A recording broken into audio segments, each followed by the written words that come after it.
Gamers, hello, and welcome. We are going to be continuing the playthrough of Ghost of Yotei. As the title says, we are over 50 hours in now, and I've only done 2 of the Yotei 6, so we're changing that this stream, goddammit. I have done all of the side stuff possible off stream. So we can just main quest. I haven't like got all the collectibles or anything, but like all the side quests, all the bounties, I've done them all. At this point in time, there's no side stuff to do, okay? I've done it. I've got the altars. God damn it. We're gonna make some main story progress today. I don't know how late I'll stream. I don't know if I'm going to be staying up all night. But I'll at least be streaming like 5 hours, at least until midnight. We'll see how I feel, and then I'll make the decision. After work, I went to Ippy, and I got like 5.5 hours of sleep. Actually got a pretty healthy amount of sleep, which was nice because I did not go to sleep last night. I stayed up all night last night, so it was basically like going to bed for me, but I got a good amount of sleep, so let me make sure everything is set up. I waited for a little bit to start the stream because I've had a couple of my buddies want to play Battlefield, so I was waiting, seeing if anybody got on. I was like, all right, it's 7. I think we're past the point where okay, we're fine. I don't know what the fuck that was. Stuff is breaking. We're fine. But I think we are past the point to where I need to be available if somebody wants to play Battlefield or something like that. I have given them the chance. But yeah, absolutely crazy how much content is in this game. You know, I've kind of compared this game a lot to Dying Light the Beast, because 1, we just played the Beast, and 2, I see this game getting a lot of the same criticisms as Dying Light the Beast, where people are saying, oh, you know, it just feels like a DLC. It doesn't feel like it should be its own, like, full-price title. And I gotta say, I vehemently disagree. I mean, if we look at the amount of playtime that I have in the game right now, even if we're assuming that, like, a good chunk of this, like, some of this is, you know, yapping, right? Which it definitely is, don't get me wrong. I'm at 54 hours and 40 minutes. Right? And like I said, I've done 2 of the Yotei 6. One of which you do at the very beginning of the game. So, I think that this game definitely has enough content. I mean, there's so much shit to do on the map, right? You start down here, and I even have some places that are unexplored here. God, I hope there's nothing here. But like up here in the Oni area, down here, what was down here? Oh, this was the Saito's training camp, right. And the Odachi.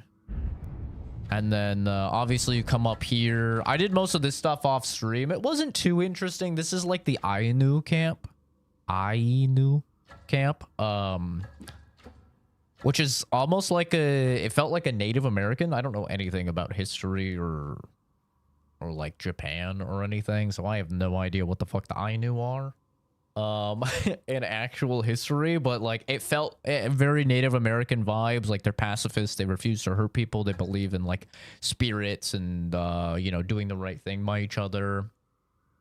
So did the quest lines down here, and they were pretty interesting, but definitely like no stream content or anything. There was like no combat. Like that's the whole shtick down there is you know, no combat. And it was interesting in terms of like Atsu's narrative, right? Because Atsu very consumed by revenge, very combat driven, right? She has no plans for anything after she gets revenge. She's just planning on dying. So for her to be interacting with these people that are all about turning the other cheek or like defeating them with kindness or being the bigger person, right? It was an interesting dynamic. I actually did enjoy like the story that was going on down here, but this was the Ainu area. Now, obviously, we're up here in the Kitsune area, the snowy area. But just there's a lot of content here, man. It's definitely taking me longer than some people. I've seen some people say that they got the platinum in like 50 to 60 hours for the game. So, like, some people are definitely progressing faster than I am. There's no doubt about that. Obviously, I do be yapping a lot. But even so, I think that this is definitely enough to warrant this being a proper sequel and not a DLC or a spin-off or something like that. Like, this does have enough content for it to be justified as a full-price release, in my opinion. There's a lot here. But, yeah, with that being said, this is the drip we're rocking now. I still have the other outfit, you know, that we were rocking last stream. This is mainly for duels, I would say. But, this is the new one I'm rocking. I kind of dig it, dude. We did get some other armor. So this is the armor that you get for the Ainu. It's basically just like a gathering set. It, like, tells you when you're close to stuff. Literally, like, just for gathering. In order to upgrade it, all you have to do is find Ainu items. Obviously, I've shown that one. I've shown that one. Oh, this is the Crimson Kimono. And, you could do some... That's what it looks like upgraded. It's kind of a cool little outfit. But once again, this is, like, about being stealthy, which I'm not. Spider Lily armor. I think I got this in the last stream. I don't know if I got the Ninetail armor, but this one is pretty damn cool. It's like a ninja set, but once again, it's about sneaky beaky. So, like, a lot of these are sneaky beaky, like, set bonuses and stuff, and I'm not really going sneaky beaky. So, yeah, I'm not really too interested in a lot of these. So we're actually going with the Onryu armor, which is all about, like, terrifying people and spawning the wolf and stuff like that. And, yeah, the black just looks really cool. I just like how it looks, especially with the Takezo hat. That's what we're rocking. We're rocking the straw hat of the Unrivaled. This is the hat you get from Takezo. And Black Knight Kubo's mask, I think, kind of fits well with it. Which is one of the bounties. But yeah, that's kind of where we're at right now. His harvesting site is in that forest. Oyuki should be nearby. Make sure the audio levels are good. It looks good. Hi, Kenzie. I'm not a grandma. Yeah, I don't know about that one, Chief. Going to bed at the same time as a, you know, like 52-year-old man. Womp womp. The other day, I found a kunai in a squash patch. The craftsmanship was incredible. Let's see it. The old lady who tends to those patches snatched it away. Said it wasn't for me. She's an odd one. Wait, it's only 9 p.m. there? It's not 10? I thought you guys were Eastern time. Am I not Pacific time anymore?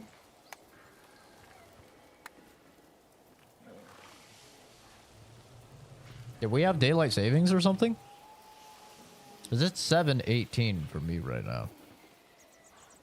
Am I at Mountain Standard Time now? Thought I was Pacific. Oh, they're Central Standard. Oh, I didn't know that. Oh. Central Standard. Okay. That is, like, very close, you know, to Eastern or Central. Okay. Gotcha. I was like, shit, did I miss something?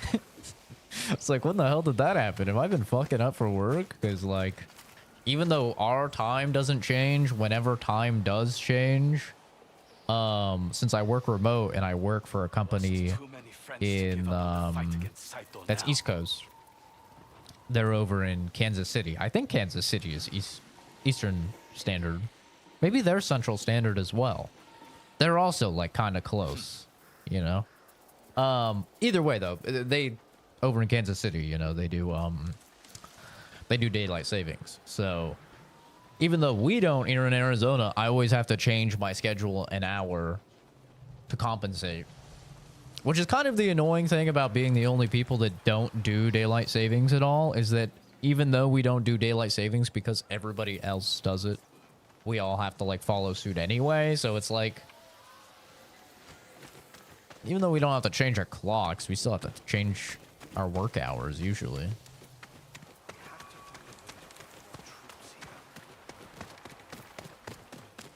Am I supposed to go up here?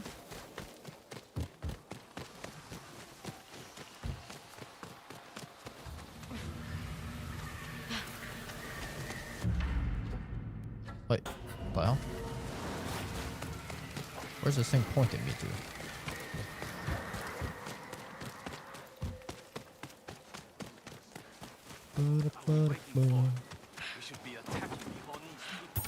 Yeah. It's central too. I feel like that would be central, yeah. Kansas City. Where is this dude? Is this dude not in this camp?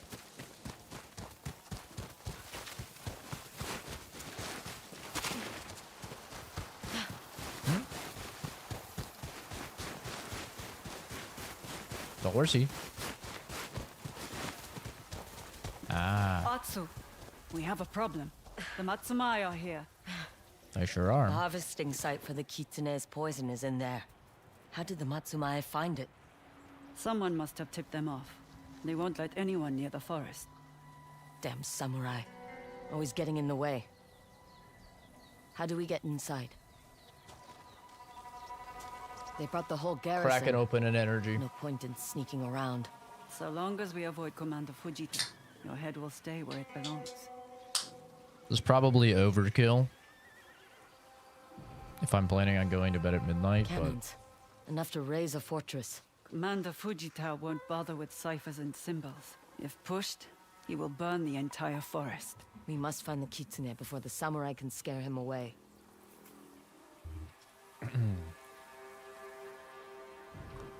Is that Chosuke? He must have led the Matsumai here. The little eel was holding out on us. Maybe we should have killed him. There's still time. They've built a wall around the entrance. The main gate is well guarded. I see a and gap. likely locked. Let's see if there's another way. There's a gap right there. There. An opening in the fence. Just need to deal with the guard. Leave him to me.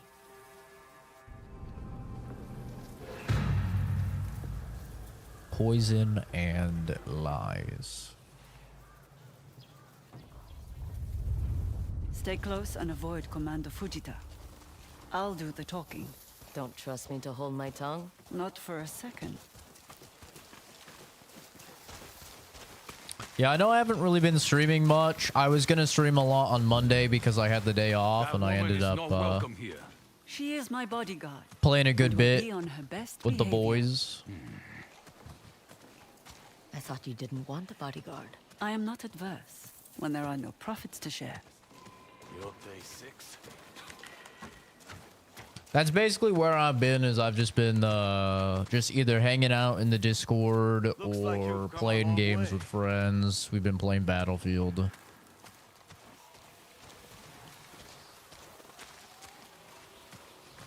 Wait here while I deal with our friend. Arc Raiders, of course, though, gonna be this weekend. I'll be streaming that. I would be streaming Battlefield, but it didn't really seem like people enjoyed the Battlefield streams too much, so... which makes sense. Lady Oyuki, what are you doing so far Or from the Red vomiting Crane Inn? turkey. Yeah, I did get Commander very Fujita thought the ill. camp could Was use that some Monday? entertainment, but my fingers are stiff from the long ride. Monday or Tuesday? Would you mind building me a fire? Of I course. think that was Monday, actually. Skilled hands such as yours should never suffer. You are too kind. She plays the samurai as well as her shamisen. Now, to head inside. Yeah, I think that was Monday. I think I did the stream and I was like, yeah, I'm gonna be probably streaming more later tonight, guys. Let's hurry before he comes looking for me. That means to the right.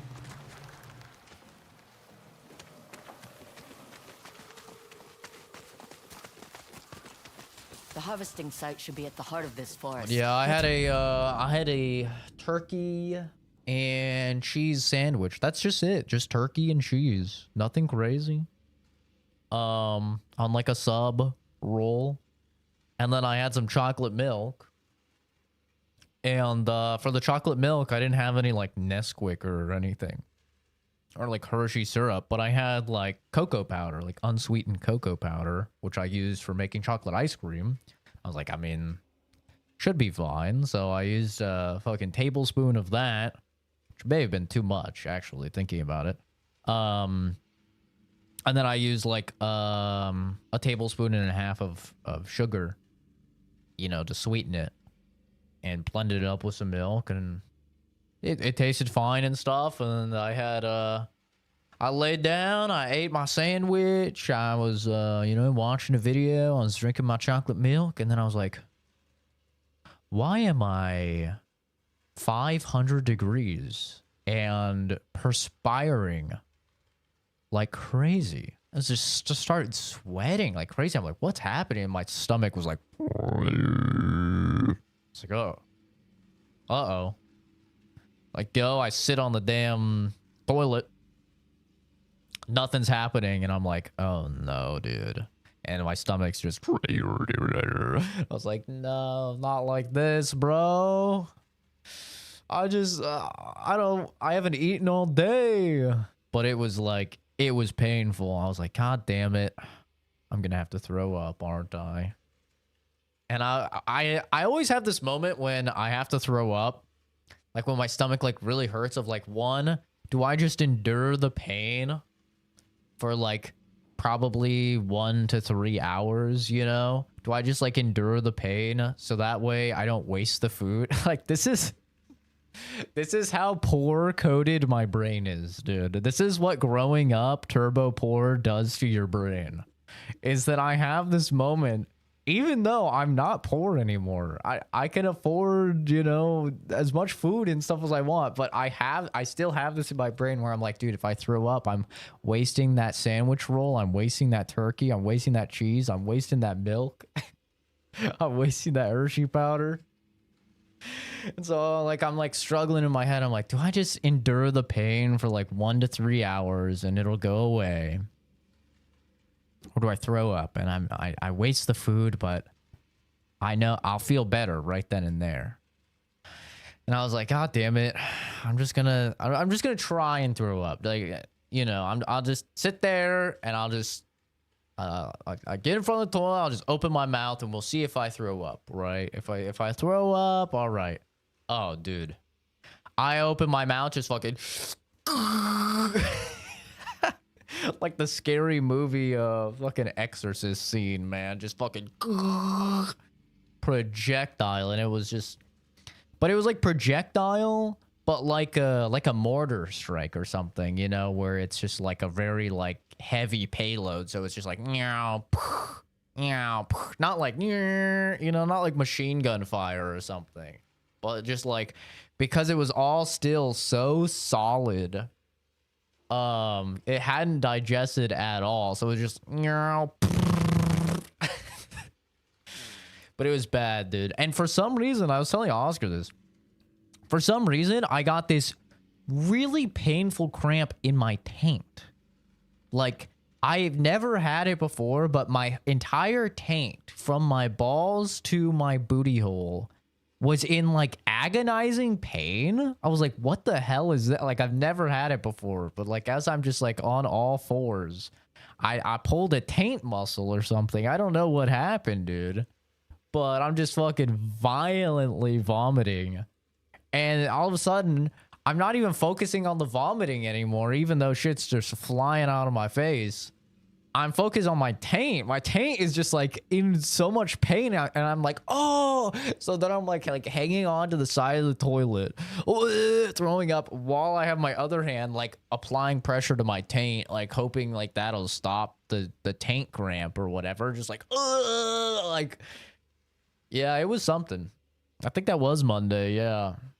And then I finished up, and my stomach instantly felt fine. My stomach was like, yo, thank God.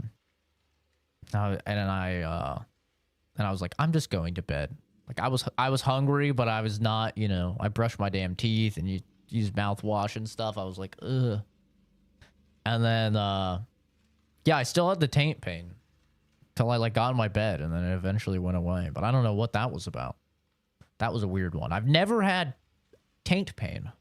It's never happened to me. Like I've had ball pain. You know, for sure. That happens all the time. But never taint pain. That was a new one. But, yeah, and then obviously I did not feel like streaming later that day. I just didn't feel I did not feel good. So I ended up not streaming. But, yeah, that was something, man. It was brutal. And then I was like, well, what was it? Was it the bread? Was it the cheese? Was it the turkey? Was it the cocoa powder? I was really thinking it was the cocoa powder. I was like, maybe, I don't know. Like, maybe it was something to do with the cocoa powder. Even though, like I said, I make ice cream with it. So, like, clearly it's fine. It's like, maybe it was something. Maybe I put too much. Next day, I was, like, so convinced. 100% I was convinced that it was the Hershey powder. Like, everyone I told the story to was like, yeah, bro, you're not supposed to have that Hershey powder or whatever. I was like, okay. So I go make a turkey sandwich with the last of the turkey. Finish the sandwich. Of course, it's always after you finish the entire fucking sandwich. And then just fucking, my stomach. I was like, God damn it. It was not the Hershey powder. It was the turkey.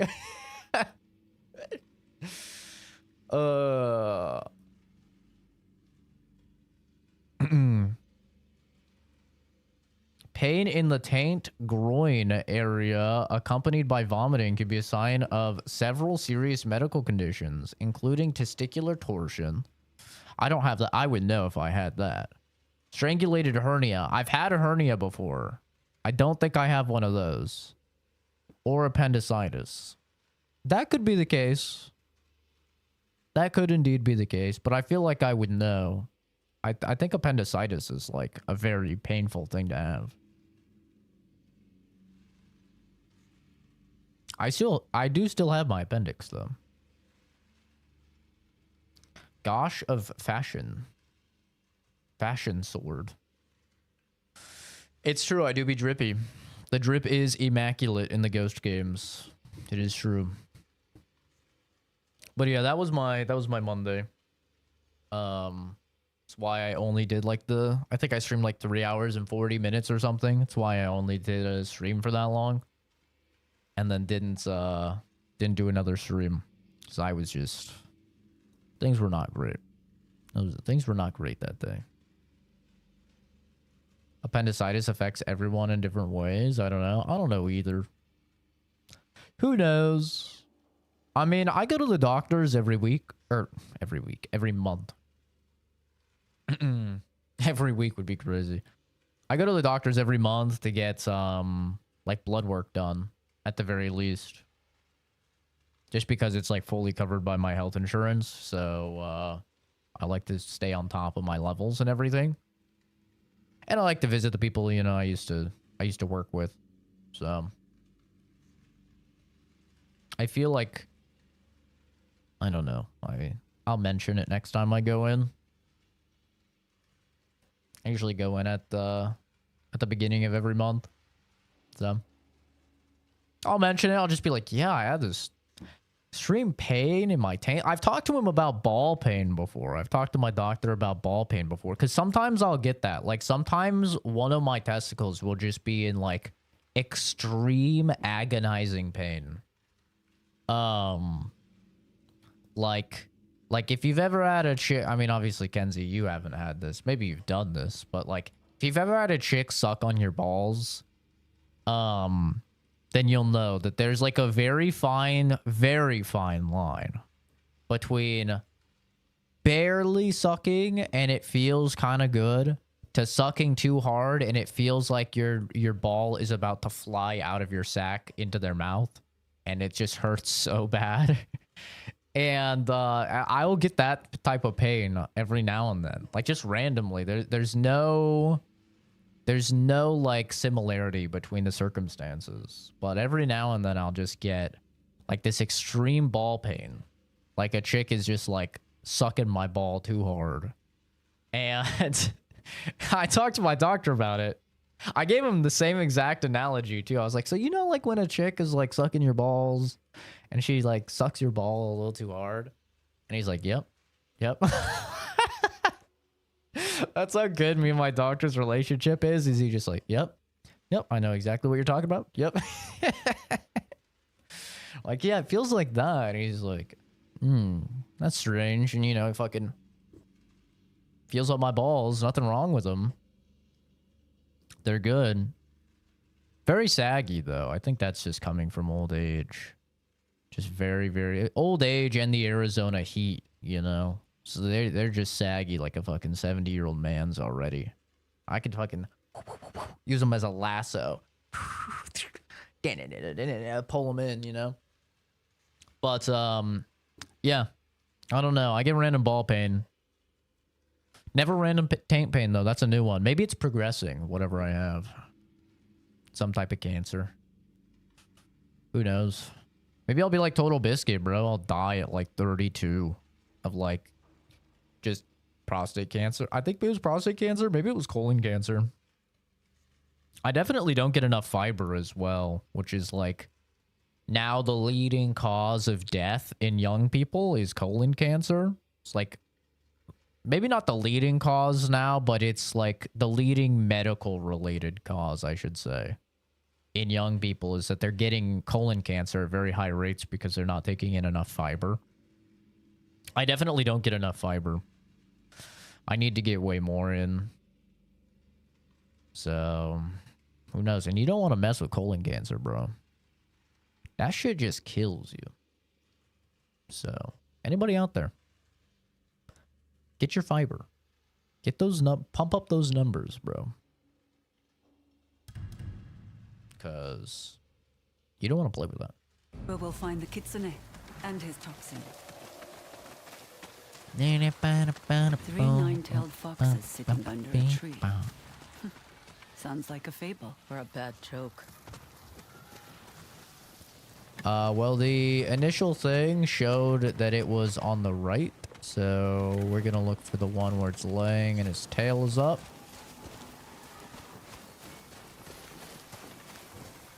So is this one?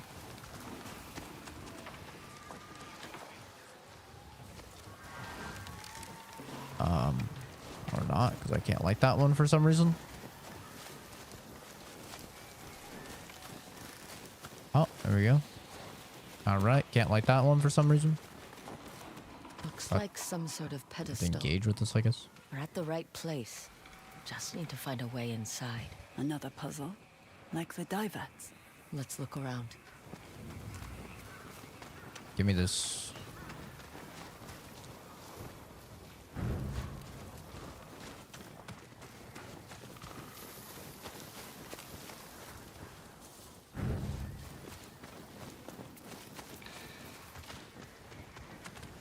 Is that not it? Is there more? It said on the right. The one on the right was the one laying down with the tail up. Remember going to the doctor's office, Josh Fuzz, for his bleeding? What's his His ass? His dick? His balls? His ass bleeding, I'm gonna guess? The doctor decided to inspect his ass. Oh, there we go. Just hearing it's very tight and then Josh replying, thank you. I've never had a doctor tell me mine was tight. What the hell? Mine is very tight too, I'll have you know. Which one is it? This one looks like he's like howling. You know, I have a very tight ass. Yo. Atsu, something changed on the pedestal. Take a look. You're right. There's an indentation here now.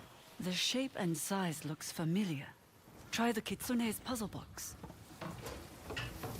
It fits. The way forward is open.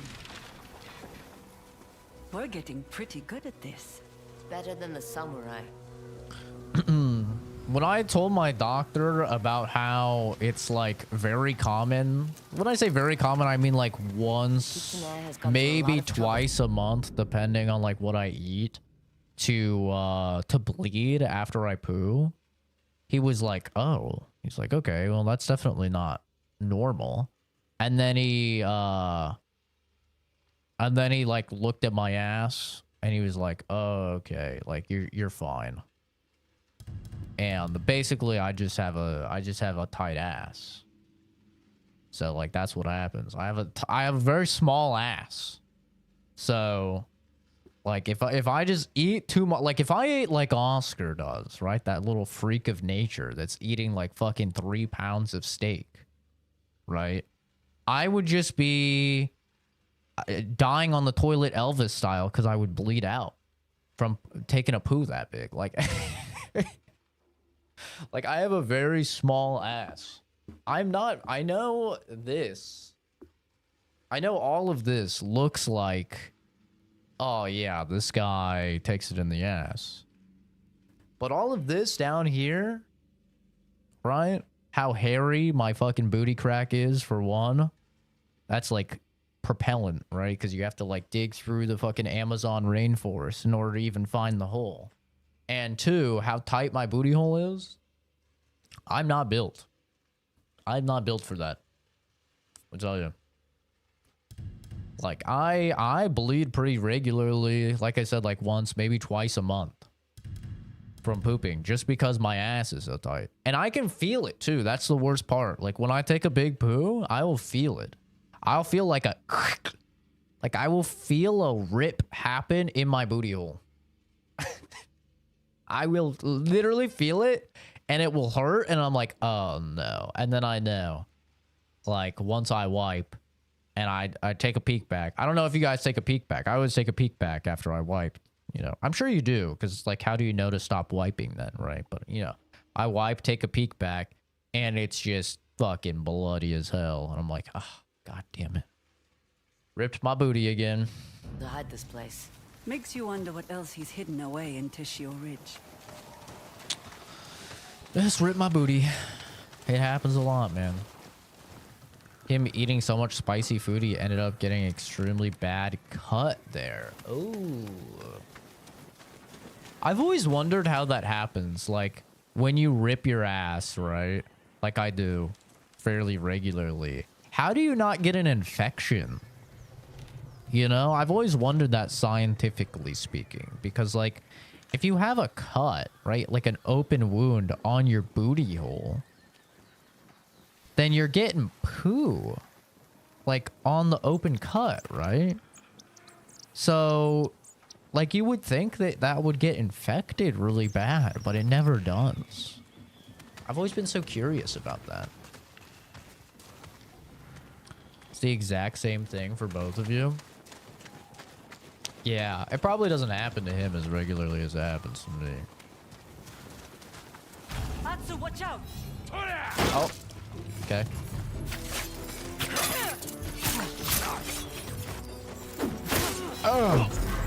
Oh, you're still going. Okay. Can I maybe just fucking do an attack? There we go. Okay, no. Uh-oh. I can't see. I can't see!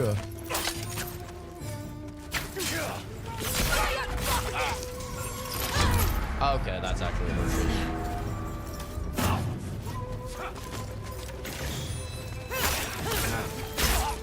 It was a perfect attack for her to do though, because I actually did not do anything.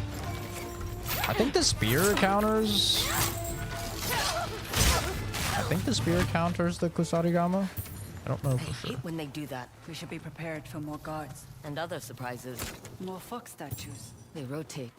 I saw something similar in the hideout under the dye house. I'm sorry to have missed that. Me too. Would have saved me the trouble of running around. One should look to the right. This one should look to the left.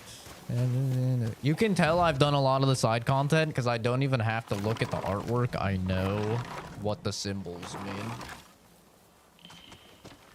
I should just be able to just spin this one until it looks the right way. That did it. These puzzles are slowing us down. We're still ahead of the Matsumai.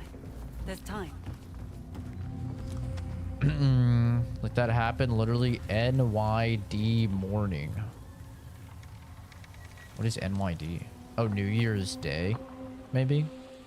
And the only way I figured it out and forced him to see someone is him literally looking like a ghost. Yeah, sometimes, dude. I remember the first time it happened to me. Like, the first time I took a giant poo and tore my ass open. Which... I feel bad for anybody doom scrolling that comes across this stream because this is this has been a conversation. But hey, welcome to the channel. I don't get embarrassed, so I talk about anything. But yeah, I remember the first time it happened and I took a big poo and ripped my booty. I was terrified as well. Like wiped and it was just covered in red. And I was just like, am I dying? I thought I had, what are those called? Hemorrhoids. Like, I didn't really know anything about hemorrhoids, but I knew it had, like, something to do with your butt. And, like, I thought it was something to do with, like, bleeding or something. I didn't really know at the time.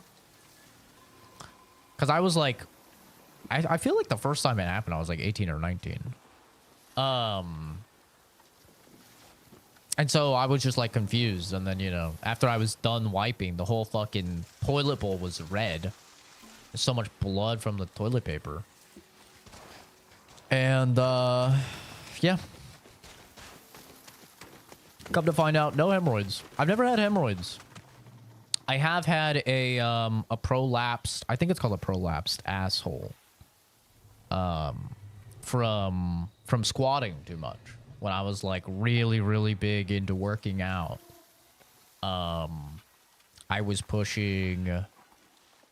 How much weight was I pushing when that happened? I think I was pushing 2 plates. Maybe it was 2 plates and a 10 on each side. And I was doing a squat.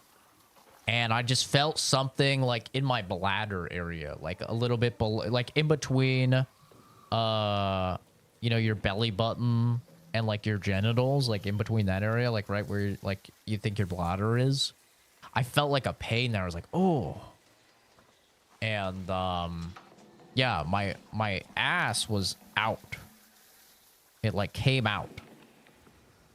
And so yeah, I had to see the doctor.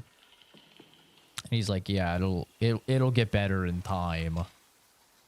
And so literally what I would do is I'd push it back in.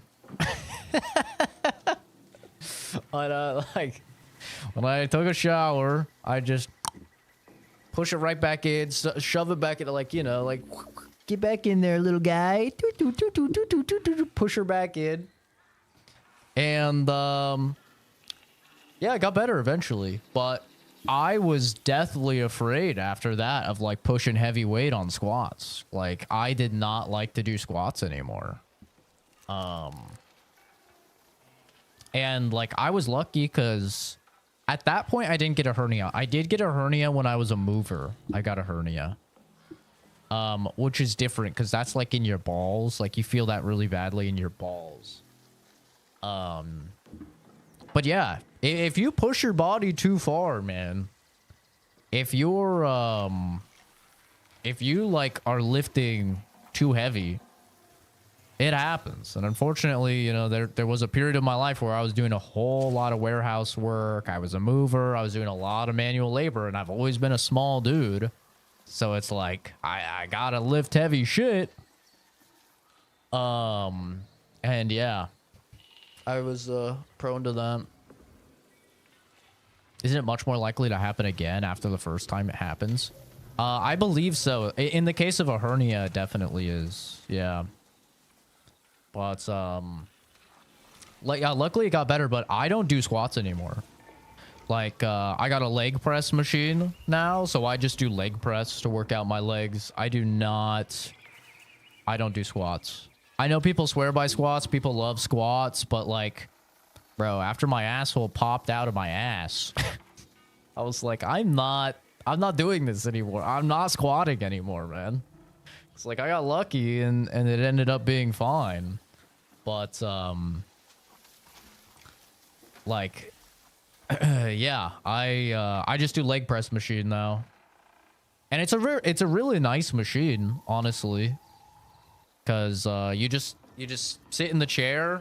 It's got a nice back to it, and then it's just got the thing right here. You put your legs up on it. I would do it, but then I'd show my feet on stream, which I'm not gonna do. And that's for the OnlyFans. You know, you put your legs up on it, and then you just adjust the weight, and then unlock it, and then just like you just push it out. And it's way better for your back and everything than squats. So I prefer it. But hi Ed, hi Cameron.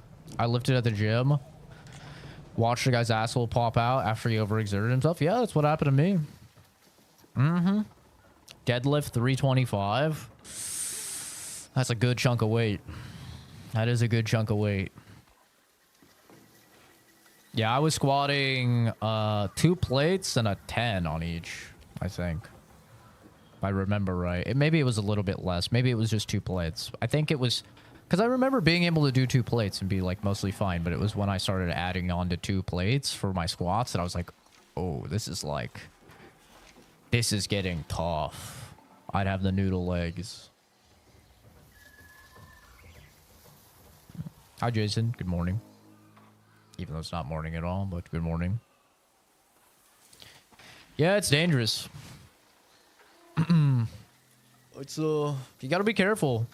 It's good to push yourself. It's good to push your limits. Like, that's the good thing about the gym. But like, I don't know. Some of those workouts, they could go really, it could go really rough for you. So I don't squat anymore. I do leg raises. I'll do calf raises.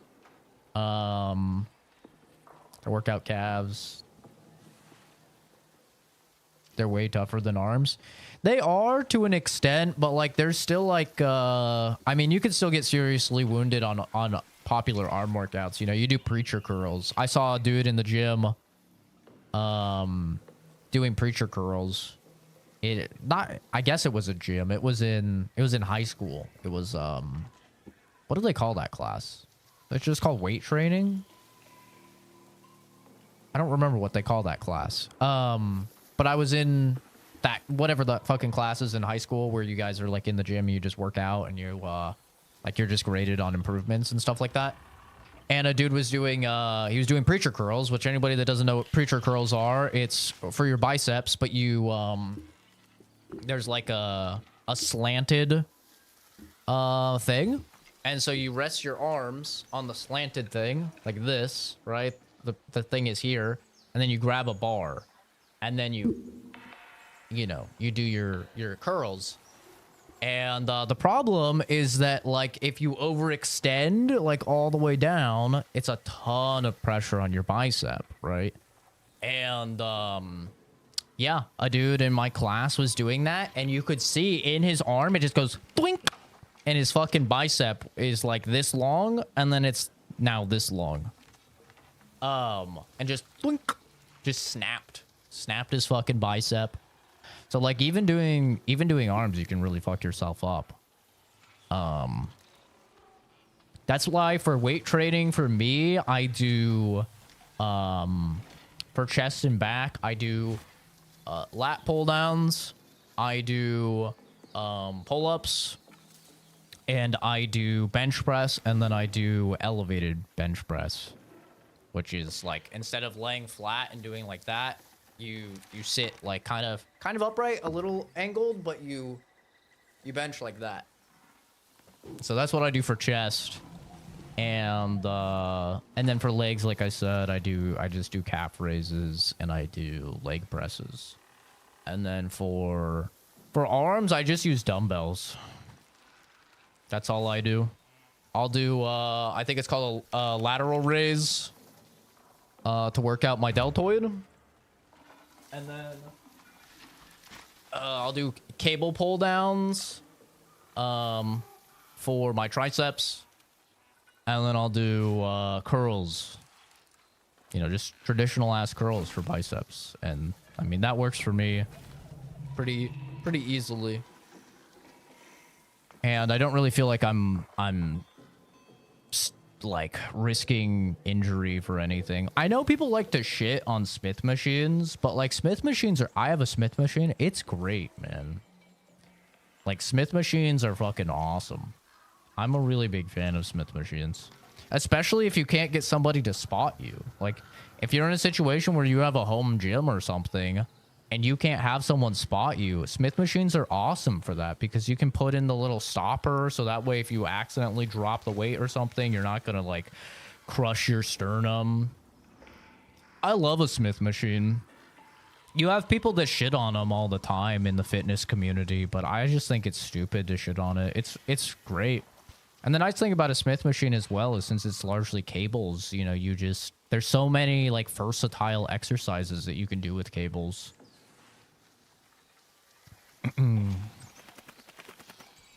Calisthenics are good, but calisthenics aren't good for building mass. It's hard to do progressive overload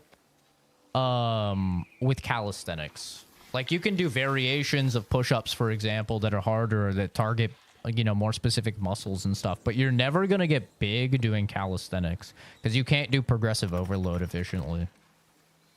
You'll get very slim. Like if you want a very slim, slender, fit tone body, calisthenics are great. That's what that'll get you.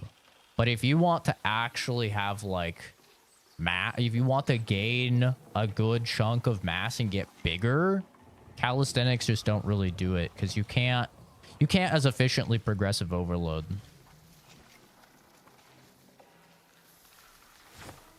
With some workouts you can for calisthenics, like if you're doing pull-ups and stuff, you can obviously add weight onto your pull-ups. Or like tricep dips. Like tricep dips are really good. That's another one that's like kind of a scary workout though. For me is tricep dips, but like tricep dips are really good. You could do progressive overload with extra weight tied to like your legs, or I guess you could even do it in a backpack, but that might, I don't know if that might fuck up how easy it is to do. Have I gained any mass? I have, yeah. I'm back up to about 135 pounds.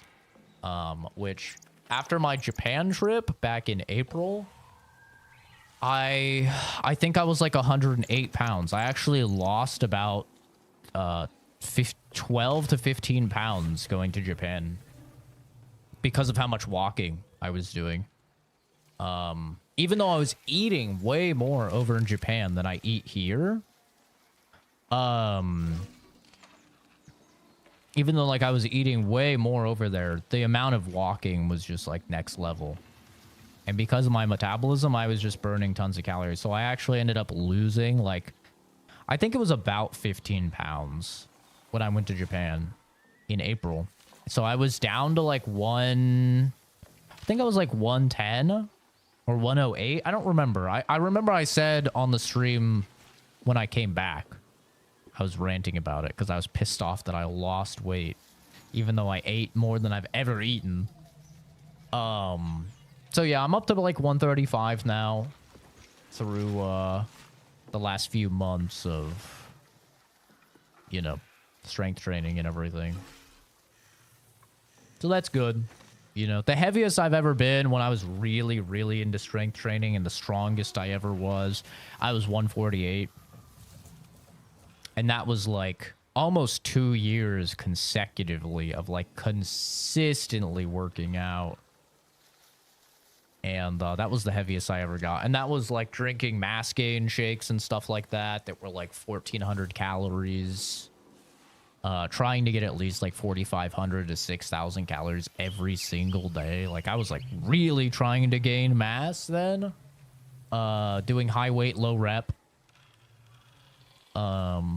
Strength training, workouts, and everything. And the heaviest I ever managed to get was 148. And like I was very strong for 148, but I wasn't as heavy as I wanted to be. And I kind of just like I gave up.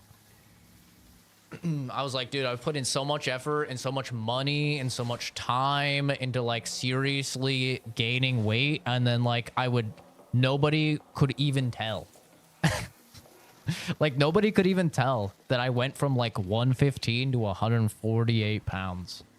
Like it was such a bummer. It was very discouraging for me. So I was like, why the fuck am I putting in all this effort and all this time and all this money into these mass gainers and like all this protein and stuff like that when nobody can even tell after 2 years of it, you know? So I got very discouraged. How tall am I? I'm 5'8". I'm not a very tall guy. So, like, when I was 148, I think I was right around healthy. Like, I think healthy BMI for a 5'8" dude is like it's right around there. It might be 150. It's like 145, 150 for like a 5'8" dude, I think. But usually I'm underweight by a little bit. I'm not as small as people think I am. Like, people always say, like, I'm like a skeleton or something. But since I'm 5'8", I'm not actually, like, as skinny as people think. But, I'm definitely skinny, don't get me wrong.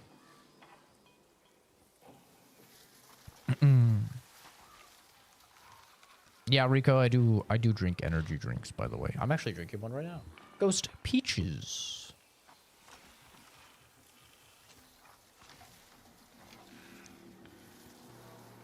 But yeah, I've gained some mass, but I have a very different approach to working out now than I did then. I'm no longer trying to, like, build a bunch of mass. I'm not even, like, regularly checking the scale. What I'm trying to do now is just be healthy. So that's my general outlook. When I was trying to build a lot of mass, I wasn't doing any cardio.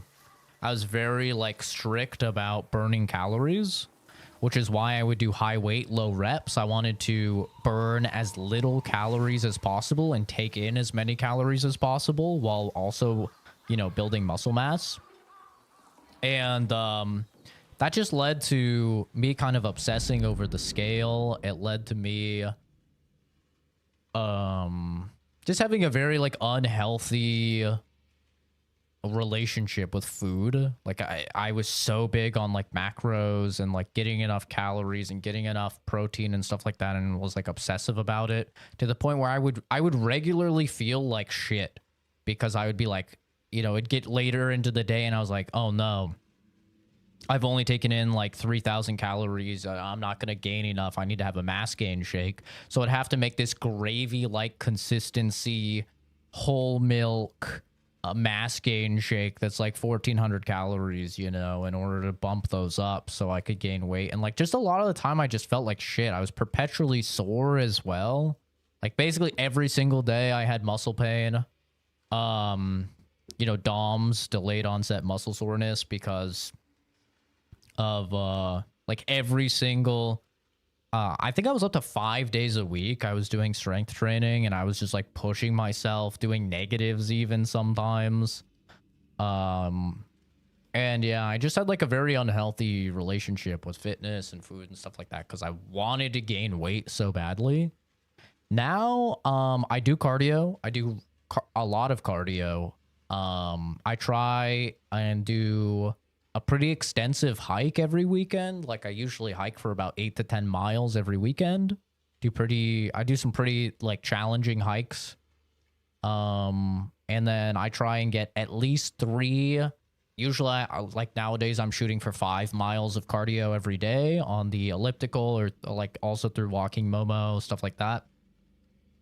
So I do a lot more cardio. I only do strength training 4 days a week now, and I don't obsess over calories and like protein and stuff as much as I used to. Instead, I just go for like, I eat when I'm hungry. I try to eat like a good amount of food to where I'm full, but I'm not overeating, so I feel like shit after. And yeah, I'm mostly not looking at the scale, but instead I'm looking at how I feel. Like, that's the biggest thing for me now, because like I'm getting older, right? I just turned 29, and so I've kind of just accepted I'm not ever going to be a fucking big dude. You know, like, I've already accepted it. It's not gonna happen. The level of like determination and time dedication needed for me to gain like an ample amount of mass is just too significant. Like, I'd have to feel like ass. And I don't really want to do that. So instead, I've prioritized, I get my blood work done every month. So I prioritize having healthy levels and everything for my blood work, which is the most important thing for me. And then I also prioritize just feeling good and making sure that I'm active and not like out of breath doing stuff, you know, which cardio is done a excellent job for. Is like, I feel like I can walk like forever and not be out of breath, you know, and which was not the case in Japan. Like, I was like exhausted in Japan, dude. And that was like, I think on average we were walking like 20,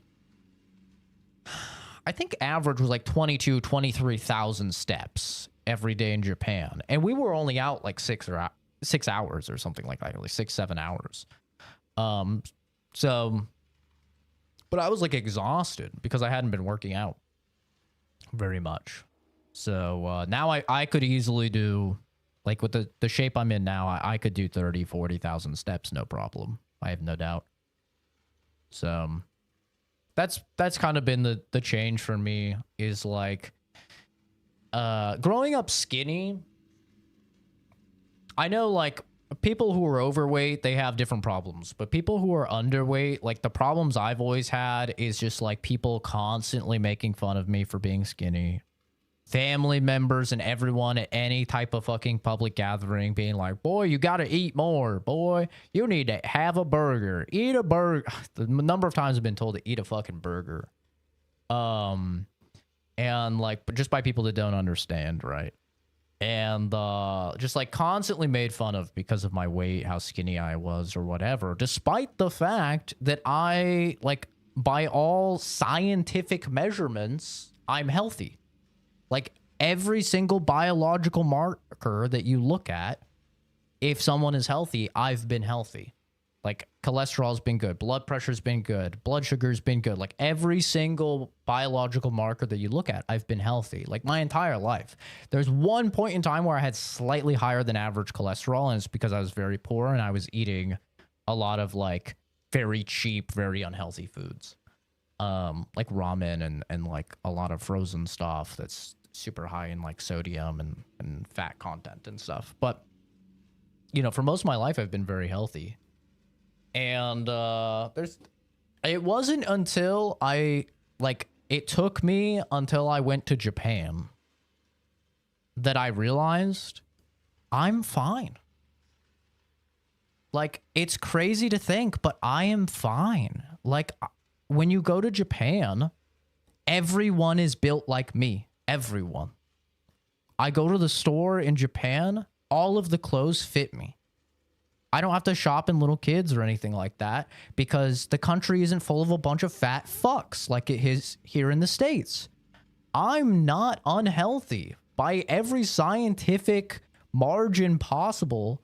I am healthy, actually. And significantly healthier than the average American, yet for some reason I'm letting all these fat pieces of shit tell me I'm unhealthy, that I need to eat a burger, you know? And like, it really clicked for me when I was in Japan and everybody was my exact build. Like, they were as skinny as me, and most of them were even shorter than me.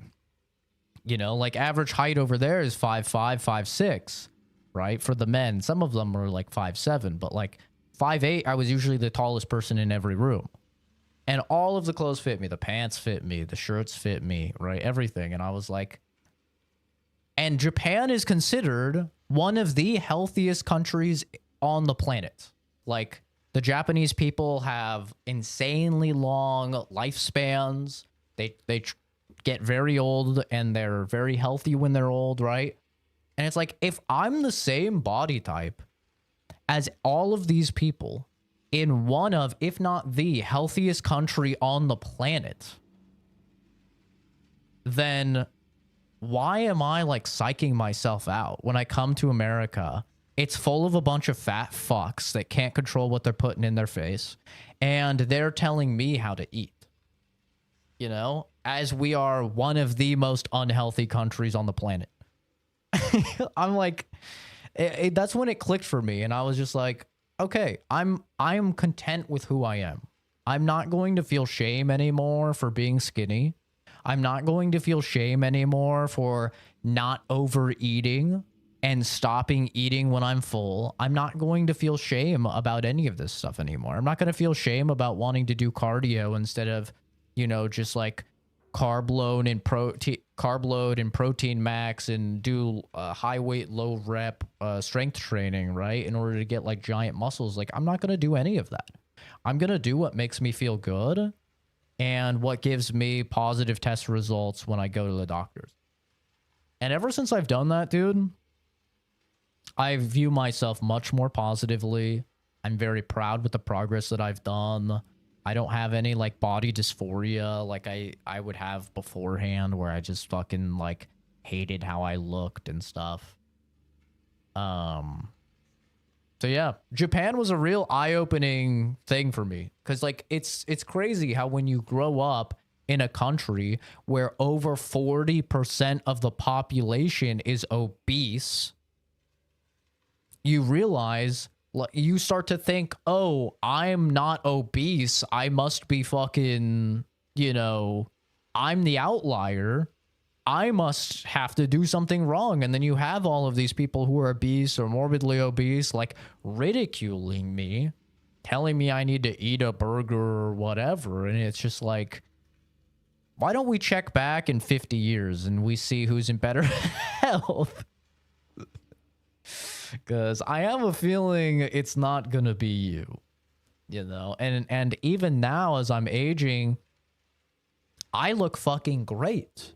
I look amazing as I'm aging, right? I'm almost 30, and I regularly have people thinking that I'm 18, 19. Some people like deliver packages and they ask for my parents to sign off, right? I'm aging fantastically, and then I look at other people that were telling me like to eat more burgers and shit, and they look awful, bro. They look terrible. Like, they're people I went to school with. They're fucking significantly overweight. They have tons of skin problems because they're just shoving greasy, fatty foods in their fucking face, right? They're struggling with all of these things, and I'm just like, I don't know, man. I think it's pretty clear who's winning here.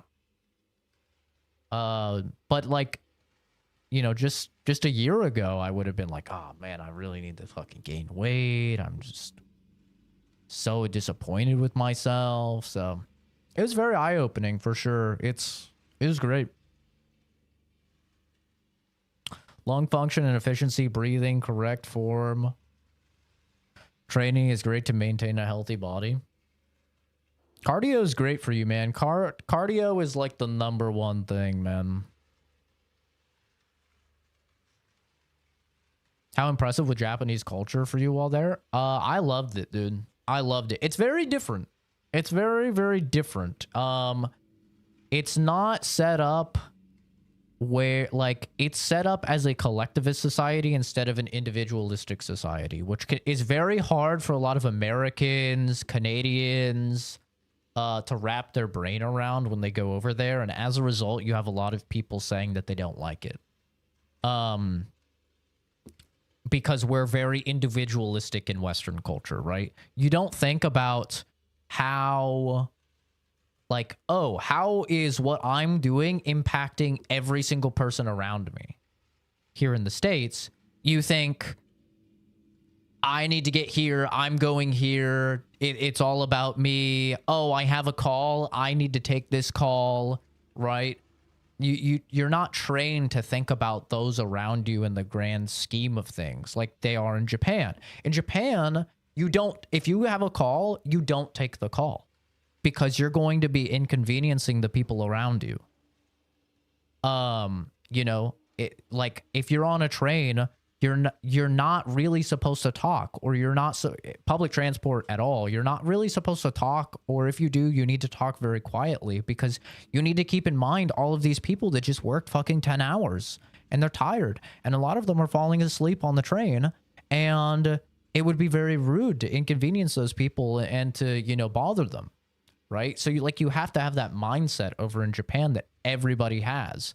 And you know, so it's like a very different society where they're super turbo respectful of each other, and like to an extent, like they're respectful and they're polite, but they don't go out of their way to help each other, if that makes sense. Like they go out of their way to not inconvenience each other, but they will not go out of their way to help each other. And let me give you an example by what I mean. So when I was in Japan, like I said, you don't take phone calls, you don't talk loudly or anything on the train. Let's say you're on the Shinkansen, which is like the bullet train, right? You like don't really talk or anything. Everybody is quiet. They're reading or they're on their phone with headphones or whatever, right? So they're polite of each other. But multiple times, I think 3 or 4 times, I saw a woman struggling with her baggage, struggling to, you know, put it in the overhead container. Not a single person that was Japanese in the Shinkansen would help the woman lift her baggage up. No one. Even though I saw multiple people looking at the woman, seeing that she was struggling, seeing she was incapable of it, seeing many men very like able-bodied to help her, none of them did. And now every single time I did, because like I was always raised to be polite. If somebody drops something, you help them pick it up, right? Like, so every single time I did, I went up and I was like, here, look, you know, let me help you. And I would help them put it up. And they would look at me as if I was like, I don't even know, bro. Jesus descended from the fucking heavens or something. Like they were just like, huh? Like, like, and I was like, oh, you want me to help you? And they're like, hi. And I put it up, and then they would give me like the deepest bow, because that's like a very common thing over in Japan is they bow. Like you go to a store, they bow, right? Everybody's always bowing to each other. It just becomes second nature after you've been there like a week or something. Like you just start bowing to people, and the depth of your bow determines how respectful it is. So like, you know, just if you're at a grocery store or whatever, you just give like a little bow. Every single time I helped a chick, it was always chicks because, you know, they're very small over there. They're like fucking 5'2" or something. They gave me like a fucking 90-degree bow, dude. Just like, oh, thank you, you know? And I was like, yeah, no problem. And I sat down. So like, that's the thing in Japan is that they're very polite. They're not going to inconvenience each other, but they're not going to help each other. Another big thing is like on the trains, you would sit down, right? If there was an open spot. I never, ever saw men giving seats to women, and never, ever did I see men giving seats to elderly. Despite the fact that there's a lot of signs and stuff that say to do that over there. Like there's a lot of signs that say like elderly get the seats first, then pregnant women get the seats, then, you know, disabled people get the seats, right? It's like very, it's like very cut and dry what you're supposed to do. So, but I never saw that. Like I would see many old women, old men, pregnant women, even disabled people standing because able-bodied men would not give up their seat. I always gave up my seat. I was always like, you know, I'd motion to them to come over and take the seat. Very regularly. I even had times where I was motioning for like an elderly person to come take my seat, And a dude that was standing, an able-bodied fucking 32-year-old man, would slide in and take my spot that I was motioning for like the elderly person to take. I was like, what the fuck? So like, that's what I mean is like, they are polite in that they're not going to inconvenience one another because like they don't want to stand out. That's the main thing. Like they don't want to stand out. They want to kind of blend in, but they will not really go out of their way to help one another. They don't start conversations with each other. They don't like they don't do small talk or like chit chat or anything like that. If you try and talk to somebody, like it doesn't really happen. The only time, it will happen is if you're in like a very small business. Like there was a lot of times I would just go into a random little sushi bar and it's just a fucking, Oji-san, old man, just cranking away on sushi, probably been doing this for 60 years or something, you'd sit down and then we would have a conversation. A terrible conversation because my Japanese was awful. And, I had to like Google Translate everything and stuff like that. But that's when you can have that one-on-one. But like normally, if you're on the train or something, like you're not talking to people. Even the Shinkansen, when like you're probably on there for 2 hours, sitting next to the same person for like 2 hours. Because it's the bullet train, and that's if you're going from one end of the island to the other end of the island, so you guys are probably there for a long time, and there's like no stops. You're still not really talking. I did have a couple situations where people would talk to me on public transportation. There was one where a guy was a Japanese man, and he went to college in the United States. He went to like Illinois State or something, and he was like talking to me about it. And he didn't have the greatest English, but like we were talking and he was a math teacher. And I was talking to him about how I was a scientist and he's, so we were talking like math and science and shit. It was really cool. It was really adorable and cute. He was a really nice guy. But yeah, over there, the culture is very different. Like you cannot take a phone call. If you're in public, unless it's a fucking emergency, you don't take that phone call. You never, ever use speakerphone. Ever. Like, if you take a call and you put it on speaker like people do here in the States, bro, oh my God. They won't do anything because they're non-confrontational, but they will fucking ostracize you. They will silently judge you to death, which won't affect a lot of people, I'm sure. But yeah. Never ever have like loud headphones, never can have music playing out of your phone like people do here in the States. None of that stuff.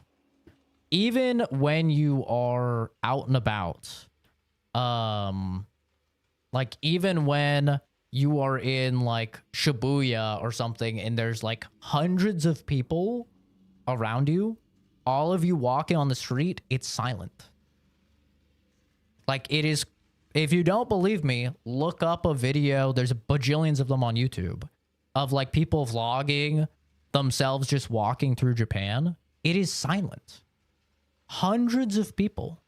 And all you hear are footsteps. There's no one on the phone. There's no one talking. It is really fucking weird because you get 10 people together here in the States and there's yapping, right? There's music playing. There's all sorts of stuff. So it's very different. And I can understand why a lot of Americans and Canadians and stuff, they go over there and they don't like it, is because over here, we're a very individualistic society. And so like, we don't really understand that. And it feels very weird and it feels very foreign. But for me, as an autistic person, that I very easily get sensory overload. I have to go everywhere with headphones in order to like zone a lot of it out and be, able to continue and stuff. It was perfect. I loved it. It was amazing.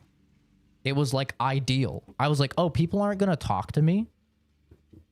That's amazing. Oh, there's not going to be people playing music or being really loud. That's amazing. Like, I loved it. It was great. So I loved it. And it definitely cemented my plans to move over there. Like, I'm very much going full force on learning Japanese, becoming proficient, and moving over there. But buying a house over there. Like, this is the last house I will buy in the States. This house that I just bought. Like, this is it. Like, I am now full on saving to move to Japan. So I don't know if it'll take 10 years, 15, who knows. But I will be moving to Japan. Like, it cemented it for me. I love the culture. It was perfect for me. But I can't, like I said, I can understand how people don't like it.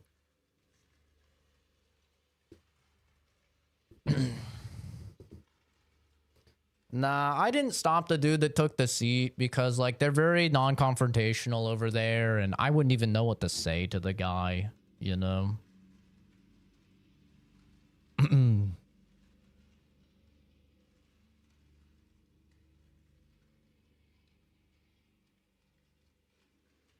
You can blame the influx of tourists due to influencers. I mean, there's some places that, yeah, they won't take foreigners. Like, I'm not gonna lie. Hiroshima had several of those places. But I'm gonna be honest. As long as you're polite, and as long as you know some Japanese, and you have shown that you have made an effort to, like, respect their culture, you've shown an effort that you're not a toxic tourist that's there to be, hey guys, what's up? Today we're going to the best ramen place in Shibuya. Follow me. Get the fuck out of my way, Japanese citizens. Yeah, let's go. You know, as long as you, like, show that you've taken some time to learn Japanese, you've taken some time to respect the culture, the people will really appreciate that, and they will treat you far differently than if you, like, come in with a bad attitude, you come in knowing no Japanese. Like, I recommend everybody learn some fucking Japanese before you go. They speak no English there. Don't listen to what people online say. People online are like, oh yeah, they speak English. No one speaks English. Even in Tokyo, I met 3 people in 23 days traveling all across the entire island. Never staying in the same city for more than like 2 or 3 days. In 23 days, I met 3 people that spoke passable English. 3. Out of interacting with hundreds, if not well over 1,000 people. They do not speak English at all. So, like, you have to make an effort to learn the language. The deeper the bow, the more respect it means in Japanese culture. Yeah, it is. By the ear and show them the good old American courtesy. Nah, man. You should help yourself instead of inconvenience other. It's completely independent. Nobody acts out. It's considered delinquent behavior. It's the most introverted country. It is, yeah. It's very introverted. It's awesome. It's great.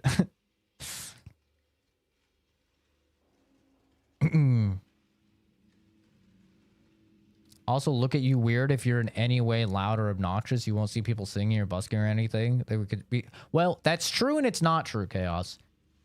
Japan during the day is very different than Japan during the night. Japan at night, like after all of the salarymen get off and stuff, it's way louder. There's people, because you can drink just like in the streets and stuff. There's people just drunk. There's people singing. There's people being very loud at night. Japan during the day, 100%. Like 100% is very much like that. Japan at night, though, very, very different. Depends where you are, though. Also, like if you're somewhere like you're in Enna, right, a very like small town, then at night, yeah, it's still gonna be chill. But if you're in like Tokyo or Kyoto or something like that, and you're at night, it's gonna be like a lot louder, a lot more rambunctious. A lot of people intoxicated, falling asleep in the fucking street even. Like, it gets pretty crazy, actually, like at night over there.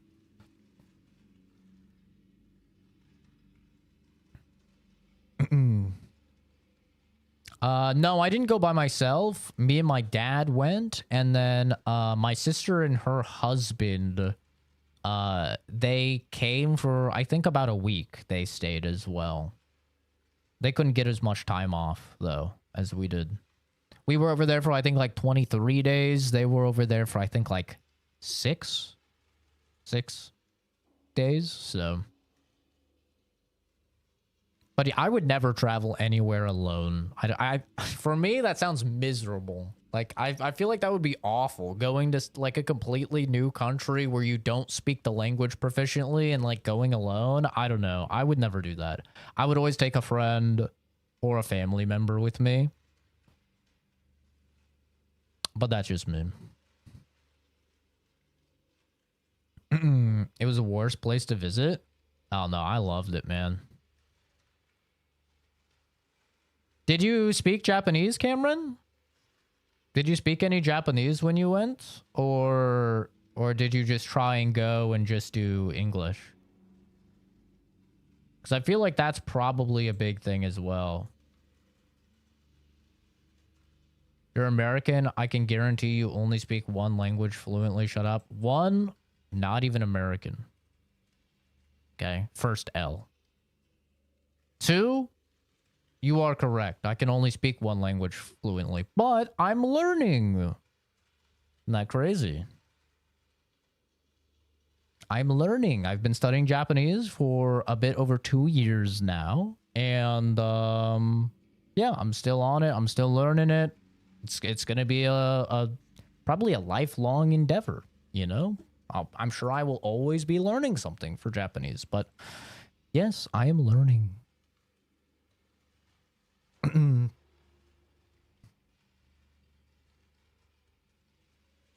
The different tiers of Japanese.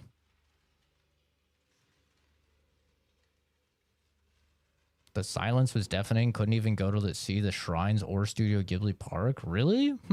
I love the silence, man. It's why I live in the boonies out here.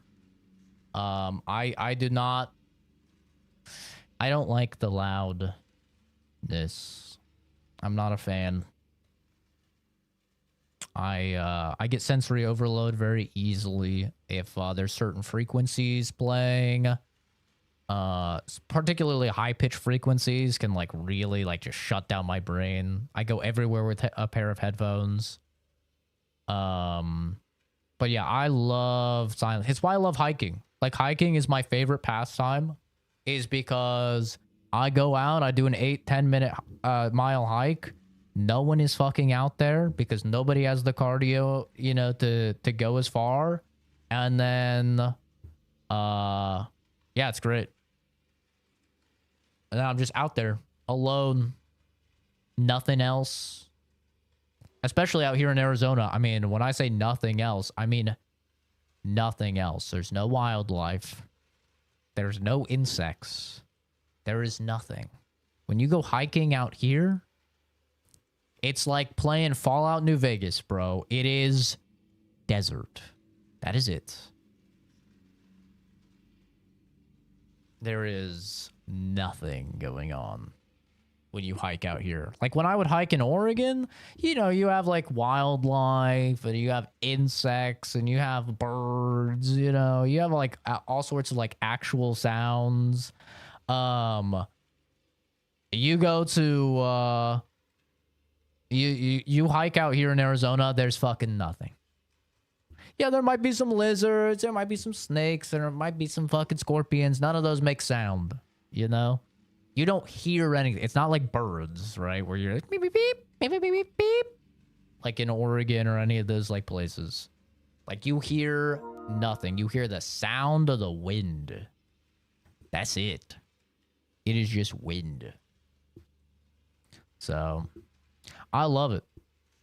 I love hiking. I love just getting to a place where there's no humans, no nothing, and just... I usually just sit and I chill. Find a little shady spot. I sit and I relax, man. Just close my eyes. Pretend like I'm in fucking Red Dead Redemption or something. You know, the cowboy days. I just rode my horse a couple miles and I'm just out. I'm just out and about. Imagine a tumbleweed going by. It's great. It's amazing. So I really vibed with like my favorite place I went in all of Japan was definitely Enna. Like that's where I want to move when I go there, is because it was the same type of vibe. It was a very small town vibe. Like I live here in the boonies. Still had like your basic things, you know, still had like a grocery store and stuff like that, but just like very chill, very quiet. Everybody was in. I loved it.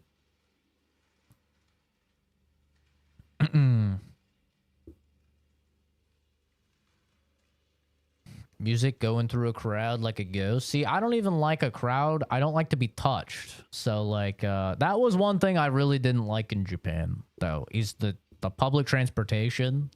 I don't know if it's just because I'm a handsome white guy, but especially the women over there, they would get suspiciously touchy whenever the trains would start to fill up. Like there were a couple times where I would literally see a chick that was like at the end of the train car fucking come through just to stand like next to me.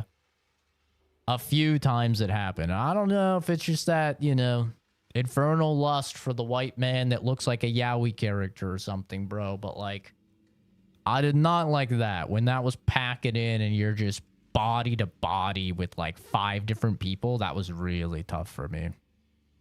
I was not a fan. I'm sweating even just thinking about it. I did not like that shit, dude. I don't like being touched. That was a toughie. I would get a car. So, yeah, I am Canadian, Ed. I am. Born in Toronto. Born and raised.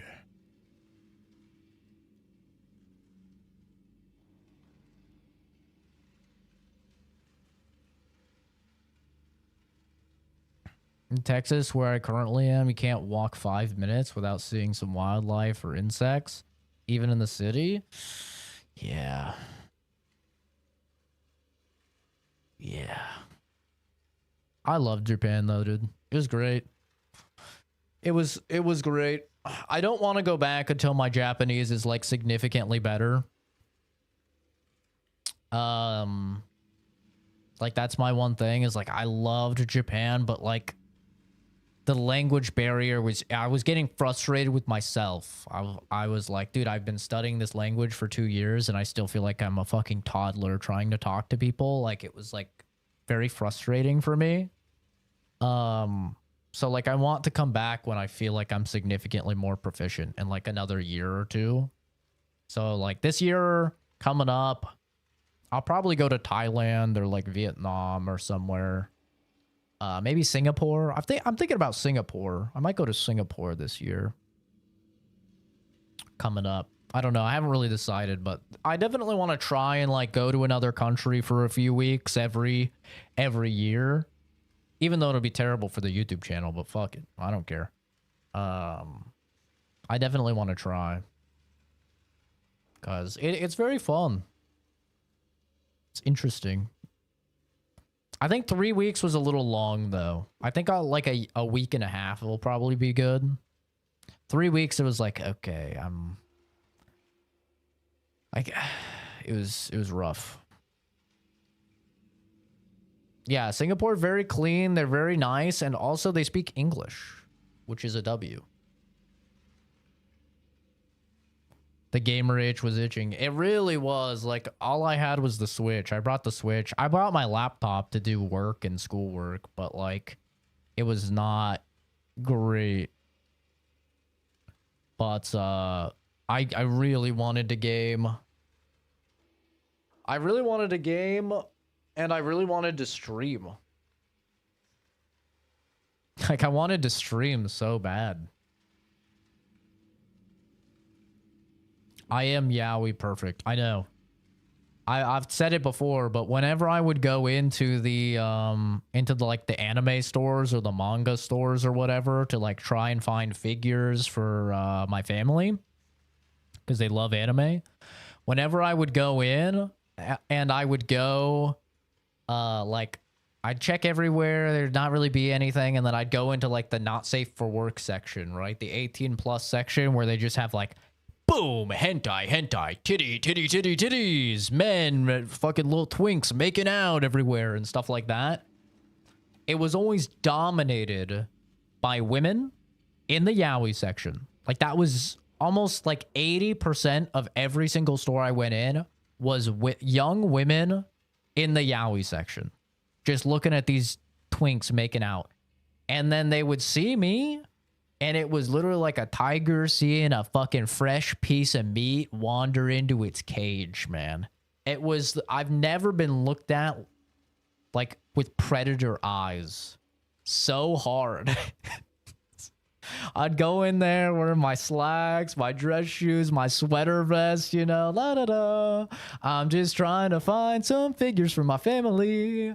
And then just like, what's this fucking cold feeling on the back of my neck? I turn around and just like, they're just fucking staring at me, whispering. And the one thing I heard a bunch, I've said it before, but I always heard them saying kire. Like, they'd be talking about me and they say kire. And I always thought it was so weird because, like, I learned kire and it means clean. And I was like, that's so weird. Like, why are all these girls always looking at me and they're saying I'm clean? Like, that's weird. And then I found out kire also means beautiful. So I had all these fucking women lusting after me, calling me beautiful, talking with each other in the yaoi section where like dudes are banging dudes. And the artwork, they're dressed exactly like me, wearing a fucking dress shirt and a sweater vest and stuff. And I was just like, oh, I'm in danger, bro. Like, oh shit. It's crazy, man. It is not if you are even a okay looking white dude, you're owning.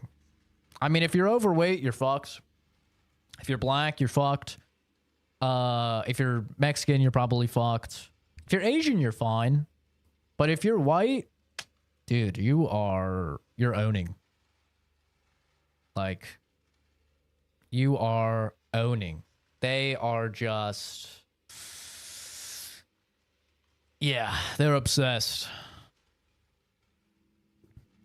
And I'm not even tall, dude. I'm 5'8", which is like tall over there. Like, I was usually taller than most of the men over there, funnily enough. But yeah, I have played Monster Hunter. Yeah, I love Monster Hunter. I got flashed by a dude in a trench coat. That's crazy. That's crazy. I did not have that.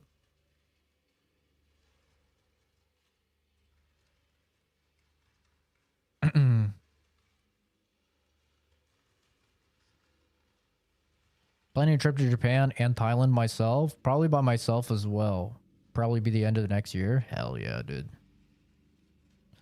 Thoughts on Japanese xenophobia? I don't think it's as bad as people paint it out to be. I think the people that paint the xenophobia out to be really, really bad are the same people that they would really dislike if they were coming to their own country. Hot take, maybe. But, like, the way I hear, like, Americans talk about people, for example, of, like, God damn it, I can't believe these fucking people are coming into my country. They only speak fucking Spanish. They don't even speak English. And they're coming in. They're trying to come into our restaurants. They're trying to talk to us. I'm like, that's like the same thing a lot of Americans and, like, Westerners are doing to Japan, right? Like, they go over there. They only speak English. They don't speak any Japanese.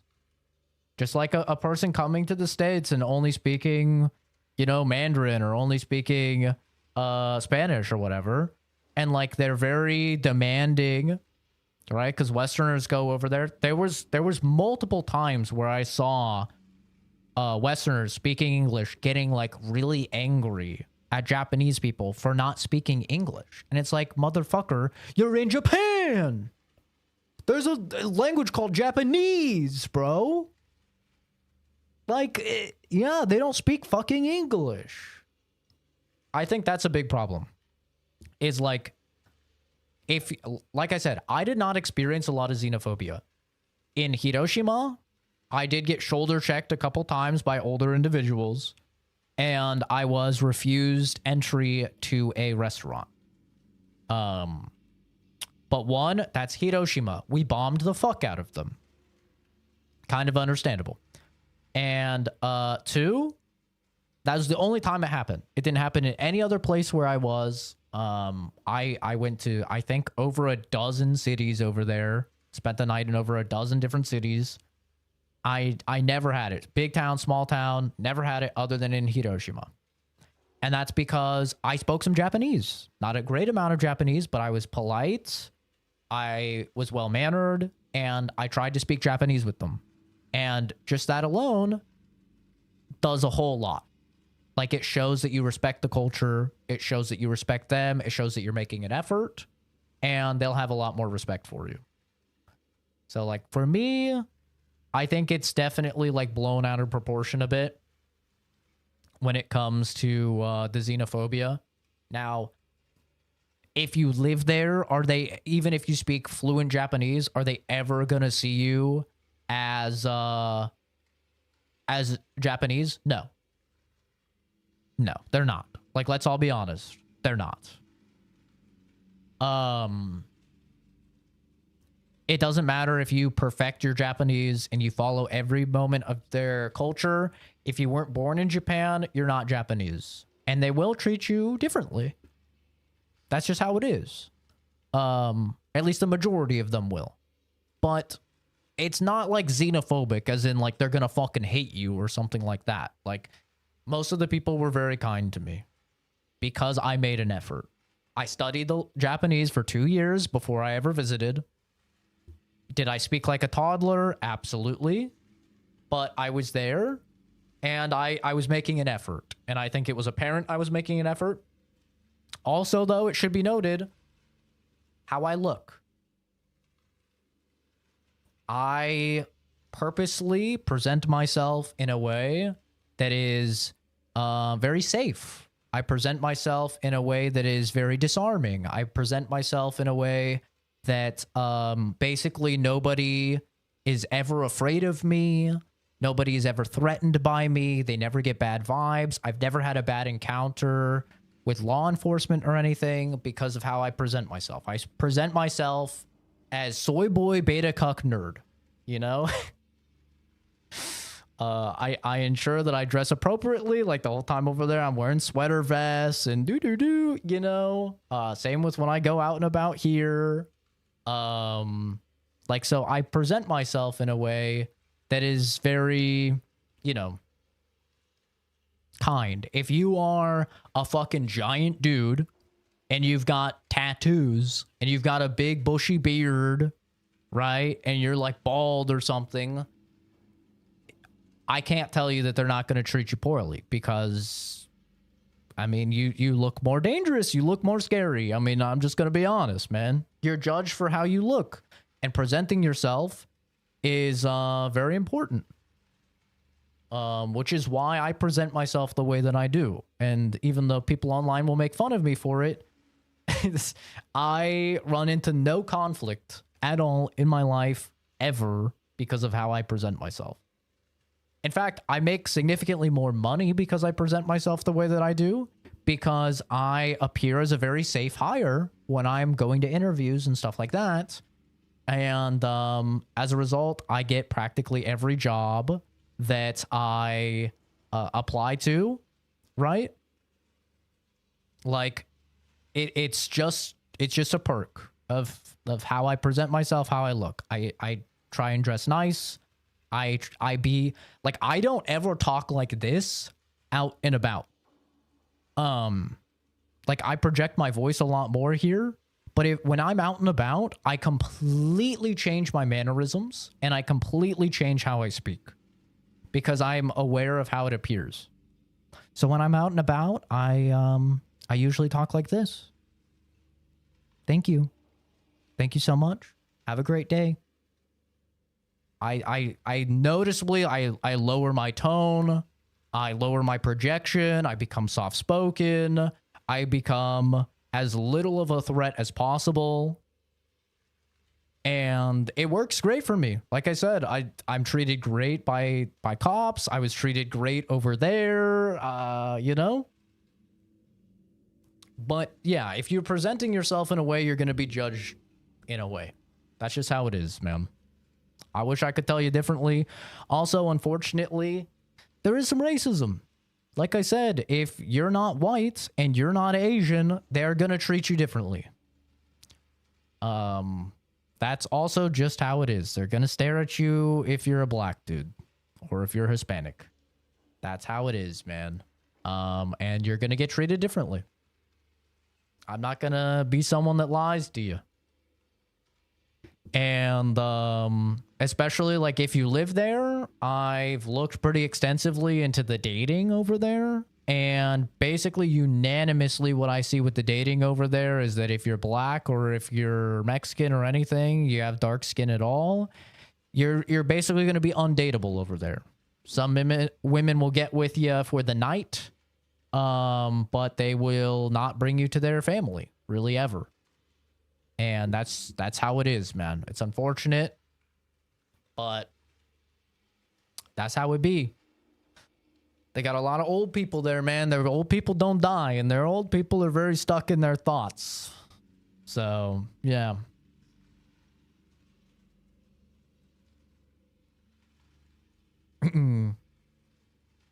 Is Indiana that bad, Eddie? I had no idea. Why exactly did they deny you? So, Jesus. You look good right now. Thank you. Thank you for noticing. I just woke up before I started the stream. Thank you. Thank you for the super chat, dude. But they denied me because I was a foreigner. I was gaijin. Some of the businesses over there will do that. They won't take foreigners, even if you speak proficient Japanese. What they told me is they told me that they were full. There was nobody in the restaurant. There's not a single person in the restaurant. They told me that they were full. And that's what they do. And you just can't go in. You just gotta accept it.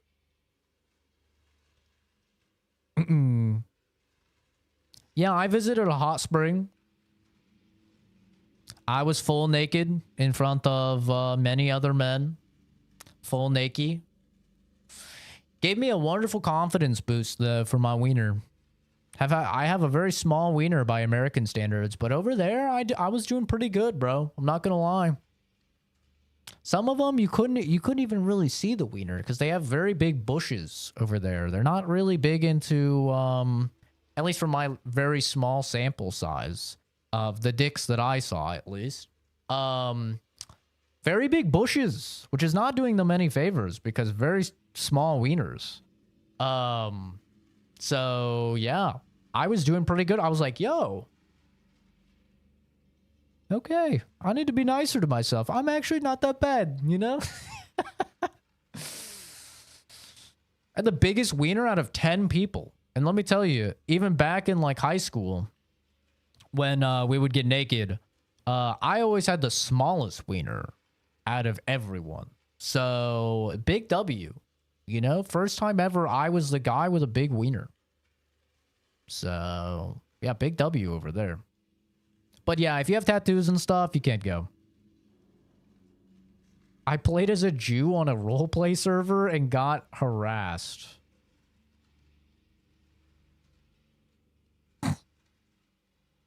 All right.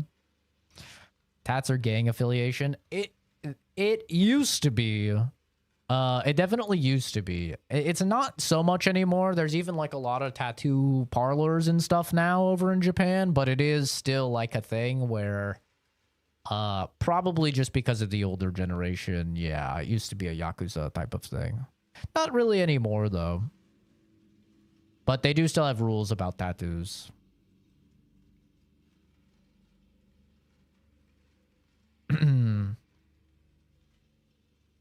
But the place I went to, they had also baths. They had like a public bathhouse, but they also had one in your room that you could do.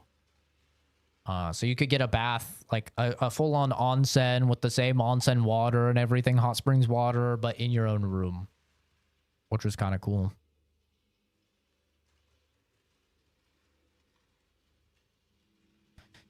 Never have I experienced racism before coming here. I mean, to be fair, Eddie, you were in California, which is probably the most accepting out of everywhere in the United States. You know, it's the most diverse cultural melting pot in the whole United States. So that is kind of to be expected. I feel like you would even if you went to like Oregon, you know, Portland, which is very accepting. Yeah, it would still be like that.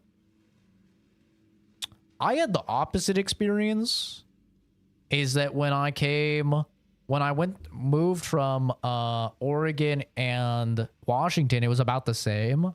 But then when I moved to Vegas, I was like, holy shit, there's a lot of black people here. There was like no black people where I was in Oregon. There was no black people where I was in Washington. And then there were just so many black people in Vegas to the point where most of the places I worked, I was the only... I was like the only fucking white dude. Oh, and let me make you mod again, Eddie. I keep forgetting. There you go. I keep forgetting to give you your mod back after the channel was hacked. But yeah, I kind of had the opposite experience where I was like, oh shit. There's like some racism towards white people. I don't want to call it reverse racism because that is just a stupid fucking saying. Racism is racism. Doesn't matter if you're being racist to white people or black people or whatever, it's still racism. But yeah, that was the first time where I experienced racism towards white people. Is like the very first job I worked in Vegas, I was one of two white guys in a warehouse. And after the first day, everybody there, not everybody, but a lot of the black dudes there jumped the other white guy and beat the shit out of him in the parking lot because they thought he was racist. And then I was the only white guy that worked there. And I was like, oh, shit, this is different here, bro. This is different. But it was okay. They said I was one of the good ones, which was very nice of them. I had a few women literally gasp when seeing my wiener. I'm slightly above average here. Yeah. Yeah, I didn't get it with any Japanese women, but I can see that.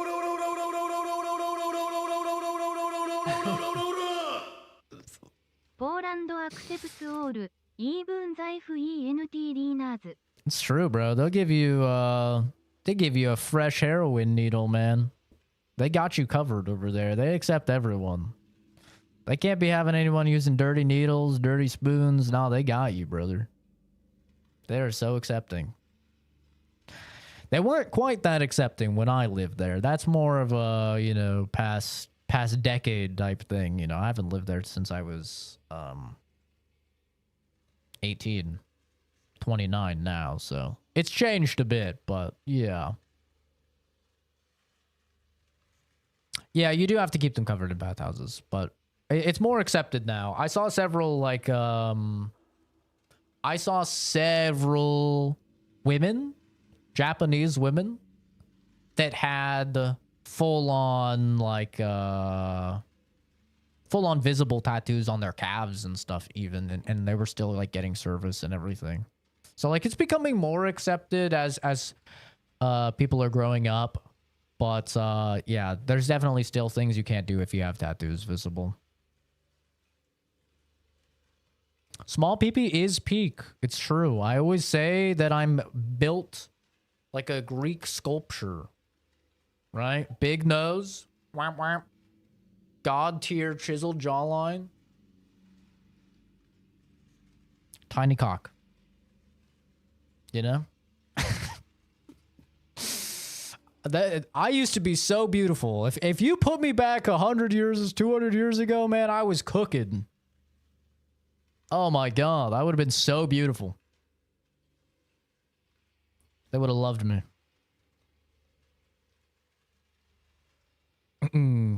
Every old maintenance guy at my job blame everything on transgenders. Like, I'm not even joking. It is a thing, yeah. There is a large percentage of people literally obsessed with transgenders right now. It is a weird one. We get a lot of them in the chat coming in insisting that I'm trans. Just being weirdly obsessed with trans people. It's a little weird. And I've said it before and I'll say it again. A lot of these people be lying because those trans porn videos are #1 trending. Transgender porn is the most like rapidly growing trending tag for pornography. And those things get millions of views. So a lot of those motherfuckers are lying. And they are overcompensating to cover up. You know what I'm saying? But it is a weird obsessive thing where it seems like trans people are just living rent-free in these dudes' brains. It's like, bro, controversial take. I don't care. If you want to chop your wiener off, bro, chop it off. I don't care. It's not my wiener. アーンとチート&バックタトゥースモアユナクセプテーブルインゼアカルチャー。 Yeah, if you got a chest or a back tattoo, that's not good. Same with a sleeve. If you got a sleeve, that's not good either. But if you got a little, you know, you got a little tramp stamp, you got a calf tattoo, you got something on your fucking deltoid or something, like, it's more acceptable now. But yeah, very hot take apparently in today's culture. I don't care what you do with your cock, bro, or your coochie. I don't care. Why would I care? It's not mine. Chop it off, bro. I don't fucking care. If you end up regretting it, that's on you, man. That's your decision. I don't know. People are so fucking weirdly obsessed with other people that have nothing to do with them. I don't get it. Like, if I can get it to a point of like, you know, if you're a parent and you're worried about stuff that's being taught in your school, all right, sure, I can vibe with that. I mean, I'm not a parent, so once again, I don't care, but I can understand that a little bit. But this goes beyond that for a lot of people, bro. Like, a lot of people, they come into my chat and they're like, oh, you fucking tranny. Yeah, I know you used to be a woman. Or do they think I'm female to male or male to female? I don't know. I think that they would think I'm male to female because of the long hair. I would think. I don't know, but I get just people so angry coming in here accusing me of being trans and being so mad. I'm just like, can you relax? Like, calm down, brother. Calm down. Are they in the room with us right now? It's gonna be okay. Stop punching the ghosts. Portland is wacky, yeah.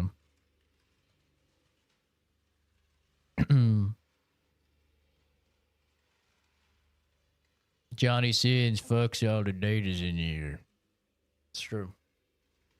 Bro's skewing the results. I'm not that small, I swear. Closet trans lovers. A lot of them do be. A lot of them do be. I'm just saying. Those numbers are too damn high for it to only be one small little denomination. Okay? I'm just saying. You don't get 10 million views on trans porn by just one little group, okay? That's a whole lot of people clicking on that video. It's a whole lot. From all shapes and sizes and religious backgrounds and political affiliations, a whole lot of you are clicking on that video. I'm hate watching. I clicked on the video to leave a mean comment, a mean nasty comment. Oh, how dare you? How dare you make my cock hard? You terrible person. That's how I feel when dudes come in here and they're mad at me, calling me like trans or something. I'm just like, listen, if you're attracted to me, I don't have to be trans. You know? Like, maybe you just are attracted to a feminine looking dude. That's fine. That's okay. You know? Femboys are on the rise right now. Okay? To some people, femboys are more alluring than women. You know? Just saying. They're on the rise. You could be cool. You could be a cool kid and be into femboys. Not that I'm saying I'm a femboy, but many people call me a femboy. So, it is what it is. I cannot beat the allegations despite how much I've tried. So, you know, at this point, you better just roll with the punches.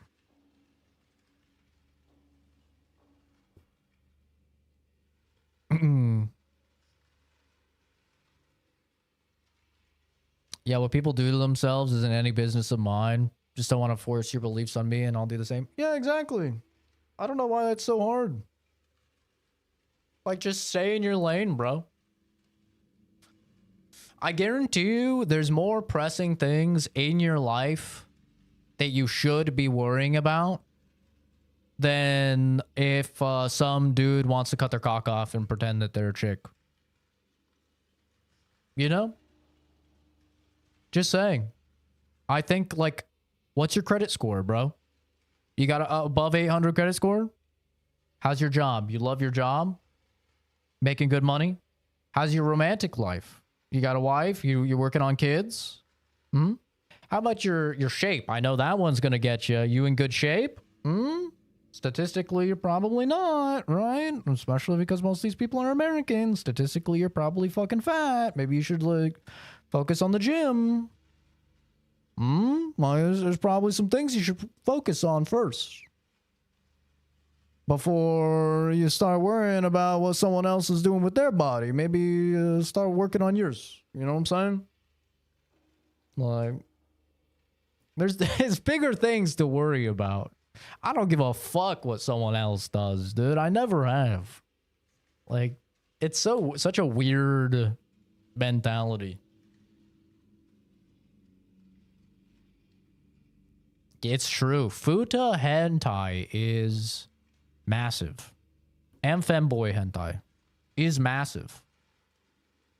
And what is futa hentai but trans hentai, really? It's someone with a dick and boobs. Go to Thailand. You'll find 9 trillion people there with a dick and boobs. I mean, really, what is it? Just saying. I mean, you know?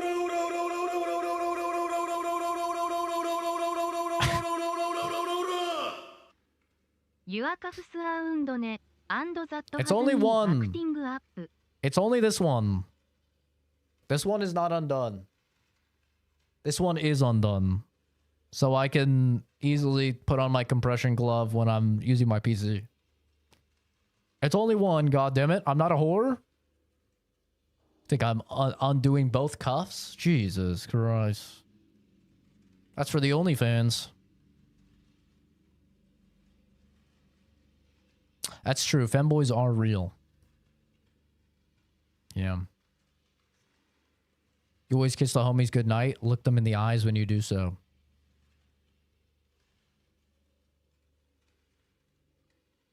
On thin ice.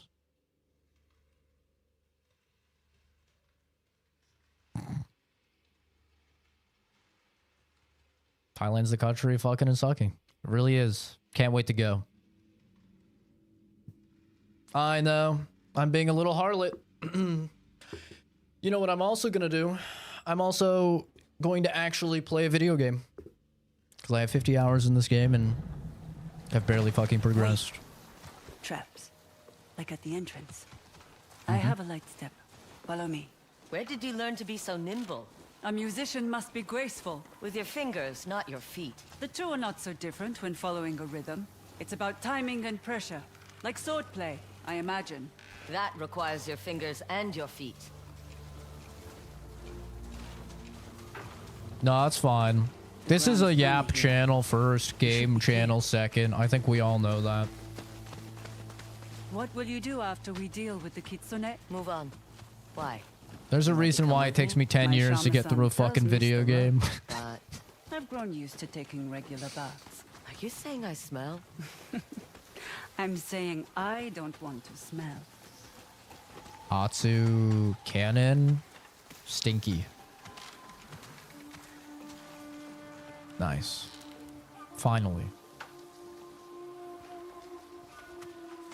Finally, some representation. We have a stinky character. And I don't even have to play Warhammer and be a Nurgle worshiper. W. Am I still enjoying the game? Notice I have a kunai now. I have done all of the side content in the game. Up to this point. I've done everything. Every side quest, every bounty, all of the shrines, I've done everything. At this point. I've not purchased everything, but yes, I have done everything, even in Teshio Ridge. So, yes. Yes, I do have kunai. It's all fully upgraded. I went through Kusarigama quest line, all of it. BL4 is already on sale. Might pull the trigger on it. I would, honestly. I mean, I think Borderlands 4 is amazing. The biggest problem with it is the bugs and the glitches. I think it is easily the best Borderlands since 2. It's very good. The problem is the bugs and the glitches. If you're going to play solo, you don't really have to worry too much. If you're going to play co-op, don't. Don't play co-op. Not through the story, at least. Honestly, I would keep co-op to a minimum right now, which sucks because I love playing Borderlands co-op. But right now, progression still does not carry over from the host. So the host gets all the progression and everyone else gets none. It's ass. All my friends quit playing because we played through the story. They were really liking it. And then they went back to their game. All the progress gone. So it's fucking terrible. They still have not fixed it. So yeah.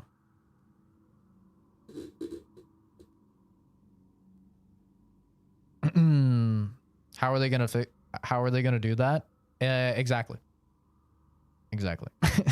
It's you get the quest progression. So you get like the main quest progression, but you don't get any of the map unlocked. You don't get any of the map unlocked. You don't get any of the open world activities, which is like the majority of the content. All you get is like the actual quest progression. So then you go back to your game and your entire fucking map is black. It's all like Fog of War, you know, like this type of thing where you can't see anything, the whole map, and you're just like, bruh. It's really, really bad. So I would not recommend playing co-op until they fix that. Or if you're going to play co-op, be the host. Because I didn't have the problem. I was host. I didn't have the problem. My friends did. So, yeah. But Borderlands 4 is great. It is actually a very good game. The end game is a little bit lacking. But, you know, it's very good. I enjoyed the story. I think all of the Vault Hunters, I've leveled 3 of the 4 Vault Hunters. And all of them are very fun. They have multiple builds that are good. Yeah.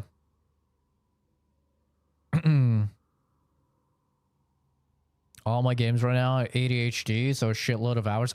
This is why I hate open world games. I talk about it on the channel all the time. I fucking hate open world games because this is what I do. I do everything, and it takes me forever to get through them. This is why I just love my linear game that I could just go right through. Once you start giving me doodle bobs and Bingledorfs to fucking collect and get all of and drip to maintain and stuff, I'm like, I have to do it all. I have to. Should you make coffee? Probably not. It's like midnight over there. You should probably get ready for bed. Yeah. I would like some coffee, though. Yeah, me and Josh are going to play through Little Nightmares 3 after I finish this up. Hoping I can finish it up in the next couple days here. This weekend is the Arc Raiders server slam, so I'll be streaming that, playing that with the boys. Very excited to finally play that because I've had so many people that I know glaze it. I didn't get to play the beta, and I've just had so many people glazing it, but I've been just playing Battlefield 6 with the boys. That's been a lot of my time, is just playing Battlefield 6, which is quite buggy. It's got a lot of bugs in it right now. It has some fucking really annoying stuff in it, but overall, it is still fun. It's good. It's a good game. Is the Warframe skin still available? I think I missed it. I think if you log into Warframe right now, the event is going for the next, like, week. I think. So they have the new mushroom guy, and then they also have, I think he has some weapons or something, and then they also have, Oberon for free. But yeah, Little Nightmares 3 will be next. And then I do want to do Chronos before, while we're in Spooky Month, I want to finally play Chronos. But we got a bunch of shit coming out, so we'll see what happens, dude. Hi, Liam.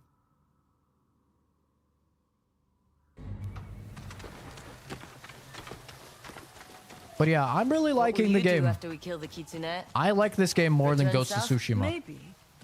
Do you want to come with me? We'll make music and trouble wherever we go.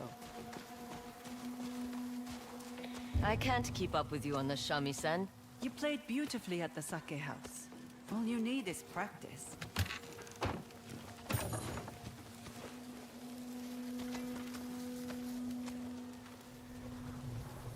Silent Hill left, Borderlands 4, Chronos, Reach. Oh yeah, Outer Worlds 2 end of this month. Gears Remaster, I saw some clips of how good people are in that. I'm good not playing that. I'll just get shit on if I play that. Outer Worlds 2 I'm very excited for, though. That could be my game of the year this year, and I know that's crazy to some people. I know it's crazy. In a year where Expedition 33 has came out and Silk Song, but like, I'm gonna be honest, man. I am a simp for Obsidian. They're my favorite devs. I really enjoyed Avowed earlier this year as well, even though a lot of people shit on that. Outer Worlds 1 was my game of the year for 2019. Outer Worlds 2 just looks way better. The flaw system looks fucking hilarious and super interesting. Like the most interesting RPG mechanic I've seen in a game probably in like 5+ years.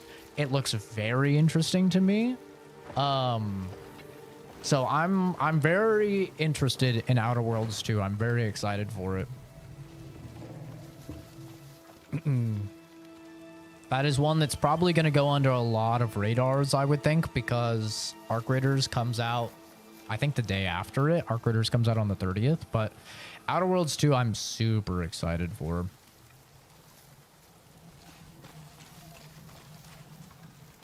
Is it better gameplay-wise, story, or both? Gameplay-wise, infinitely better than Tsushima. I will go on record, and I think that is objectively true. I think the gameplay in this game is objectively better than Ghost of Tsushima. I would be very interested to talk with somebody that thinks differently. Because of this. Because you have 5 different weapon types that you cycle through. Instead of in Tsushima, where you just have katana and then you just change your stances, right? This is 5 different weapons with 5 different skill trees, all for the weapons, right? So each one has their own skill tree and weapon and like moves and things they're good at and things they can do. So I think objectively the gameplay is better in this game. I'd be pretty surprised if anybody could make a compelling argument. I wouldn't be against tiering it, but I don't think you can really make a compelling argument for Tsushima having better gameplay. Story story-wise, I like more, but I think most people will probably like Tsushima more story-wise. I didn't really like the whole honor storyline. It annoyed me more than anything in Tsushima. Like, constantly having to battle with this, like, thing of honor and, like, not being able to approach situations how I wanted to because, like, it's like, oh, honor. And then for it to ultimately, like, not matter at all because it forces you to do things anyway. I didn't really enjoy too much. I also just thought Jin was boring. I'll be honest, I thought he was kind of a wooden plank of a character. He was like just very boring with how he interacted with all the characters. He was very just like stoic and kind of boring. Atsu has a lot more levity. Like, she cracks jokes a lot more. She seems like a real person. She's like torn. She's like torn between being like, oh, I'm super serious Onryu, right? And then like, but also meeting certain characters and bantering with them and shit, and she'll like make jokes, and I just like her more. Also, she's not constantly wrestling with this dynamic of honor and like, oh, should I do this or should I do that? She's just like, nah, I will do whatever it takes to get revenge. And I think that that's more fun for me. I also really like the fact that this is a non-linear story. So that is the main thing that's different from the story perspective of this game versus Tsushima. Tsushima is a linear story. You do this, and then you do this, and then you do this, and then you do this. In this game, it's much more like Breath of the Wild. It goes, all right, you're going to get revenge on the Yotei 6. Go figure out where the fuck they are and fight them in whatever order you want. And it's just completely hands-off. And so you can fight Oni first, or you can fight Kitsune first, or you can go for the Saito brothers first, right? You can do it. You could try and go for Lord Saito himself first if you want to, right? So it's like Breath of the Wild in that aspect, where like you can do whatever you want, and you can go here to learn the Odachi if you want first, or you can go here to learn the Kasarigama first, or whatever, right? So I really like that. I think that that's a very interesting approach. And I think it's fun to just be able to like do whichever one you feel like. But also, I've seen some people say they preferred the linear. So I think story-wise is definitely far more subjective. Gameplay-wise, I don't really think you can make an argument that Tsushima's better.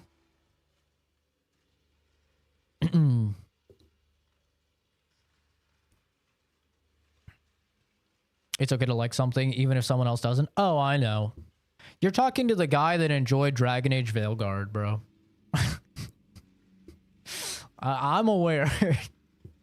I am just honest. If I like something, I'm gonna say I like it. If that upsets people, it upsets people. Don't really care. I'm honest. I'm gonna say if I like it or if I don't, you know? You learn the, they are side quests, yes, that you learn the different weapons.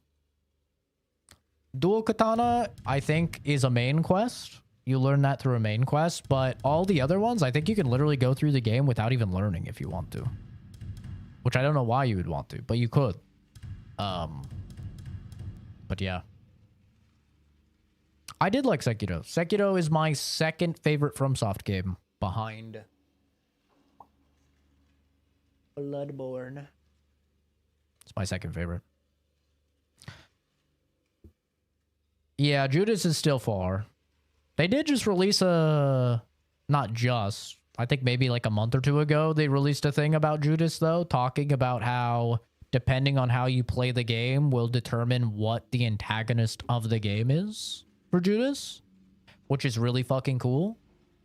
So, like, different people playing through the game will have a different bad guy for Judas, based on their decisions and how they play the game and stuff, which is very interesting. I'm very, very excited for Judas. I have a very high bar. If you're the one who knows how to use one weapon in 10,000 ways, I agree, like, but from a gameplay perspective, I think it's not as interesting.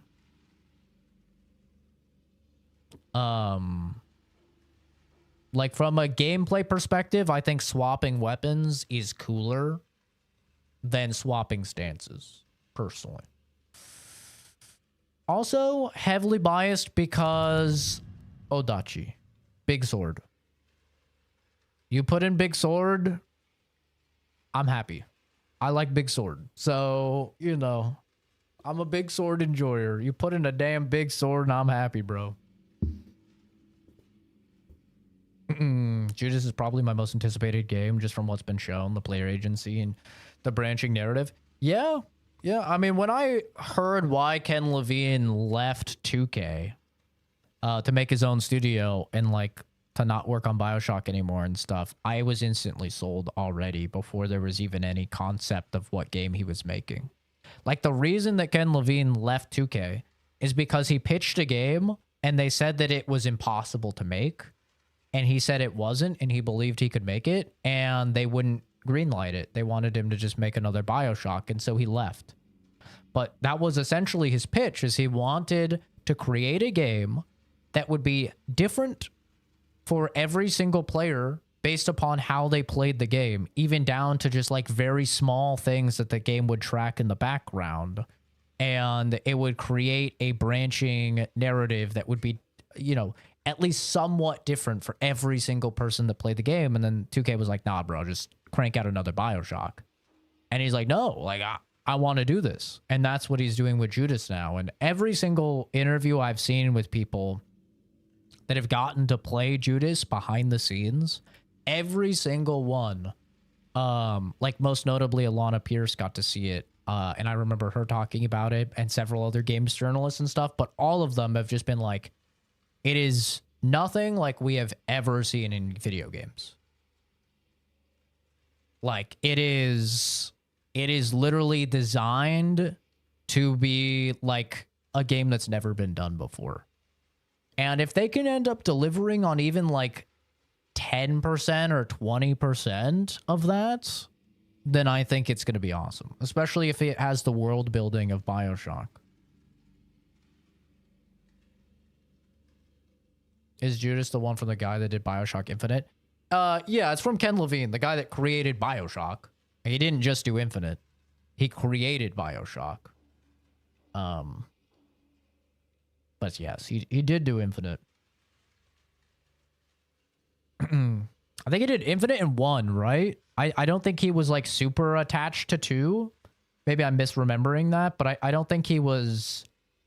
I think 2 was a situation where it was like a Dark Souls 2. Where they wanted to do it, and then he didn't really want to do it too much. Maybe I'm misremembering. But I remember there was something with BioShock 2 that like he had spoken about. Not being like too into it. He wasn't a part of 2? Yeah. Yeah, it's like Dark Souls, right? It's like, he comes out with like BioShock 1, fucking banger. In my opinion, one of the best video games ever made. I have some artwork of it right here. You can't see it. I'm pointing. It's right here. You can kind of see a little bit of Rapture here. BioShock 1, one of my favorite games of all time. I think it's one of the greatest games ever made. Came out with that banger and he's like, yeah, I'm done. You know? Like, that's BioShock. And then they wanted more. Just like Dark Souls, right? And Miyazaki's like, I don't want to do a Dark Souls 2. And then they did it. And it's pretty widely considered the worst out of all of them. Still has fans, don't get me wrong. But like overall, it's kind of considered the worst. And then they like come back in and they're like, okay, motherfucker, I can't have Dark Souls ending with Dark Souls 2. And then they come back with, you know, Dark Souls 3, which is a banger, or in this case, BioShock Infinite, which has not aged as well. Like when BioShock Infinite came out, everyone loved it. There were talks about ludonarrative dissonance, which is it was kind of the first game I really remember ludonarrative dissonance being discussed in regards to. But I mean, most people really loved Infinite. As the years have progressed, people like Infinite less, I think. But I think also Burial at Sea did a lot of good work for the game. Like even people that don't like Infinite like Burial at Sea usually. But BioShock 1 still considered like the fucking GOAT, right? Just amazing. Fires on all cylinders. Even now you can boot up BioShock 1, still plays great, has wonderful immersion. The world building is fantastic. The plot twist is one of the greatest ever put in any piece of media. Let alone video games, right? So very good. Very, very good. So I'm excited to see what he does. Like, man has been cooking for a long time with Judas, and he's taken his time. So I hope it's good.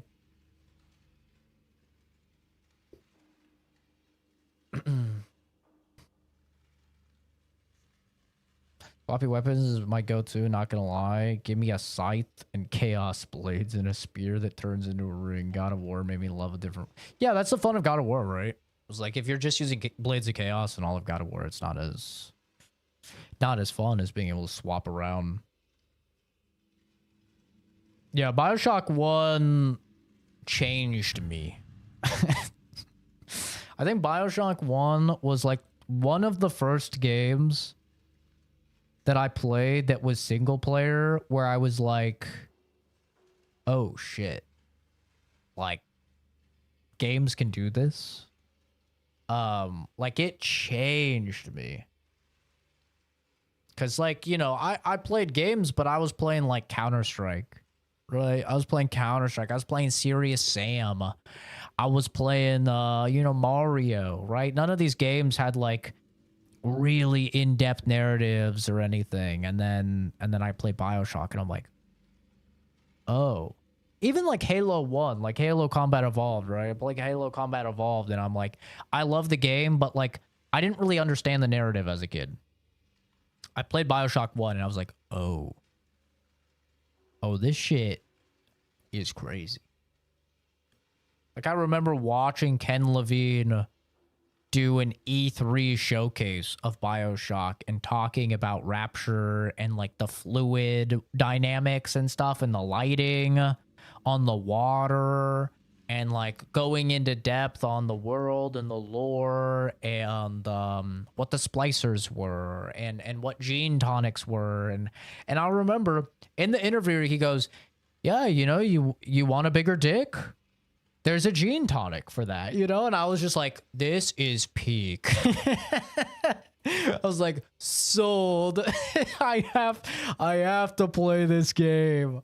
This is amazing. And then I played it and I was like, this is amazing. And I probably played BioShock 1 like, dude, I probably played it over a dozen times on the 360. Like, it was so good. Yeah, and it was really one of my first like horror games. Like yeah.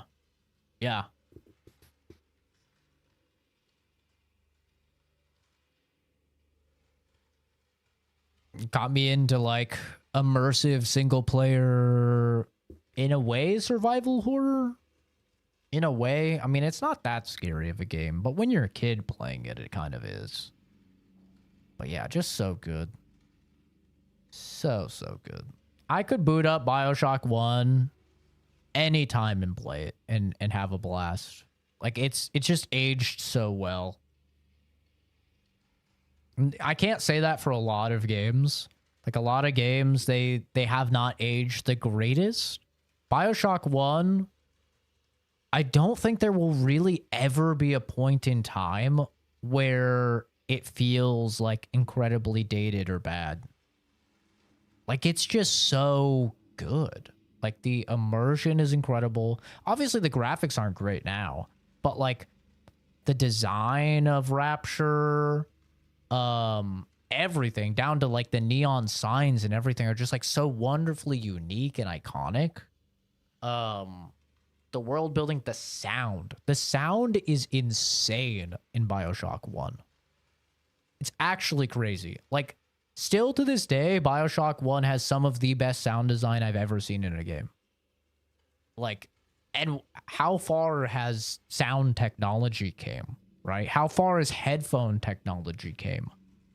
in all these years, and still BioShock 1 is one of the greatest sounding games. The voice acting is incredible. Like, oh man. It's peak. It's peak.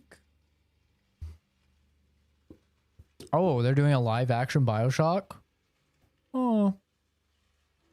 I don't know if I'll watch it, but interesting. Hope it's good. Take care, Eddie.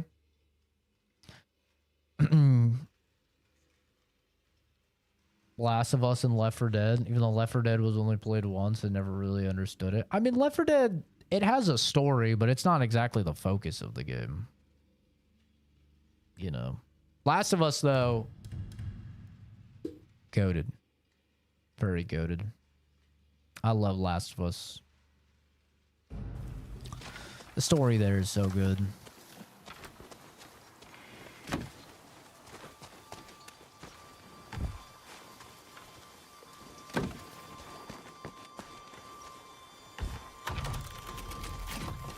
Yeah, we'll see.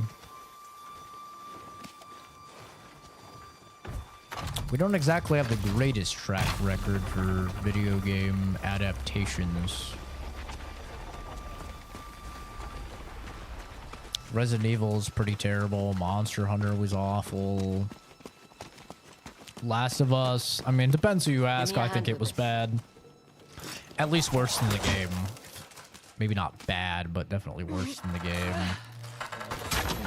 You're stronger than Witcher. Especially for someone who sits around and plays music all day.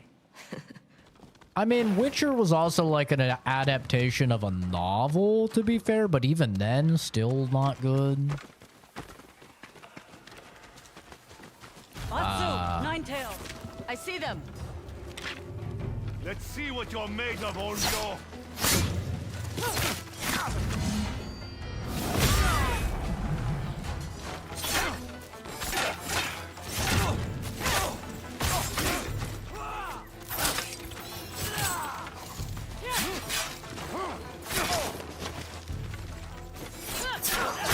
Ow, you fucker.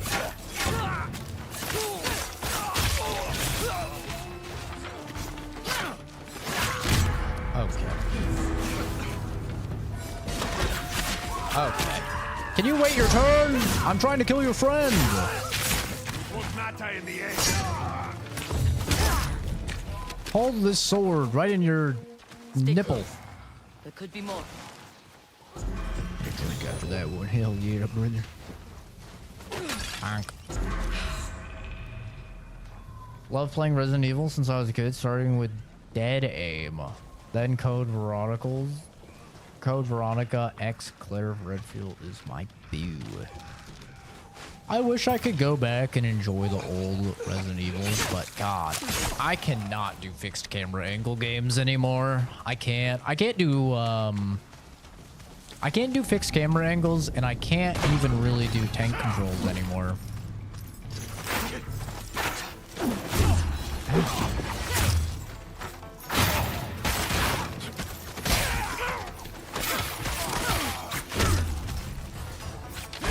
Oh.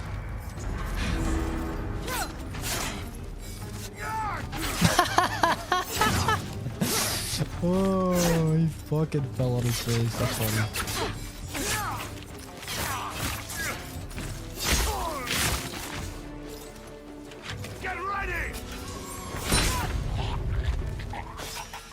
You tried. You all right? Fine. In a strange way. It's comforting. We must be getting close. I just have you shit in my pants as a kid. I hate it, man. I hate it. I wish I didn't.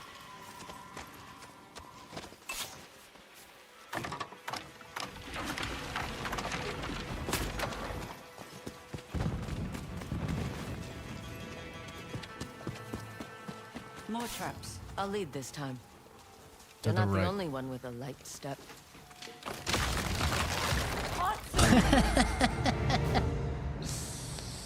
You're not the only one with the light I'll lead step. this time. You're not the only one with a light step. I guess that means danger, right? So you go left. danger left, so you go right. Fire.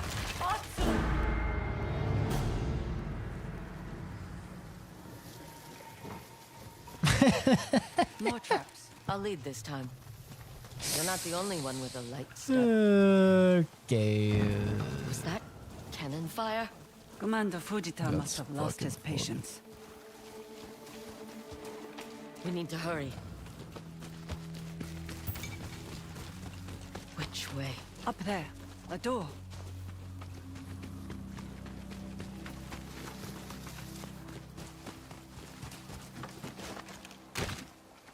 Good thing Kenzie isn't here. Fuck Help me Kenzie. open it.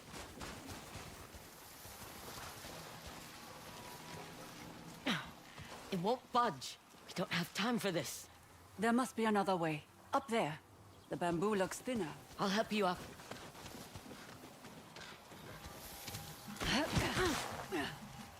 Ow, Take my hand. stepped on my Are you sure spine. you can? Just hurry. Okay. Right. Can you cut through this? Bitch buff You as only hell. knew how much practice I've had at chopping bamboo. It's true, I have been chopping that bamboo, bro. I doubt this is how the Nine-Tails. We need to reach the kitsune before the samurai. The harvesting site. Now we find the kitsune. This is a massive operation. What are they growing? Wolfsbane. The Ainu use it in their hunting poisons. The recipe varies among families and is a closely guarded secret. Never written down. Yet somehow the kitsune has it. He must have manipulated the Ainu into giving it to him. Or worse. Shouldn't the wolfsbane affect the Ninetails? The Kitsune must have taught them the art of poison. The art of poison, which just makes you immune to it, Atsu, it's apparently. him, the Kitsune. Kitsune. He's too far. How do we draw him close? We don't. I'll move in while you cover me. You know how to use that bow? To hunt rabbits, not people. Rabbits are harder to hit. You'll be fine. What's going on? It's Commander Fujita and his men. We're out of time. The kitsune's getting away. Go. I'll catch up. Samurai, out of my way. Excuse me, guys. Excuse me. I'm here for the kitsune, not you guys. Respectfully. Move. You guys have fun, though.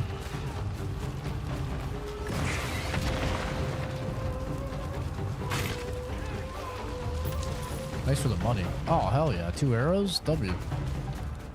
Kitsune.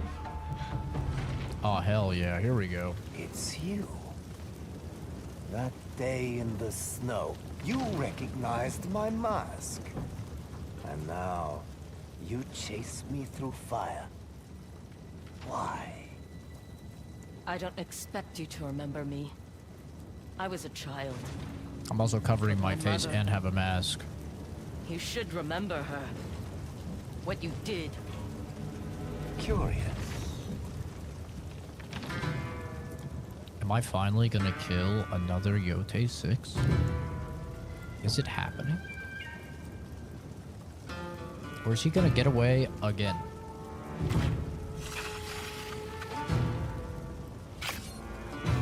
I should have put on the dueling armor. Oh no, he's using fucking Kasarigama. Oh.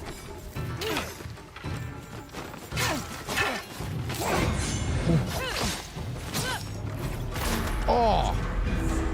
Bit of a tricky boy, huh? I rolled. Oh, my nipple. Where's the roll? Hey-oh. Oh. Oh, that's right. Anyone can wear a mask. No. He's saying it's not you.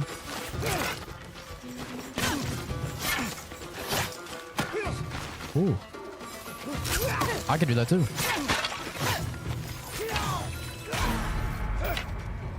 You motherfucker.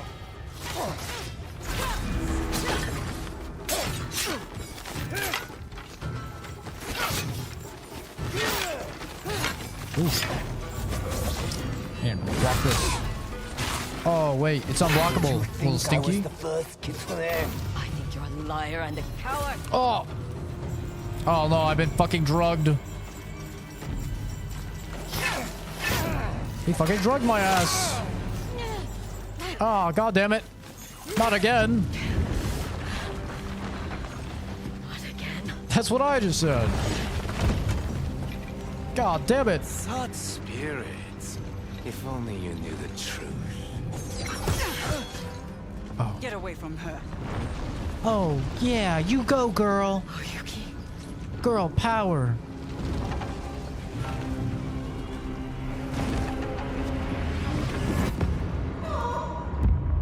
God damn it, I'm tripping. Stay with me, Atsu. The kitsune.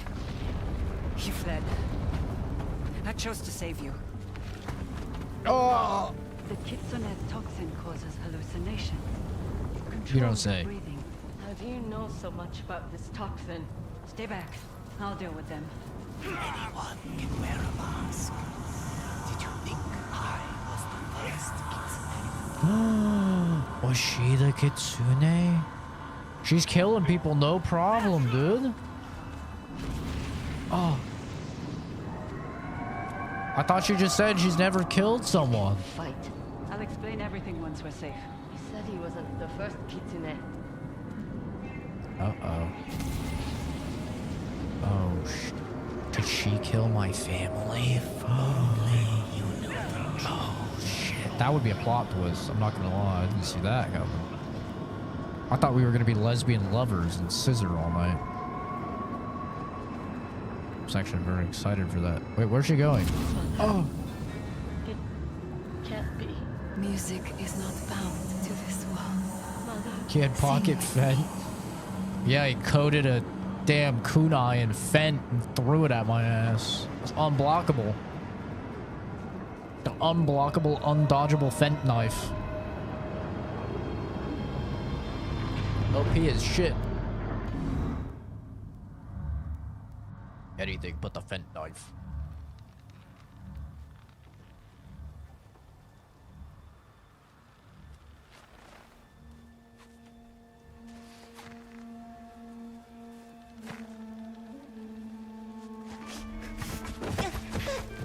Mommy. Let me go! Stay with me. Get away from her! It is a woman. Atsu, look at me, not him. Look at me while I hang. So please! Come on. Atsu, go with him. No! No!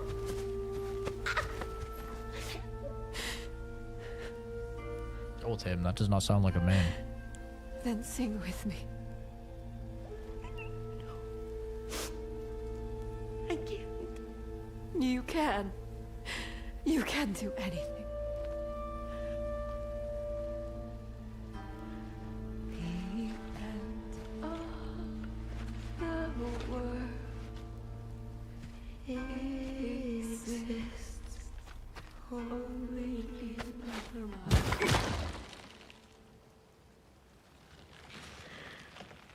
Wander on, my love.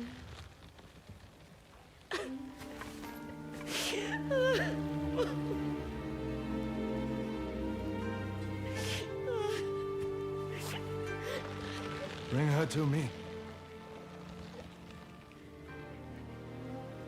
Run.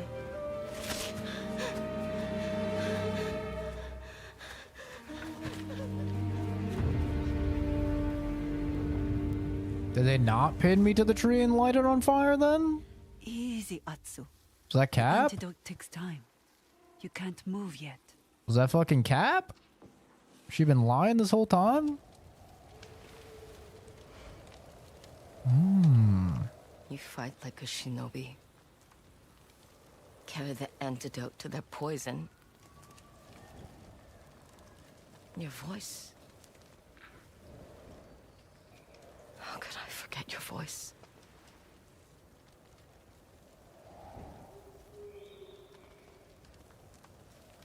You never asked why I was after the kitsune. Because you were there. I tried to save you. And my mother? What did you do for her? Nothing. You watched as he... I am not your enemy, Atsu.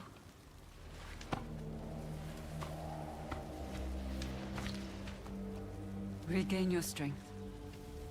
And meet me here. She is a kitsune. I'll prove it.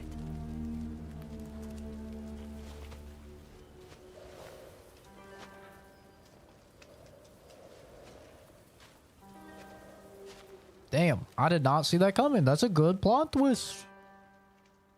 I did not see that coming. The ghost of Yotei. I've done it. I'm no longer the Onuryu. Here you go. Got her scent? Oh, now I have to kill dogs. Chat's gonna hate this. Thank God Kenzie and fucking Black Bolt aren't here. Can't believe we're killing Strong enough to dogs. move again and find Oyuki. The kitsune. I'll never let them live down that fucking Indiana Jones stream. Never. Never. Maybe when I'm senile, I'll forget.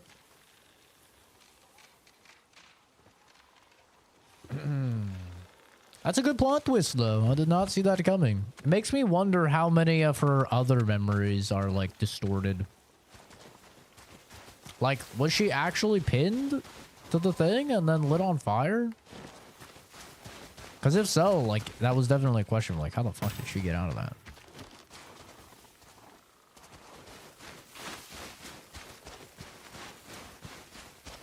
So now I got fucking dogs hunting my ass. A land reforged. The kitsune haunts Teshio Ridge and me. I cannot leave until I confront this fox spirit. This is where Oyuki, or the kitsune, said to meet. Ah, shit. I don't have any sake. I gotta do this sober. You came. I did. And guess what, bitch? I'm putting on the dueling clothes. Yo!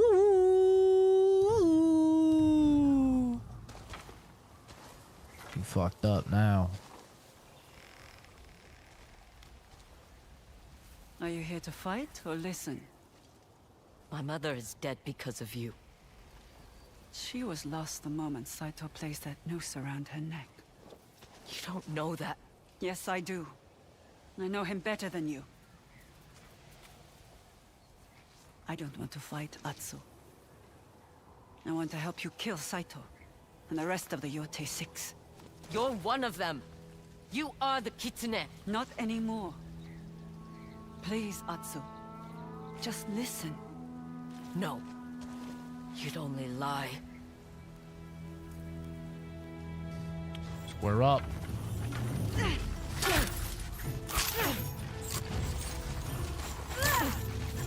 He's not even as good as Kitsune. Maybe he's just taking it easy on me. I withheld the truth, but I never lied. You made me believe the man in the mask was the kitsune. I mean, he kind of is the Kitsune now, right? Ow. Ow. Ow. She's good.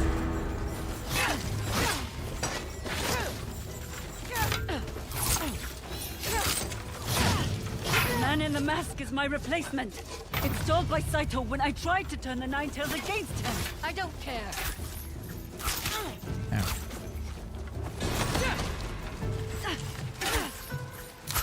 Ah, motherfucker. This new kitsune didn't murder my family. He protects the man who did. And that's fair.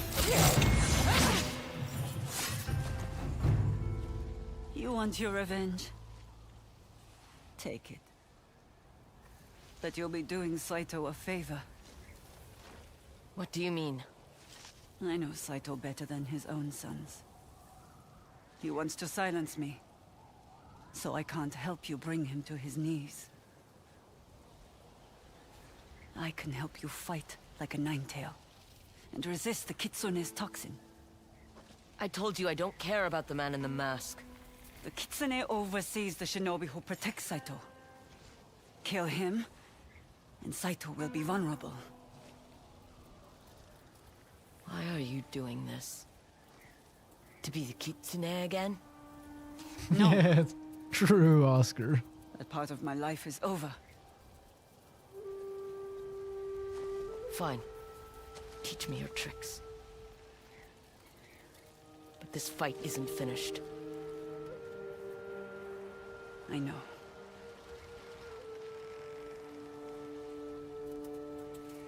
Bro's probably just like, who the fuck are you? Why are you trying to beat my ass? I don't know you, woman. You killed my father. Prepare to die. My name is Inigo Bantoya. Prepare to die. And he's just like, who are you, bro? I didn't kill anyone. I mean, he's probably killed a lot of The people. man to be who fair, but- replaced me as the Kitsune is named Dojun. I taught him and the other Nine-Tails my family's shinobi techniques. At training grounds such as this one. I don't see any ciphers or symbols. Dojun created that system to lock me out of my own operation.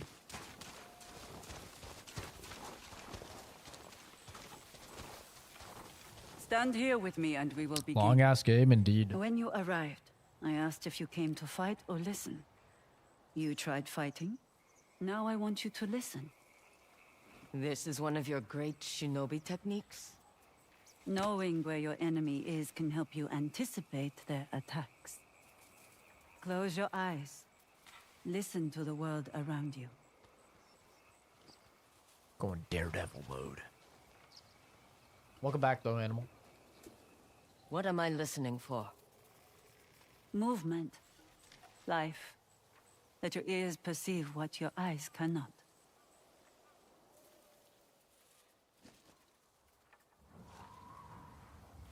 Tell me what you hear. Wood? A creaking noise. From what? A tree. Bracing itself against the wind. Yep. Anything else?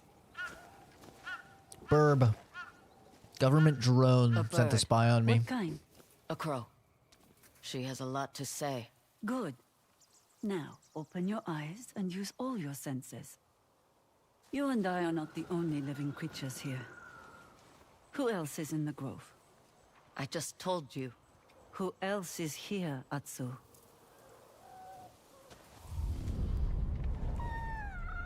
A fox. A She's fox. laughing at me. Or she thinks you are playing a game. I'm getting Last of Us fucking hearing vision. A deer. He's chewing grass. Food is scarce in winter. He must eat while he can. Now for something a little more challenging. Find me. What the fucking ninjutsu More horseshit? tricks. This bitch better just be worth popped a it. ninjutsu. She's gonna turn into a log next time I hit her. Warm breath hitting the cold air. There you are. I'm coming to get you, woman.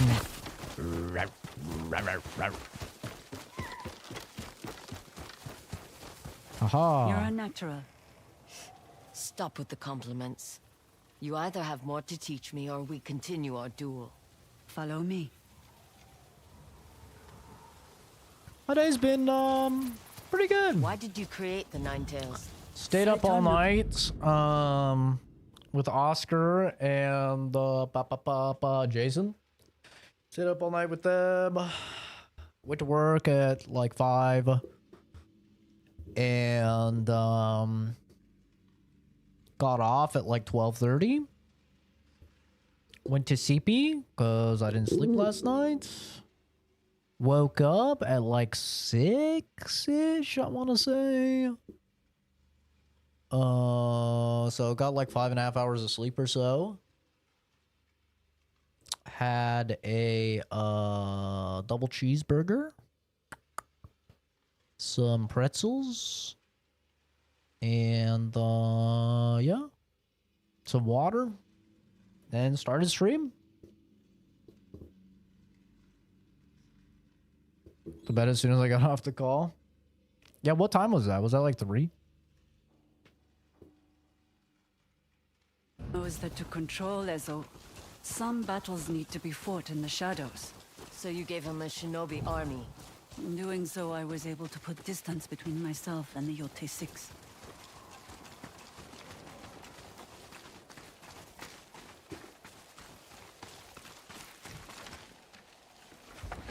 Age hit me and burger sound bomb. There should be incense stored somewhere in here. How will incense help me against Saito? Patience, Atsu. You'll see.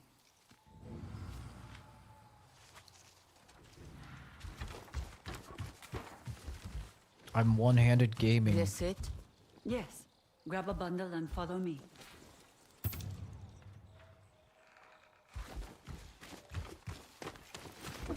I'm probably gonna stay up all night tonight. Try and like power through.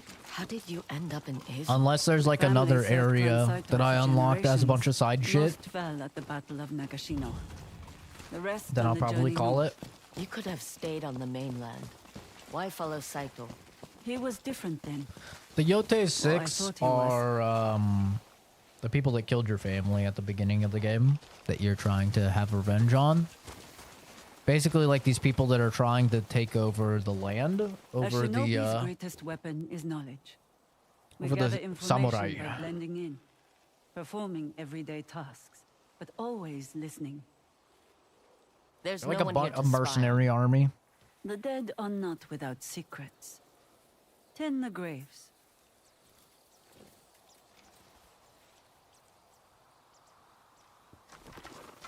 Who is buried here? I don't know. The cemetery existed long before I found this place. Then why honor them? My family's graves are scattered throughout Japan. I like to think someone tends to them since I cannot. It's how I speak to them. Music is not bound to this world. You can speak to those who are no longer with us. Who told you that? My mother. That you killed. Bitch.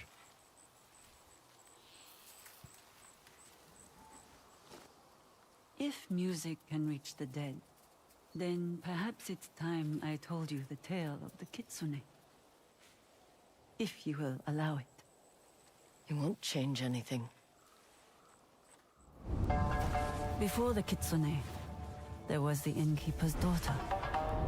By day, her shamisen songs brought warriors to tears. By night, her family served Clan Saito as their knives in the dark. Until Clan Saito fell, and the innkeeper's daughter lost everything. Orphaned and vulnerable, she followed the disgraced Lord Saito north, and took on a new identity, the Kitsune, the most elusive member of the Yotei 6. A woman hiding among men. More and more, the Kitsune felt trapped by the title meant to protect her. Am I retarded? Because I just realized that this game is basically fucking Kill Bill. My favorite Tarantino movie, by the way. I just now realized that this is literally just the story of Kill Bill. That's crazy. I might be retarded. It took me that long to realize this shit is just Kill Bill in video game form. Until one Kill fateful Saito. night, she snapped. The Kitsune defied Lord Saito to save the life of a young girl. As punishment, he branded her skin and forced her to train new shinobi to serve his schemes. For years, the Kitsune played the repentant servant, while secretly plotting against Saito. But she was betrayed by her closest ally, and the Nine Tails cast her out as a traitor. The Kitsune lost everything she built, but found an unlikely ally in the girl she risked her life to save.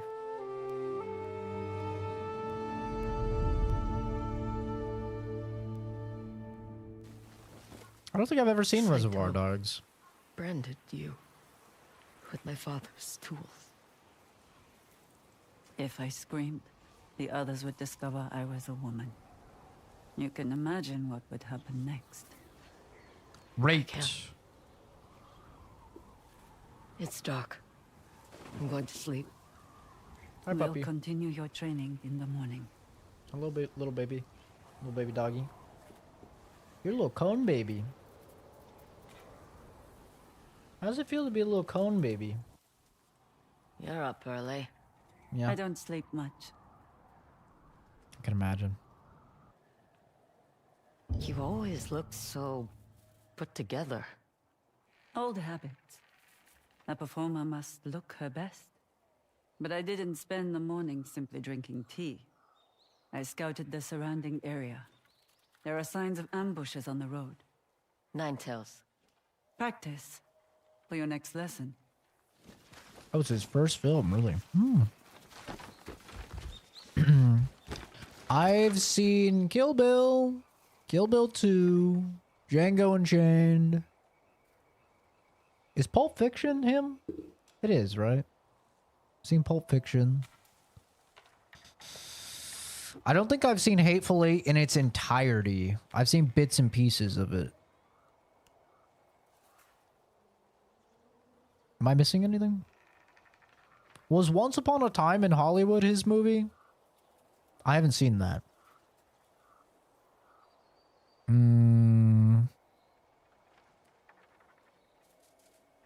feel like I'm missing something. Yeah, I haven't seen Reservoir Dogs.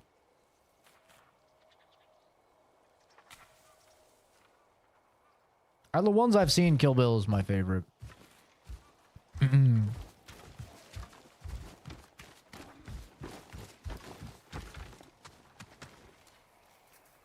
Oh, Inglourious Bastards, right. That is a really good fucking movie. That is also a really good movie. I've only seen that once. I need to watch that again. It's a really good movie. I can feel you staring. You said you were betrayed by your closest ally, Dojun? I thought if I told him my story, he would help me take down the Yotei 6 from within. I underestimated Dojun's Where's my horse? loyalty to Saito. Oh, because I'm wearing this gear. I was like, whose horse is this? This ain't my horse. Now it's my horse.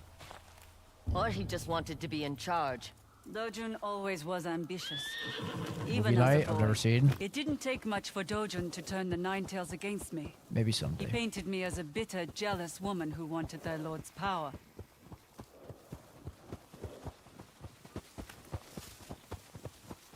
Hateful Eight is awesome. Pretty long. It's got a crazy star-studded cast. But yeah, I never saw. Oh, he did Death Proof? I've seen that. I didn't know that was him. I'm gonna open my window. So I'm gonna try to not scream obscenities or anything.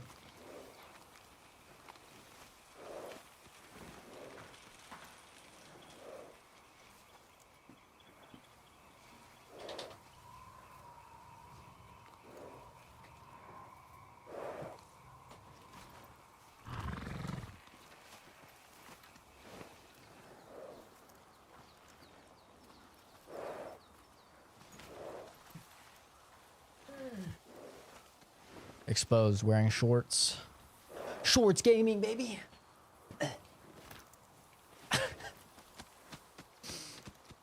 The tried and true COVID fit.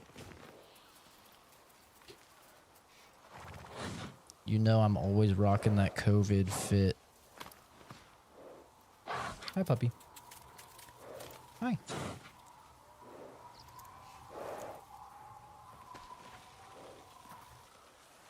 Thank God for COVID, bro.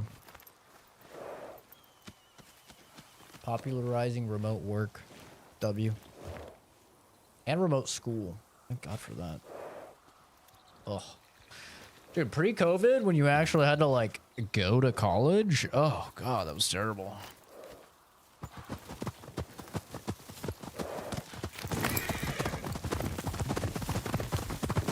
Cost so much more money, dude.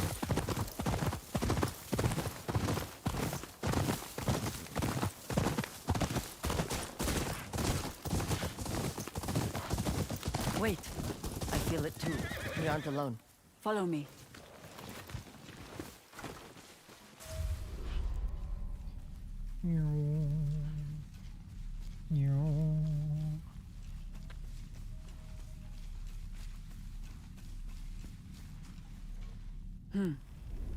As I suspected.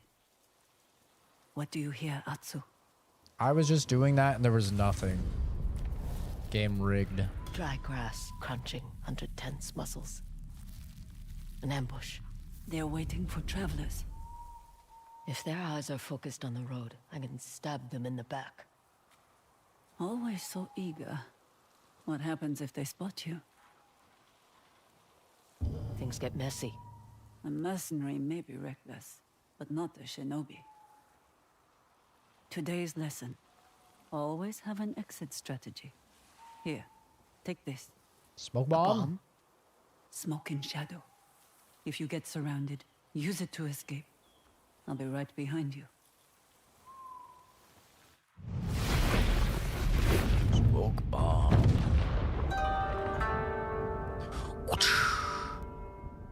What are you doing, baby? What are you doing? You good?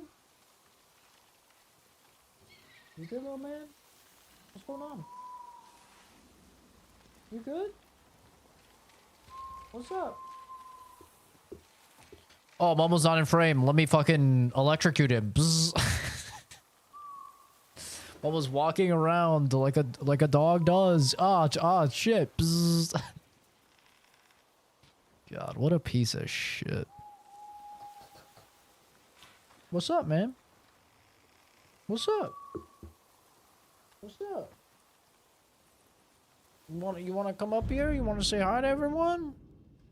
Little cone baby? Okay. Come on up. Come on up, little cone baby. Oh, oi, oi, oi. There you go. There you go. Oh, yeah. Here we got cone baby. Hello, cone baby. Can you see people? I can see the cone. You know, I can see the cone. How you doing, little guy? Yeah. You just hanging out? Want some scratchies? Yeah. That's right. Oh, yeah. That's nice, huh? That's what's up, huh? Yes, sir. Oh, yeah. Oh, yeah. Ooh, right there? That's the spot. Oh, yes, sir.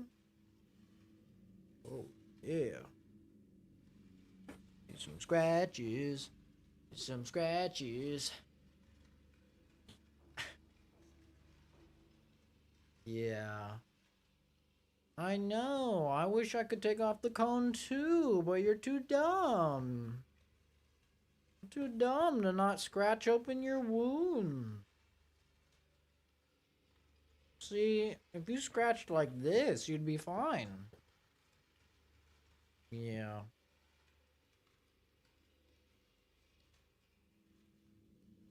He's like falling asleep.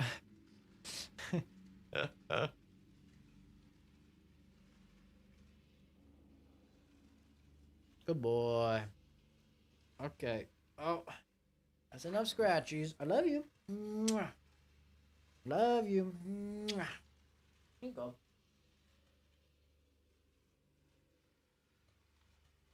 You good? You got water? Yeah, you're good. You're good, baby. You got water? You got food? What's up? You want out of the room?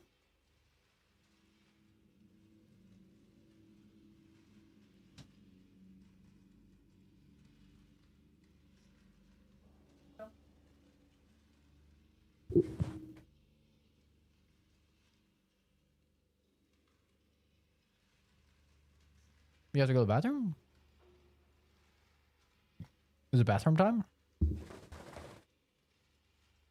Yeah. Okay. One sec. Yeah, he's a little conehead doggy. Shocking your dog so it stays on stream. What a sociopath. Yeah, he's fucking insane, dude.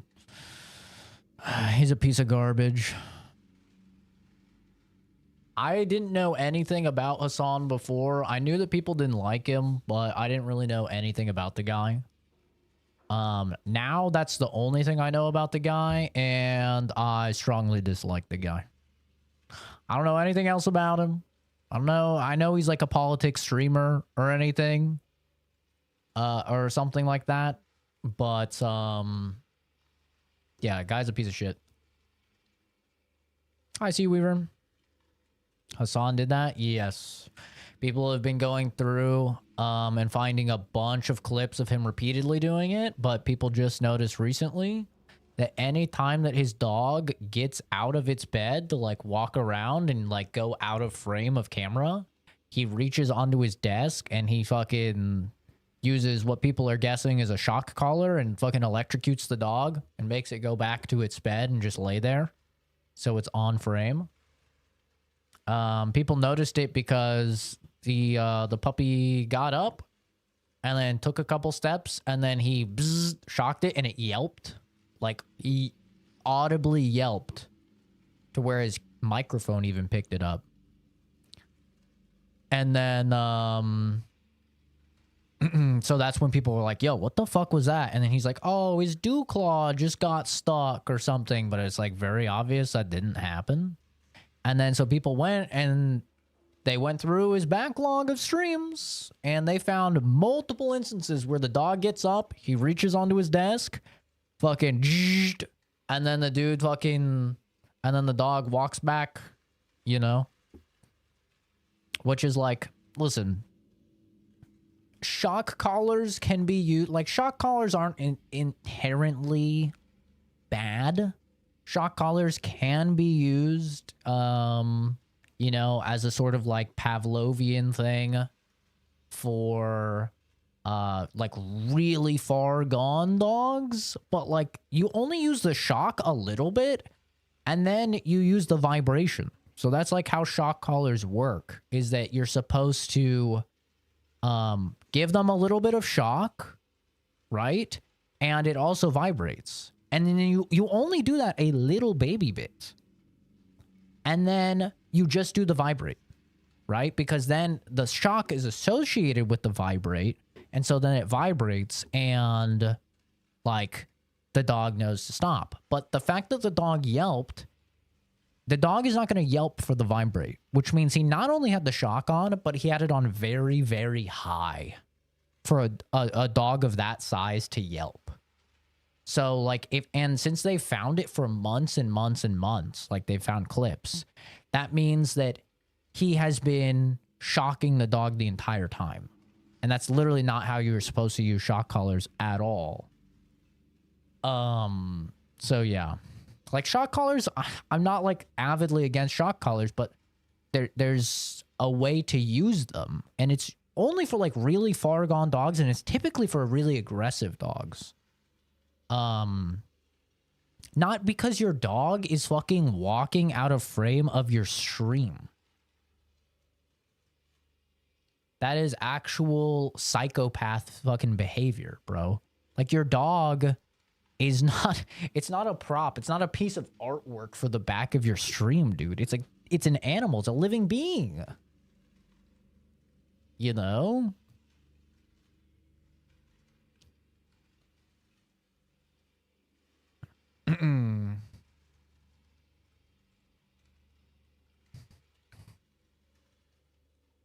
Yeah. Was it every time I finally cave and say, man, at least they can't get any worse, they somehow get worse. Yeah, I mean, I didn't know anything about the dude until that. I'm just like, dude, what the fuck? What the fuck? Like, that's crazy. A living animal relegated, and it's a big dog too. It's not a small dog, right? So like he's relegating a big dog to a little fucking bed in the corner of his room. Like Momo's a little baby, bro. And just in here, I have 3 different beds for him to walk around. And then he's got his bed in my room. He's got my actual bed that I sleep in that he's allowed in. He's got a bed out in the living room, and he just gets to walk around the house freely. You know? It's like, what the fuck? It's like really, really, I don't know, man. It's unhealthy.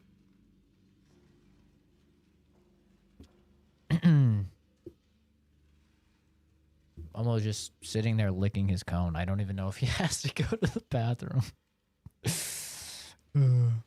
I just want to talk to him. Yeah, it's kind of hard to watch, honestly. And then, like, he at first he denied it and said that it wasn't a shock collar. It was only a vibrating one. And now the last I saw is he's saying that the dog didn't even have the collar on in that stream. He's saying that it didn't even have the collar on. And then people literally went and they just got multiple snapshots from the stream of the dog very clearly having the collar on. Like, very, very clearly.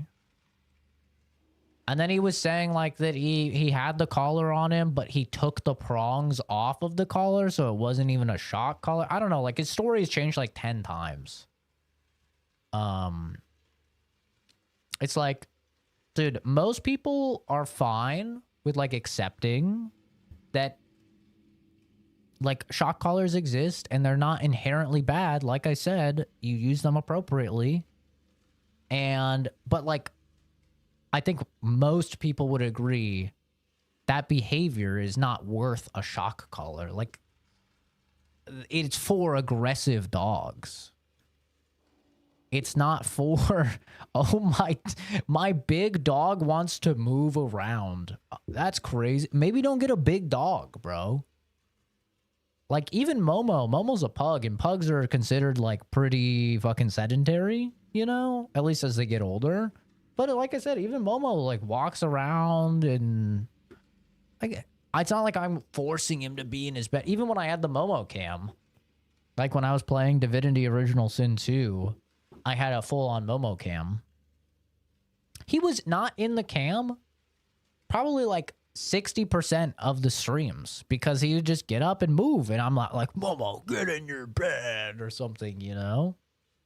Like, that's crazy. That's a little psychopath behavior, dude. He's an animal. He's not a prop.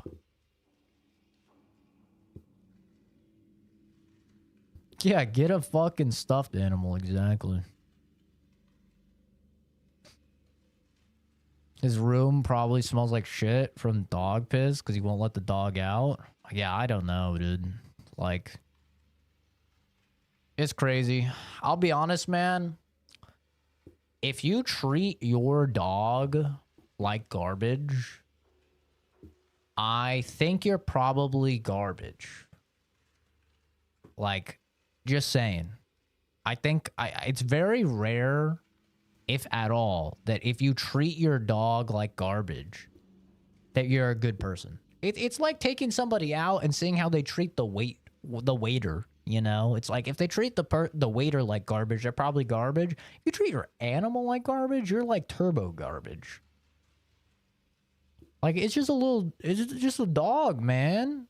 Like, it loves you unconditionally, and it cares about you, and it just wants love. And it's like, it's easy to take care of, bro. You take it for a walk every day. You play with it every day. You give it food. You give it water. You take it to the bathroom. Like, it's the easiest thing. And the little dude will love you forever. Like, how are you going to be mean to him? Like, Momo's the sweetest little being on the planet. I can't imagine, like, hurting him or something. I've used him before. That said, I don't support basically torturing the dog for such a self-serving purpose. That poor dog just looks... Yeah, the dog looks really sad, bro. He looks so sad. Like, you look at Momo, and Momo's just like the cutest little baby, bro. I mean, this is when he was like a puppy. You know? So he's kind of lost. He's like, what the hell is going on, bro?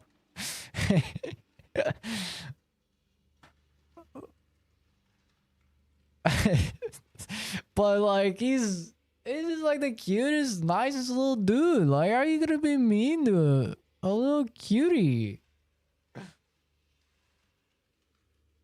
This is when he was a puppy. He's just like, what the hell is going on, bro?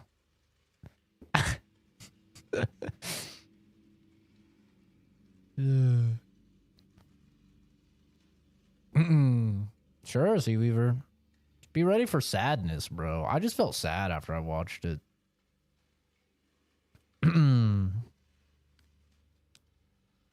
Yeah, the gaslighting goes crazy. Goes burr. My coworker's pug dog lunged at me when I was just standing there, and he laughed about it. Apparently, it bit him like 3 times. Jesus. I mean, some people are just like really bad dog owners. Like, don't get me wrong. Like, some people are just really bad dog owners. Like, you should discipline your dog. I'm not against that, you know? Like, for me, I have Momo trained to where I can make a sound and he'll stop whatever he's doing. And I trained him as a puppy by giving him a little jab in the side and making the sound.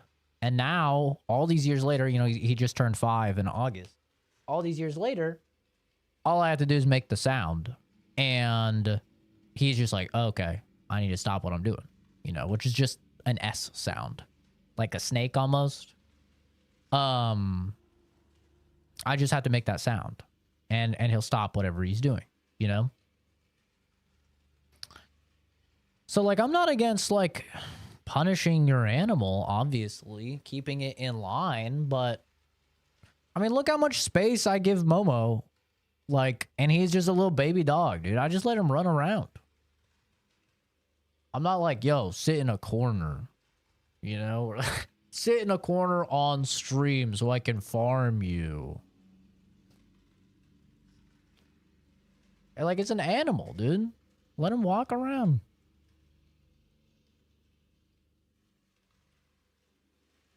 Hi, Masellam. We're talking about the Hassan situation and how he fucking electrocuting his damn dog because it's trying to get out of its perfect little spot in his frame of camera.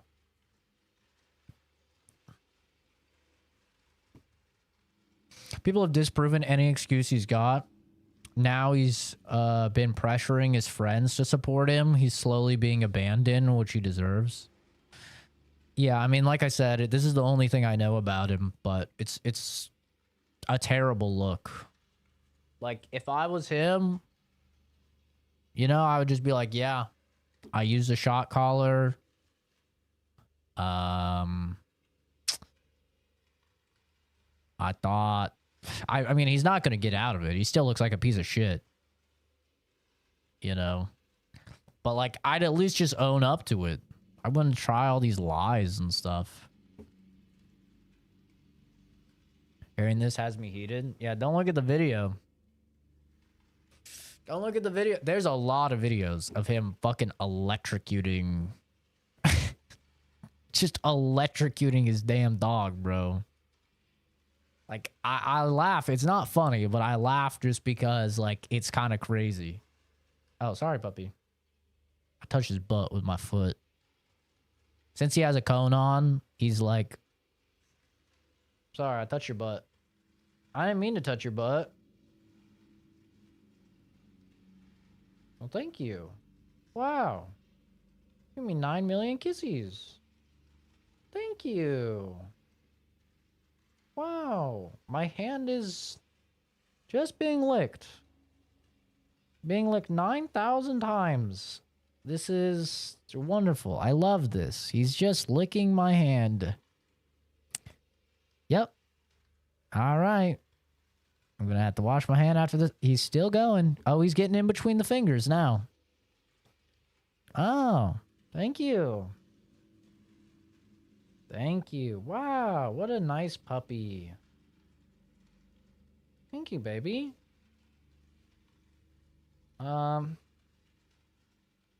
think I get it. Yeah. I get it. You love me. I love you too. Yep. Okay, he's still going. Thank you, baby. This is so nice of you. Thank you. Good boy. Song has a lot of drama, but the drama with his dog is the lightest one. It's the first one I've ever heard. I've only heard his name dropped a couple times. I don't follow politics, and I think most of his drama is political. So that's why I've like never really heard of the guy. I think he's like a politics streamer. Maybe he's just a React streamer. I don't know, but like I'm pretty sure he does politics stuff. So yeah, I haven't really heard too much about the guy. It's just not in my I don't know, algorithm or whatever. I don't watch political stuff at all. I've seen the vid. I just didn't know who he was. Make him disappear from the world. He's trying to get out of the cone. He wishes. I'd love to take him out of the cone. At least we got him like a really comfy one now. You know? Got him a nice like fabric one instead of like the hard plastic ones. But yeah, his little folds are just dry, so they scabbed up because he just scratched them raw. So now I'm applying like medicated lotion and stuff for him so it'll heal. But the moment that it started to scab over, he just instantly would scratch off the scabs. So I'm like, if it's gonna heal, I gotta put you in a cone, man. So he's not happy, but he's used to it now. It's like day 3. Son likes to stir the pot and incite violence and talk shit on everyone who doesn't fully agree with him. He mainly is about politics, but with the dog, he's just a total piece of shit. Yeah, I don't know enough about politics to like really have any opinion on any of it. I don't follow it at all in any capacity. But it did come across my feed with the dog stuff because I watch a lot of doggy videos. I love watching some cute doggies. And yeah, I just started seeing all these people talk about it. And I started seeing a bunch of memes as well. So yeah. But we'll get back to the game in just a moment. I'm going to let Momo out. I think he has to go to the bathroom. We'll see. And then, yeah, we'll continue playing the game. Be nice to your doggies. I'm also going to wash his hand because he just licked this for like a fucking minute straight. So I'm going to go wash his hand. I'll be back. All right, little baby. Gotta go bathroom? Yeah. Bathroom.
Alright.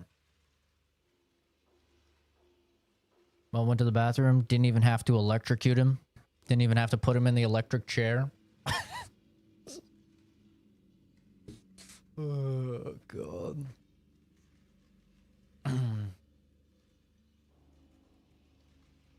If anyone wonders who he is, he's just a streamer who calls other streamers pedos, calls for violence, supports terrorism, big ego, and attacks anybody who doesn't agree with him. Generally describing him. Why is the guy not banned then? I feel like more streamers have been banned for less. How's that guy still? Is he like related to some Twitch executive or something? You work at Twitch? He's pretty crazy to not be banned if you got that type of laundry list.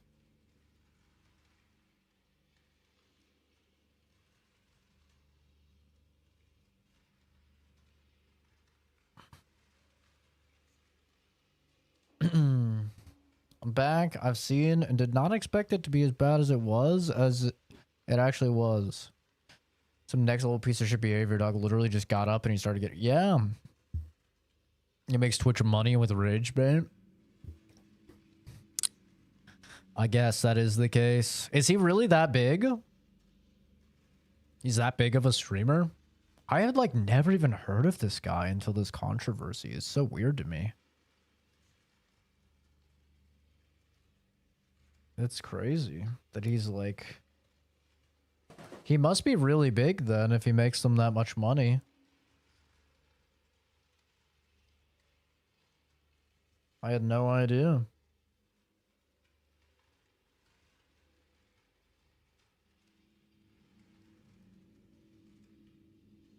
Never heard him prior to the dog thing, like I said. Yeah, I'm the same way. I didn't either. I had no idea who the guy was. I mean, I don't really use Twitch, to be fair. I think it's just an inferior platform over YouTube, but at least from a viewer perspective. I see the benefits from a content creator perspective, but from a viewer perspective, Twitch is kind of ass. It's just like ad city, so I don't really use it. But that's crazy. I don't know, maybe they'll do something about it. I mean, didn't Alinity, right? That was her name. Didn't she get in trouble because she was abusing her cat? She like gave her cat vodka or something, right? I mean, this was like many years ago. I think she gave her cat vodka or something on stream. Didn't she get in trouble for that? She was pretty big, I thought. Twitch is ass in my opinion, but I respect the ones who still use it. She got a 2-day suspension. Oh, of course. My bad. That's crazy. That's crazy. Give your cat vodka. 2-day vacation, baby. That's crazy. That's ultimately what it becomes as well. Is like whenever you're suspended and you're a big streamer, it's really just a vacation. And then you actually benefit more from it because then you get way more viewers when you come back. Because people like want to see what you're going to say now that you're unbanned and shit. And then there's like inevitably always people who are like gifting you money and subs. And they're like, welcome back. We missed you. Glad you're back. You know? So it's actually like better for people a lot of the times to get like a suspension. It's insane.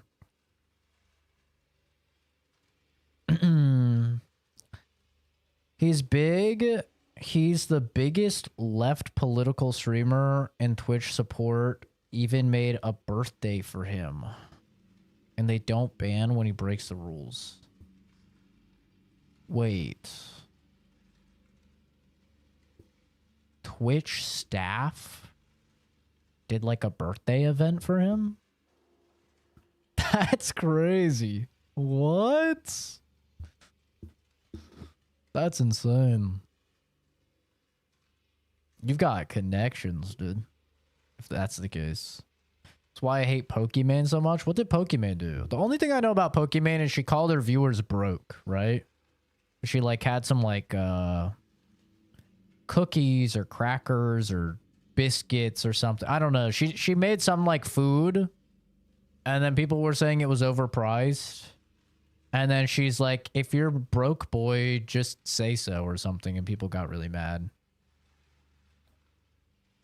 Which is like, you realize that like every single one of your viewers is broke in comparison to you because you're a multimillionaire. And the only reason you are a multimillionaire is because of the quote unquote broke boys. It's a weird thing to say. Charge my controller? Is my controller dead? It says 3 bars. It says 3 bars. What do you mean? Oh. What the hell was that? Oh.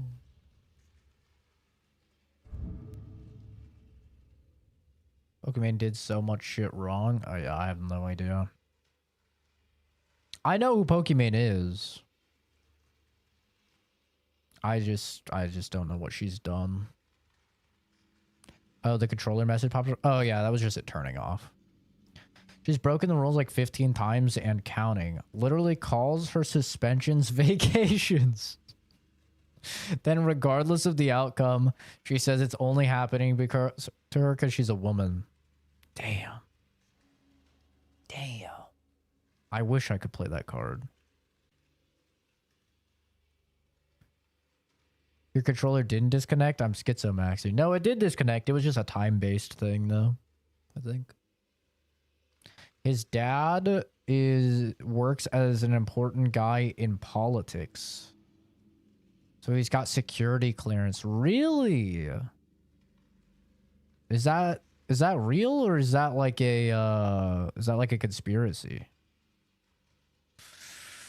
Is it like a pirate software situation where he's like, my dad works at Twitch? My dad, actually a very important guy at Twitch. By the way, not a Nepo baby. I'm definitely not a Nepo baby. Even though my family is very influential and powerful and rich. Not a Nepo baby, by the way. I earned it based on my own merits. I got my job through nepotism. Yeah, I did see the pirate software clip where he's like, by the way, I'm 100% a Nepo baby. I got my job straight through nepotism. And then like you fast forward a year later or whatever, he's like, I'm not a Nepo baby. I worked hard. It's like, brother, what? But just a year ago, you said that you were a Nepo baby. Yeah, the pirate software was a wild one. I mean, he's still doing fine. Like, even after all the controversies, he's still doing fine. I know people say he bots. I don't think he bots. I think they just did such a good job of banning anybody that said anything about any of the problems that, like, the trolls just got bored. That's kind of what happens, dude. It's like you have controversy, you just have your mods be, like, super active and ban anyone that says anything. And then, like, eventually the trolls get bored. It's not even trolls, really, at that point, you know? It's just, like, actually people mentioning shit going on. But, like, those people get bored of it because they're just getting fucking banned the moment they say anything. And, you know, it takes way more effort to make a new account, sign into a new account, comment, than it does for your mod to click 2 times, click on the user and click ban, right? Or you just get Nightbot to ban them or something.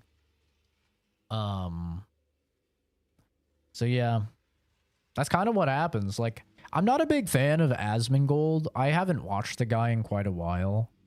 But I think that Asmongold said something very true, which is like, if you don't want to get canceled, then just keep making content and don't acknowledge it at all. Like, that's basically what Mr. Beast did, right? Like Mr. Beast just kept making content and didn't acknowledge any of the controversies, and like he's doing fine. He's owning, you know. Pirate Software, I mean, he acknowledged it too much. I think he definitely dropped off the face of a fucking cliff, but like he was so high up on the cliff that he's still fine. Getting banned by him as a speedrun category? That's so funny. That is so funny.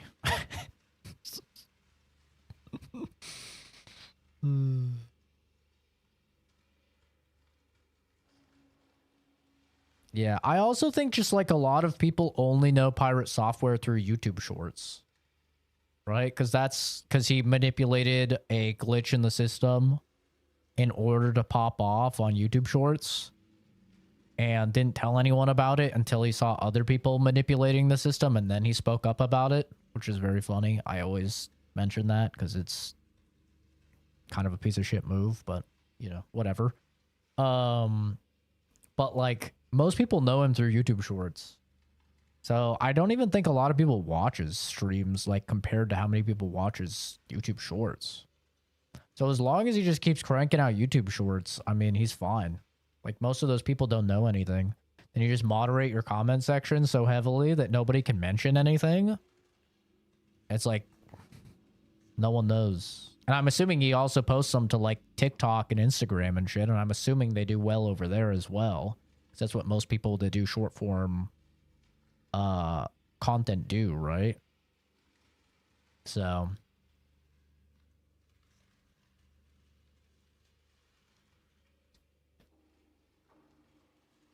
the pirate downfall was especially satisfying for me because A, people kept comparing me to him just because I'm a dev. I got compared to him a lot because of how I look and how I talk, I guess. Also B, I never really liked this content, and even when my friend called me dumb for not liking him, I ended up having fun rubbing that one in their face. One of my friends in my friend group didn't like him initially as well, and he had the same moment. I didn't I didn't have anything against him. I just thought that all of his shorts, I felt like he was talking down to me and treating me like a retard. That was my take. And I know a lot of people like the Microsoft Paint thing. I think he's even talked about it, how like it's better for him or something when he uses Microsoft Paint. But just for me personally, drawing on a little board to explain very menial subject matter just makes me feel like you think I'm a retard. You know, like that was my takeaway, is I was just like, dude, I don't need you to draw on a little board to explain sunken cost fallacy to me or something, you know, like these very easy to understand concepts that you could simply convey through speaking. I didn't see it, but then at the same time, you know, we have like Oscar, one of the mods on the channel, and he liked it, right? And like Oscar's definitely more indicative of the average viewer than I am, so I think it was good for like the average viewer. Obviously it was good for the average viewer because it worked great in the algorithm, and well, he manipulated the algorithm, but it worked great from a you know, people seemed to like it. The reception was good. The views were largely through manipulation of a glitch in the system, which he later admitted, but the actual, like, you can get a bajillion views, you know, on content. Doesn't matter if people don't like the content and aren't engaging with the content. So people like the content. I'm very visual. Yeah, I can kind of learn in any way. I can be a kinetic learner, which is like hands-on. I can be a visual learner, I can watch it, or I can be an auditory learner, I can listen to it. Obviously, like, auditory learning requires more focus than visual learning and kinetic learning. There's no doubt about that. That's the case for everybody. Like, even people that prefer auditory learning, it still requires more focus. But like I can learn through any of them. Like the data transmission rate maybe slower in auditory to my brain to like write and encode the information versus kinetic if I'm actually doing it myself. But I mean, it'll still get the point across.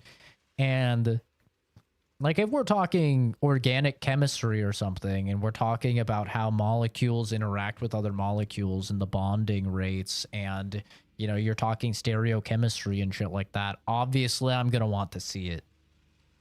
You know, like if it's advanced subject matter, obviously I'm gonna want to see it, or I'm gonna want to interact with it or whatever.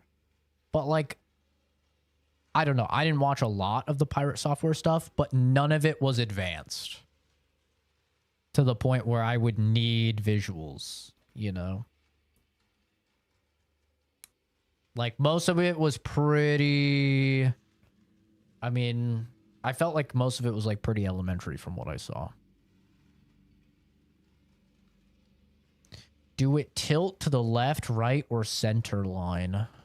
Neither. It's so small that it's really, like, it's not even perceptible. Right? Perceivable. Not perceptible. I don't think perceptible is a word. It's not even perceivable. It's very small. I mean, if I got the microscope out, I might be able to tell you. There might be like a 1 degree or left or right, but it's really just very small. Is perceptible a word? Now I have to look it up. It seems like a word. Perceptible. Perceptible. Especially if a slight movement or change of state, able to be seen or noticed. It is. It is a word. I was right. Look at me. I felt like it was a word. It felt like a word. But at the same time, I didn't know. Now I know. And I even used it right. Look at me. Wow. 100 replicating the visuals however I see fit.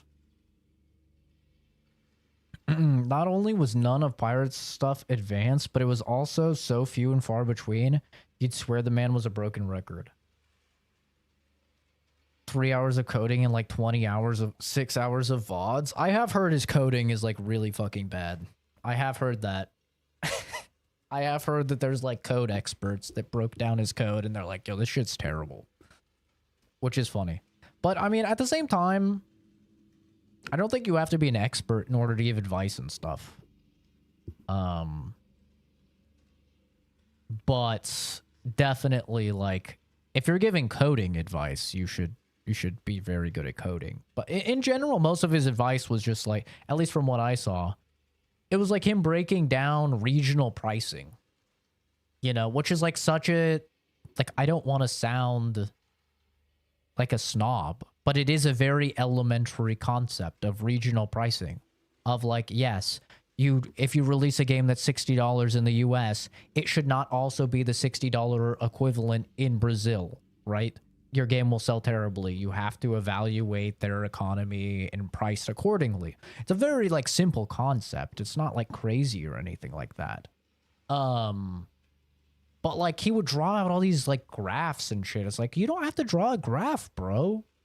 Just be like, yeah, people in Brazil are especially poor compared to people in the US. So if you price things, you know, in Brazil, the same as you price them in the US, nobody can afford it. So you have to do regional pricing and then your stuff will sell better and they'll pirate it less. Like it's super simple. But like, he's like drawing all this shit. I'm just like, what are you doing, man? You're so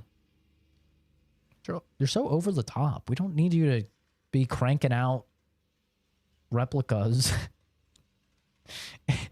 in MS Paint or something. Hi, CJ. Hopefully you're enjoying the game, dude. I like it a lot. I think it's very good.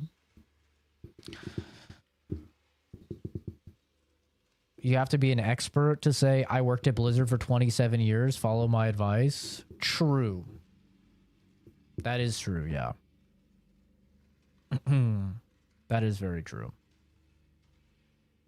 Also, it depends on the accuracy, I think, of the statement. A YouTuber that I follow, Some Ordinary Gamer, also known as Mudahar. He does a lot of like cybersecurity advice. And he got exposed, I guess you could say, like a couple months ago about the fact that he's not actually an engineer. But the thing was, at least for me, was his advice was still accurate. Like, all of his advice was still accurate. He was still well informed. It's just that he was not a professional in the field, and I don't know if I want to say he lied about it, because technically, I guess, it's like being a scientist, right? What makes someone a scientist? Engaging in the scientific method? Doing experiments? You know? Having a degree? Kind of depends who you ask. Being an engineer, I think you could spin that he practiced engineering, and so he could call himself an engineer even if he didn't have a degree in engineering. But yes, that was a controversy, you know? That was definitely a controversy. But for me, it didn't matter because, like I said, all of his advice was accurate. Like, he's very proficient in the knowledge. He just doesn't have the degree. And as somebody that's finishing their second degree right now, I have a bachelor's in biochemistry. I'm finishing my degree probably by, like, March or April of next year. I'll be done with my psychology degree. I can tell you right now, degrees don't matter. They really genuinely don't. You can accrue all of the information that you accrue during a degree simply online. All of it's available to you. Hell, not even for free. You could just buy the textbooks and learn it yourself. A degree is literally just like a piece of paper confirming that you did all of this horse shit. So like for me, if someone were to call themselves a scientist, if they're practicing the scientific method and they are engaging in experiments and they're writing reports and stuff, I'd say, yeah, you know, you can be an aspiring scientist or a practicing scientist, sure. I don't really think the degree is what makes somebody a scientist, because how many people have a degree and they're not working in that field, right? Are they still a scientist if they have a degree in something like chemistry, but they're working at Starbucks? You know, I mean, they have all of the scientific knowledge to acquire the degree. You know, it's I don't know.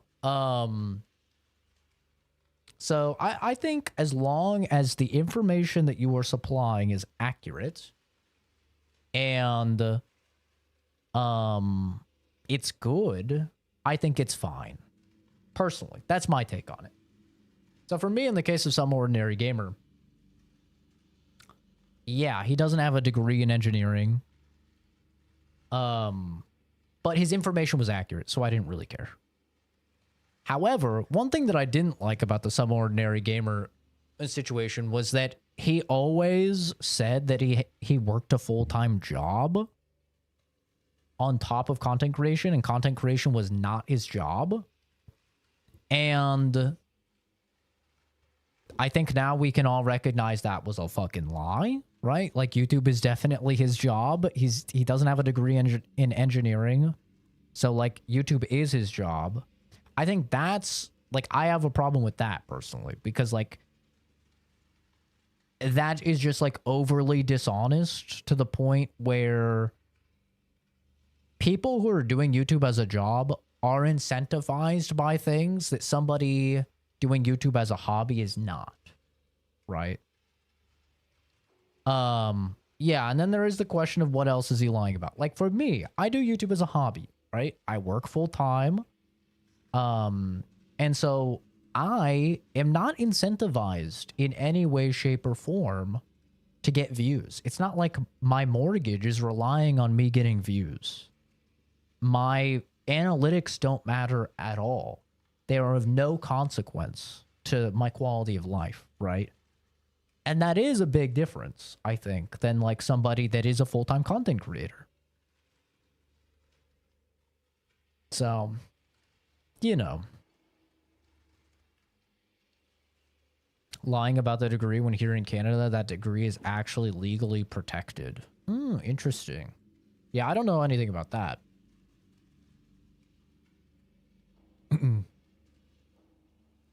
Calling yourself an MD without an actual degree? Yeah, that's definitely, yeah. For sure.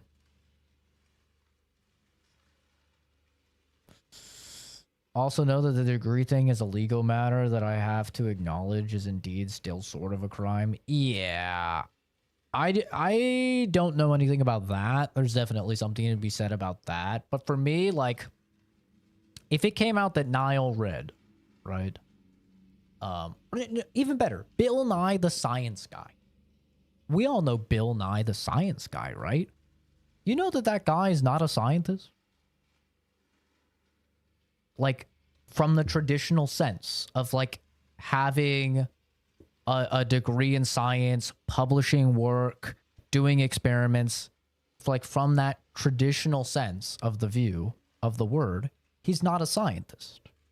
But I think most people would agree, like, Bill Nye the Science Guy, I mean, he's got to be a scientist, right? He does all these experiments. He's taught so many people science. It's kind of a gray area, right? Because, like, from a scientist perspective, he has not published any works. At least last time I checked, right? He has no peer-reviewed studies ever done. He has not pursued any sort of experiments.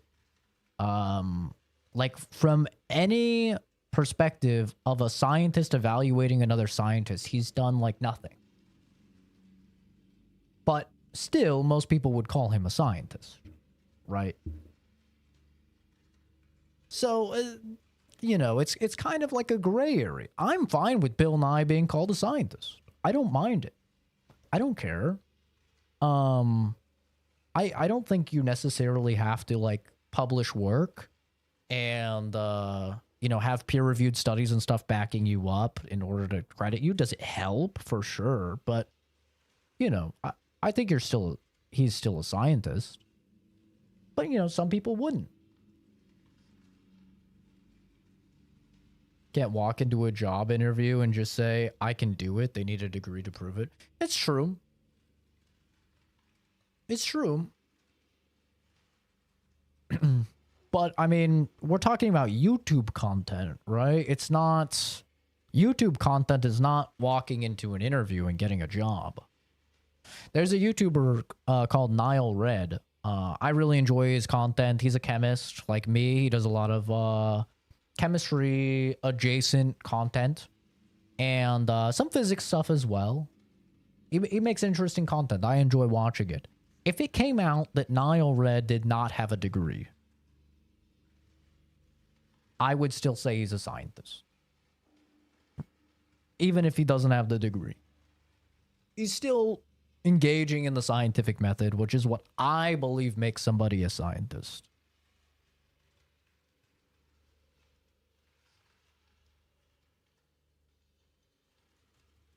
Yeah, lying about being an engineer.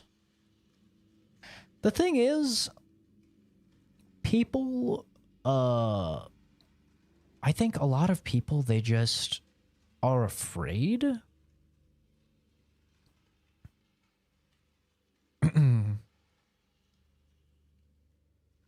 He's a supervillain. If he doesn't have a degree, that lab is equipped. I mean, you can buy all of that stuff without a degree.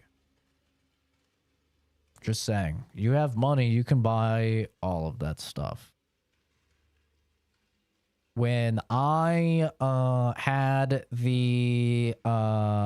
federal agents raid my house because of a swatting when I was in Vegas, not even really a swatting, it was just a dumb neighbor that saw me doing lab experiments. They were like, what the fuck is all this? Because of all of the lab equipment that I had. They're like, how did you get all this? You know? I was like, I just bought it. Like, you can buy a whole lot of stuff. Now, you might need, if depending on the, you know, the dilution, the molarity, it's called, which is essentially just how strong the chemical is. You might need some type of, you know, paperwork or some type of justification for getting very, like, strong molarity substances. But most of the time, they don't care, bro. Like, they'll just take your money. If he's charged with that, then that's on him. As I said, it's not he's a bad person. It's just that even unintentionally, he did a bad thing. But does that law apply to YouTube content? I feel like that law would only apply if you're trying to get a job as an engineer and you lie about having an engineering degree. Like, does that count? I don't know Canadian law. I feel like it would be specifically for acquiring a normal job. Like, do they really police anybody saying that they are something? You selling a product or service, so it's hard to say. Yeah, it's kind of a gray area. Honestly, I would love that to actually be a court case so we could get a ruling and a precedent on it, because that is a very interesting, like, legal gray area of, like how many people do you think that make these, like, doctor reacts videos, right? Where they're, like, watching Grey's Anatomy or something and they're dressed in their scrubs pretending to be doctors. Maybe not pretending to be doctors. Like, how many of them do you think are pretending to be doctors, though? Because it's not like there's any validate. Like, I don't have to upload a copy of my biochem degree in order to say that I'm a biochemist, right? And I could just do a whole series of, like, oh, hey, I worked 8 months in a forensics internship, right? So I could just do a whole series, forensics expert reacts to fucking CSI or whatever, right? And I could just watch these things and it's like, is that... Like, I don't have to prove anything, right? You could just lie. So I don't know. It's kind of a gray... kind of a gray area.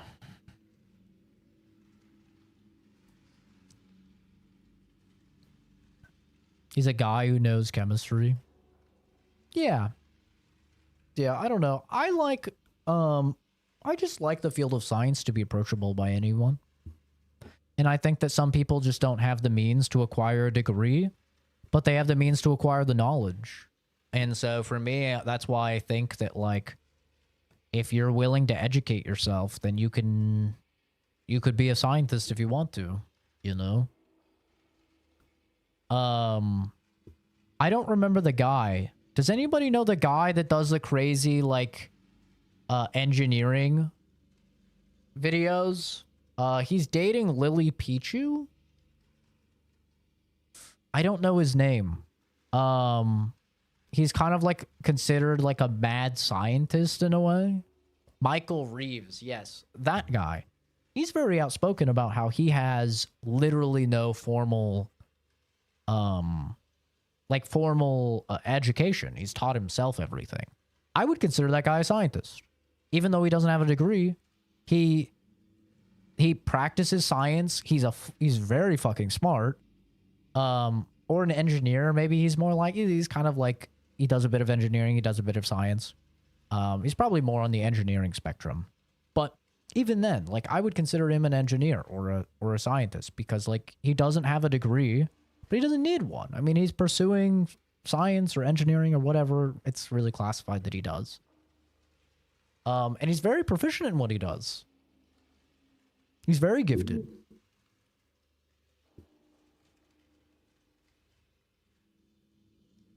Yeah, the Canadian thing, I don't know how that is, yeah.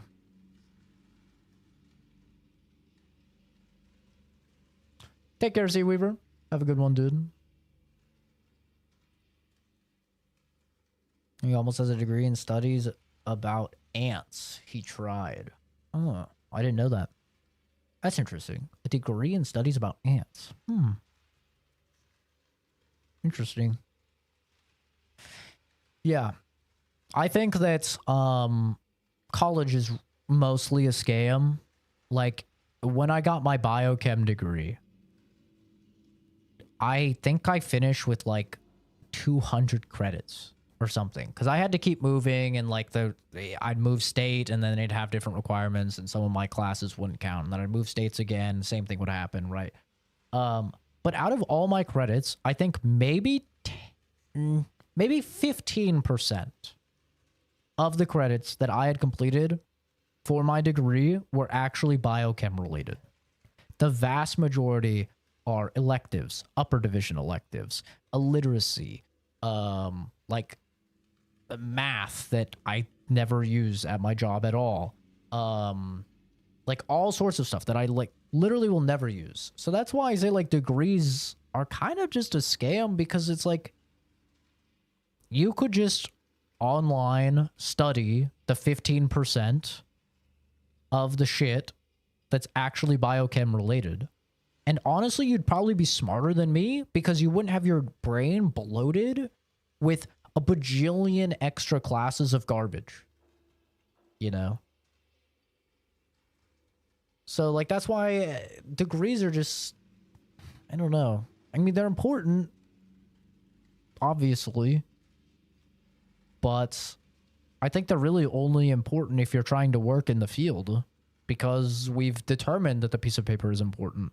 Not because you actually have acquired the information, because every single time I've worked in a lab, you know what they do for the first 1 to 2 months of working in a lab? They train you on everything you'll have to do. So you can go in, just like really any other job, and know fucking nothing, and they will train you to know everything that you need to do. You know?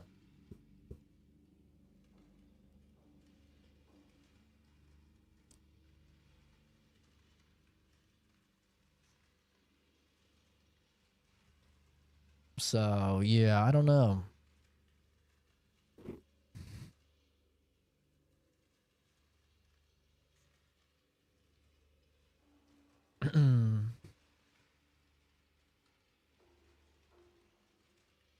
Yeah, I'd be so interested to see how many of those, like, doctors' reacts and stuff are actual doctors or not. Ban the word mana in stream because you had drama and WoW.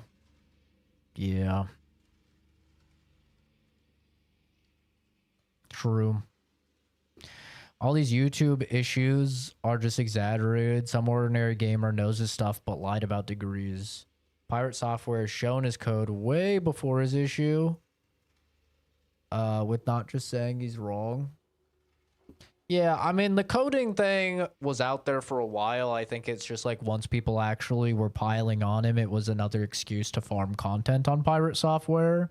And it was obviously very lucrative for a lot of these content creators to farm content on Pirate Software, because just people were riled up. They were clicking everything about it, and you just made a lot of money if you talked about him at all, right?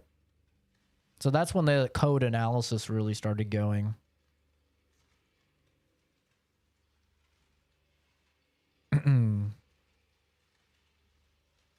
Canadian thing shouldn't even be an issue. It's just something for people to be mad about when realistically it doesn't matter.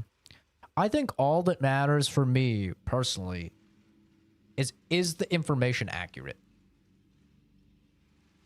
You know, that's what matters. And that's only, even at that point, I would say it's only if the content is related to what the person is saying that they're proficient in. Right? So, like, for me, to use myself as an example, if it came out that I had no degrees, right? I had no degrees, I was actually unemployed, and whatever, right? And I was a viewer of me. If I was, yes, I was a viewer of me. It wouldn't really matter to me. This is getting fucking confusing. Okay. If I was a CZ Productions viewer, it wouldn't matter to me that CZ Productions didn't have the degree, really, because the content of CZ Productions has nothing to do with the degree. Is that making sense? It's just gaming content and yapping content. So like for me, it wouldn't really matter. Whereas if I'm watching someone like some ordinary gamer and he's giving all this security advice under the pretense of being a cybersecurity expert, and then it comes out that he knows nothing about cybersecurity, and now the information is all in question, and then the information ends up being wrong, now that fucking matters. Does that make sense? Am I explaining that well? So like I only really care if it has to do with the content, and if as a result the content is not accurate. Which, you know, in the case of some ordinary gamer, content came out or information came out. Oh, he's not an actual engineer, but you know, you fact check all of the stuff he said about cybersecurity and stuff like that, and it's all accurate. So it's like, I don't really care too much. With the case of Pirate Software saying I'm a fucking expert in the field, I've worked for Blizzard for a bajillion years or whatever, then you look at his coding, it's kind of dog shit. And it comes out that he was only in QA or something like that. Like he didn't even have a good position. So he's kind of been leaning on, you know, his nepotism. That's when it starts to kind of call it all into question. Because it's like, well, you've been talking about a whole lot of stuff and you don't actually know what the fuck you're talking about. You know, that's how I see it at least. But some people, understandably, are just mad that the person lied. I totally get that. Some people are just mad that the person lied. And also some people are just mad about like somebody not talking about something and not having the education that they deem is required to talk about it. So because they need money to educate you on something, you could have educated yourself for free for a whole lot cheaper. Oh yeah, exactly, Cyberfog. That's what I'm saying. That's why I don't place a lot of value on like a college education. I mean, don't get me wrong. I could not work at my current job or my last 2 jobs if I did not have that piece of paper. Good luck getting hired in a single lab if you don't have a STEM degree. It's just not going to happen. They're not going to hire you. So like I need my degree in order to work in my field. I wouldn't be able to work in my field without the degree, even if I knew everything, even if I knew it way better than every other person, because I taught myself. It doesn't matter. They're not going to hire you unless you have the piece of paper. That's just a reality of STEM.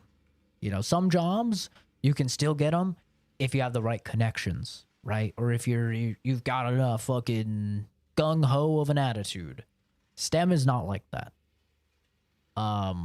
At least the S in STEM. I can't speak solidly for the others, but in science, if you don't have a chemistry degree, a biology degree, kind of a physics degree, a microbiology degree, a biochemistry degree, an organic chemistry degree, if you don't have like one of these pillar degrees, you're not getting hired for a lab.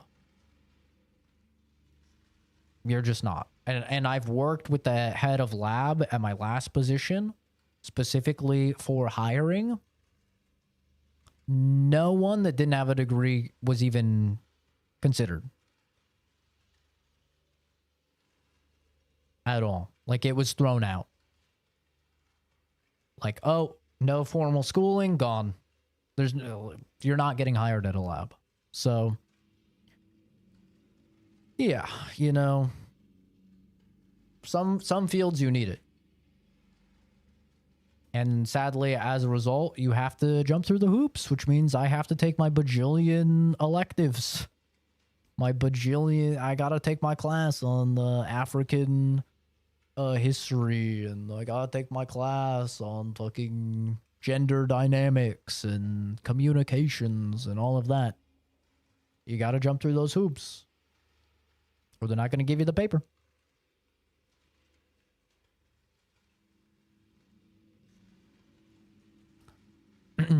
I don't give a shit what other people do unless it affects me. I'm the same way. Yeah.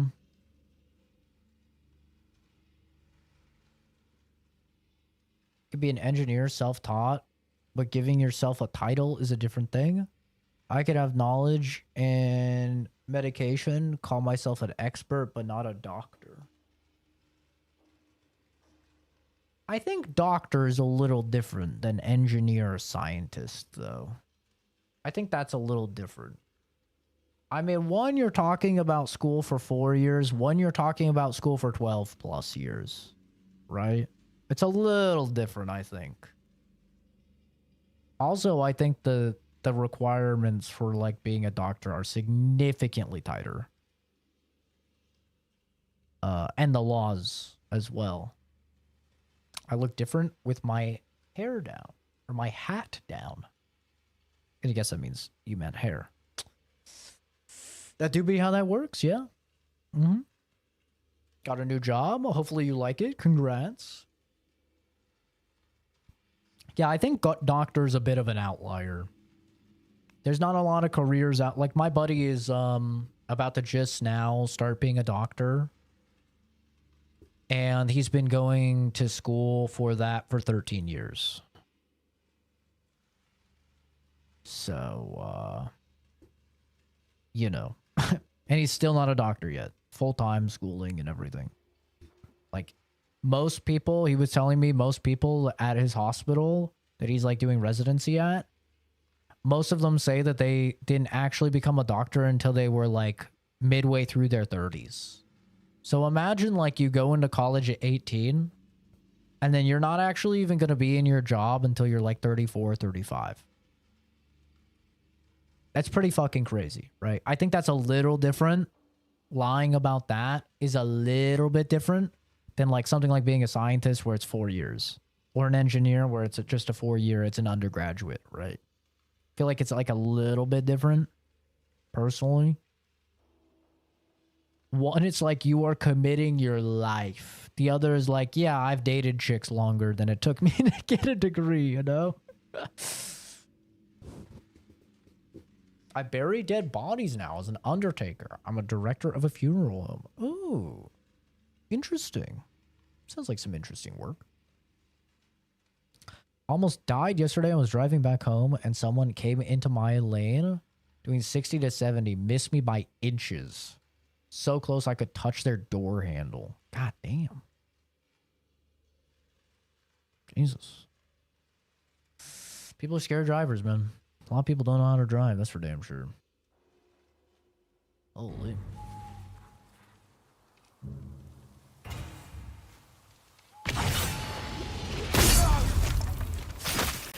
Atsu, you're surrounded. Smoke bomb.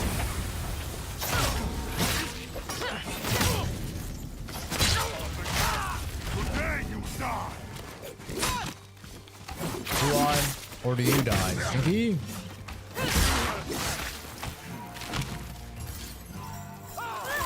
I hear you let the Oni try. I sure did. And you're about to find out how.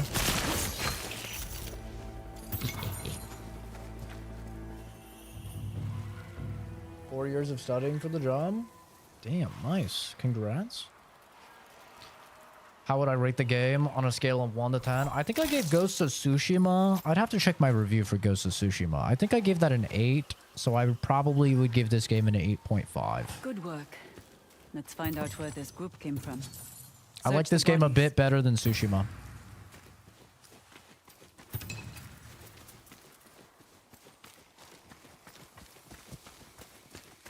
There's nothing on him.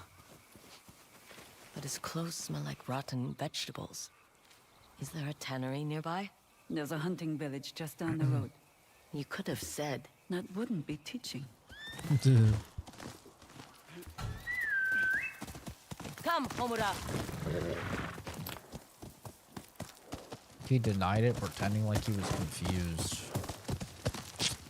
Jesus, no accountability. Why did you think you could trust Dojun? I have a history of putting my faith in the wrong people. Quiet now. We're at the village.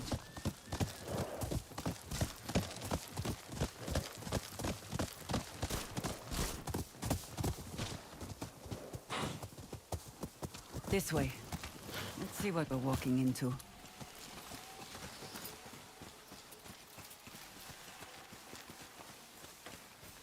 It looks abandoned. Dojin likes to take the healthiest settlers.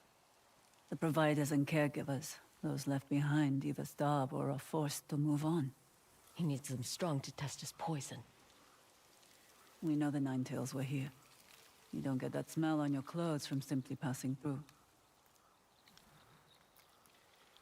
That's a trap. It's just like on the road. They're waiting for travelers. Except this group will likely be larger. Use what I've taught you to find the Ninetails. And if you become surrounded, Shadow and smoke. Smoke bomb. Someone's breathing nearby. quiet and steady.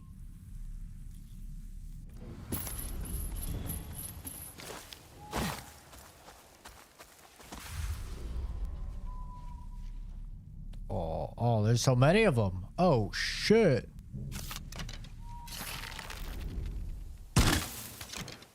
That's a hit on land.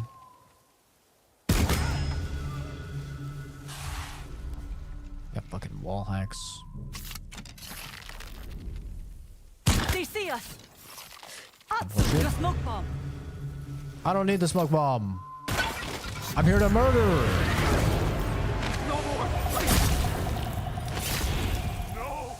Come here, boy. Come here, boy. Who's next? I'm a big fan of stealth.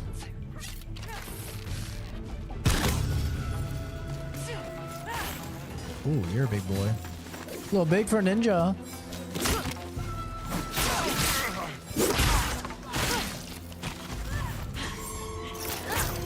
I don't have to block you, too. You just have to dodge you.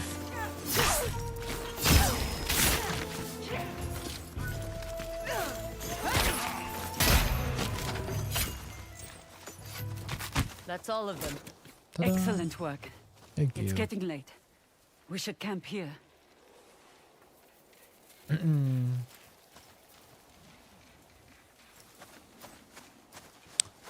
That is true. We should keep moving. People do be crazy. You like the game? I watched some gameplay game. I personally would rate it a 5 out of 10. A 5 out of 10? Genuine question. How do you feel you can rate a game accurately if you haven't played it?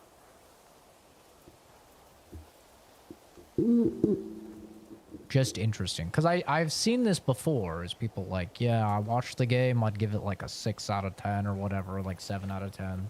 But like, can't you not understand how good the gameplay of a game is if you're not playing it yourself? Like, I can understand like rating the story or the graphics or the sound design, you know, based on watching it. All of that makes sense. You don't really have to play the game to know all that stuff. But like, when it comes to gameplay, which like for a video game, I feel is a pretty important part. Not like a movie or show, you know.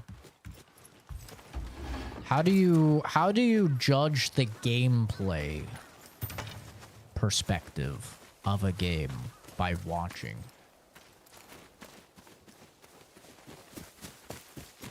I've always been curious about that. The firewood's a little damp from the snow. It's fine. Move over. I guess maybe if you're somebody that doesn't care about the gameplay at all, Judging like by the moon, you're just I'd a be story about to gamer. start my evening performance at the Red Crane Inn.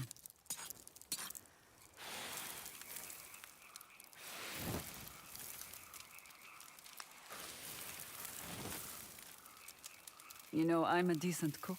You also put parasites in people's sake. Technically, you're the one who poisoned Chosuke. I merely provided the means to do so. Hi, Kelsey. Just keep your hands This is where I can Ghost of see Yotei. them.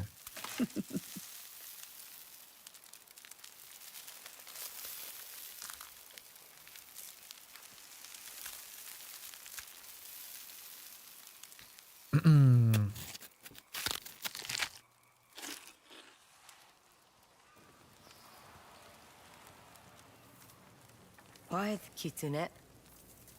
You could have chosen any name. As a child, my favorite stories always featured foxes. Immortal tricksters with the power to become anyone. After I lost my family and home, that power was very appealing. And now? Now?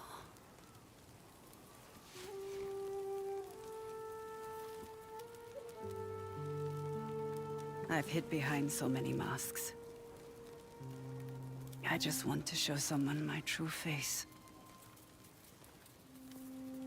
So you can remember what it looks like. Try to sleep. We'll head back at dawn. Like, for me, evaluating this game, even if you don't like Atsu, right? If you don't like Atsu, and you prefer Jin, and maybe you don't even like the revenge story, the basically like Kill Bill story, and you prefer the Mongol invasion story, right? Just like all totally valid. From a gameplay perspective, this game is objectively better. And not by a small margin, right?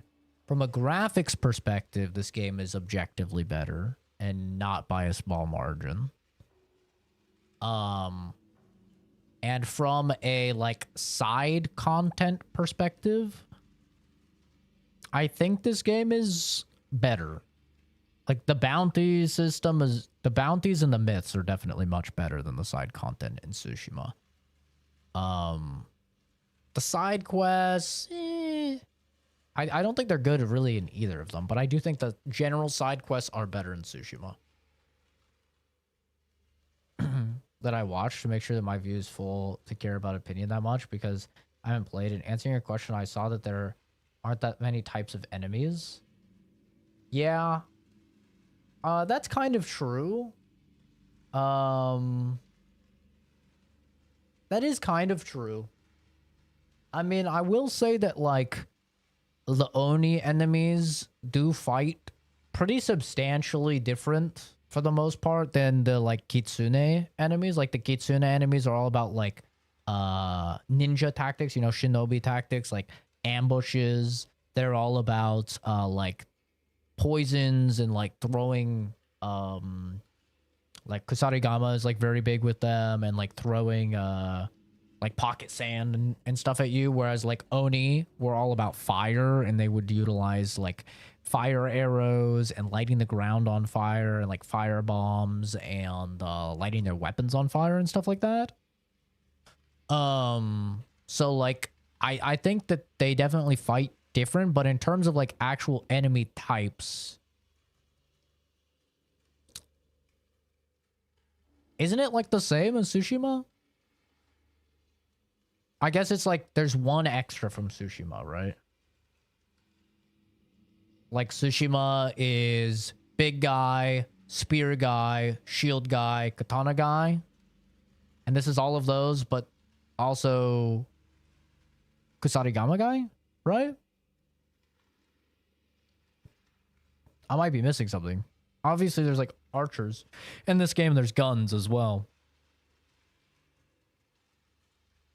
But I can see that. Went full stealth for my build. Haven't been caught in an outpost or fort since it's been completed. Best game since Tsushima. Full stealth. That is the opposite of me. Bucket said. Fighting different enemies is not much different, and the world is half empty. World is half empty. I don't know, man. I don't know if I agree. Like, look at all this stuff. I mean, there's a lot of stuff here. There's quite a lot of stuff. I don't know if I would agree with the half empty. This is a not traversable, this area. Or maybe it is. This is traversable, actually. I'm wrong. It's this area that's not traversable. At least yet. It might be. This area, there wasn't too much stuff. The Ainu area, for sure. But like over here, I don't know. I felt like there was a good chunk of stuff. I feel like it's very similar like Witcher 3, where like there's basically something every 30, 40 seconds that you're out and about, which I think is a good, like there's definitely way more than like Skyrim, for example. There's definitely way more stuff going on here. Obviously, the map is not as big as Skyrim, to be clear. But I don't know. I feel like there's a good amount of stuff, though. I'm not a hater of the game like the crazy people who call the game woke because you play as a woman. Well, those guys are definitely characters. Of all the places I've traveled, Teshio Ridge has the most beautiful mornings. There's only one place better. Your home? When the sky's clear, you can see Mount Yotei. And it's not so damn cold. You've had so much taken from you. By you, bitch. Why you try and sympathize with me? You've come far in your training, but there's still one thing you must overcome. Dojun's toxin. There's no physical tool to counter it, and the antidote takes too long to be useful in a fight. Then how do I stop the hallucinations? By knowing what is real, the hallucinations won't be so debilitating. I thought I was gonna Princess Bride it and develop an immunity over years. See the braziers circling the graves? I've soaked the logs in Dojun's toxin. Light them. You want to poison us both? I have the antidote if it becomes too much. Time to trip balls, baby.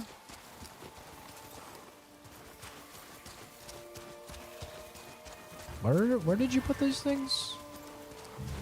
Oh, right here.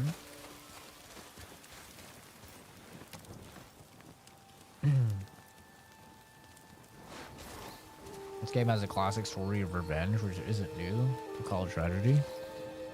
The story is definitely like, yes, nothing new.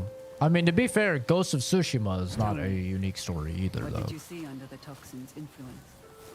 My mother.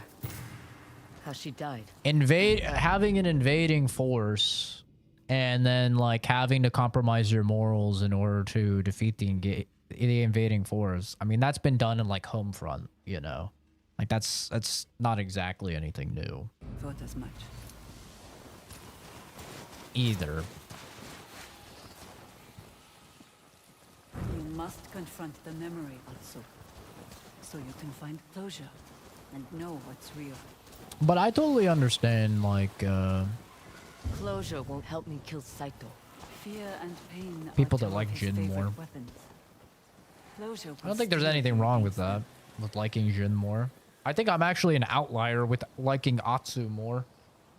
Like, I've talked to a lot of people about the game through, like, comment sections and stuff. Are you good, Mama? Are you good, bro? What you doing? What are you doing?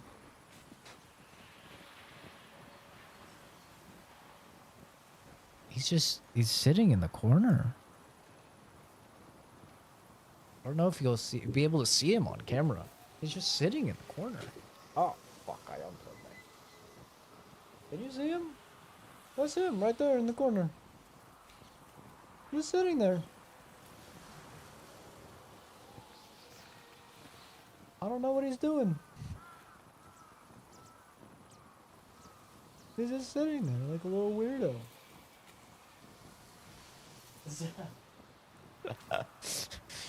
Boy, you ain't allowed in that corner.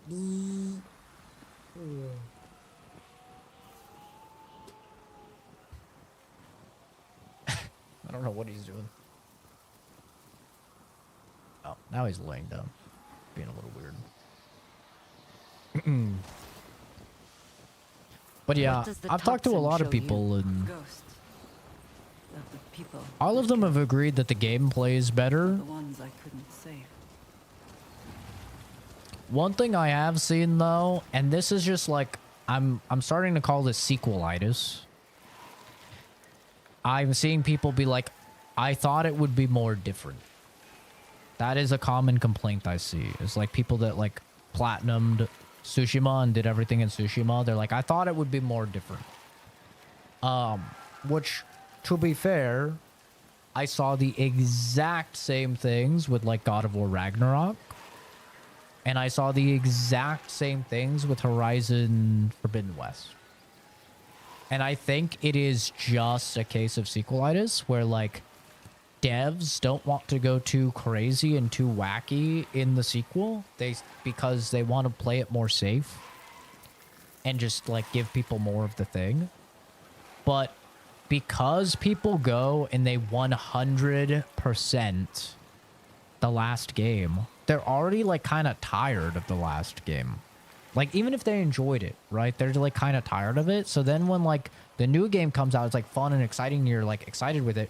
But then as you play for a few hours, you're like, oh, like I kind of feel like I burnt myself out on this by doing so much in the last one. Which I like, I don't know how you combat that because at that point it's like kind of a player issue. Because it's not like you should redo everything. Like the number one game I've been told of, I haven't played this, but I've been told this. A game that came out with a sequel and the original fan base fucking kind of hates it because they changed too much is Darkest Dungeon. Now, I haven't played this. I own it, but I haven't played it. But from what I've heard of Darkest Dungeon enjoyers is that they really like Darkest Dungeon. Darkest Dungeon 2 came out and it was a sequel and all they wanted was more Darkest Dungeon, but they changed a ton of stuff. And as a result, people that really enjoy Darkest Dungeon really don't like the second one. And I think that's kind of like the worry a lot of these devs have. Is it's like, how much do we innovate? And how much do we keep the same? And I think that that's very challenging, right? And we see this in all avenues of gaming. I mean, you see it with Call of Duty, right? Like Call of Duty tries to do something a little too different and then the Call of Duty people are like, yo, what the fuck, bro? Like, go back, right? Like, it's too far gone. Go back. See it with Battlefield. Like, Battlefield tries doing something different. Everyone's like, yo, this is shit. Like, go back. So, but then you have a game like Ghost of Yotei or God of War Ragnarok or Horizon Forbidden West, right? Where it's like, it's a sequel and it's largely more of the same, but they do add new stuff. And then you have the complaints of like, yo, this shit, it feels like the same. So like, I don't know if there's ever any winning. Can you win as a dev? Like, I don't know if you can win. It almost makes it so it's like, oh, Spider-Man 2 is also a great example. Like going from Spider-Man to Miles Morales to 2 is the same thing. It's like, as a dev, what do you even do? Do you just fucking do one-offs? Like, you never, ever make a sequel? Every single thing is just a one-off? I have no idea. It's really hard to, like, get into the brain of a dev. Because, like, you also have to remember that they're putting millions of dollars into these games. So it's like, they can't really get too wacky with it. And I was wrong, by the way, in the other stream. I said that this game cost $30 million to make. I was wrong. It actually cost $60 million to make, which does it kind of diminishes my point about them making big profit, but they're still in profit. Like overall, my point is still the same, that it's still in profit and it's still like good for them, but it's not as profitable as I thought in the last stream. So I was wrong about that. Can you make the main character look pretty or cute but deadly? Yeah, you can. Yeah. If that's what you like. They have all sorts of like rosy patterns and stuff you can put on her, and can have her hair out and stuff. I don't really like that, but if that's your jam, you can do that. But yeah, I don't know. I don't know how you win. I don't think you can. I think either you play it safe and then people are going to be bored of it and be like, yo, I wanted more. Or you change it, you try and do stuff differently, and then people go, yo, what the fuck are you doing? Like, this doesn't even feel like a sequel. It's a tough situation to be in. We finish our duel, I thought you didn't want to fight.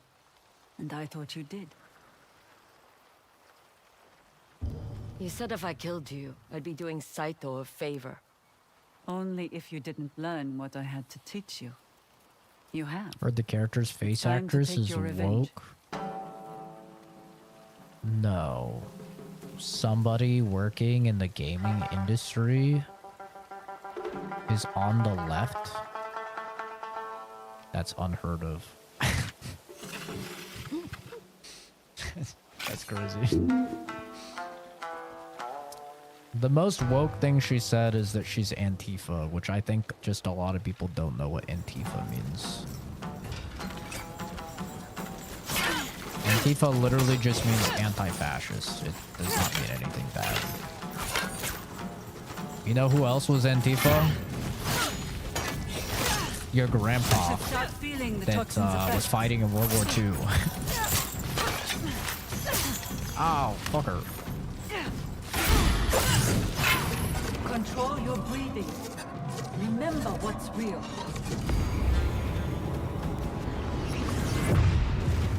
That's the only woke thing I've heard is that she tweeted that she's fucking part of Antifa.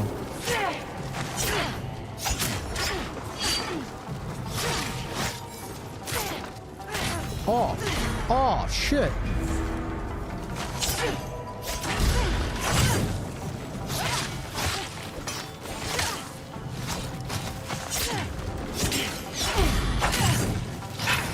Resist, Atsu.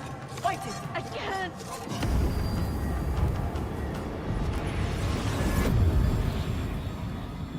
Ah, shit. I'm tripping balls.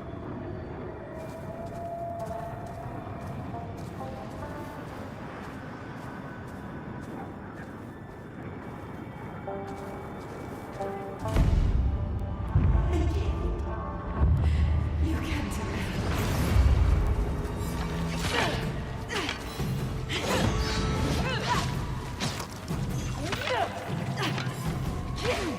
Ow.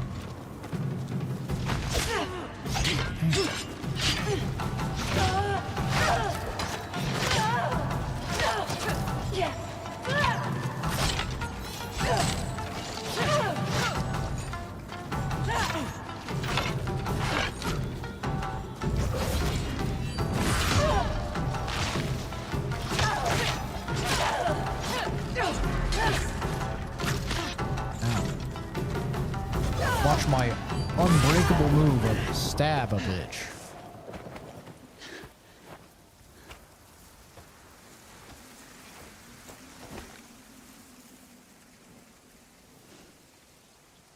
Atsu. I am so sorry. My Spider-Man. I wish I'd be sick. I will never forgive the Kitsune.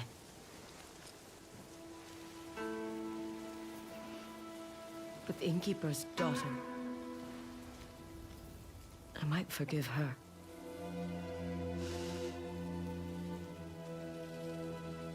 Thank you.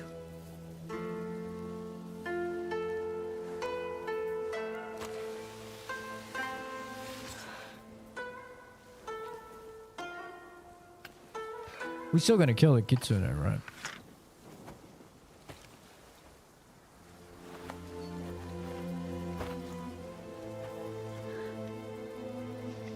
Not an AI-generated Pokemon. I don't know. Would a Pokemon mog your ass?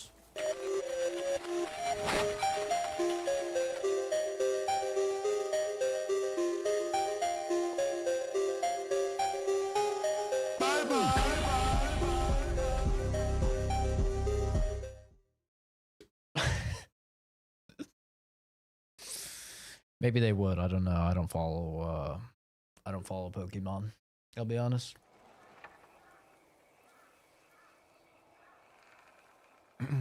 I don't know who those are, Jesse. I have no idea who those are. I know nothing Oyuki. about Pokemon. I was not a Where did she go? Pokemon kid.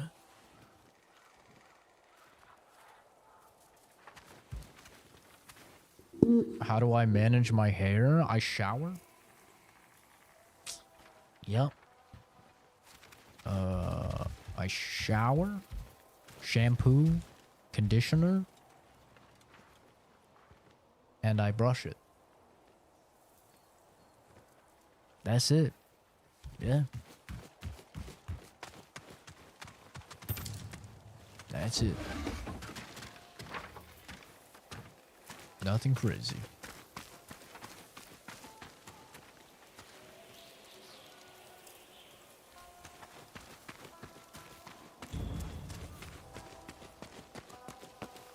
Does that count as me beating another one of the Yotei 6? I crossed it off the list.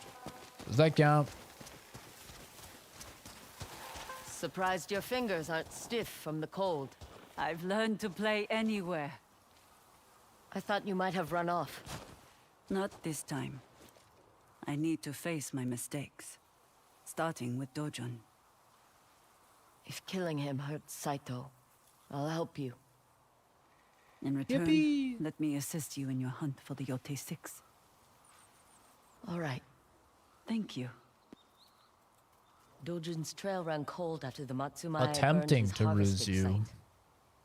Then it's best we start back at the beginning. At the Red Crane Inn. Let's be real. But first, Succeeding. let's seal our new partnership with a song. I know one we can add to. My mother's song. Atsu. It's what she would have wanted. Leaves from the vine. Oh, it's like making the poems in Tsushima. Enduring grief, buried loss, message in smoke. I like message in smoke.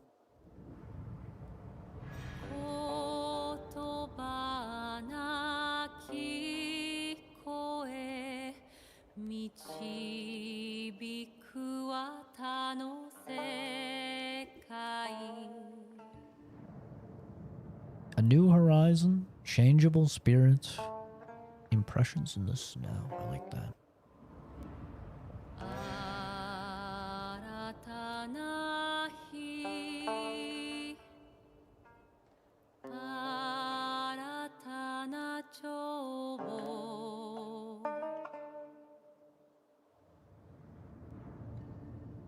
Past sins, a common language. A woman, not a fox. Past sins.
Wanta on, my love. I will, Mama. Aww.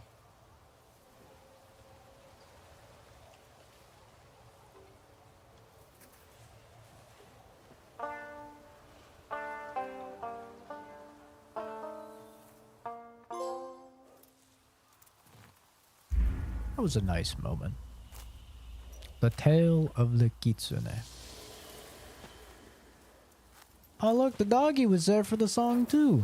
He just Back to ran where off. this all began. The Red Crane Inn.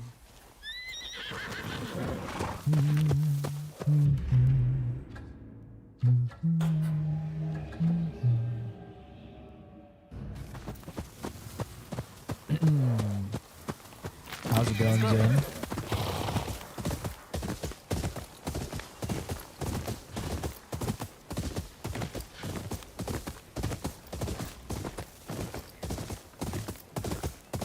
We're making progress. We're doing it. Slowly. Very slowly. But surely.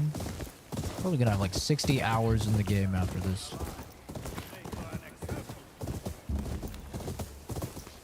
Yeah? You wanna make an example out of me? Square up. Pussy. Oh, wait, they got dogs. Oh. Oh, shit. I haven't fought the dogs yet. I got my own doggy. You're not gonna get me with that. Stinky.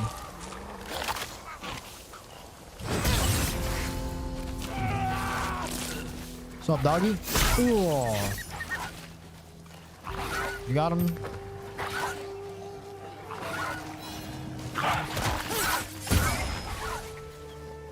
Man, my doggy's getting fucked up. I got you, bro. What did I name this doggy again?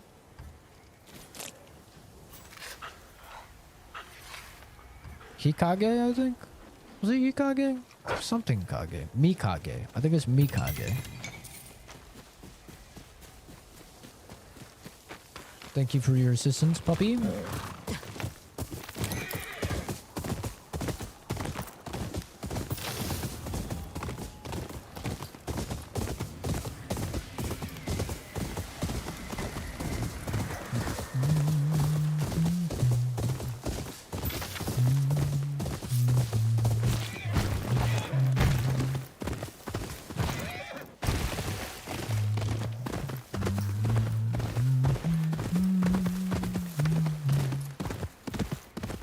The Red Crane Inn.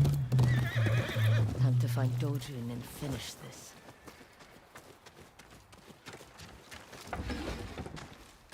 Atsu! Oh.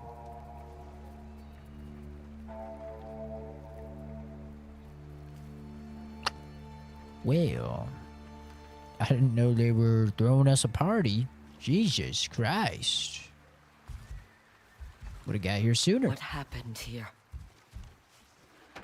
Retaliation from Dojun for destroying his harvesting site. He slaughtered these people over some plants? That toxin is his life's work. If Dojun did this out of spite, he might have made a mistake. Left behind something we could follow. I'll help you look. I mean, it's not really on us because the Matsumai were gonna attack anyway, so. Someone was sick here. Likely from the same type of parasite we used on Chosuke. That's some They would gross be too vomit. ill to fight back. Kind of looks like the top of a pizza. Like a nice little cheese pizza. It's actually kind of making me hungry a little bit. Mmm. Looks kind of tasty. What was her name? Ume. She never asked questions. Claimed my music said all she needed to hear. Rip. Is Vegeta here?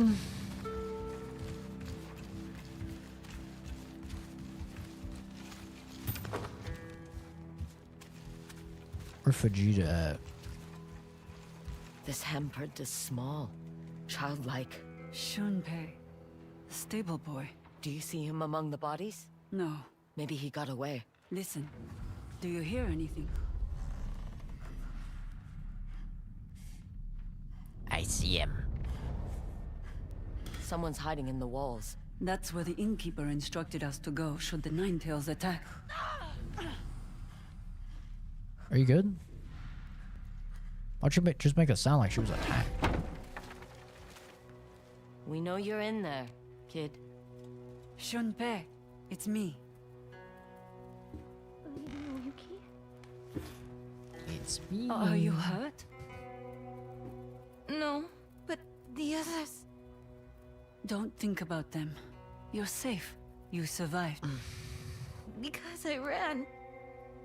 I ran so far away. You ran so you can help me find who did this. Any detail is helpful. I do have water, Did the actually. Nine-Tails say once. anything? They did not speak, but their clothes were wet and they smelled of flowers. Rose and jasmine? Camellia blooms. There's a waterfall near the entrance of Teshio Ridge. Its banks are covered in camellias. Show me. You were leaving? We're going to avenge your friends. Run home, Shunpei. Hug your mother tight. I will. Nasty cold. Rip. I do not play Black Ops 6. I did play the beta for Black Ops 7 though. It was kind of fun. I'm interested to play it when it comes out.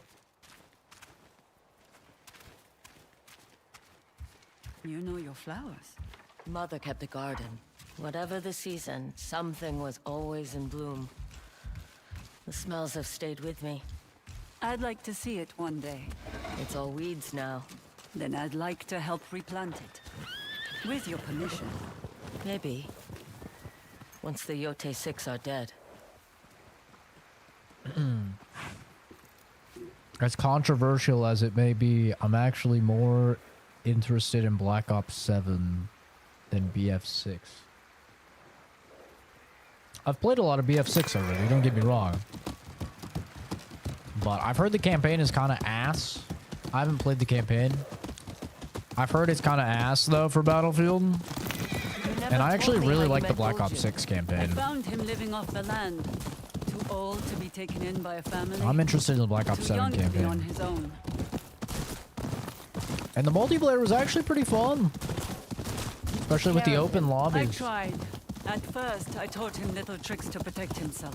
But he was such an eager student. I began to teach him more.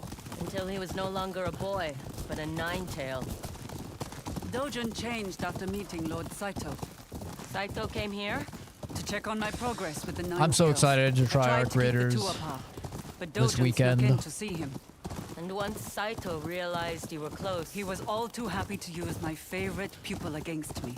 if Saito suspected disloyalty, Very happy. why Very not just kill excited. you? To As a make me Tarkov suffer. He refugee. wanted me to believe that no one would accept the woman behind the mask. He was wrong. Tomorrow? I guess it is technically Camellias tomorrow, yeah. along the river. Smell the rose and jasmine? It's like being back in Mother's garden. Yeah, I really hope I like it, Junpei said the man. Nine-Tails' clothes were wet. That game has Every been waterfall has its glazed secrets. like crazy to me. Even more than BF6. Like, maybe it's just because I'm way more in the Tarkov circle because, I mean, I played Tarkov since 2017. But Arc Raiders has been, like, next level glazed in, like, the circles that I run in. So, I didn't get to play the beta last time. I'm excited to play it this weekend. Try it out. And I hope it's good.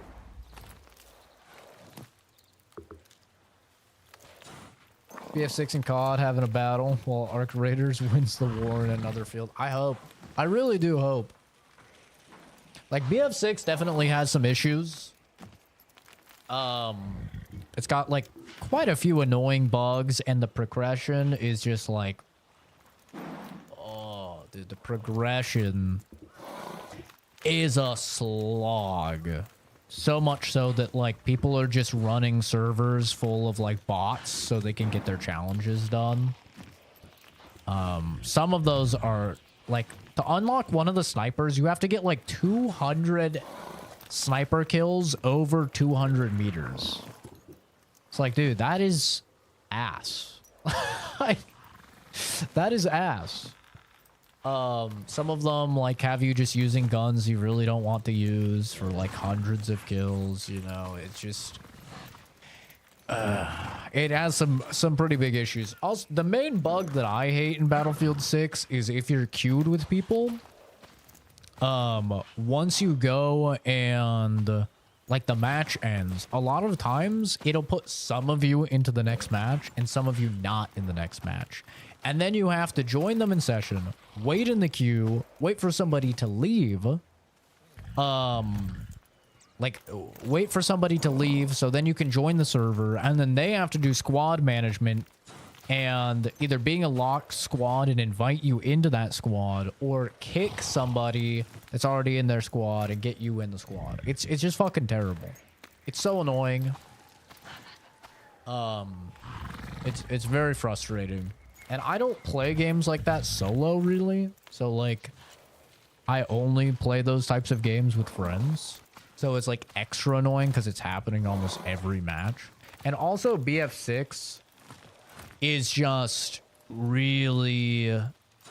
Like, I'm not a fan of over half of the maps. They're very small.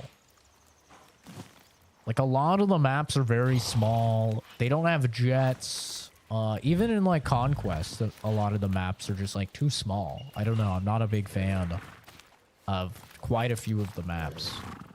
There's like 3 maps I enjoy in the game out of like 8 or 9, I want to say. Ladyboy, Femboy. Maybe open your eyes, open your ears, and watch the stream for 5 fucking seconds, and then maybe like come to your own conclusion and not be a retard. Hmm? I don't know. There's an idea. Jesus. You've never played Battlefield? I mean, Battlefield 6 is good, man. It's good. I don't think it's as good as, like, Bad Company 2 or BF3 or BF4. But, like, it's good. It just has some bugs and, like, some progression and stuff that's, like, kind of annoying. Christmas Tree Mountain. Yeah, Liberation Peak. Liberation Peak is one of the good maps. Marak Valley is okay.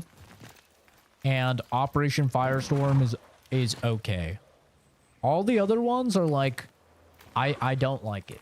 And here's the thing. It's not even coming from like skill issue. You could check my last stream that I did of Battlefield. I have a 4 KD in the game. I'm like level 34, level 35. I dominate like every single lobby. It's just, it doesn't have what I want in Battlefield, which is like the grand scale. A lot of times it just ends up feeling like Call of Duty infantry-based combat, which I'm just not the biggest fan of. You know, if I want that, I'll just play COD. You know?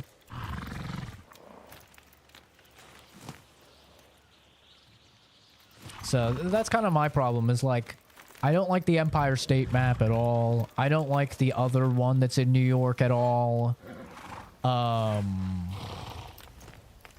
What are the other maps? Oh, the Cairo one. I'm not a big fan of the Cairo one either. Yeah. I don't know. Like, if the map doesn't have jet, I'm a jet enjoyer. If the map doesn't have a jet, I probably don't like it. Basically. The 3 maps I named, they have jets. I like jets. Jets are fun. Jets are a big part of what makes Battlefield Battlefield for me.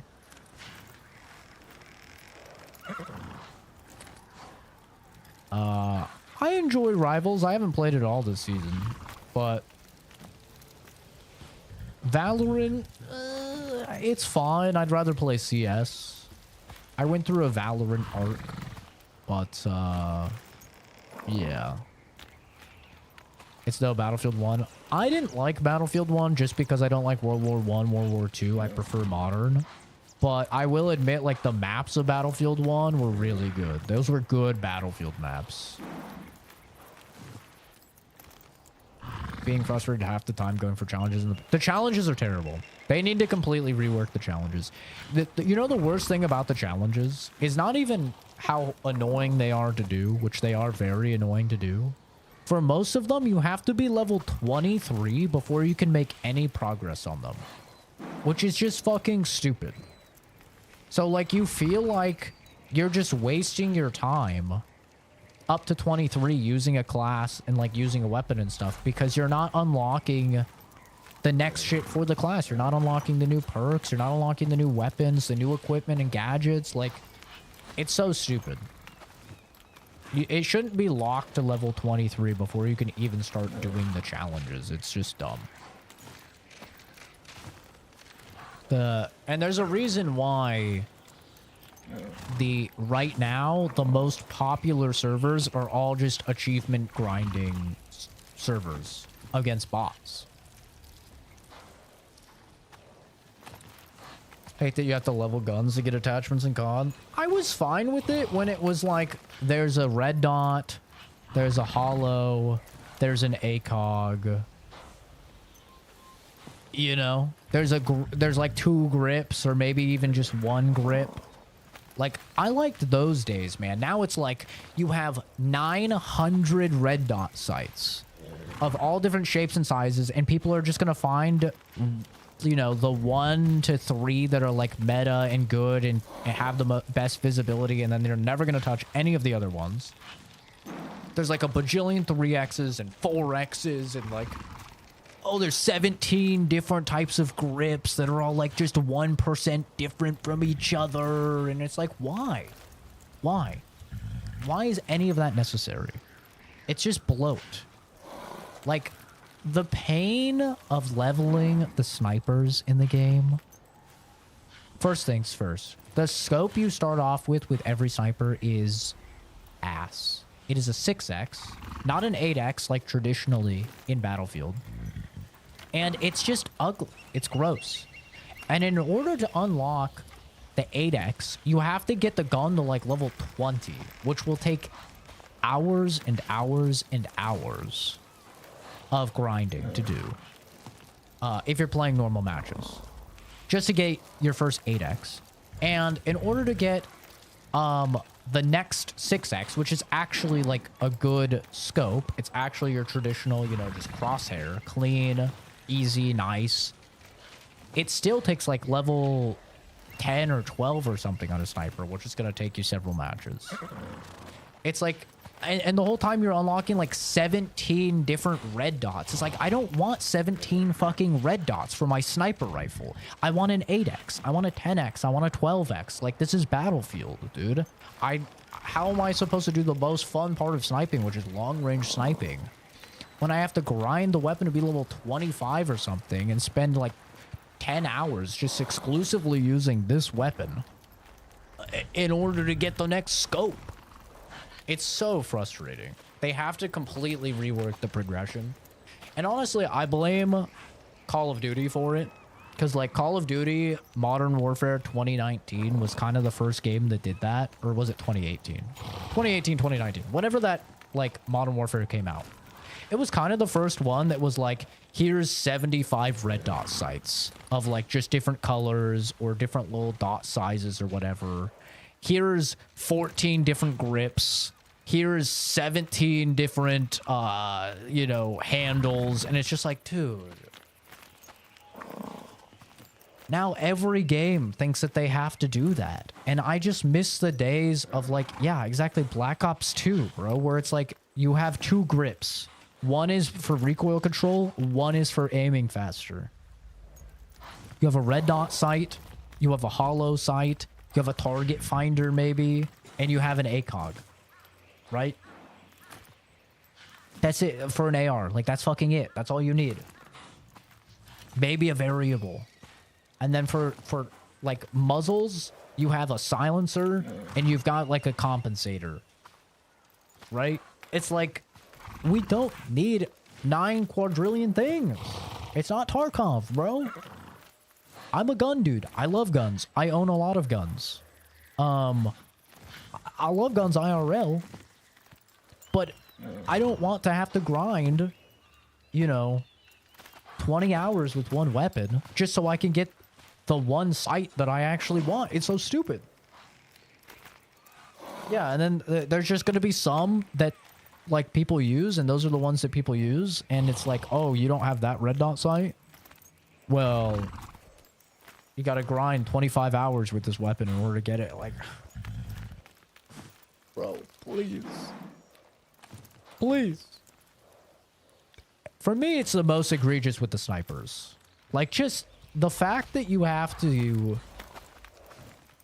spend, that I, as a significantly above average player, like I have a 4 KD. Most of these matches, I'm going like 60 and 8 or something. Top of the scoreboard, capturing points in Conquest. Like, very rarely I am below top 3 in the entire lobby. I am much higher than average player. The fact that I have to spend 10 hours using a single sniper rifle, putting out those types of numbers in order to unlock like an 8x is just fucking stupid. How long is it going to take for the 9 to 5 dad that has a 0.7 KD and is at the bottom of the scoreboard every game? Like, it's going to take that guy 9 trillion years, bro. It's like, it doesn't make any sense. God help that guy when he gets to the challenge to get 200 headshots over 200 meters away to unlock the next sniper. Dude, he's going to be taking 200 matches to do that. It's like, come on, bro. Battlefield is supposed to be the game for those of us who are employed, that have jobs, that have lives, that have friends and family. You know, it's not COD. Like, COD is the game where the turbo dweebs go, and they're fine with putting 10 hours into their gun to unlock the bedazzled sprinkle camo or whatever the fuck. Put some little donuts on their gun or whatever the fuck COD players do, right? Like, that's COD. That's a game for the unemployed. Where they're bouncing off walls and slide canceling and going through a controller every couple months because their sticks are worn down, you know. That's COD. That's fine.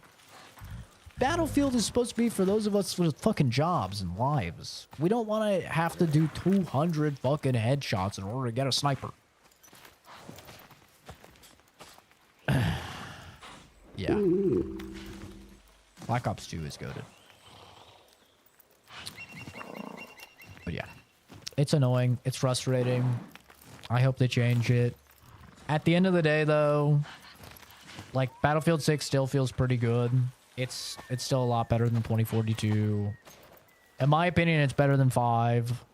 I think it's also better than 1, but that's just because I didn't like World War 1. But it has issues, for sure.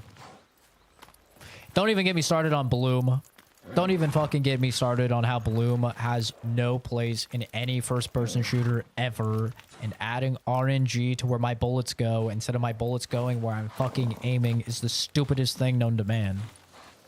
But yeah. Yeah, COD's always been more geared towards, like, the Adderall huffing teenagers, yeah. And, like, just unemployed streamers and shit like that. Like, yeah. Battlefield has been for adults.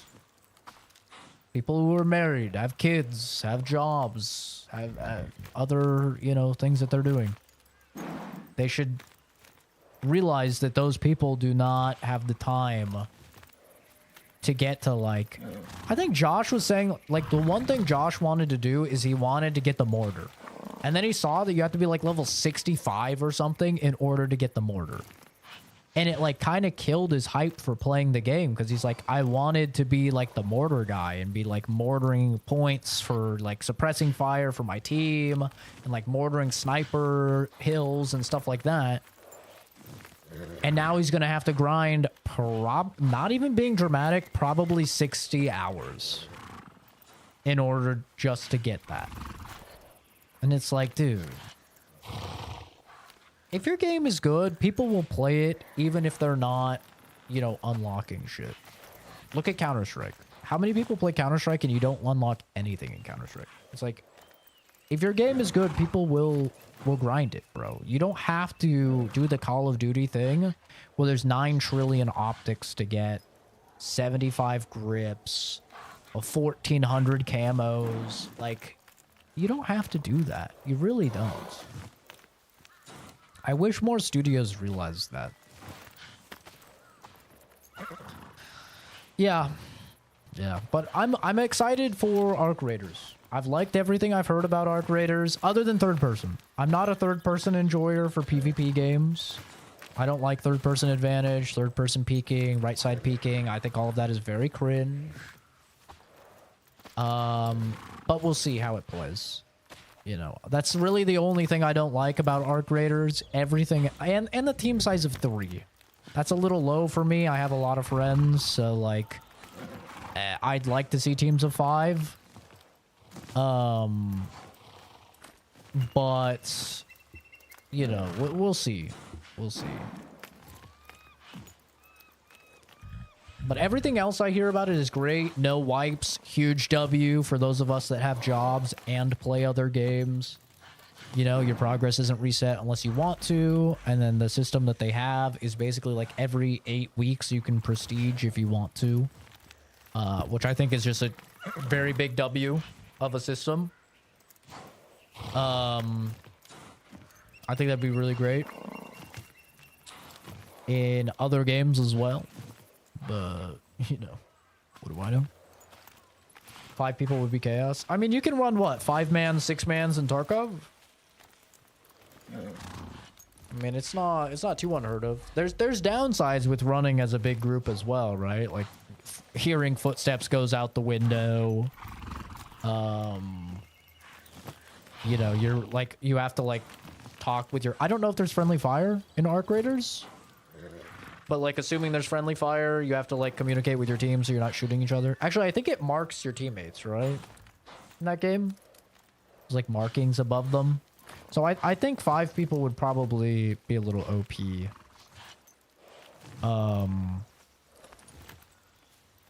Plus, like what I've seen of the TTK, I think the TTK is kind of long in Arc Raiders. I don't know for sure. I haven't seen a ton of gameplay, but I think the time to kill is a little long. So yeah, 5 people might be OP. But they said that there's a matchmaking system in place to like put solos with solos and duos with duos and trios with trios. So like, I mean, you could just do the same thing with 5-mans, I feel like. I don't know, even just 4 people. Like 3 people is just so little, you know? Like I made an event for the playtest in my server and there were 6 people interested. So it's like, we kind of have to just split up into 2 and 2, 3 and 3, I guess. You know? And that's assuming that like they don't see gameplay when the game comes out and then they get really fucking into like they want to play it or something, right? Which I feel like is going to happen. Like Arc Raiders is not on a lot of people's radar, but I think it will be after it comes out and everyone's playing it and talking about it. I think it will blow up. So I don't know. I would like to see like at least teams of 4. 5 would be ideal, but I had the same issue with Hunt Showdown. Like I really loved Hunt Showdown, but having only trios in Hunt Showdown was always like a really big L for us because we always just have more people than 3. Even only having 4 in like Battlefield is annoying for us. But I understand like a lot of people how do I say this nicely? Okay, I don't mean this in a mean way. But a lot of people don't have friends that are gaming. I don't mean it in a mean way. I'm not downing on anyone. But like what I see in comment sections and what I've seen in my own comments whenever I've played co-op games and stuff, it seems like just like a lot of gamers don't have friends. Or they just don't have friends that game. And so I think that it's not really a big complaint in like games about like party sizes because a lot of gamers just don't have friends, you know? Like whenever I play a co-op game, I play like Elden Ring Night Rain or something, right? The majority of comments from people that are like, I wish I would love to play this game, but I don't have any friends. Right? Like the majority. Or I play even like Split Fiction. I'm playing Split Fiction. I'm like, Split Fiction is so good. I'm telling everyone Split Fiction's good. They're like, I wish I had a friend to play it with. I'm like, you don't have one friend? Like, Split Fiction is 2 people. You don't have one friend? You have no one that you can play with? Like, I don't know. I'm not being mean. I'm just like a little bit in disbelief that you could be like an adult and not have a single friend. Like, that's kind of crazy. This is Ghost of Yotei. Dark.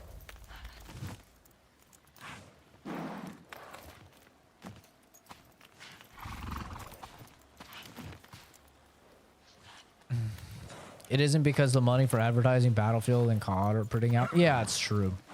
But word of mouth will carry our creators very far. No, it's EI.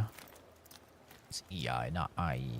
If you guys ever want to know the game that someone's playing in shorts, though, you could click the 3 dots in the top right of your screen, and then you could click description, and it'll tell you what game it is. That goes for if you're doom scrolling as well. You see YouTube shorts or whatever, not a stream. Same thing. It'll tell you.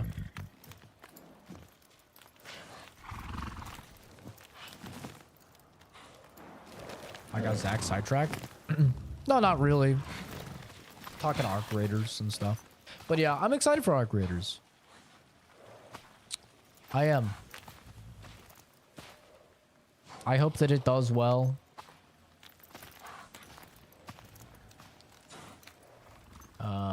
It's definitely my most anticipated PvP game that's not a fighting game.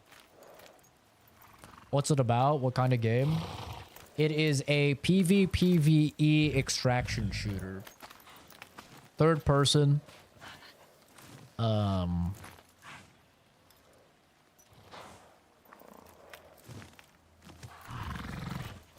to be fair with Jack Frags, he is a Battlefield channel and an EA partner.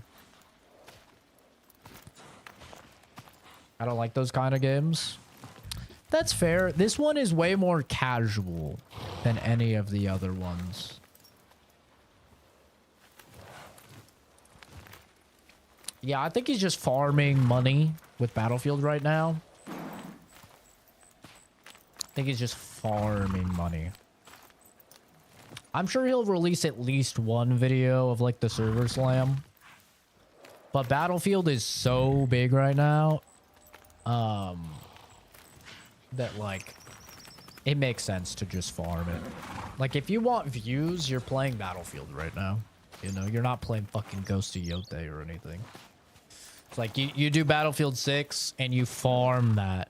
And then like server slam happens tomorrow and you at least release one video on it and then you see how that video does in relation to Battlefield.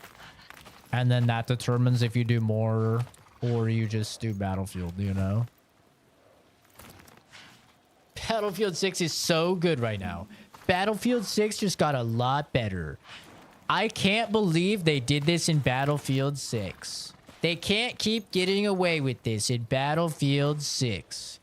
Battlefield 6 is going crazy right now. Every video thumbnail is me inspecting a gun while looking in the air.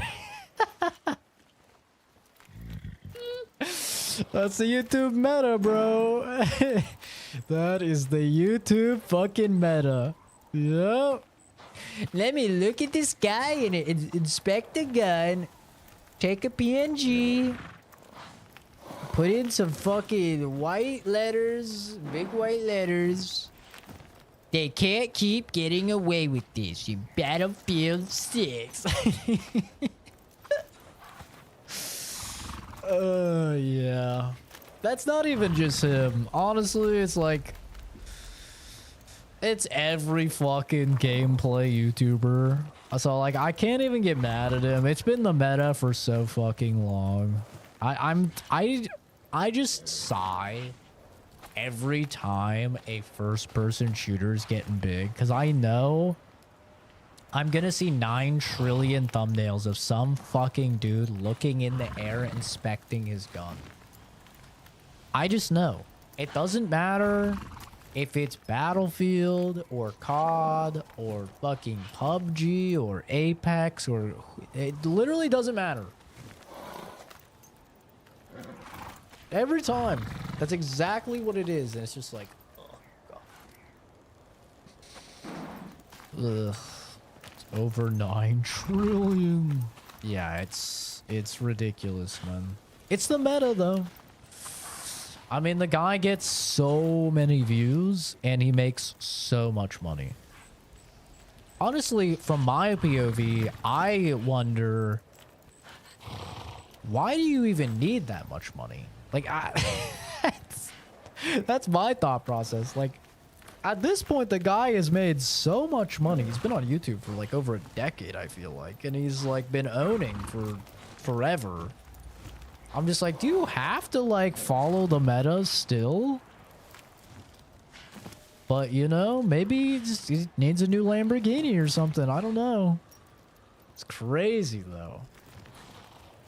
Like, even with the lower ad rates, I mean, if you have like a 10-minute video that gets even 100,000 views, you're probably gonna get at least 2 ad breaks, because you'll get a mid ad break and then the start ad break, right? Oh no, at least 3, because the ad break at the end, but almost nobody watches the ad break at the end. And then depending on your CPM, I mean, you're making off 100K views, you're probably making conservatively $500 conservatively. That's if you have like really bad CPM and you have like a lot of people watching with ad block or something. So like, imagine that and you're releasing a video every day, and that's only 100K views. How many does Jack Frags usually get? Actually, I'm so curious.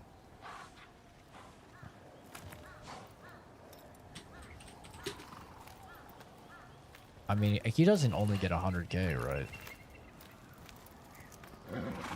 459, 665, 658, 1.4 million, 1.1 million, 1 million.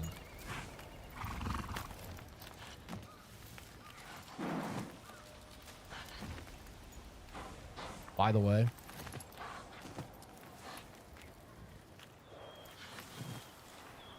By the way.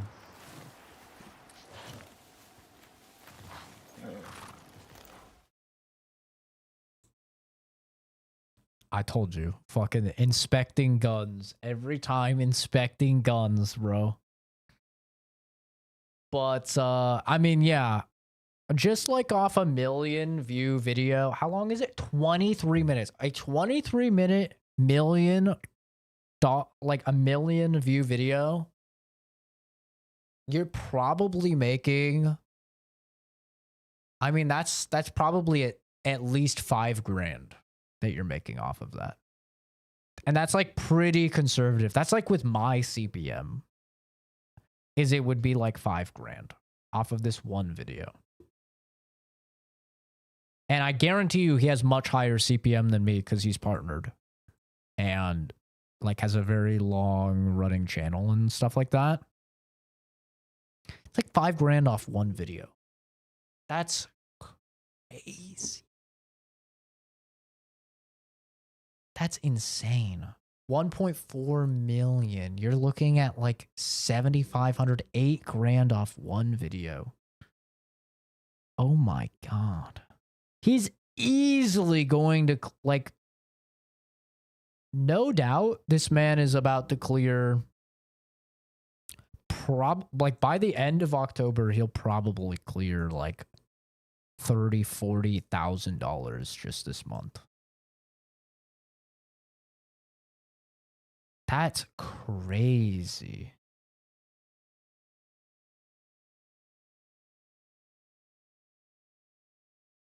Nelly.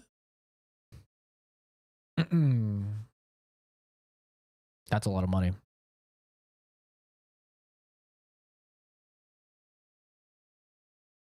I'm on YouTube Premium. How does that affect them? They get ad revenue then, even if you don't get ads. They just get ad revenue from your view.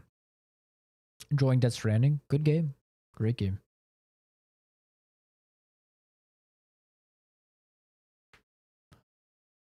Kenzie is sleeping. It is 3 a.m. where she is, so she's sleeping. She'll probably be in here in a couple hours. How much will I make with 3 views I got? So I'll talk about my analytics. I can't show them, but I can tell you them. So for me, on shorts related content, including these streams, I get $1 for every like 1,000 views, essentially. So you could look through my streams and you can, that's obviously not counting super chats and memberships or anything like that. Memberships, they're $5 for the person. I get $3, maybe $3.50. And then super chats, I get most of. I think I get like 80 or 90% of the super chats. But yeah, for ad revenue, I get about $1 for every 1,000 views. For a full video, I'm trying to remember. I haven't looked at full video for so long. I guess I could just check.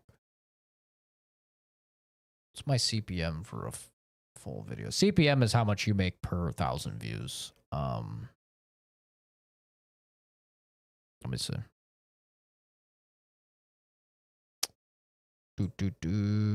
Creators, YouTube Studio. Let's see. Earn.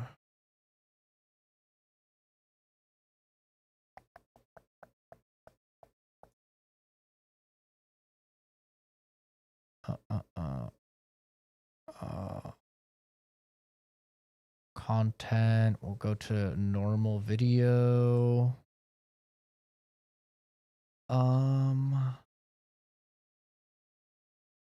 So we could crunch numbers here, I guess. So I earned a whopping 58 cents. I earned 58 cents on my last video, which had 294 views. So if we crunch some numbers, I'll go back to the game. So you can look at the game. We crunch them. Where the hell are these couches? Oh, there. We have 294 views. Divided by.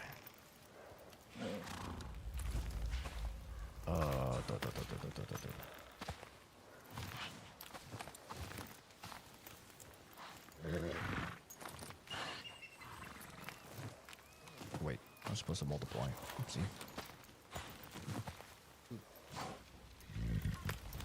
2.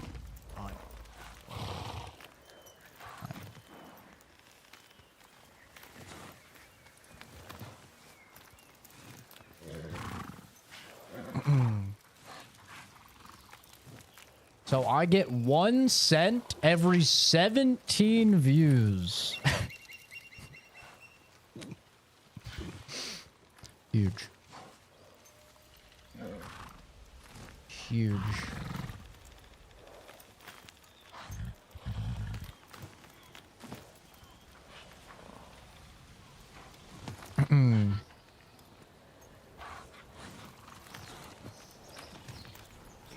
Thousand divided by 17 views. So it's $58. I make $58.82 per 1,000 views.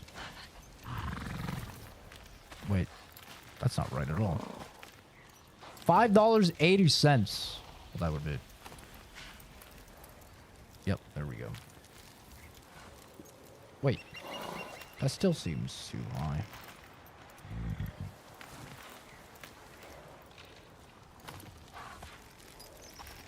Well, definitely the 1 penny per 17 views is right, so we'll just go with that. And that's with my CPM. So you imagine when you have, you know, 1 million views. And if you're getting a cent every 17 of those views, that's a lot of money.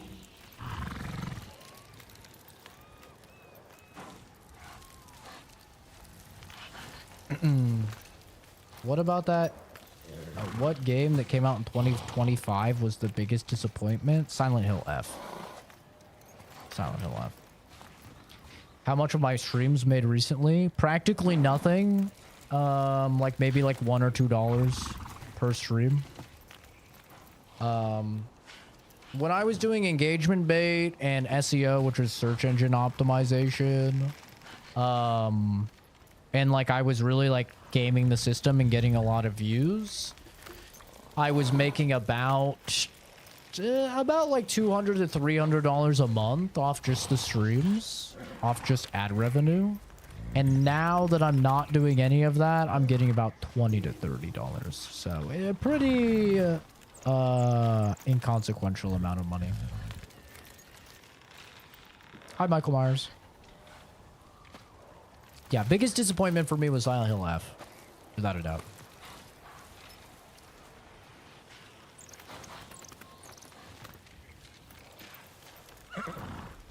Let's talk about Mass Effect. Never played them. Should I? Yes. Yes, you should. Could buy half a game a month. Yeah, boy. Yippee. Or I could work my job, you know, and because like if you think about how much I make on an hourly rate, oh, it's fucking atrocious, dude. It's so bad. It is so bad. We're talking pennies. It's really bad.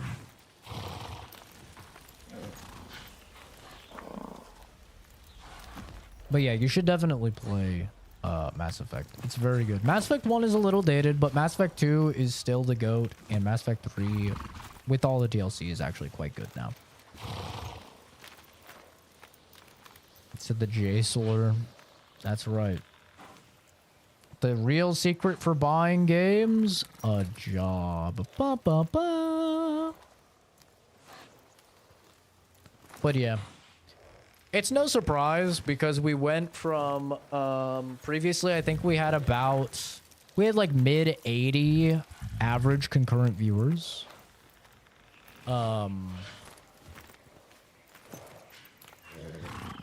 We had like, I think average concurrent was like 81, 82 average viewers back when we were doing search engine optimization and engagement bait. Now that we don't do either of those, average views I think is 8. So we're operating at about 10% capacity of what we were before.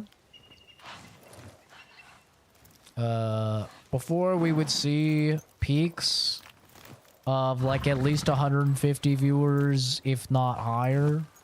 Now we see peaks of about 20. So, yeah, we're operating at a little bit lower capacity, that's for sure. But I've been enjoying the streams a lot more, which is the most important part because I don't really care about the money side of things. I just do it as a hobby. So I've enjoyed the streams a lot more. I can really read and interact with chat at a level I couldn't previously. And there's like no trolls, which is a very big W. Very, very few trolls. You get maybe one a stream, whereas before it would be easily like 100 plus a stream. And that's being conservative.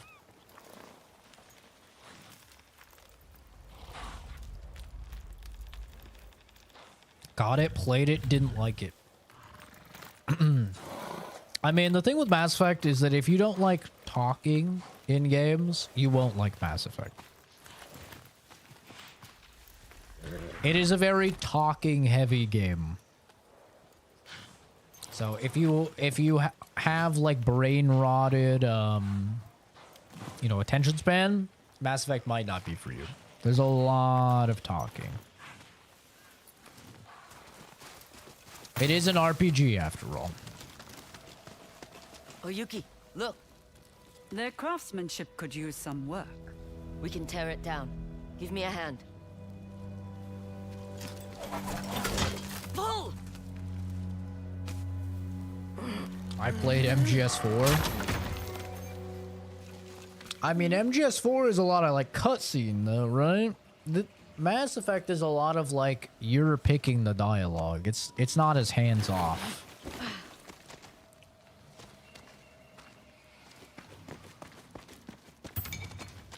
Well, we're in the right place.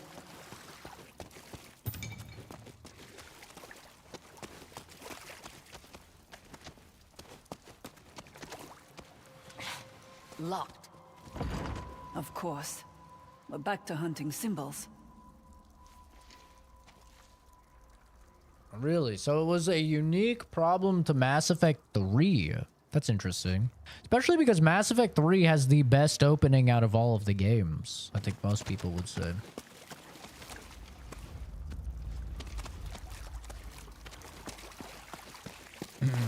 Like the invasion of Earth is kind of peak, in my opinion. It's like a very, very good, very compelling start to the game.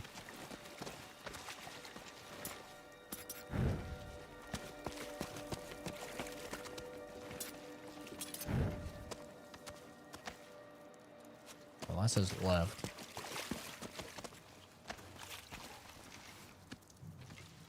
I guess that says right. Ah, yeah. What the? What? Oh!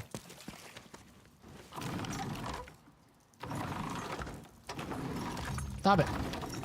How do I stop this Damn thing? things won't stay put. What if we turn them together? Oh. Hey, get over there.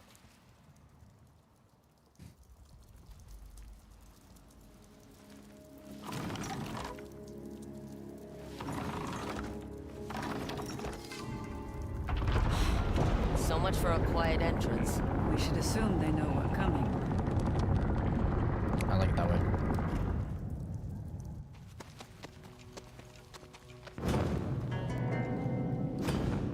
What was it called again? I think it's just called like Earth Arrival. That's unnerving.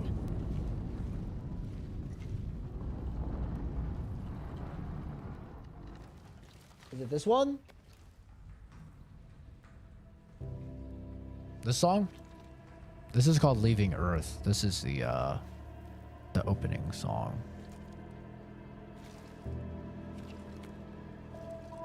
The song is so peak, it caused me to learn piano.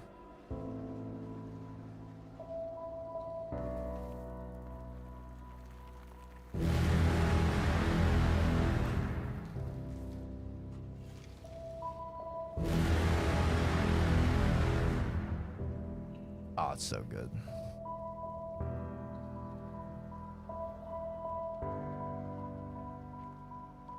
Yeah, that song's a fucking bang. So good. Yeah, that's Leaving Earth.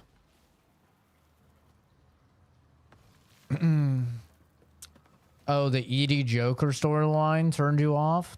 I mean, that's optional. Most of it. Like, setting them up on dates and stuff like that is entirely optional. I didn't blame my man. Edie Scratch was marks on the fucking ground. A stacked. hidden passage. The Nine Tails are almost certainly waiting for us. Why walk into a trap when we can spring one ourselves? Nothing is optional for me in a game. Valid. That is valid. It's dark. So use your ears. Listen for breathing.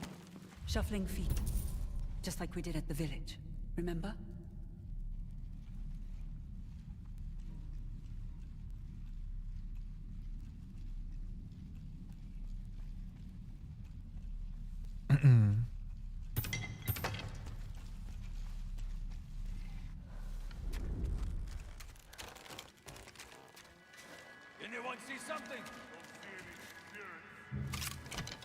I don't see any spirits. Think the Ondio's out there?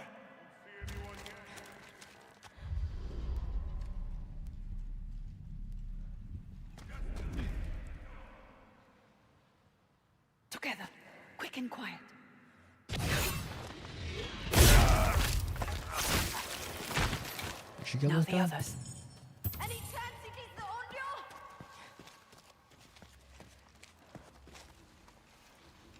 A ghost get you or something? Shut up. Okay. They see us. We'll have to do this the traditional way. Fine by me. Your reputation is well earned.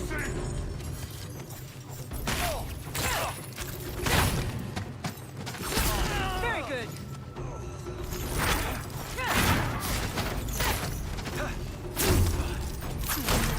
Ow. So you are the one who killed the Ondio. Let's test that blade of you.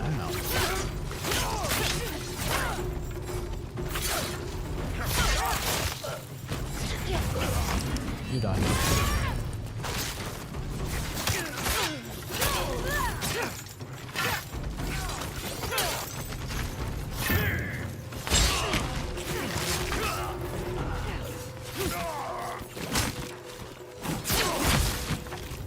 Oh, where'd your arm go, little stinky That's all of boy? them. I see you still prefer a louder approach. I don't like to limit myself. Hell What yeah. is this place? A map room, perhaps.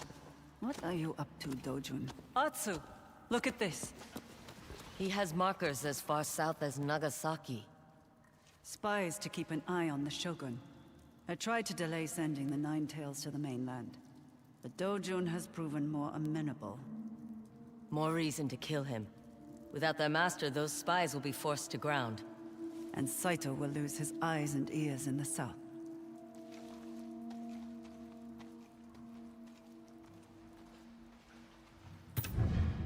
My lord, I promise your patience will be rewarded. Centuries ago, a Mongol invasion was stopped in Tsushima Island.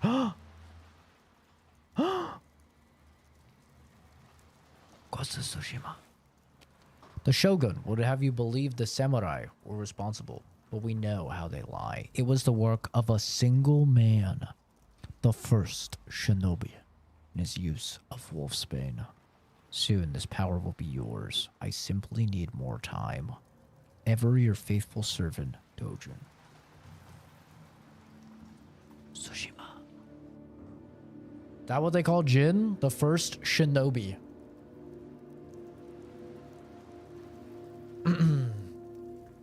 Sounds like a better story than mine, Atsu. Unsent letter from Dojun to Saito about Wolfsbane. He claims it stopped a Mongol invasion. A legend passed down through shinobi clans that Dojun latched onto. It was centuries ago. Don't you diminish my boy Jin Sakai. Okay. I may not be the biggest Jin glazer out there. I may find him to be boring. But the man did do that shit. So, don't you diminish his efforts. That's kind of interesting that that's the legacy he left. The legacy he left is he is just a myth of the first shinobi. Kind of cool. Also kind of sad though. Like he did all of that just to be a myth. Nah, you can't get non-pre-recorded Momo. You can go back in the stream. I had him on the stream. Let me see if there's a ladder. But he's a cone dog we right are. now. It must be hard, seeing the man Dojun's become. He had such potential. I'm not That Hassan. boy I found in the woods. I'm not milking my dog for views. No, I mean, yes, I did neuter him, but I didn't wait until he was 5 to neuter him. I neutered him when he was like 6 months, the earliest they would do it. He had no honor, but he wasn't a slave to it. Honor died on the beach.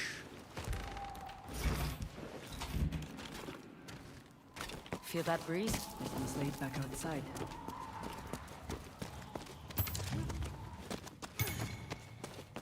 You have no order. You are a slave to it.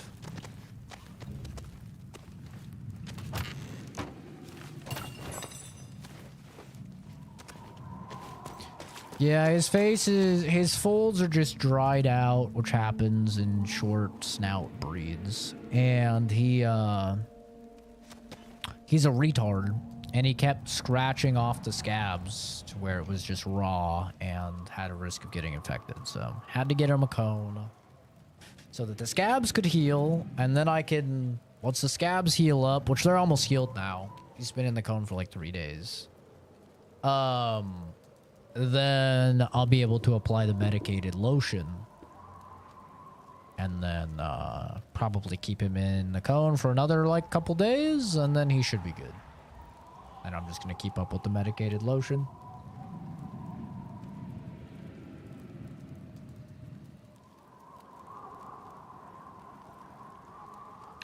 There are some banger lines in Tsushima. Foxfire. There are. Careful. This is the perfect place for an ambush. I will admit there are some fucking banger lines in Tsushima.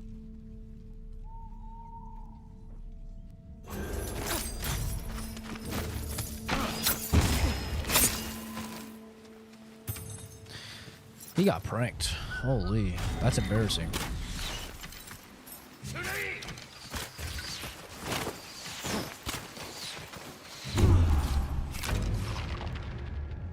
That should be good. Where's this other guy shooting at me?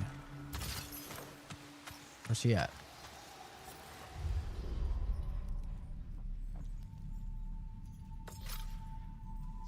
The traitor is here with the mercenary. Lord Saito has been too patient with you. You are right. An ambush. It's almost like I taught them. Listen, I'm not a sneaky boy, alright? I'm not gonna apologize to you.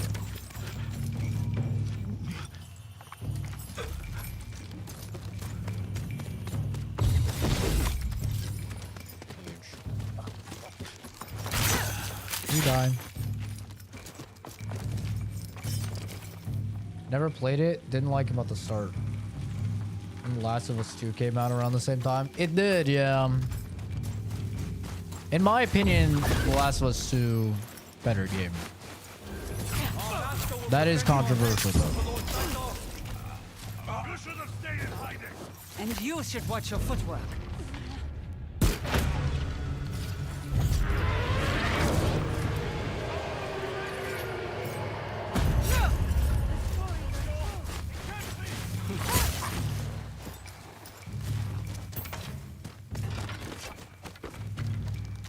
I do like both games, though. I think both games are great. But I do think Last of Us 2, for me, just a bit better.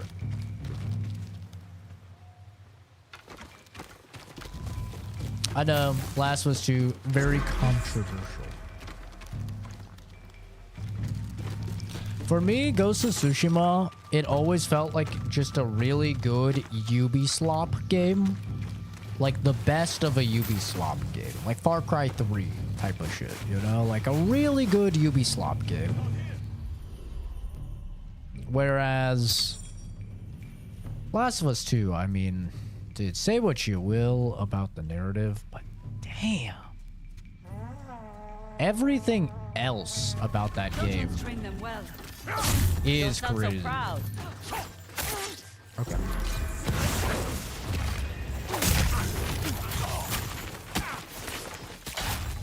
Get smoke bombs. Stinky. How do I swap? Ah. Okay. There's a guy behind me. Oh, there you are. I was wondering where you were, dude. Let's good? move before more arrive. Alright, you good.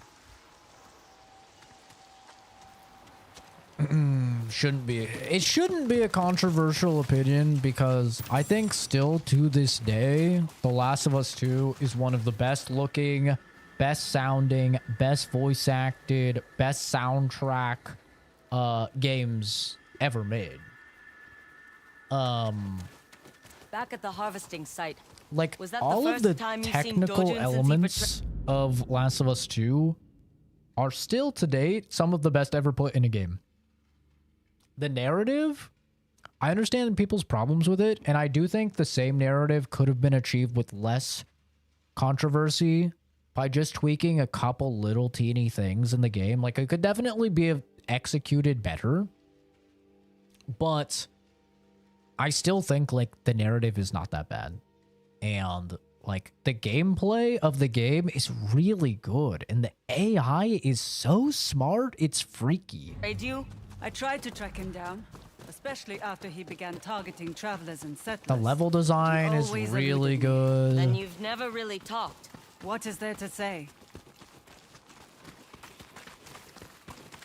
There's just so many things that the game does well that, like, I think a lot of people got caught up on just the narrative. And it's like, hey, if you have a problem with the narrative, you know, narratives are always hyper subjective, so it's understandable. Like, that's fine. But even if you have a problem with the narrative, which is hyper subjective, you can acknowledge all of the objectively good things, like the voice acting, the sound design, the graphics, the animations, right? Like, all of that stuff, the just vastly improved combat systems and AI, like, all of that stuff is objectively better than Last of Us 1.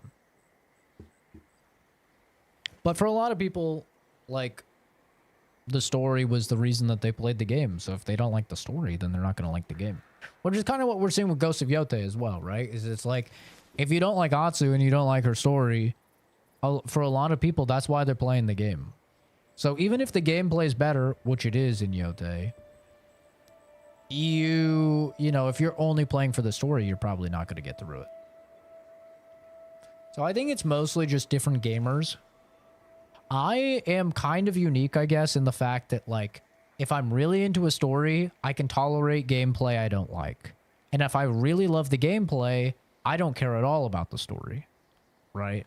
So, like, I can kind of go either way. But I know several people that are fully on team gameplay. Like, one of my mods, Black Bolt, he's fully team gameplay. He doesn't care about story.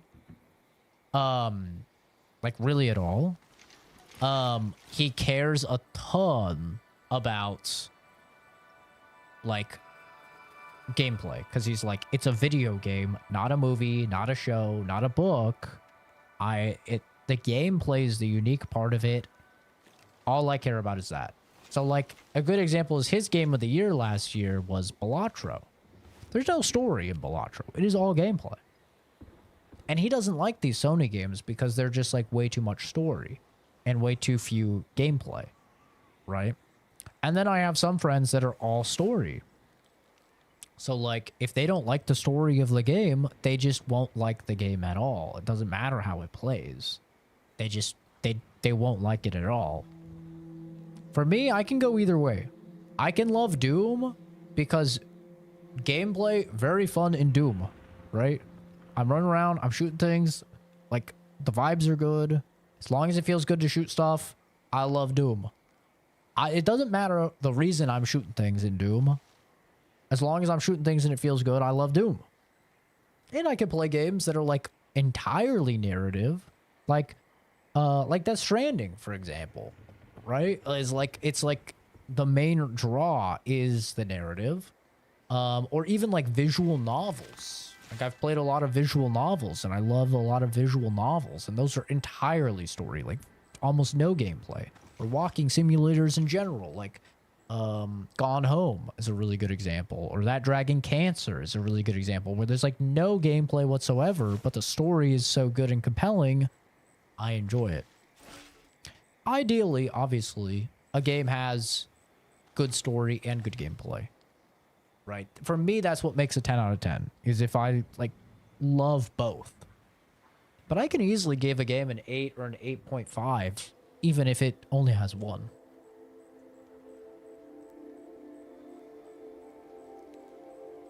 How do you know? I haven't finished it?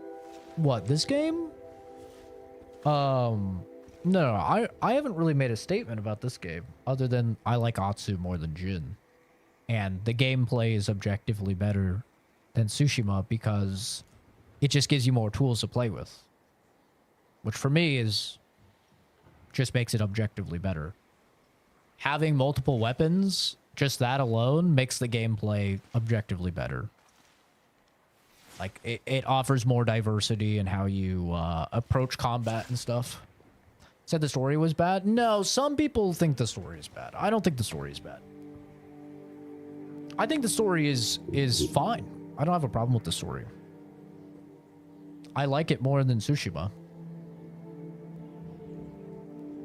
But I'm not like, I don't know, super invested in it or anything. It's not like an Expedition 33 this year where I'm like so invested in the story and what's going to happen. It's a fine story. Big Kill Bill vibes. I love Kill Bill. Through here. I'm with you. But I definitely like Atsu way more than Jin. Pass me to close the door. This has gone far enough. Hand over the traitor, and we'll let you walk away. No. No. Any last words? We're up.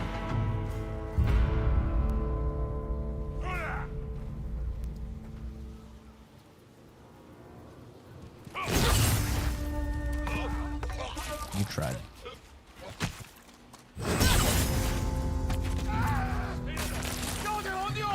Atsu, above you.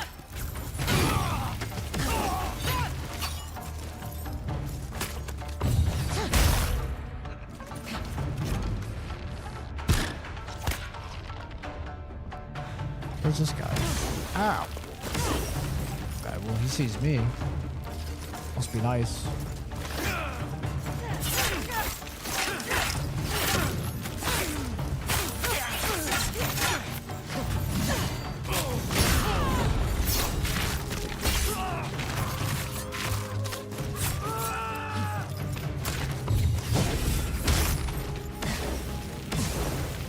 Why don't they attack together? To drag out the fight. Exhaust us. Are you tired? Hardly. What's up, bro? More shinobi. There to be so many, we must be getting close to Dojun. Assuming he's here. He is. I feel it. Station is weathered. The ghost. Yeah, aren't you aware who you're fighting?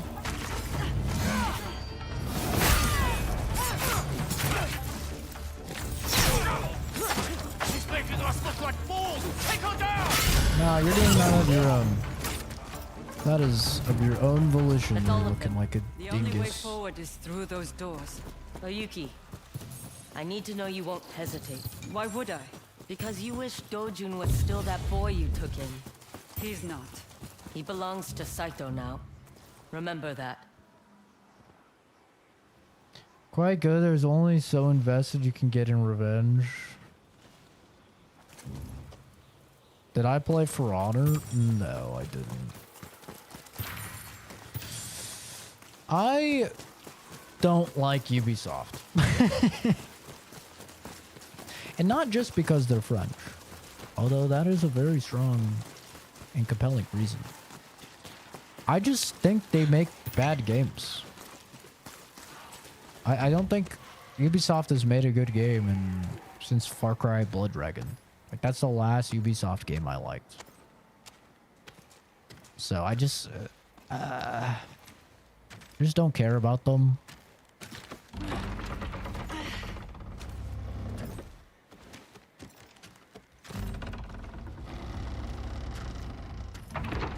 The rock, paper, scissors aspect. Are you ready? I won't Yeah. hesitate. I mean, Tsushima's the same, right? With the stances.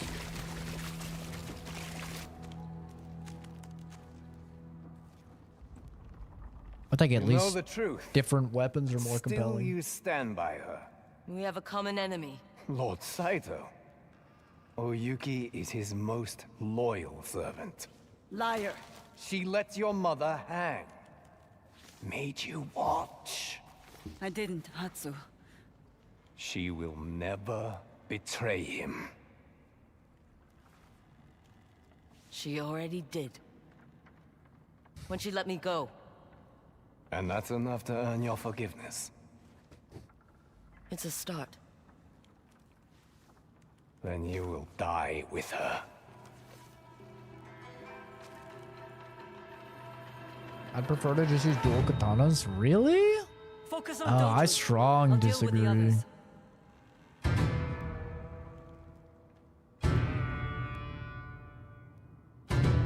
I love the Odachi. I wish I fought more brutes, because the Odachi is like my favorite weapon.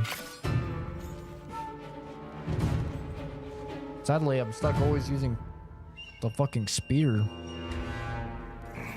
You can't trust her. She'll say anything to save herself. Like you're doing now.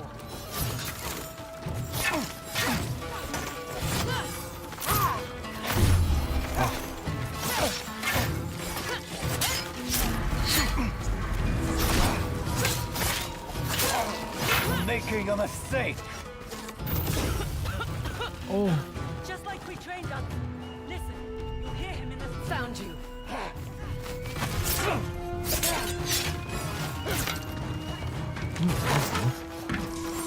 Oh!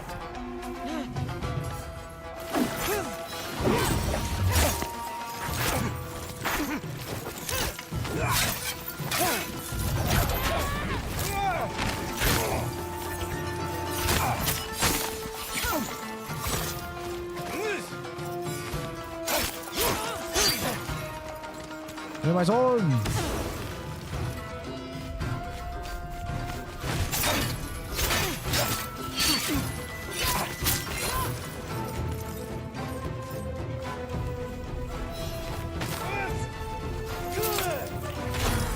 Is that my sword or my spear? I mean, what the fuck is my spear? Is that not my spear? I guess I just don't get my spear. All right. Well.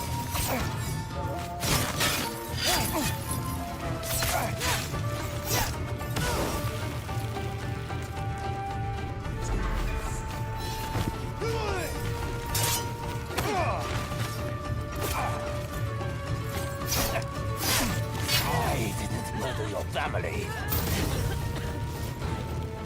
You've killed others. All across Teshio Ridge.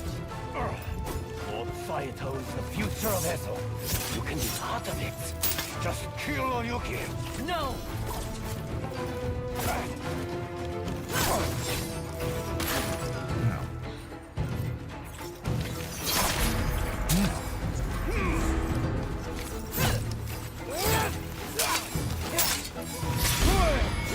I just had to get fucking this. I got level 2. Ah, shit.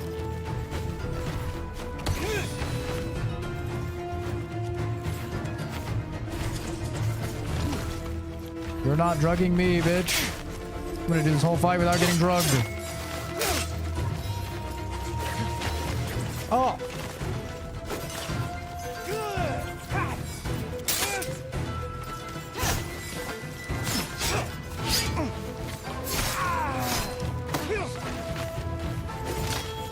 Whatever.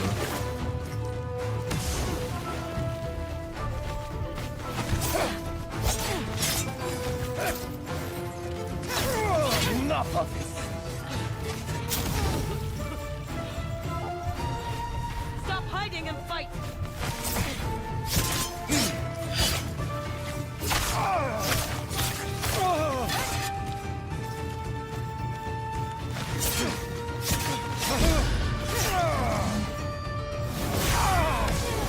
He's running. We'll find him.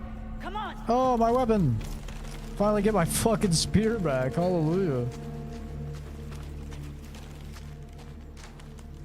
Atsu, he fled this way.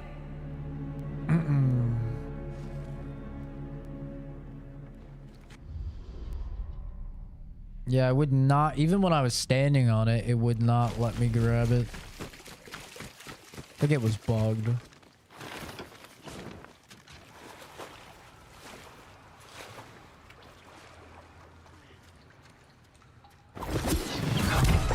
He thought it was Jin?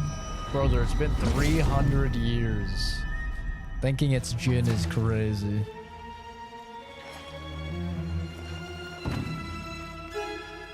Maybe like if you thought it was Jin's fucking... How are you resisting? She knows what is real and what is only an illusion. Maybe if it's like Jin's like great grandson or something, then like it would make sense. Surrender, Dojun. I don't answer to you. Only Lord Saito. You chose the wrong master.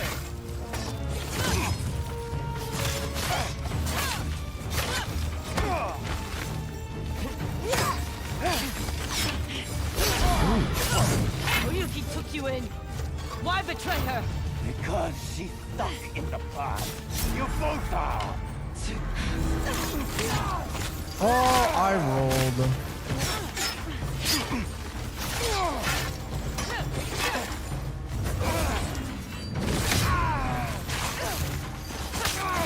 Lord Saito has a vision. A place for me by his side. He is using you. No, you were using me against a great man.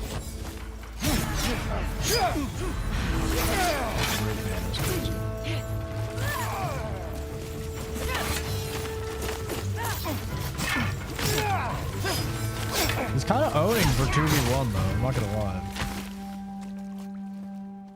I can't help but feel like I failed him. He's a Orochimaru. You have much to atone for. But Dojun, he failed himself. Saito has lost his spy master. Focus on that. What now? We cross the remaining names off the list. Meet me at my family's homestead. When you're ready. Atsu. Thank you for believing in me. She doesn't look that old. She must have been like See you around. 20 then or something, because it's been 16 years. She must have been like very young in Saito's service.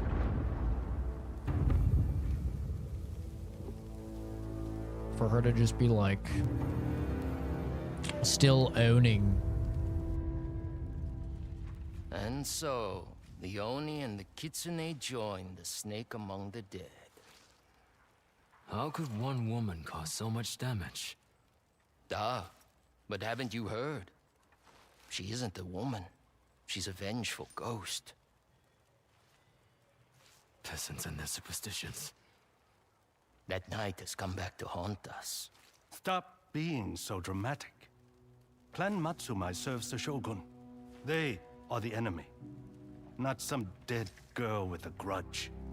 Yes, father. As you command.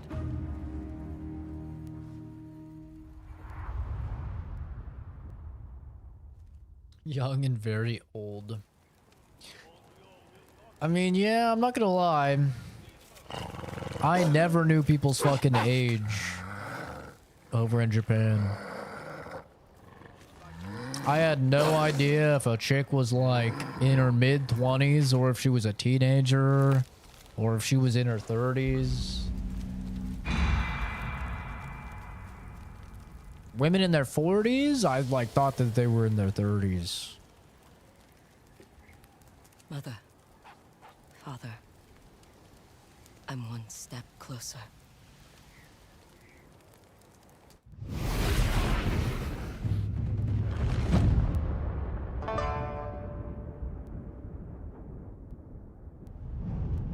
Hell yeah.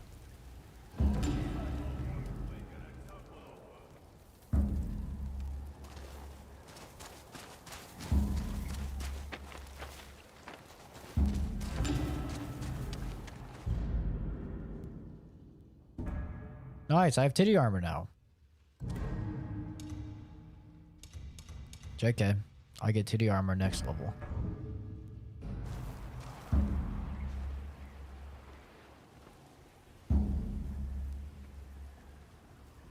About the same face as you were 8? No, now you have pubic hair on your face.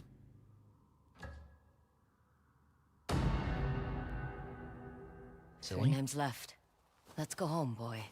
Then we'll find Saito.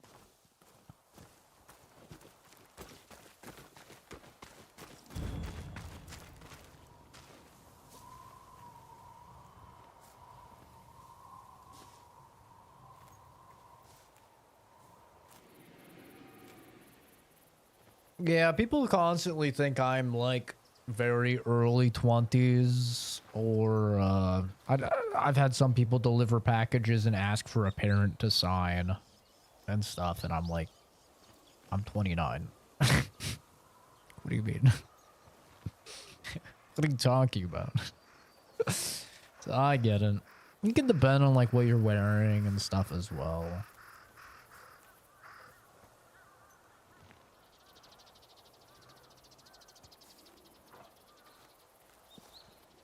Yeah, it was a little bit silly that she just like, I thought they were gonna do like a build of resilience to the poison type of thing, Princess Bride style. Obviously not over the course of years, but like dose her up over the course of a couple days or something so she could form a resilience. But nah, it was literally just like, it was kind of like when Batman fights the Scarecrow. And it's just like, bro, just don't be scared. You know? It's like, oh, he hit me with his fucking neurotoxin. It makes you face your worst fears, you fool. I have no fears. Like, what? You just had fears. Hey, what about the bats? Bro, your parents die. Like, oh, where did all those fears go? Someone's here. Junpei?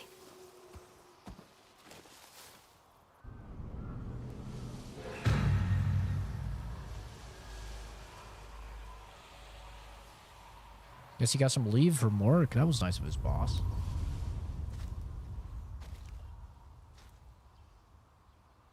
You came home.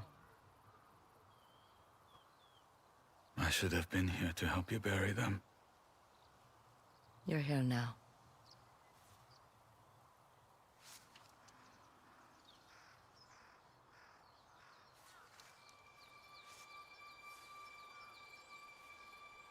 I thought you died that night.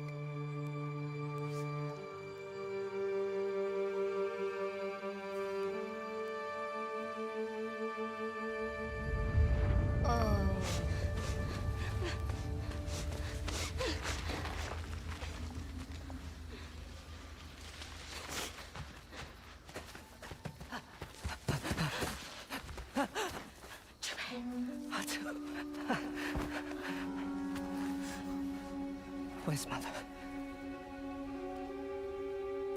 Where's Mother?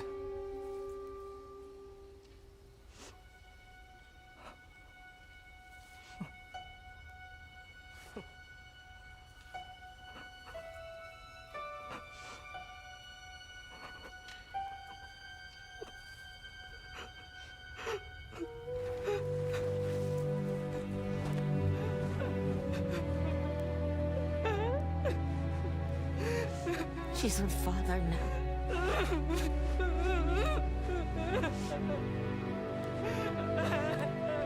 It's okay. Save the tears. Why are you doing this? Oh, all of this screaming is giving me a headache.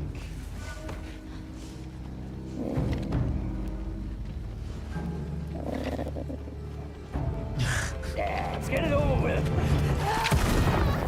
Oh, shit. You fucking blasted his ass. What a brave brother you had.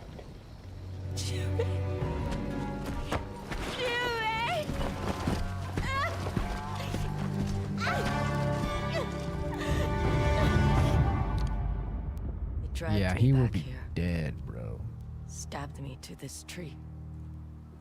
He would be so dead. Then the Oni set it on fire. And then Onryo was born. I've never talked to anyone about that night. A little fun fact. Not so fun.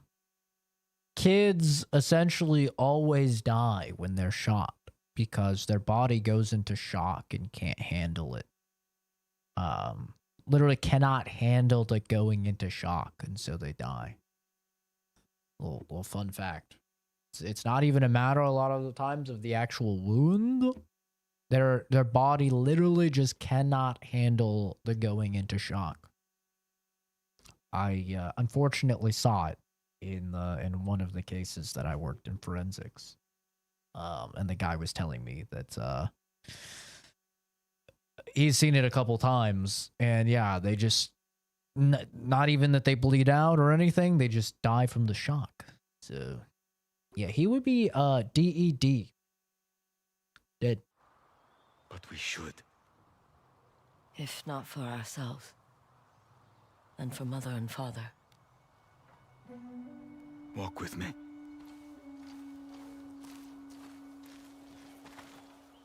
Where's the chick? She was supposed to come here. Father's forge. He died where he was most alive. After I cut the Oni's face, I remember, for the briefest moment, thinking we were safe. But the nightmare had only just begun.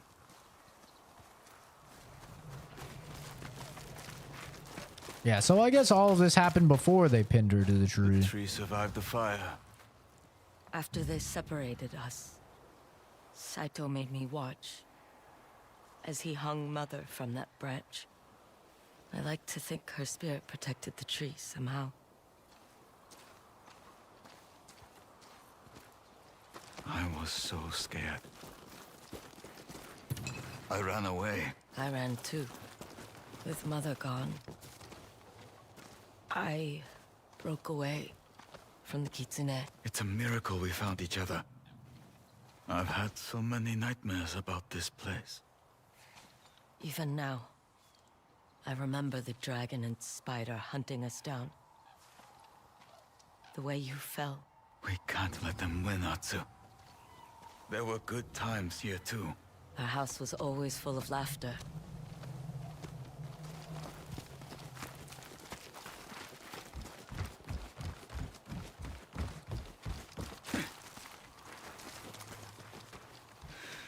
Strange for something to be so familiar. And yet unrecognizable. Is that? Mother's Zeni Hajiki board. You want to play? As long as you don't mind losing. You start. I insist. Giving up the advantage. I don't want to hear any excuses when I win. Oh, he's talking that shit, bro.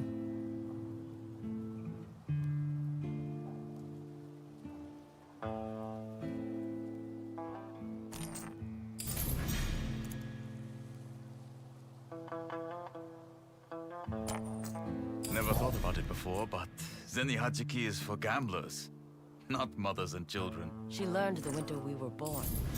They needed money, and the local gambling den thought a proper lady like her would be harmless.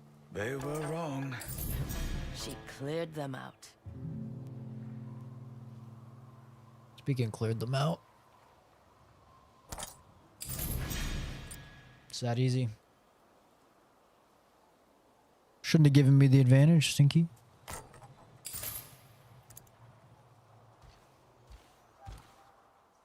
Have you ever thought about having a family? The path I'm on has no place for a child. And when that path ends? That's right, Jason. I don't know.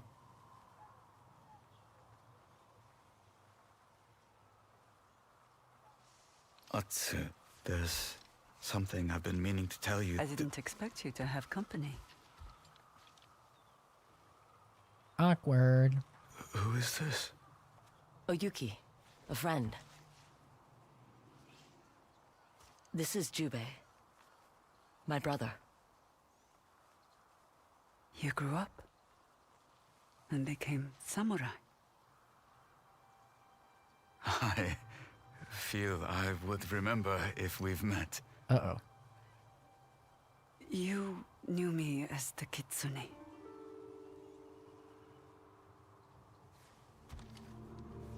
Is she serious? We crossed paths in Teshio Ridge. Oyuki helped me cut down the man who replaced her, Saito's spy master. You invited a member of the Yotei 6 to our home. She's not with them, not anymore. You were willing to sacrifice anything and everyone to kill the Oni. How has this woman, who murdered our parents, earned the Ondio's mercy? She saved my life. That's not enough. Jubei!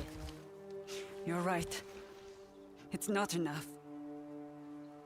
What I have taken from you cannot be given back. But what I can give to you is knowledge. Saito and his sons are gathering forces near the Oshima coast. I know, I should have taken Takazu's hat off.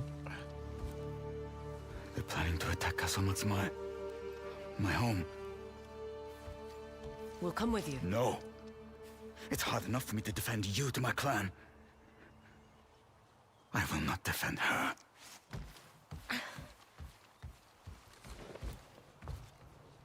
He needs time, Matsu. God, it feels like Jin all over again.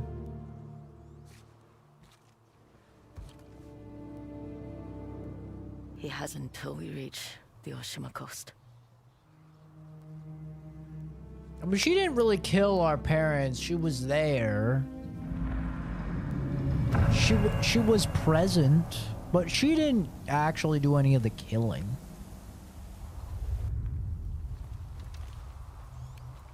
So, you know. Don't tell me the protagonist is a lesbo. I mean, the game has nothing to do with banging, so it hasn't came up at all. I don't know. What's it matter what turns her on? It's not part of the story at all. I don't know why people that liked Ghost of Tsushima apparently have a problem like with characters being gay. It's like, did you even play Ghost of Tsushima? You know, a main character in Ghost of Tsushima, you help her leave her husband and get with her maid. Like, that is it. One of the main characters in Ghost of Tsushima. It's an entire quest line that she's finding out that she's gay and doesn't want to be with her husband. And like, people glaze Ghost of Tsushima and people also love that character. It's like, did you guys not play the game? And that was 300 years ago, where, I mean, not that homosexuality is more embraced in this period of Japan, but it definitely wasn't as embraced back then. Like, I genuinely think a lot of the people complaining about stuff, just, they didn't even play Tsushima. I didn't like that part of Tsushima as well. Alright, then the game's not for you, bro. That's fine. I mean, that's fine. But it's not a big deal. Like, nobody complained about it in Tsushima. Despite it being like a very like integral part of the narrative of a main character in the game. Nobody complained. People glazed Tsushima. It's kind of interesting.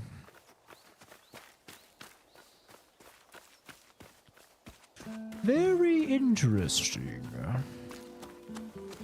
But yeah, this game isn't about her banging. So they haven't touched on it at all. I mean, the closest they've got is Jubei just asked, her brother just asked her if she wanted to have a family. And she said that she hadn't thought about it because she's consumed with revenge. You know? So I guess the other closest thing is that Jubei, before he knew that he was her sister, or she was his sister, was flirting with her a little bit, and she said that he wasn't her type. Now, that doesn't necessarily mean she's into women. And then there's also one of the bath talks, like when you sit in the bath and you have a reflection, you can think about how you want to lay with someone, but all she says is that it's been a while since she's laid with anybody and that she kind of misses it and she wishes that she wasn't naked alone in the bath. But then she instantly just goes like, yeah, it's probably better though, then I don't have to get their stink, you know. So like, I don't know, it's nothing is pointed to her being gay. Unless you take, like I said, the line where she said her brother wasn't her type. Which, I didn't take that as her being gay. But also, I just don't think it matters.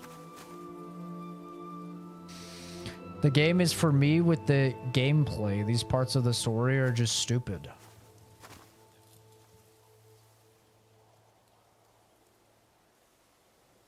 Alright, then just turn the audio, like the voice volume off and skip the cutscenes, I guess? I mean, if all you care about is the gameplay, then you shouldn't really, like, have any complaints about the story, right? Because it doesn't affect you. Right? Like, that's what I do when I play MMOs, is I just skip. I don't care about the story in MMOs, right? All I care about is the gameplay, so I just skip all the story. All the cutscenes and everything. Because all I care about is the gameplay. I mean, you could do the same thing with this. All you care about is the gameplay, I guess.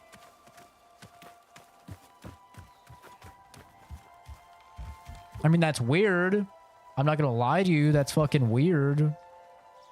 Because, like, all of Sony games are very well known, other than, like, maybe Ratchet and Clank, I guess. But, like, all Sony games are known as cutscene heavy, story heavy, action adventure games. So, like, at that point, like, why not just play something like Ninja Gaiden or something, you know, that's, like, not really known for story and it's known for the gameplay.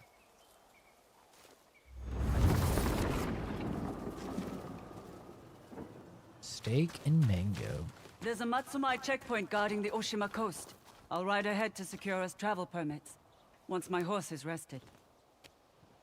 Before I was sent to Tishio, Yeah, I play Sekiro. I used to ride by here. I thought of leaving flowers. But I couldn't bring myself to step inside. This was Jubei's first time back, too. If I'd known who he was, I would have waited. It's fine. I should have told him sooner. It's just hard. Being here with him. And you. Do you know what I remember most from that night? Your mother's courage. Even with a noose around her neck, she thought only of you. When food was scarce, she'd go hungry so the rest of us could eat. Claimed she ate her fill while cooking. But I watched her. I knew the truth. That she loved you. I'll see you on the Oshima coast.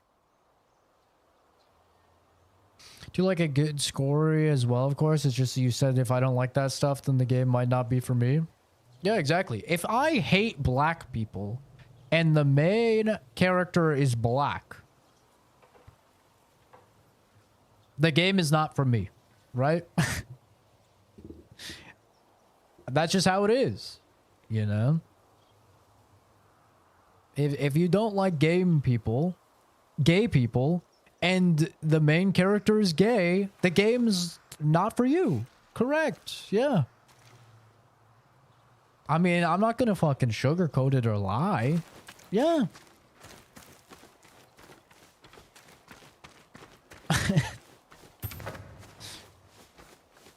If I hate fucking cats, I'm not gonna be downloading Stray the moment that shit is out.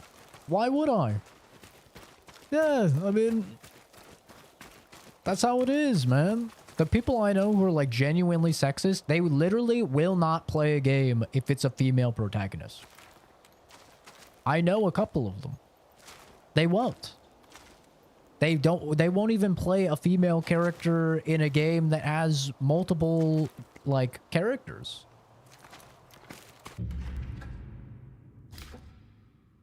Like, that's how it is, man. So yeah, it's not the craziest thing to be like, hey, if you don't like gay and the main character's gay, game's probably not for you. Because you're just going to be like fuming the whole time, like, she's gay. Now for me, I don't give a fuck about any of that shit. I don't give a fuck about any of it. Why would I? Why does it matter to me what's turning on the character? I don't care. Hate that they force the gay shit. I'm tired of that. You listen to what you're saying for a second. Like, actually evaluate what you're saying, though. What you're saying is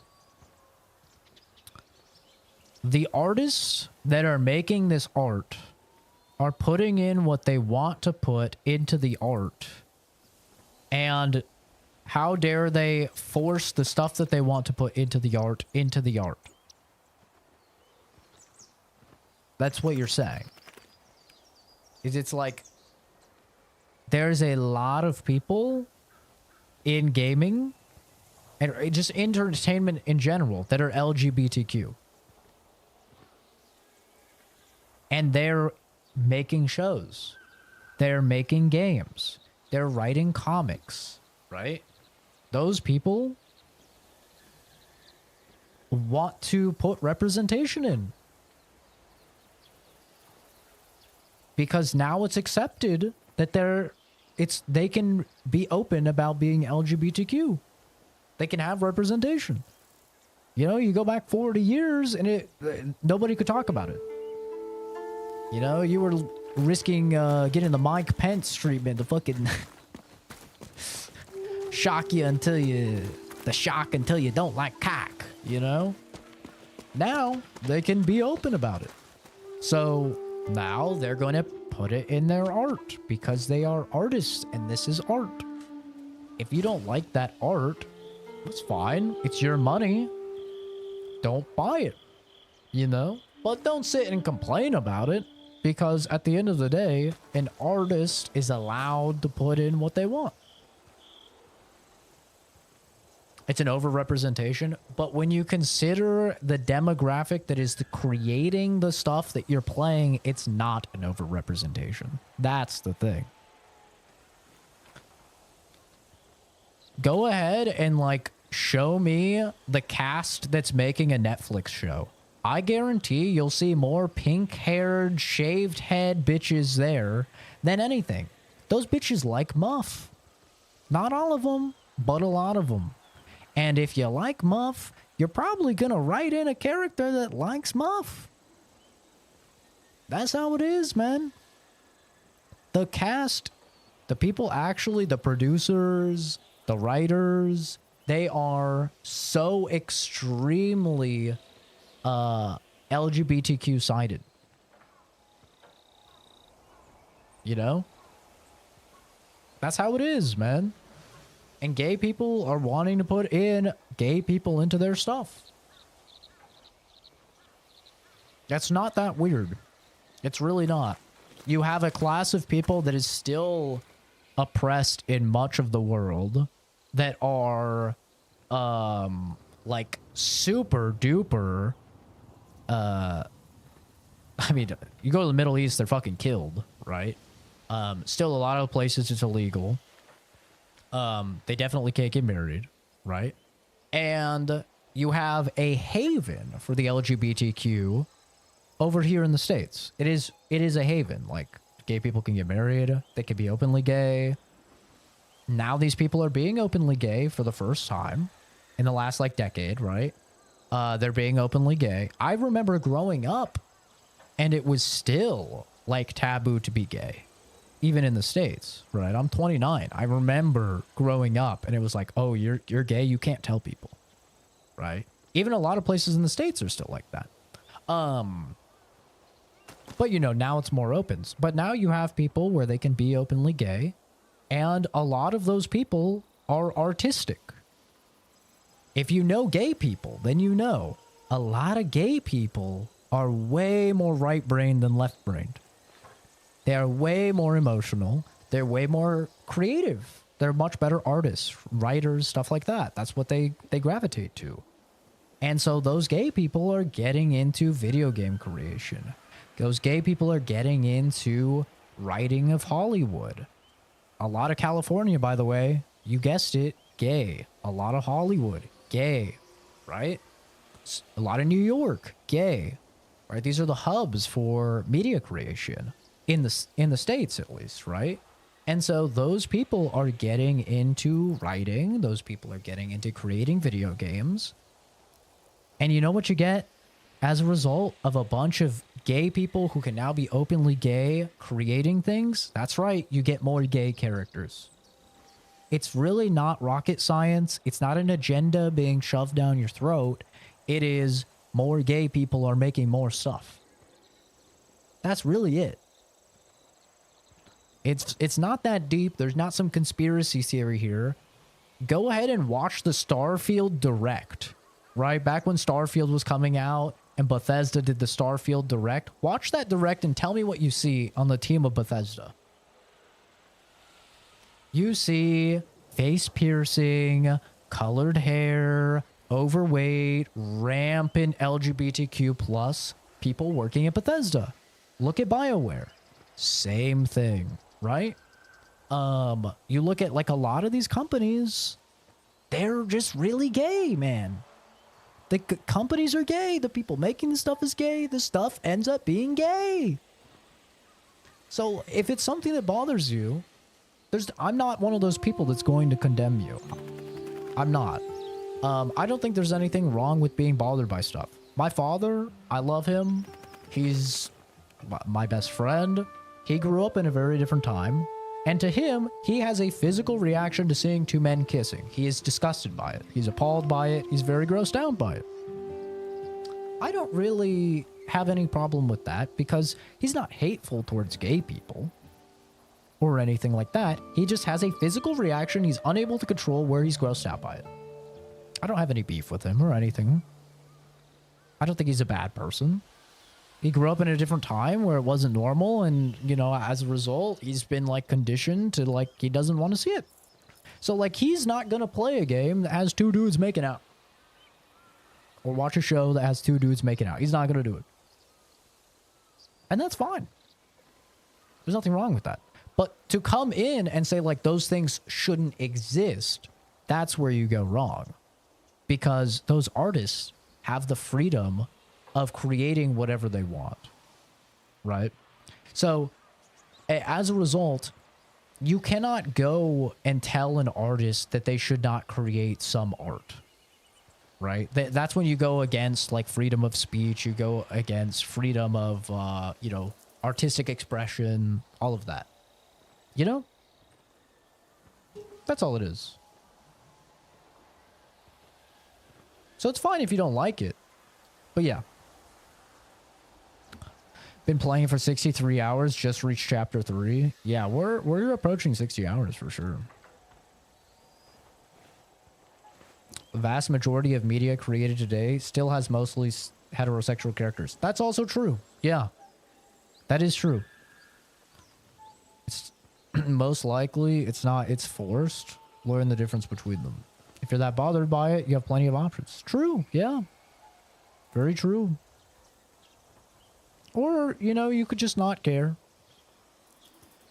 That's me. I just don't care. Is the gameplay good? Cool.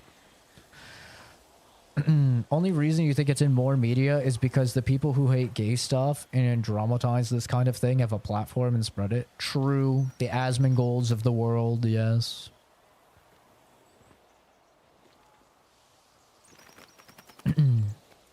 When did Rocky Horror Picture come out? I don't know. I'm heterosexual, have a girlfriend of 5 years, must have a totally different experience to you because there's no overrepresentation. Yeah, I don't know. But I think it's just... I think it stands out to people more because it's against the norm. And so when it happens, it really stands out to these people and they can't look away. I don't think it's... like, I don't think at all it's a problem. I don't. I think, like, if you have a problem with it, that's fine. You know, don't be hateful about it, because, I mean, you shouldn't be hateful on people for stuff like that anyway. Just don't buy it. Don't play it. But I don't think it's a problem. I really don't. Like, Mass Effect is my favorite series of all time, right? For me, like, at the time of playing Mass Effect, I thought for sure that I was straight. So, like, I was very much, like, straight-minded. And I was always male shep, getting with, like, Miranda, you know, or getting with Ashley or Liara or something, right? And then when Mass Effect 3 added in the gay romance, which I guess technically it kind of had with Liara, but Asari are agendered, so it's a little bit of a gray area.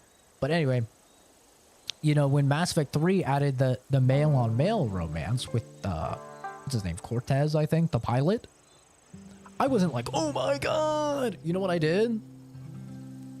I didn't fuck the dude. Yeah, crazy. I didn't fuck the dude. And if I didn't like him, you know what I did? I didn't talk to him. He's just a fucking pilot of my ship. I didn't talk to him. I didn't learn about how his husband died or whatever. It was really that simple. Now you have people, like, complaining in a game like Kingdom Come Deliverance 2 that Harry can romance Hans. And it's like, motherfucker, you have to choose the romance options like 10 times in a row and spend 80 hours in the game in order to buttfuck Hans. Which, listen, if you want to do, cool, more power to you. But I banged like 3 other chicks when I played the game, and it was sick. And I would have never even known about that if it wasn't for people crying on Twitter or whatever. It's like, if you don't want the gay shit in most of these games, it's like, don't be gay. That's it. But then, like, at the same time, these same people will be out here and they'll be glazing games like Baldur's Gate 3, where every single character is bisexual. And you could be a dude and bang any dude, or a girl and bang any girl. It's like, at least be consistent, bro. Like, at the very least, be fucking consistent. It's the silliest thing. Like, it literally doesn't matter.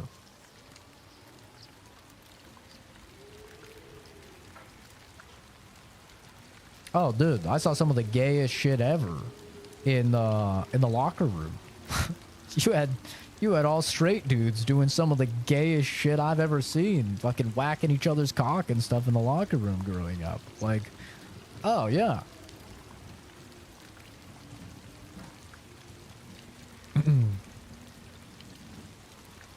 The female with a female? Base.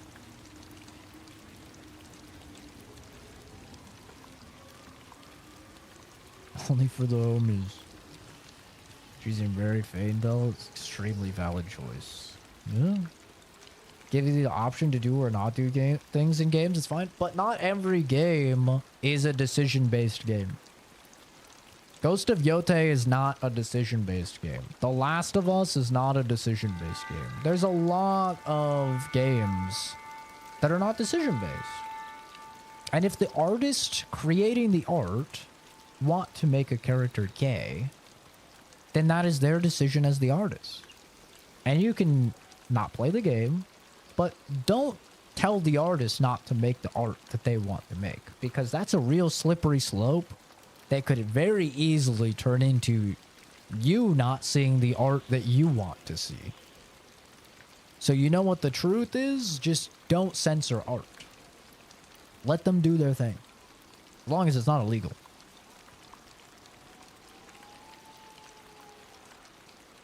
Like, I see these people just so, they're just so, oh, they're so emotional. You know? They're so emotional. It's like, how are you so controlled and driven by your emotions? A lot of time as a fully grown man. Like, you're gonna let some pixels being into some other pixels, like, affect your mental state that much? It's so weird.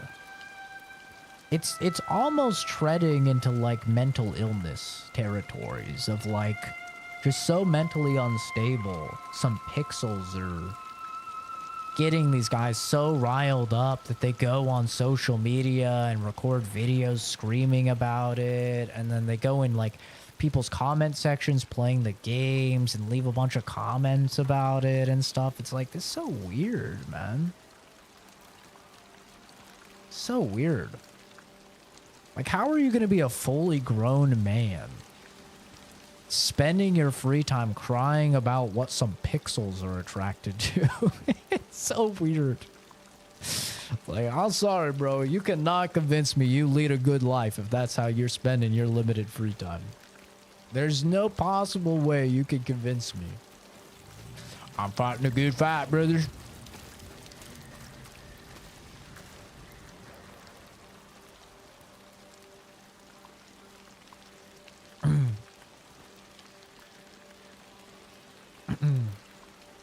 And then you have people like Kurt here that are just like, that's probably a grown man spending his free time leaving messages like that on streams. Like, Jesus. What a disappointment to his family. Imagine being that poor guy's mother. Carrying a child, the term for 9 months. Thinking, man, my son could be anything. He could do anything. He could be a doctor. He could be an astronaut. And then he ends up being a dude that's on his limited free time, leaving racist comments on random live streams. Damn. That sucks. I feel bad for them. They have my sympathies. Hated on Veilguard because I thought the trans stuff was not optional due to Asmund. Then Zach played it and I found out how retarded those people are. That's the thing. Most of the people have no idea what they're talking about, and they saw a clip on Twitter or like a YouTube short or something. Like, that's the truth, is most of the people have no idea what they're talking about. They have not played the game. They have not watched a full playthrough of the game. They are just talking with little to no information. Asmongold is great at that. And, you know, then you have people like Asmongold make videos on stuff where they don't know what they're talking about. And then they get millions of views of people watching them thinking that they know what they're talking about. And now you have millions of people uninformed, right? Millions of people uninformed. And all just spewing the same retarded BS that is incredibly, just it's misinformed, you know?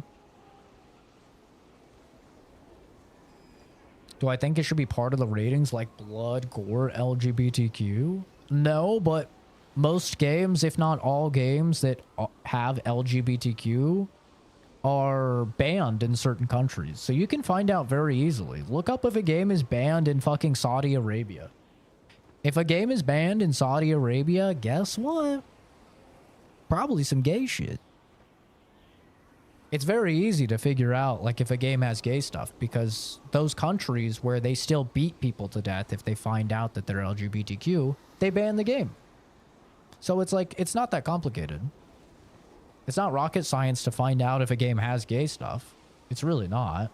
And if it bothers you, then, like, just put a little bit of, you know, effort into doing a modicum of research and you'll find it out. You know? The Starfield pronouns rate was probably the worst offender of these rants. Imagine being a grown man complaining a game gives you freedom of choice to check a box and never gets mentioned again. And that's the thing. That guy was like in his 30s, I think. He was in his 30s and he was yelling about a couple words on the screen. Pixels on a screen. and he's crashing out. That's the average person that is freaking out about that stuff. Is like they are grown men just freaking out about this stuff. I never see women care. I've never met a single woman that cared about any of this. Personally, it's always men, and it's always fully grown men, because like the Zoomer generation and like Gen Alpha, they've grown up with so much gay shit, like they're unaffected. Like none of them care at all. You know, so like it's usually not them. It's usually older men, like men in their 30s plus.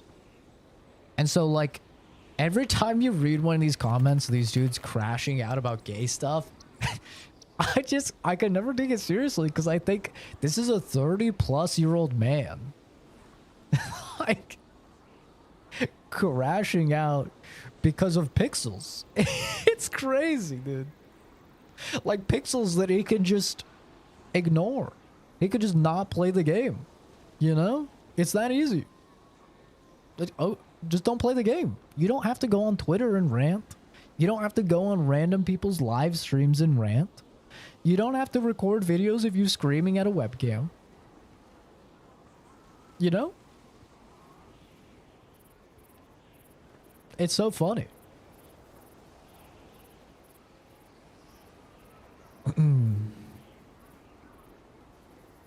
Yeah, Abby was not lesbian. She's just a really fucking buff straight woman.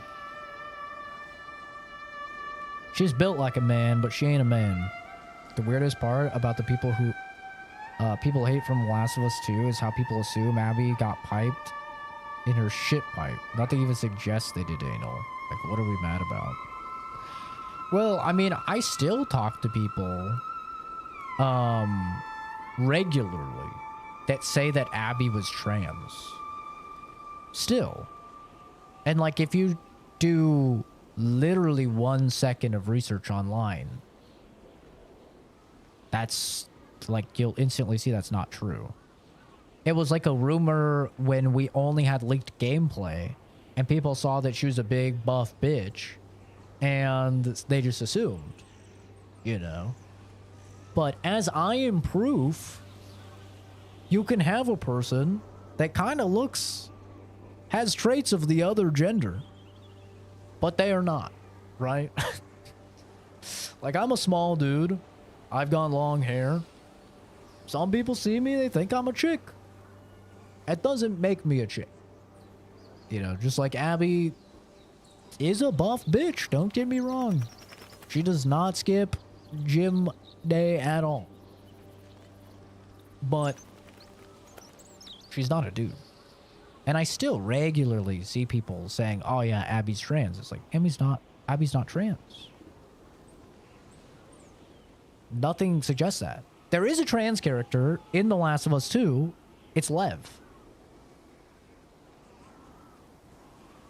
Like, Lev is trans. That is 100% confirmed. Lev is trans. But nobody ever talks about Lev being trans. They always talk about Abby. And it's like, Abby's just a buff bitch, bro.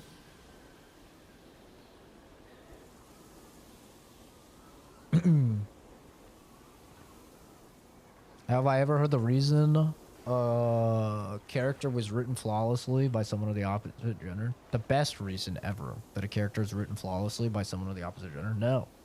I always just imagined it was because they have to do more research into it instead of just like writing from their own POV. That's what I assumed. If you look up how Ripley from Alien was made, they just write Ripley to be a dude, then literally changed nothing other than her gender, and she turned out to be one of the best female portrayals ever. It's a valid way of doing it. Yeah.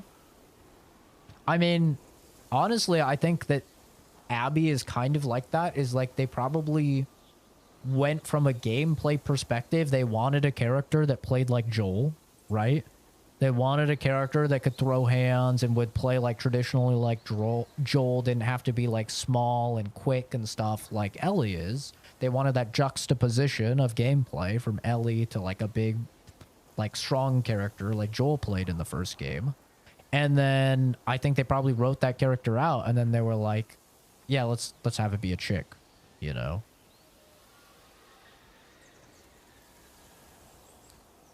Because like if you look at Abby's gameplay in Last of Us 2, she has many of the exact same moves that Joel does. Like she's literally just, she plays like Joel from the first game, but or I guess also from like the very small amount that you play Joel. But yeah. How am I finding Yotei in comparison to Tsushima gameplay wise in open world content? I think the side quests are weaker than Tsushima, but the myths are really good. And the bounties, a lot of the bounties are really good. I like the Sensei side content as well. So it's really just like the side missions, normal side missions. I think those are worse than Tsushima. I think the combat is better than Tsushima because you have multiple weapons and skill trees and stuff to go through. And I like Atsu more as a character than I like Jim. Overall, I like this game better than Tsushima. I wasn't the biggest fan of Tsushima. I wasn't like 10 out of 10. I think I gave Tsushima an 8. I think this game for me is about like an 8.5. I like this game just a little bit more so far. Who knows? They could ruin it, but I mean, it's basically just Kill Bill, and Kill Bill is like my favorite Tarantino movie. I love Kill Bill. So I dig this story.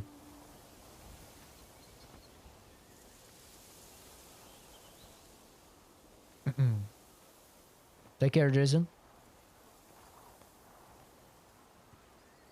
That's an interesting way to write characters, though. They don't overstay their welcome, yeah. They're very short. They are very, very short. There's not much to them.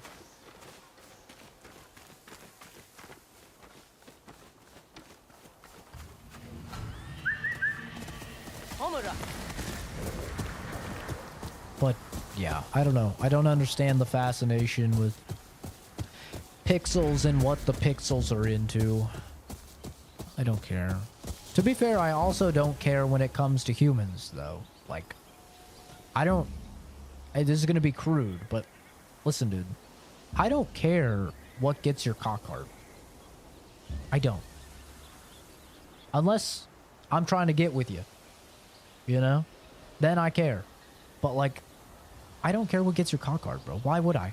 Keep it to yourself. I'm not interested. I don't care if you like feet, armpits, other men. I don't care. Keep it to yourself. None of my business. That's why I've always found it weird when people will come in the chat and be like, hey, are you gay? It's like, how's that any of your business? What happened? Saito must have launched his offensive. I only just arrived. Help me get that gate It's open. none of Quick. your business what gets me hard, bro. I'm not into you. Any sign of Jubei? You have no chance. None. So, it's none of your business.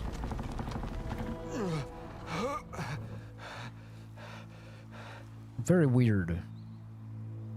Who did this? They came out of nowhere. Who? Wow, wow. The dragon. And the spider. They brought the gat.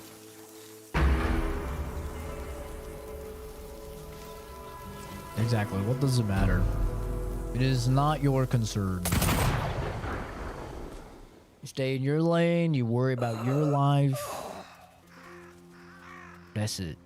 Damn it. Worry about Guns your down by the friends. Worry Saito about your brothers. family. Their father has been planning this for years. Full-scale assault against the Matsumai seat of power. We need to find Jubei. Don't worry about random people you don't know.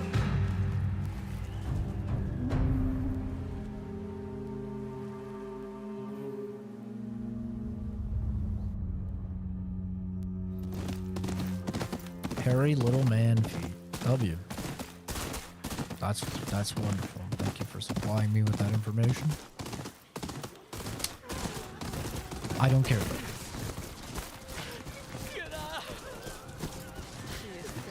They came through here. Saito's sons. It's worse than I expected. Even from them. Jubei!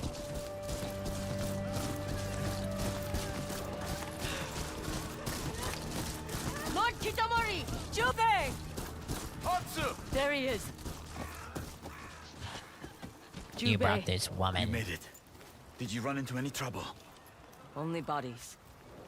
These people were innocent. Gunned down with no one to defend them. You should prepare yourself. The spider and the dragon will wipe out whole villages to please their father. Spoken from experience, Kitsune. I told you. I will put things right for what I did to your family. Oyuki is on our side, Jubei. You can trust her. Just help me kill those two bastards. My men are waiting ahead. Let's go. He gets a lot of freedom. Dragon and spider wield firearms. We may be riding into a storm of gunfire. Better us than more civilians. These men are samurai. They will not be defeated by the rabble Saito calls an army.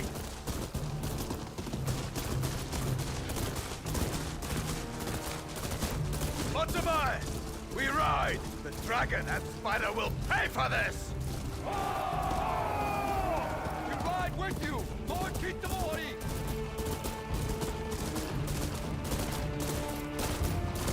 Yeah, I'm gonna be quiet. I don't want to make him angry. Sometimes, and this is something that a lot of, the trolls in chat can learn. Sometimes, the best thing to say is nothing.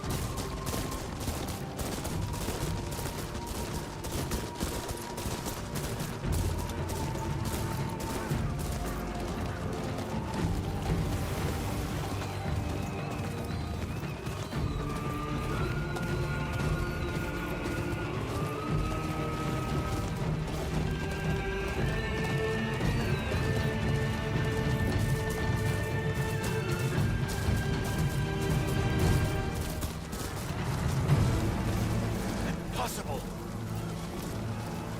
The fuck are those ships? What is that ship? Saito has a fleet? More soldiers will be landing. It's a full-scale invasion. We have to stop them! Damn. This guy is not the small-time player I thought he was.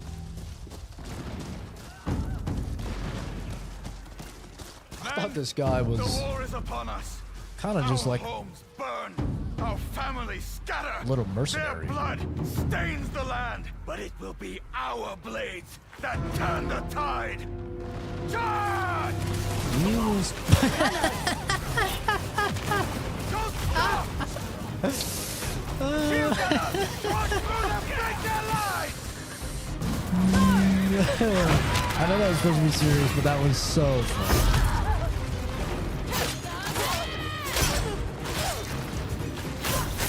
Oh.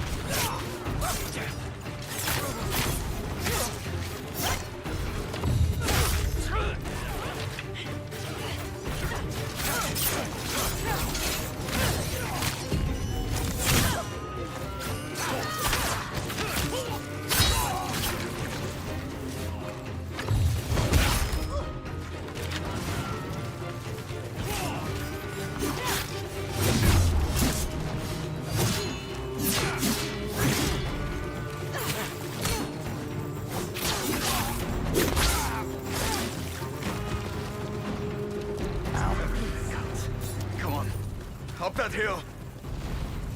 Oh, that's so funny. Ride! Just gets shot in the fucking face. Wait until they're reloading! Uh-oh. I'm good.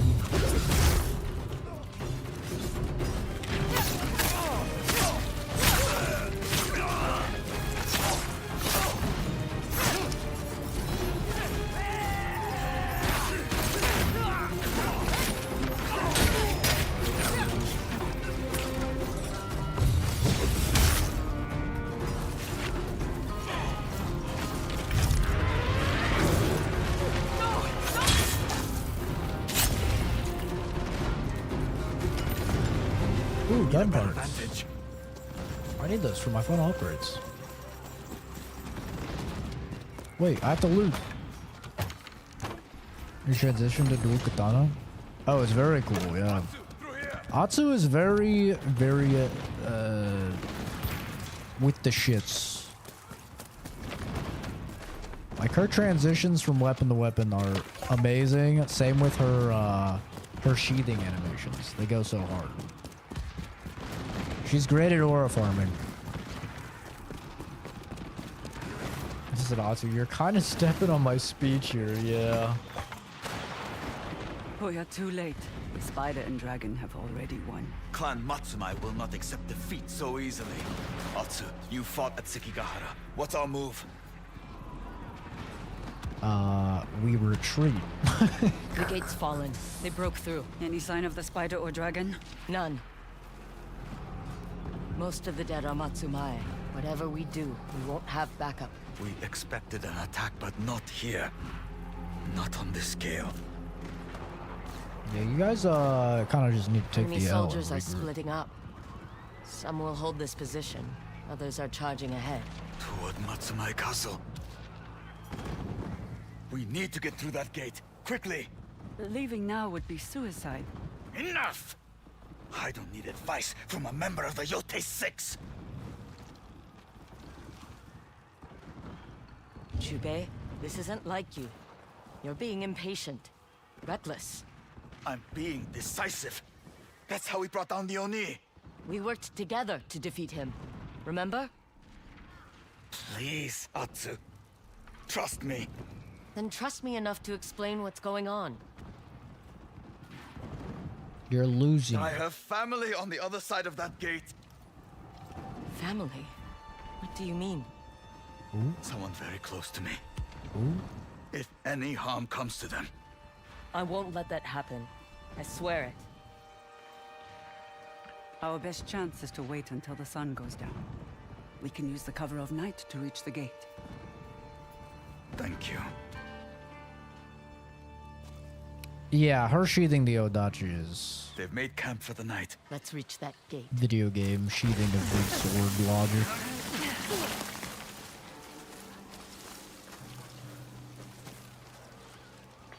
Softly. Both of us like that. Oh.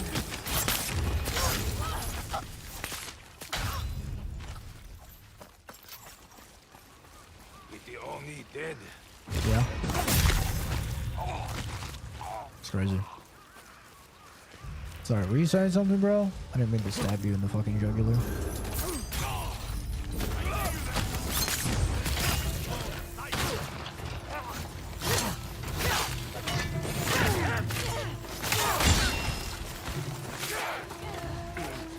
Oh.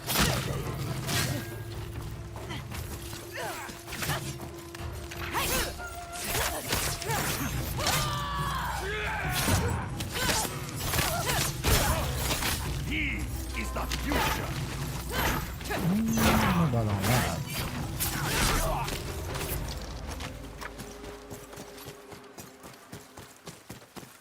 Wow, these guys have zero situational awareness, which is great for me. Let's see if an Onyo can die. Spare me, Onryo. Sorry. Not a big believer in mercy, personally.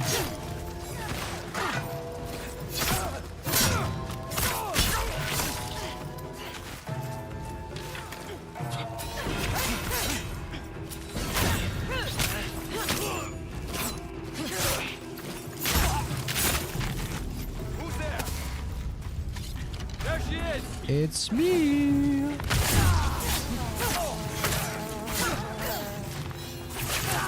Ow. I was trying to assassinate that guy back there, god damn it.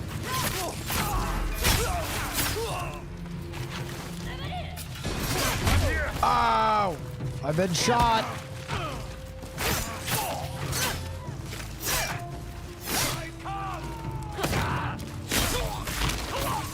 Oh! Oh, that was close. Almost got me, not gonna lie.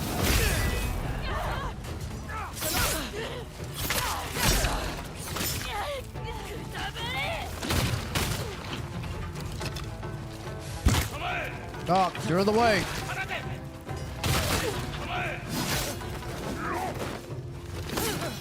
Uh-oh.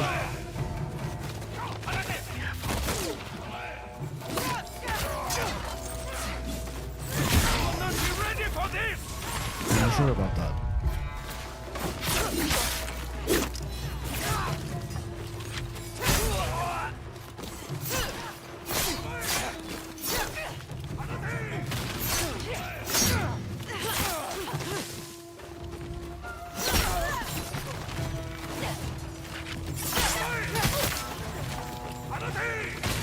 Oh, I can't. Oh. Come on! Ow. You fucking asshole. Ah.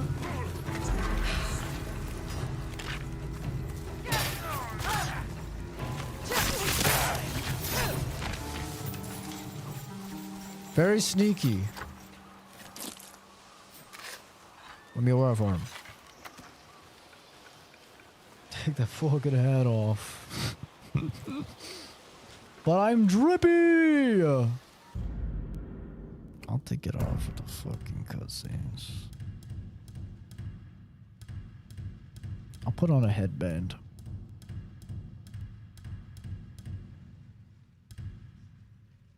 Where's the wolf one?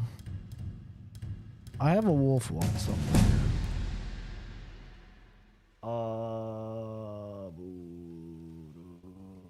Thank you for subbing.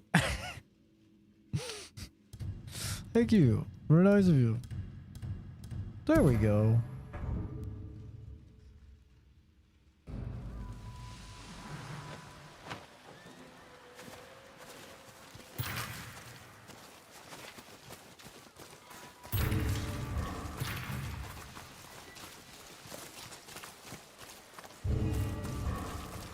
That's right, I just leveled up. I have to go loot all these bodies. Don't worry, Jubei. We'll get to your loved one. We'll get there. What the fuck is this guy doing?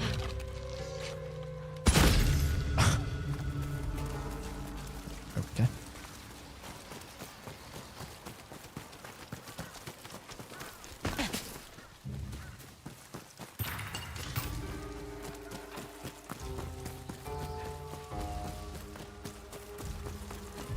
The headband fits the drip. It's okay. It shouldn't get in the way.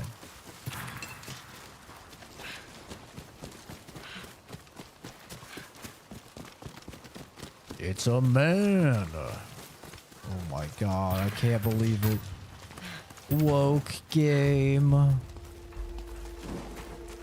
Oh no. Whatever will I do? The pixels are attracted to the other pixels. Oh god. This is going to completely ruin my very fragile mental health. Ah.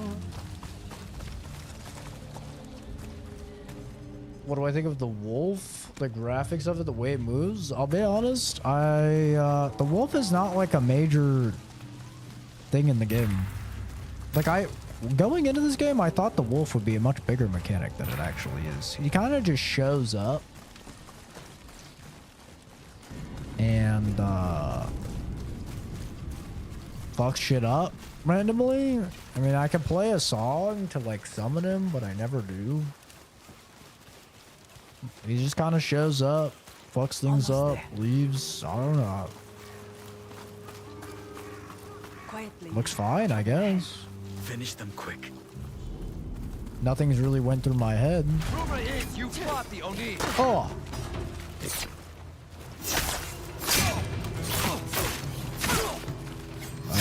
Get your facts straight. I did not. I did not just fight the Oni.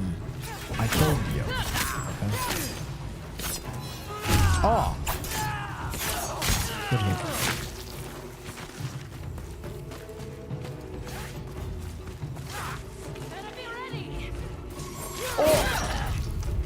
Close. You almost got me, woman. You didn't. You almost did. Okay. Ow.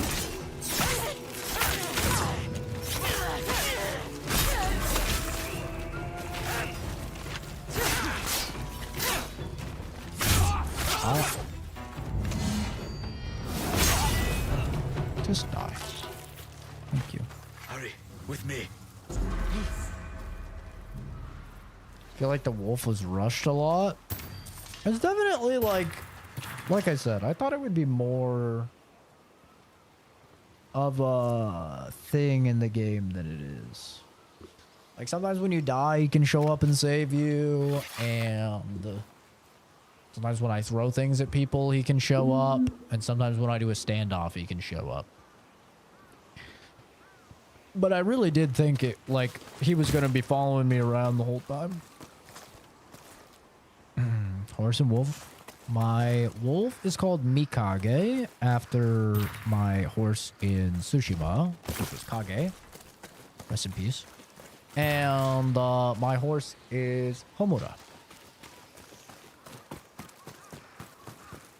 Because when I went to Japan, there were a lot of cherry blossoms. So I liked it.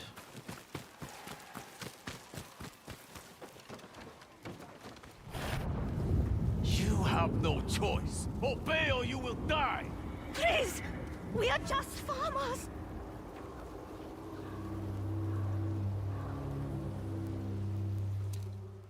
Your Matsumai are dead. Swear your allegiance to Lord Saito or share their fate. Take that musket and go up top. Cover me. Musket. Oh. You're sure? If I don't go out there, they'll kill the hostages. Be ready.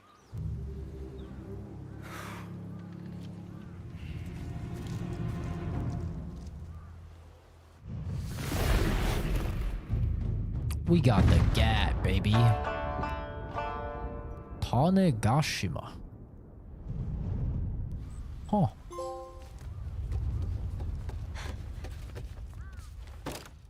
Got the gat now, baby. You, pledge your loyalty to Lord Saito. His sons shot my wife. Execution by musket? That girl is next. They fight dirty. So can you. Stop! Who are you? Killing these people won't help. They're just farmers. That's it, Jubei. Keep them distracted. Maybe we'll kill you. I surrender. But spare the girl. Why do you care? She's just a farmer. The child is no threat to you. We will decide that. Tell us about the Matsumai's defenses. How many men defend the castle? I could shoot the leader. Right. But Too many others. Dragon and spider. They killed Jubei. I'll tell them myself. gunpowder. That will do the trick. It's the truth. Now let her Shoot the gunpowder. Where's my gun?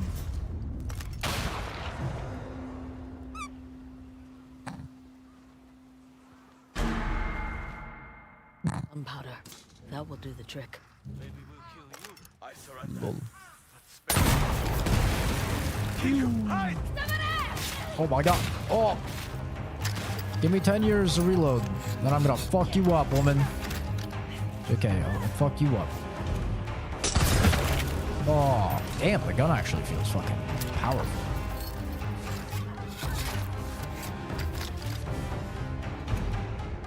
The last of them! Kiku! It's safe. Kiku, you let me. Atsu, Atsu.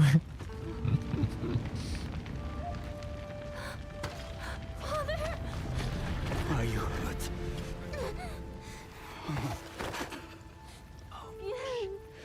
Oh, as a kid. Oh, shit. They killed him. Listen to me. Why didn't you just say you had a kid? You are safe now. Thank God she's literally the only one that lived. Here.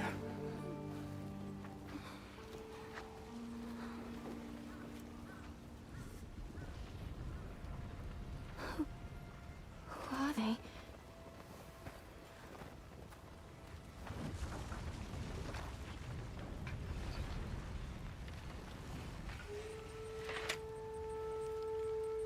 I'm Atsu. She's my sister. I have an aunt? Yes. And you can fight. I can handle a blade. I hope you killed that bastard who murdered the farmer. Oh. What? He deserved it. He did. And he's dead now.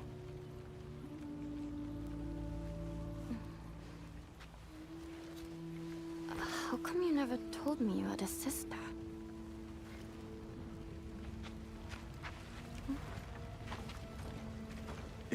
Maybe it's best we get moving. Yes, yes.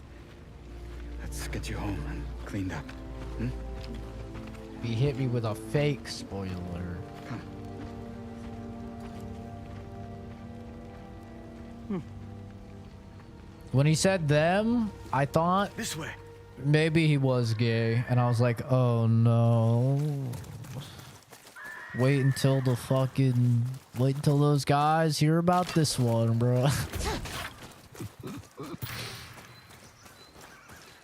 It's like when somebody tells you, when they say my partner, you know? And you're just like, partner.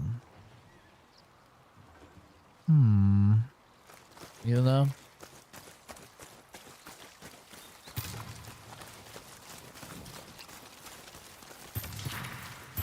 I have a niece. Why didn't you tell me? I wasn't sure how. So you hid her from me. Because she's not ready for your world. What other world is there? This world. Oshima Coast. Not much happens here. Until today. I'm sorry. Children should never have to see such violence. Kiku, this is Oyuki. She's... An ally. to some.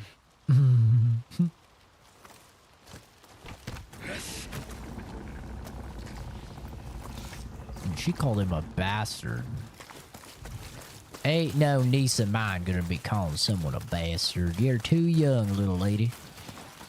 You watch your fucking mouth, you piece of shit. Don't you fucking say bastard. Oh, look at that. Homura. Homura.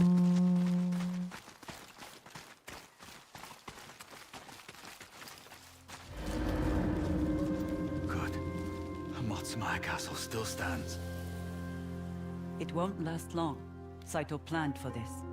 He sent his sons to strangle the Matsumai. Their army will overrun the coast. The siege will last months. What's going to happen? Oyuki underestimates Clan Matsumai. We will rally. Now we have to go, Kiku. We'll be safe inside the castle. Oyuki and I will scout around. I'll post a guard in town. He'll We're know actually where to making find me. progress in the video game. Look at us. We're doing things. Is this a new area? I think this is a new area, bro. God damn it. God fucking damn it. There will be no end to Saito's forces. It's the Southern Wars all over again. Thousands dying for the mistakes of their leaders. If only I could corner the dragon and spider, and end this all with my own blade. That sounds like the Onryo talking. Saito's sons deserve to die. You know that better than anyone. I do. Just remember, Onryo are a myth. You are still flesh and blood. Only for as long as it takes to kill them. Tell that to Jubei and your niece. Let's get a lay of the land. What do you see? She got you there, bitch. There's Matsumaya Castle. Safe for the moment. But Saito's sons won't stop until its walls crumble. I see the town. Looks like it's in danger. Benten Port. Its residents are likely retreating to the castle. The dragon and the spider could be anywhere. It started with an alien device is what it did. It stuck itself upon his wrist, the secrets that it did. Now he's got superpowers, he's no ordinary kid. It's Ben 10. All out of powers is on the case. Fighting off evil from outer space. He'll never stop till he gets the case. 'Cause he's about as good to ever save the day. It's Ben 10. Ben 10. Check on your brother and niece, Atsu. There's Ben also a 10 man, down. Matchlock Murata, who can make you a pistol. Look for him at the headwaters of the Karatsu River. And you? Pistol? I have contacts everywhere. I'll turn over some rocks and find Saito's sons. Stay safe, Oyuki. I'm 34. I've watched live streams. I know how it works. No one's too old for bed. Oh no! It's big. It's fucking big. Oh, oh no! It goes all the way down here. Oh no! Oh no! Oh no! Oh no! Oh, we're cooked. Let's go, boy. Yeah, we're cooked.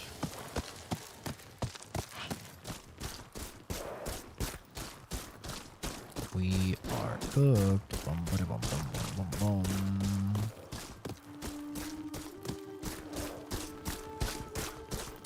Remember when that guy said this game looked like a PS3 game? You remember that? He said this game was fucking ugly and it looked like a PS3 game. I think it said it looks terrible. That's what I think he actually said.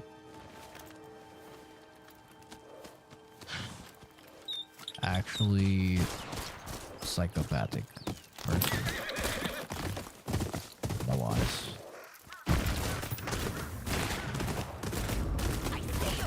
Oh. Uh-oh. You better not shoot my fucking horse, or I will actually go psycho mode on your ass. Oops. Oh, you just... Oh, that was something.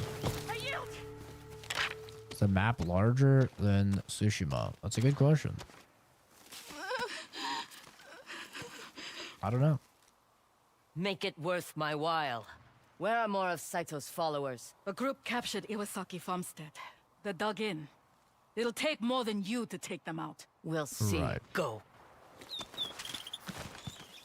One thing I wish I could do in this game was shoot people in the back when they were running away.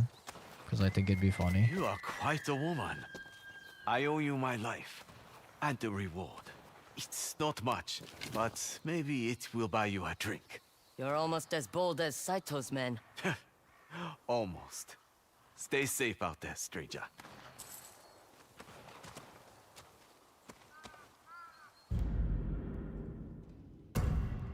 Time to put back on Takezo's hat. That is not Takezo's hat. We're back.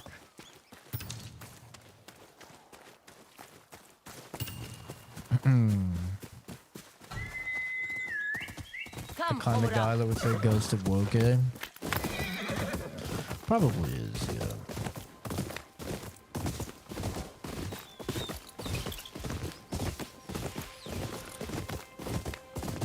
I don't know why it's so hard for people to just be like, I just don't like the game. You know? That's it. That's all you have to say. Like, you don't have to lie and say, like, this game does this or this game does that when it doesn't. Like, you can just say, I don't like the game. That's fine. It's always when people start to, like, add reasonings that are just horseshit that I'm just like... Like the people who killed those samurai. Did you get it from Matchlock Murata? He makes guns for people. What people? Whoever has going to buy them. Where can I find this gunsmith? Near the mouth of the Central River. I'd show you, but Mother doesn't like me leaving the farm. Based, mama.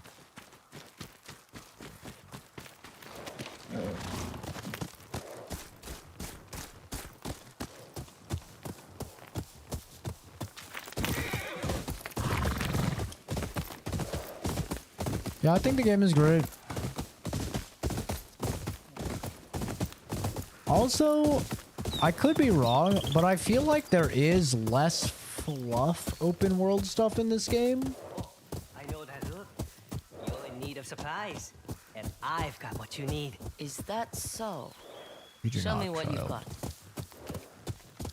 I feel like there's less, like, of the fox dens and, like, you know, like that type of open world content. I feel like there's less in this game. And there's more, like, actual meaningful, interesting stuff, like the bounties. I Okay, I'm missing something. Ah, there we go. Only took you 60 hours for the platinum. Do you have to get all the Ainu items for that? Seems like it could be annoying. Time for booty! Booty, booty, booty, booty.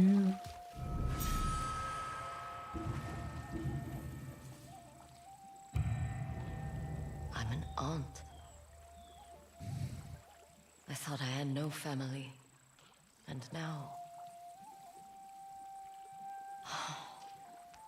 I don't know. This doesn't change anything. It can't. I feel like this story is also very, like, much more relatable for me.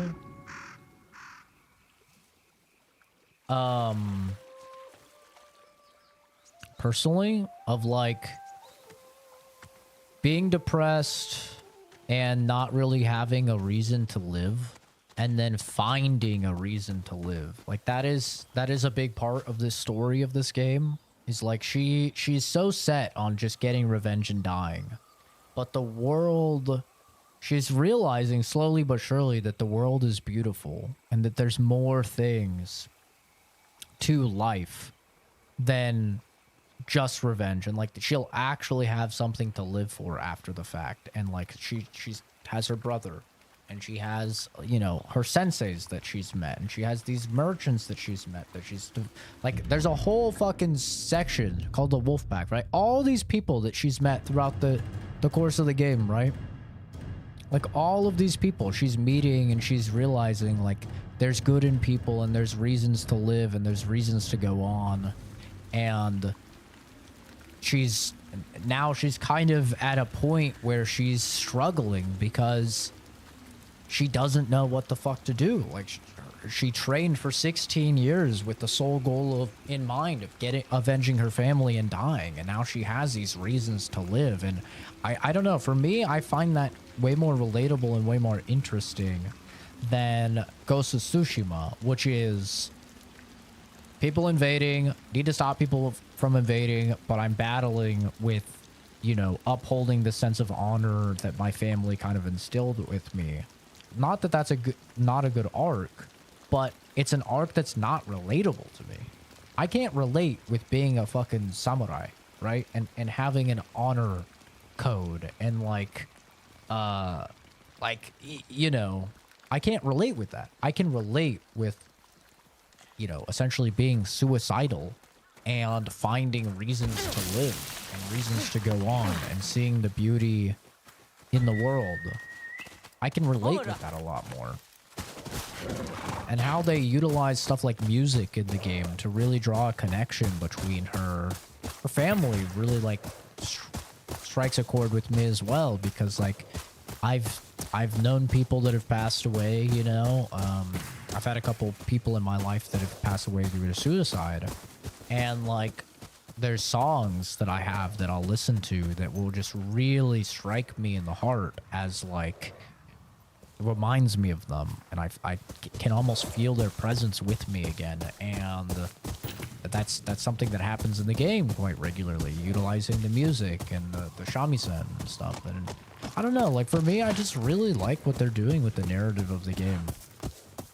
Now, on the outside, it definitely seems like just stereotypical, you know, get revenge, but there's actually just a lot more going on that I really like and I find more relatable. Oh! Speaking of suicide, I almost sent myself careening off a cliff.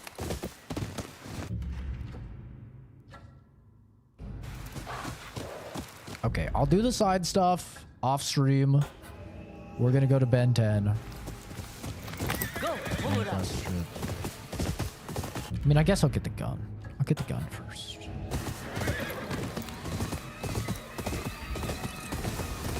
Is this type of nudity even allowed? It's just a little ass. You can show a little ass. Is that Taro?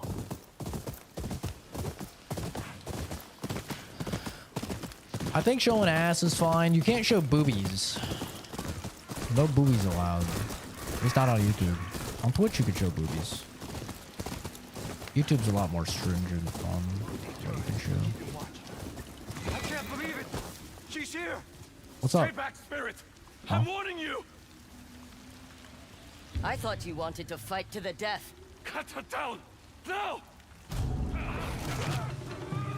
She'll kill us all! Oh, I guess my dog's fucking you up.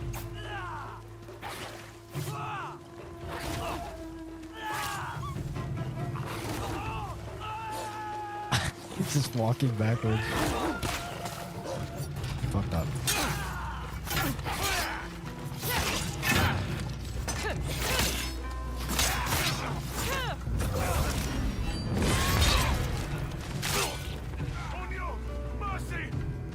Mercy. Sorry, that word's not in my vocabulary. You guys attacked my fucking dog. You die now. Yep. You fucked up, huh? Think about it. Really think about it. Ruminate. Because it's all over.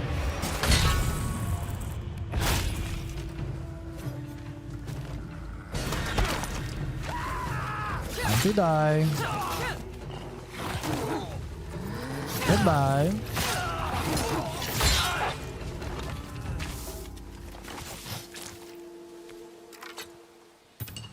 Yeah. Can the wolf die? No, I think he can take enough damage to run off, though. I've never seen him die, at least. I've seen him, like, tank a fucking bomb, get lit on fire, and then run off. But he was back the next day. He was fine. He just had to walk it off. Came back a couple shades darker, but, you know, that's okay.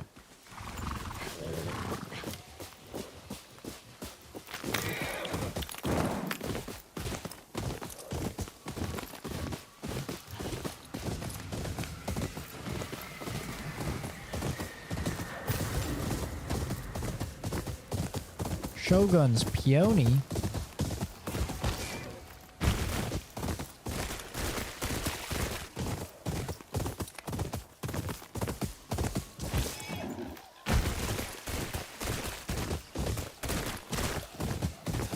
They are really fucking this place up, man. Eagles. Sekto's men must have trained them as lookouts. Square up. Come on!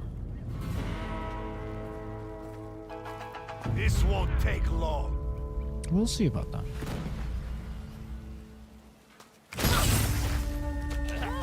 Well, you're right. That didn't take long.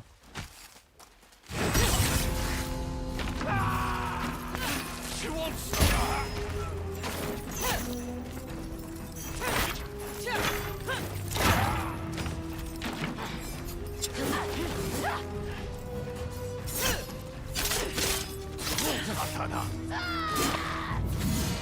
He fucked up.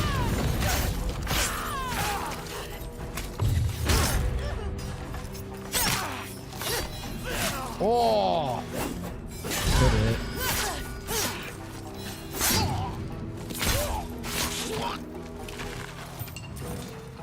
Whoa!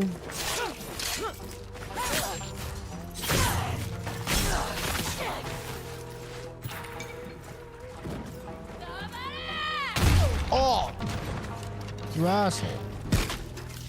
Oh. Oh my god, you are armored. You are one armored bitch. Uh-oh. Well, he kind of blew you up, bro. Come here, fatty. What the fuck you up?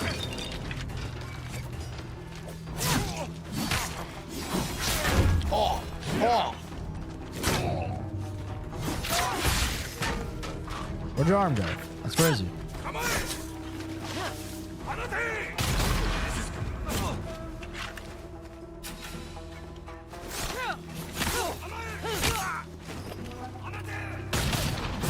Why am I throwing kunai? I have Oni's flame on. Why am I kunai? Oh, you fucked up. You fucked up.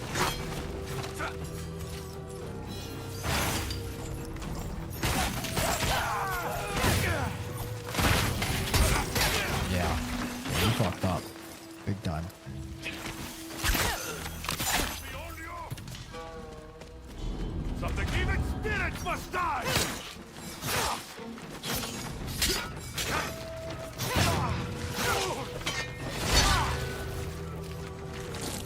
Your turn.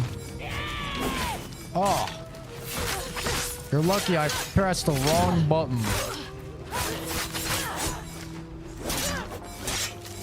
Oh. Oh. Okay. Square up, bitch. Ooh. My turn.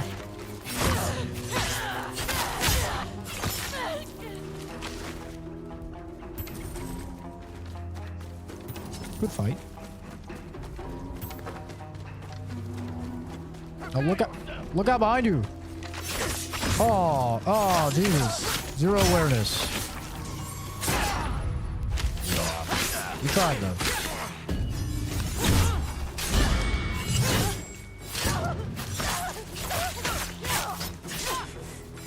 Hey, watch this. I call it the spin to win. Oh. You see how I'm spinning and I'm winning? What happened to your fucking arm, bro? Jesus. I think you need that. Should be more careful. It's terrible.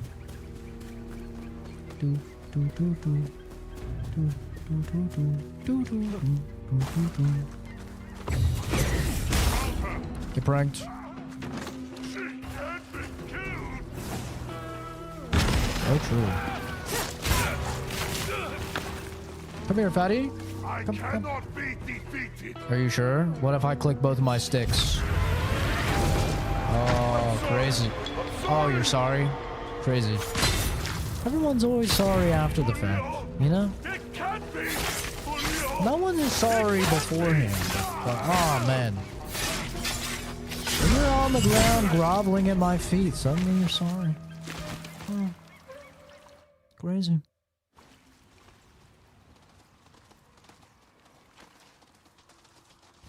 Devil trigger after she got her arm. That's funny. Did you kill all these men yourself? Perhaps. We were sent here to take this farm back from Saito's men. I guess the hard part's over. Then, thank you. My men will take over. I need to let my commander know there's supplies here we can use. More of Saito's men. They're trying to take it back. Hold your positions! Bang, bang, bang.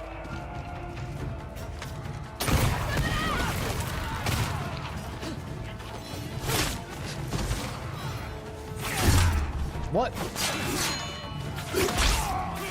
Excuse me? There's more coming from up the hill. That is one room. Sure is.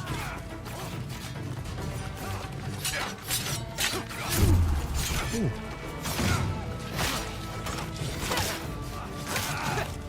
Hey bro, you want to help or not?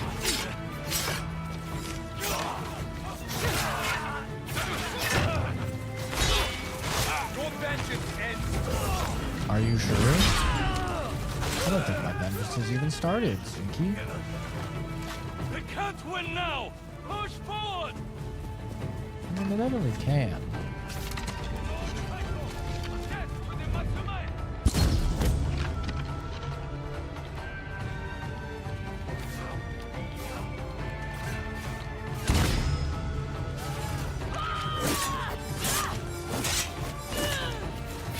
Sorry, I learned that combo already. Oh, that's not looking good. You stole my kill! You kill-stealing piece of shit! That was mine! Kick! Hiya! Here it comes!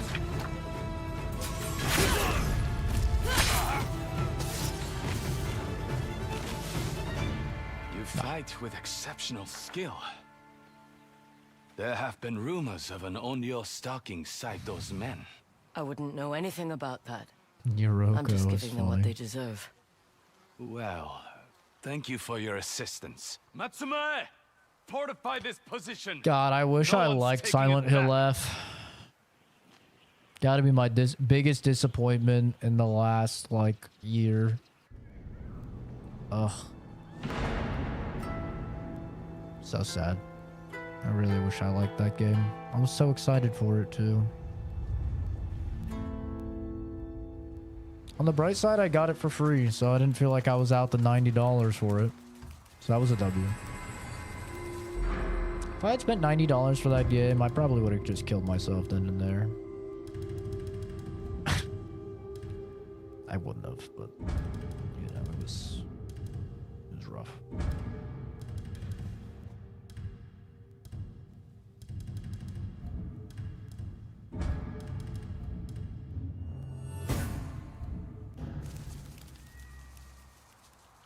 No fox puzzles is nice.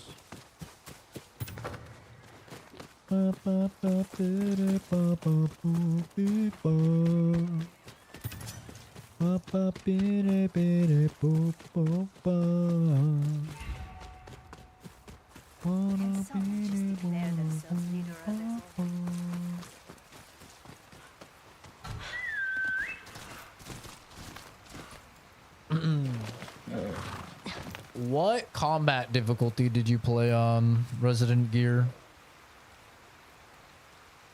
for your first playthrough?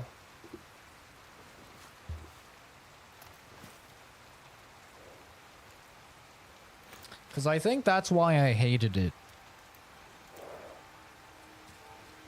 Everybody I know was like, yeah, I played on story combat. And I'm like, yep. That seems to be the common denominator.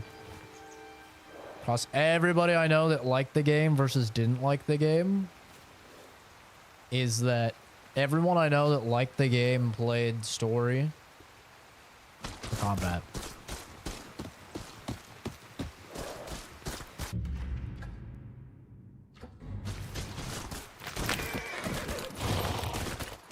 Everyone better be behaving. Hello, animal. Hello.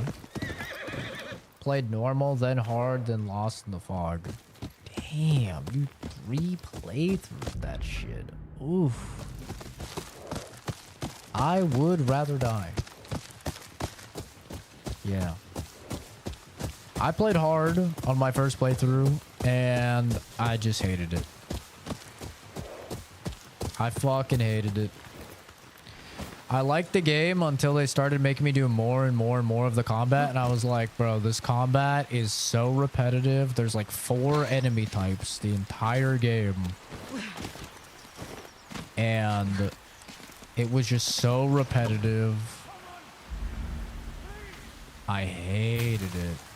And then yeah, by the time I got to close to the end where it's like you just have to go through combat and combat and combat, it was over for me. Plus just the amount of bugs and just awful performance and stuff on the PC version. I don't know if you played it console or PC, but the PC version is just a fucking mess. So bad. Like, just horribly bad. You hear all these people talking about Borderlands 4 being a terrible port, Mafia the Old Country, right? I've played all of these games. Many of them are bad. Silent Hill F is the worst without question. It is so much worse than all of those other games. And like, nobody's talking about it, which is just so weird to me.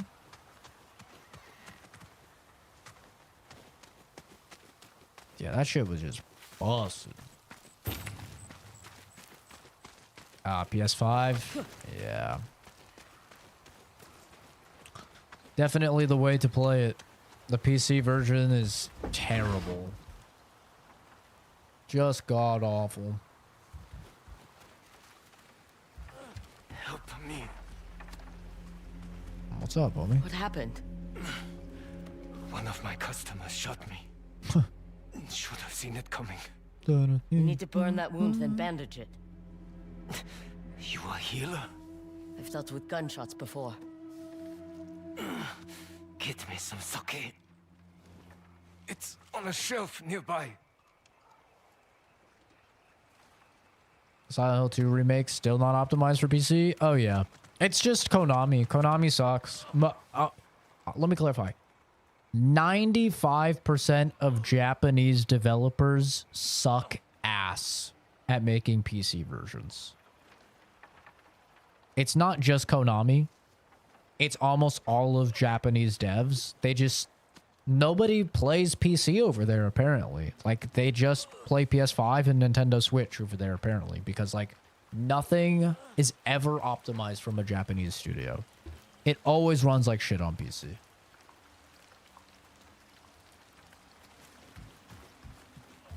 It's just the standard, sadly.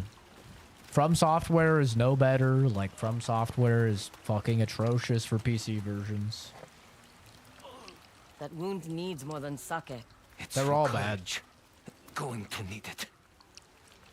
There's a remnant over Bloober? there. Oh yeah, that was Bloober, Still right? hot. I totally forgot that was Bloober.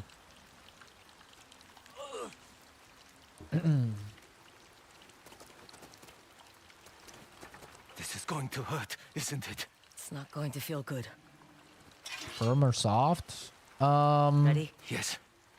On the count of 3. In between, I guess? 3. RE4 remake? RE4 remake was fine.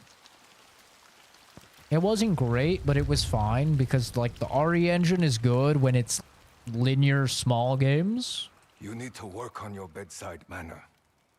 But, thank you. The man who did this. But, like, Monster Hunter Wilds he is was a customer. terrible. His name is Unosuke. Works for Lord Saito. I built him a pistol. My best work. When I had second thoughts about selling it, He turned it against you. Unosuke and his gang do as they please. I could deal with him. For a price. I may take you up on that. But first, I need some air. Come with me to my workshop. Are they Korean? I don't know if that's Business true, has but been good. either Clan way, Saito it's just is common for hungry for Asian firearms. devs in general to Matsumaya not lost really a care lot of about men to those PC. guns.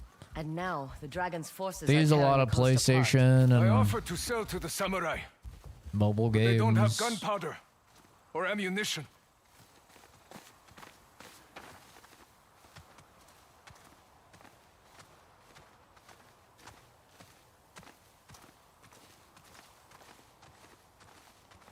That monster shot my horse. Hat is big, but you know what? The I had to gun you suffer made. to achieve this hat. So goddamn it, I'm gonna wear it. My ass was brutally pounded for this hat. I sell my work to whoever has the money to buy it. I'm wearing it. But after today, I may have to rethink that. Unosuke must be stopped.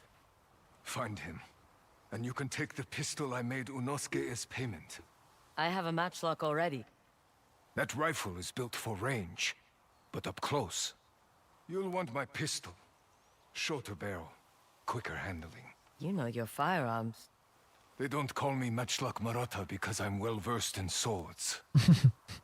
The pistol's fair payment. Where do I find Unosuke?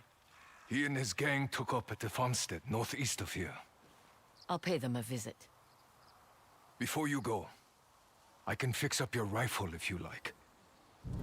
Hell yeah, brother. There you go.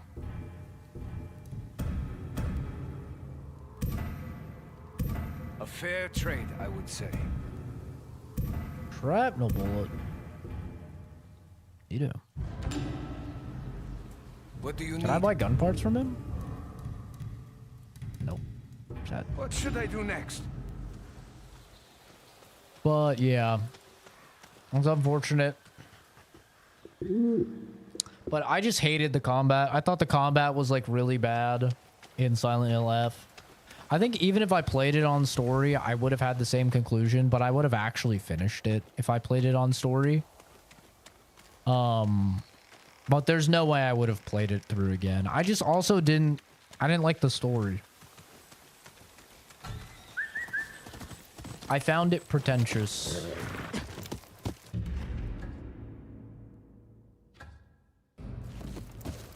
Faster, Homura. Pretentious and preachy.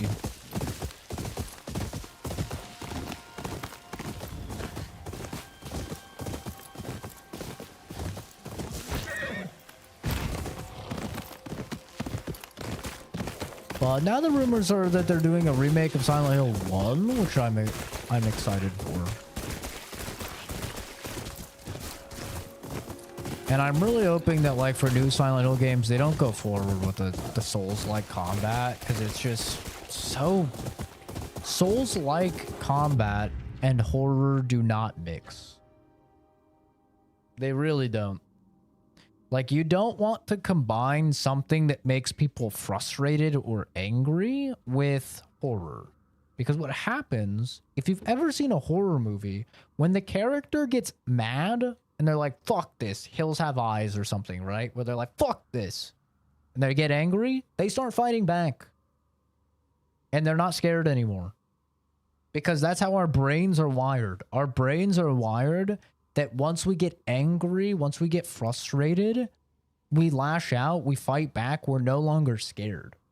And, so, it just doesn't mesh well. Like, fighting things and then, like, getting 2 whole attacks in before you have no stamina and stuff like that, it just doesn't mesh well because then you're annoyed. And once you're annoyed, it's really hard to get scared. And that's kind of what happened with me, is I was like, I'm not getting scared because I'm just bad. Right? Which is, like, a shame because, like, I'm afraid of bugs. I don't like bugs. And one of the first bosses you fight, she has, like, a creepy bug mouth and she can, like, grab you with it, like, right? And it's like, oh, that's terrifying. But after I just had to go through the entire area and deal with the shitty combat, I was annoyed. So then I went into this boss fight, annoyed. And so she wasn't scary. She was just an obstacle in my path, and I was annoyed with the combat. And I was like, man, now I have to do a boss fight, and I'm just annoyed. You know? It just doesn't blend well. Like, there's a reason why survival horror games have stayed in the same genre for as long as they have, because that's what it works, man.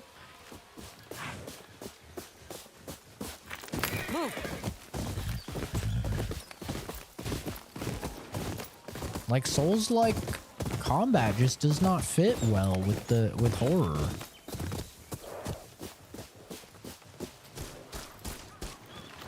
Damn. Come down, old man. We just want to see your coin. Huh. Piss in your eye. Yeah, Sakuko. Yeah.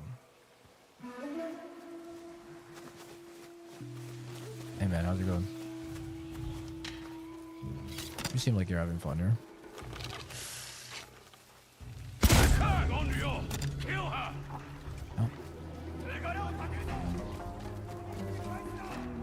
I'm gonna go fight these guys, bro. Got you. Uh-oh.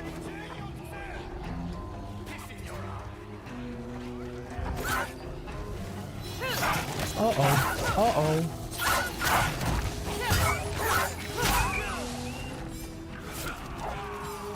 Sorry, doggies. Here I come. Come down, old man. We just want to see your coin. Piss in your eye.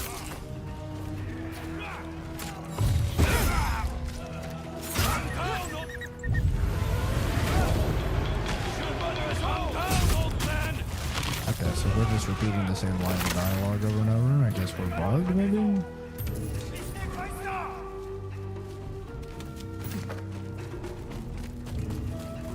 The fuck?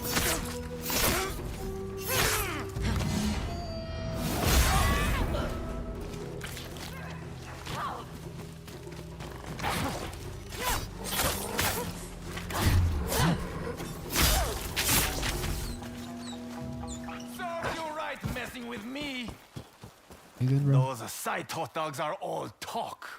Are you alright? I had them handled. You did? They're dead, aren't they? That's one way of looking at it. Thanks for backing me up. Here's some coin for your troubles, Harry stranger. Mason had to figure out Sybil's attack pattern before he saved her. Ah, yes, the classic. The classic. When James Sunderland had to figure out Pyramid Head's fucking the iframes on his roll and his stamina management against Pyramid Head. Good times.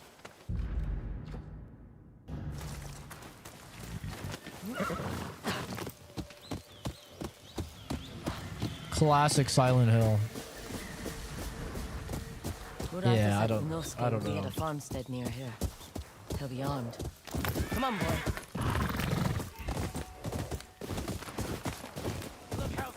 I'm happy that people enjoyed it though. Instead.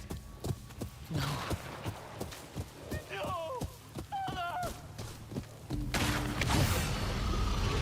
Leave them alone! Who the hell are you?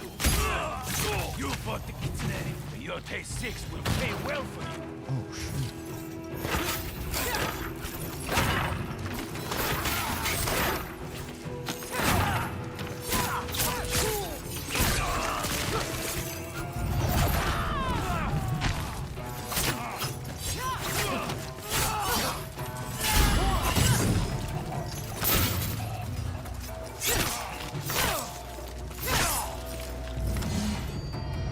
Where are you going? Why are you running? You are the only. I'm no poise against That's a pure bad revenge. wound. Yeah. Does it hurt? Please, show mercy. Not so brave without your pistol. You want it? It's yours. Get up.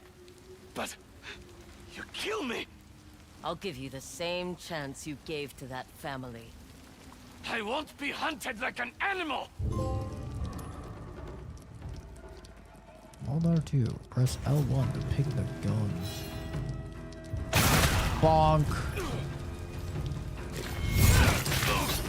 Oh, You're Jesus. worse than an animal. God damn. Reduced him to the gap.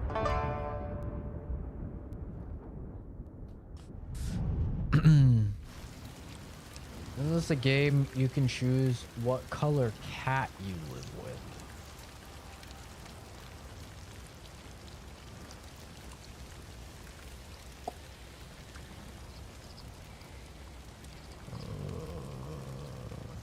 I don't think so.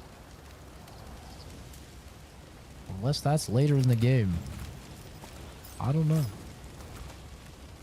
Silent Hill 2 and F came out today, and Silent Hill 2 didn't have the history I have with it now. I'd pick Silent Hill 2 every time. Yeah, this is Ghost of Yotei.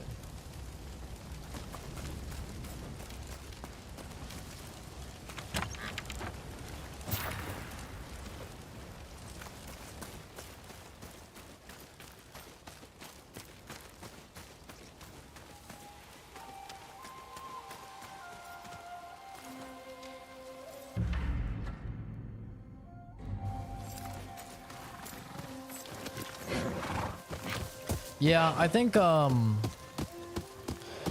me, Silent Hill 2 is just a better game. And I love Japan. I love like Japanese, environments and stuff like that. So like I really thought that game would, like Silent Hill F would be for me, but just the mix of the terrible optimization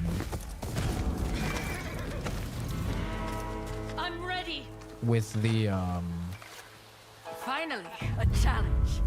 the just lackluster combat. It's just ugh. Like, I'm sorry, dude, but if your game is dropping down to single-digit frame rates on a $5,000 PC, it's a no from me, dog. You know? Like, that should never happen. You have fucked up on a next level basis.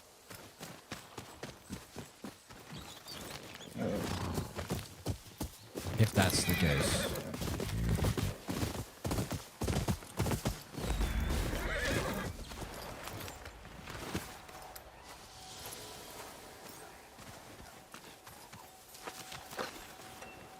I know I said I wasn't doing side stuff. What the fuck just hit me? These guys all the way down there hit me?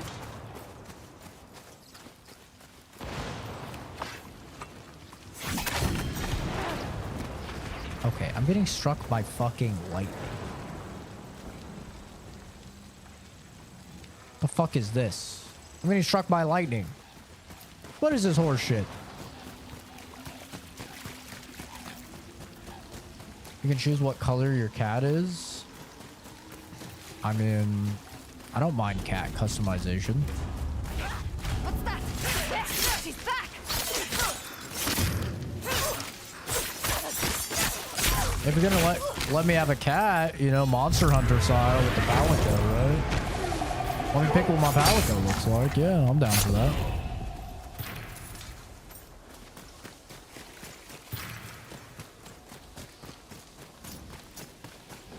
Don't just stick me with default cat.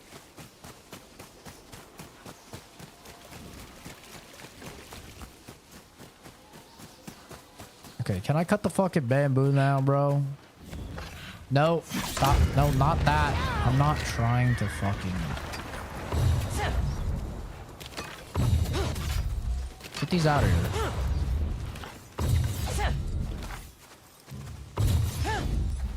How can I fucking cut the bamboo?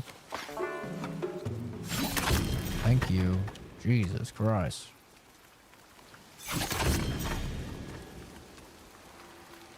Who buys a game to slice bamboo? It's just like Ghost of Tsushima. It just levels up your spirit. Fuck. I mean, you literally just saw me kill dudes, right? Fuck. What is the last one? Circle.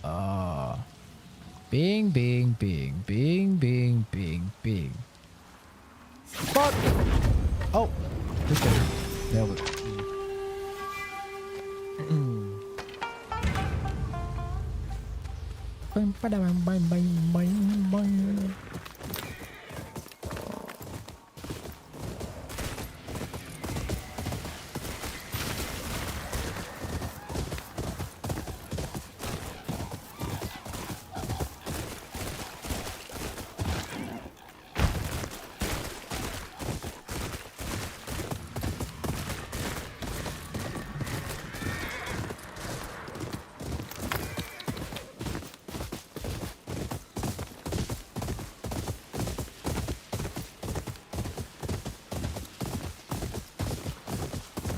Heading Cerberus in Hades. I love every second. I gotta play Hades still. Miss games that were made pre-2020. Just sound like a boomer.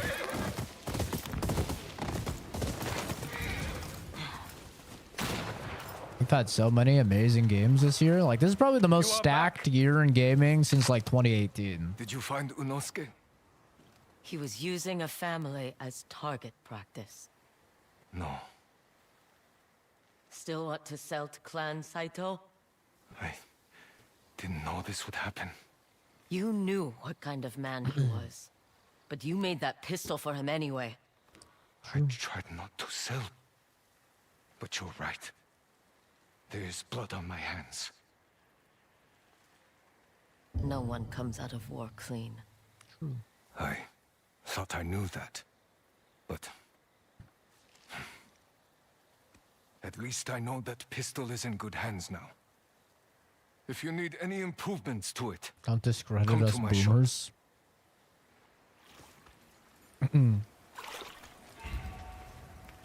Nah, the only thing I push back on is when people are like, all games that come out now are bad.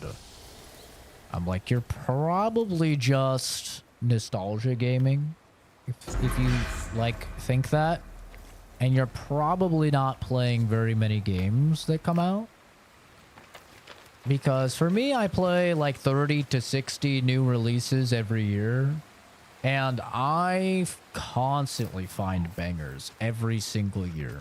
Like, there's never been a year that I've been alive gaming where there were no bangers. There's always bangers. I think partially it comes from like I said, nostalgia gaming, which has recently been closely correlated with rates of depression as well, which I find kind of interesting. is like people that constantly go back and they play old games from their childhood are significantly more likely to have depression. Which is kind of an interesting thing. But anyway, I think usually most of the time it's not that the games were actually better back then. It's instead that your life was better back then.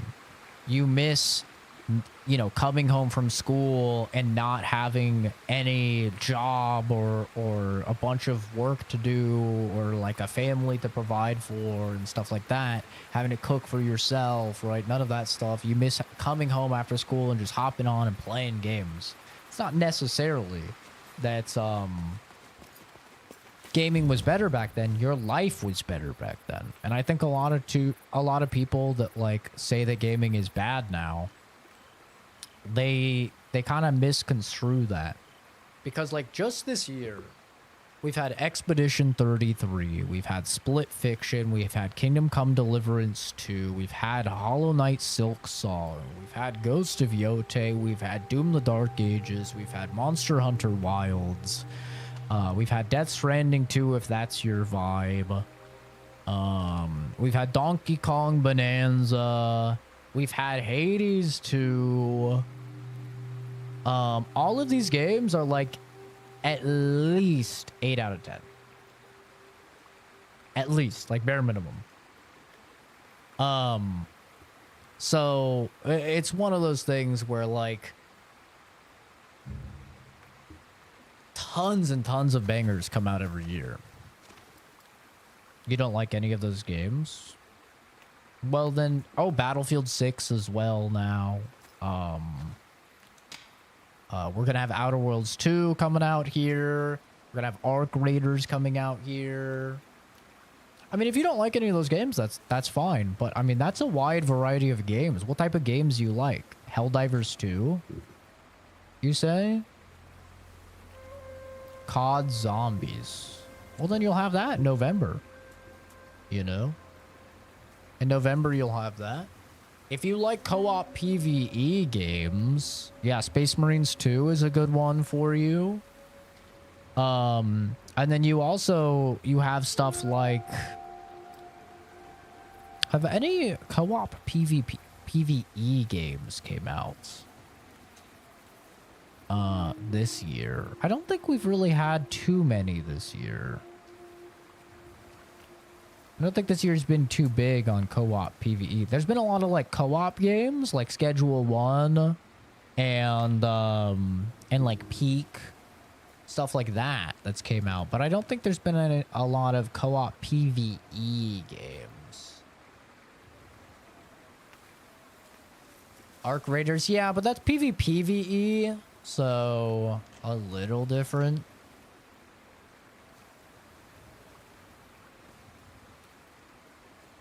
But yeah, I mean, there's been... it's like an objective fact. Even if you somehow don't like all the games coming out, right? It is still an objective fact that we get many very good games every year, right? Like, I'm not a big fan of Silk Song, for example. I played it like 20 hours. I really didn't like it. But I can still objectively say the game is great. You know, like if you're into Metroidvanias, if you're into platformers, right? Like, it's great. We used to have 2 GTA every console. Yeah, but now budgets are so bloated and people's expectations are so high that they can't do that anymore. Like, you have to keep in mind, GTA 6 has had more money put into it than many countries have GDP. Right? Like, they have put over $1 billion into GTA 6. They can? They just don't want to? No, they literally can't. Because if they were to come out with GTA 6 back in, let's say, 2020, right? Like, and it'd have to be a lot smaller scope, right? Then people would be upset and they would say Rockstar fell off and they'd say it's a disappointment because like GTA 6 is so hyped up, right? No, they literally cannot. They can't. It is impossible. It is impossible for them to release a game on the level of Red Dead Redemption 2 within a year. It's impossible. They can't do it. You don't believe it? It's an objective fact. It is just an objective fact. Like, with how long games take to make now. I mean, look at Ghost of Yotei. People say that this game is on the same, like, it's very similar to Ghost of Tsushima. This game took 5 years to make. And you still have a bunch of people saying that it's, like, on the same level. Back when games were on the PS2, the PS3, games cost a lot less to make. And they had a lot less, like, in them. The actual data in them was significantly less. That's why games are like 150 gigs now. Like, GTA 6 will probably be approaching 200 gigs, if it's not 200 gigs. It's just not, and that's after compression. It's just not possible to make a game with that much content in that short of time. Like, look at Call of Duty. Okay, Call of Duty gets a game out every single year. It reuses almost all of its stuff. And even then, people are constantly saying it seems like it's the same. This is all objective? I know it's objective. Do you think that you can put $1 billion into a GTA game and have it made in a year?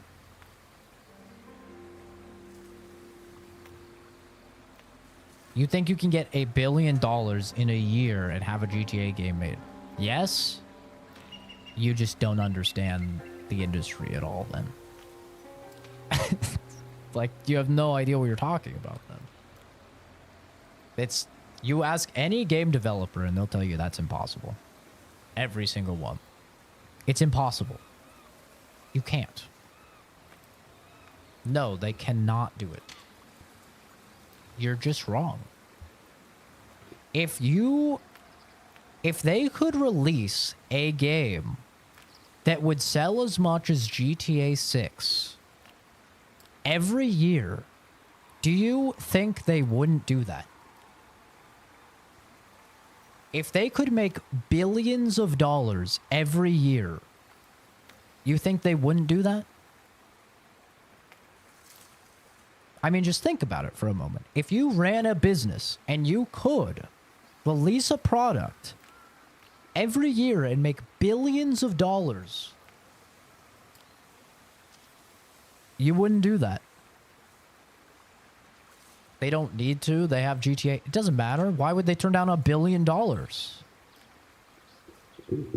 Even if they have hundreds of millions coming in from GTA Online, they would make billions with a B. Billions. You realize they've put $1 billion into GTA 6. In order to make their money back, they need to, and this is pre-marketing. This is just development costs, right? Typically, the marketing of a game is about 25 to 50% of the total budget of the game. So let's be conservative, and let's say they're only going to spend $250 million on marketing because it's GTA 6 and it will market itself, right? Through word of mouth. So they need to make over $1.250 billion in order to make any profit. You think they would turn down making billions of dollars, because that's what they have to make in order to make profit off of GTA 6. They have to make billions, at least over $1.25 billion. You think if they could turn that out every year, they wouldn't? There's no way. If they could crank it out every year, then they would. You know how I know? Because that's what Call of Duty does. Call of Duty cranks out a game every year and they make hundreds of millions of dollars. That's what they do. If GTA could do it, they would. The reason that they don't do it is because after GTA 5, they set a precedent. Then they came out with Red Dead Redemption 2, which is across the bar more impressive in every single way, shape, and form, right? That set the new precedent. In order for GTA 6, their next game, to do well, it has to be better than Red Dead Redemption 2. At least on a technical facet, on a on like a graphics level, on an NPC level, right? They have to do better than Red Dead 2. They cannot make a game better than Red Dead 2 in a year. That's impossible. Why did they not remove Bully? Why did they not remake Well, Manhunt is highly controversial. It was banned in many, many countries with Manhunt 2. But because they don't see the profit. They don't see the profits. I would love a new Bully, but Bully didn't sell well. Bully and Manhunt and their old games, the sales do not come even close to GTA and Red Dead sales. I'm making excuses. No, I'm answering questions. This is what I'm doing. I'm answering questions. Look up the cost of Bully versus the profit that it made, and then look up the cost of GTA and how much it made. And you'll see why they're going into GTA instead of Bully. Because it makes way more money. Same with Red Dead. Red Dead makes way more money than Bully. Red Dead Redemption 2 was actually largely considered a failure for a while. Because a lot of people did not like it on release because it was too slow. I'm bullying you right now. Matthew, didn't you say you've had every console since PS1? Wouldn't that make you, like, older than me? How am I bullying a 30-something-year-old man? By answering questions. I don't understand what you mean. But yeah, it's just not possible. The amount of quality that they have to put into GTA 6 is like insane. And honestly, it's going to be impressive if a console like the PS5, as weak as it is, can even run the game. Like, that's going to be the most impressive thing, because that's another thing that they have to worry about, is they have to worry about the game actually even running on a machine that is almost 4 generations behind in hardware. Because the PS5 has the equivalent of a 2070 Super, which is like terrible by today's standards. Like, it's really, really bad by today's standards. So, like, they have to also get things running on this machine that is 5 years old now and very, very dated, while also trying to push the envelope. You know? So, GTA 6, it'll come out, it'll make its money. I'll be interested to see what Rockstar does after that, if they go back to Red Dead, or if they just stay with, because apparently they're doing a remake of, I don't know if it's a remake, but it's definitely a remaster of GTA 4. So they're doing something with GTA 4 we know about. I don't even think that that's even them, though.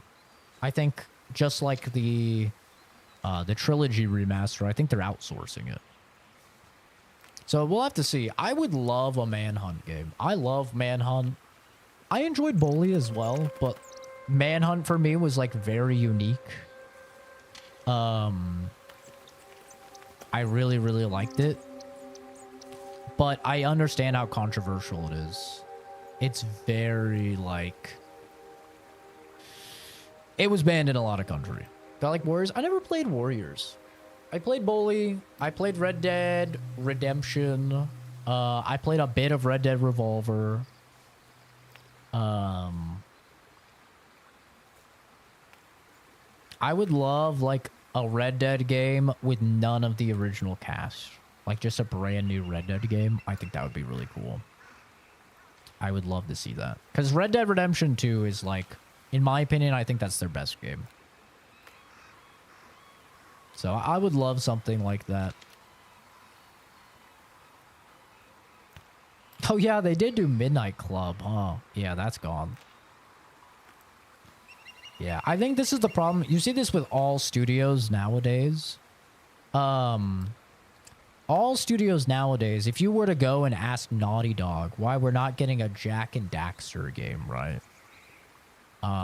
Or you were to ask Sucker Punch why we're not getting why we're not getting an Infamous or something, right? It's because like these studios, they come out with a game and it does so incredibly well that now they're kind of pigeonholed by investors or by the higher ups in order to continue making those games, right? Like Insomniac, why are we gonna get another Ratchet and Clank or something, right? It's so it's one of those things. Like once Sucker Punch came out with Ghost of Tsushima, and it sold 2.4 million units in 3 days.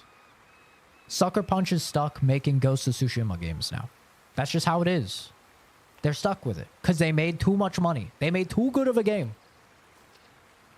And now they're stuck. Right? Same thing with Rockstar. GTA just makes too much money. It makes so much money. And as a result, like, they're just pigeonholed into doing Red Dead and GTA. That's it. I listened to too much Asmongold. I could tell.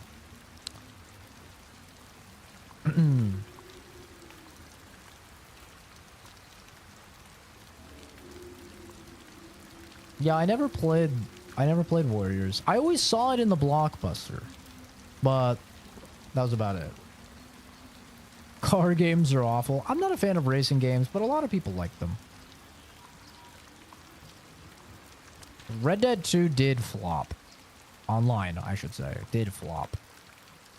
Which is unfortunate. Warriors, come out and play. Yeah. It is a shame. I would love to see Rockstar, like, experiment. But, I mean, when they put $1 billion into a game... Like, that's why when people ask me, like, what do you think GTA 6 is going to be like? I'm like, it's going to be a GTA game. You know? And then people are like, oh, you think they're going to do anything interesting? Anything new? No. You don't put $1 billion into a game and spend this many years making a game to take risks. You know? When you put $1 billion into a fucking game, you are going to play it as safe as possible in order to maximize your sales. Does that mean it's going to be bad? No. It's not going to be bad. It's going to be I'm sure it's going to be a great game, but it's going to be a GTA game. You know, you're going to play it and you're going to be like, that was GTA. It's not like they're going to be like, oh yeah, there's branching narratives now. You're going to be able to choose your own dialogue options, and that's going to completely change the story. Nah, they ain't doing any of that shit. It's going to be a GTA game. It's going to have missions where you're driving and you're talking. It's going to have missions where you got to park exactly right here in order to continue the mission. They're not going to have multiple ways to approach a mission or anything like that. You know? It's going to be very, like... It's going to be 100% cut and narrow, playing it safe. But people will love it anyway. Right? People will love it because people love GTA. It's just like people love Call of Duty. Like, the people that love Call of Duty or FIFA or Madden or whatever is like, they're not looking for you to reinvent the wheel. They're looking for a new Madden or new FIFA or whatever. And GTA really appeals to those more casual gamers. you know. I never played Scarface, no. I never even saw the movie. Black Ops the biggest flop with all their new movement. I'm sure Black Ops 7 will sell a bajillion copies like it always does. I'm sure it will. I know online we all like to shit talk Call of Duty. Doesn't matter. It sells. It's always like the top selling, top earning game every single year, other than like, you know, Fortnite and shit. It's gonna be the same thing this year. It doesn't matter. The COD people are gonna buy it. You know. As somebody in my chat the other day when I was playing Battlefield said it better than I've ever heard it said. The best selling Battlefield has never even came close to the worst selling COD in terms of profits per year. And it's true. Like, once you look at the numbers, it is 100% true.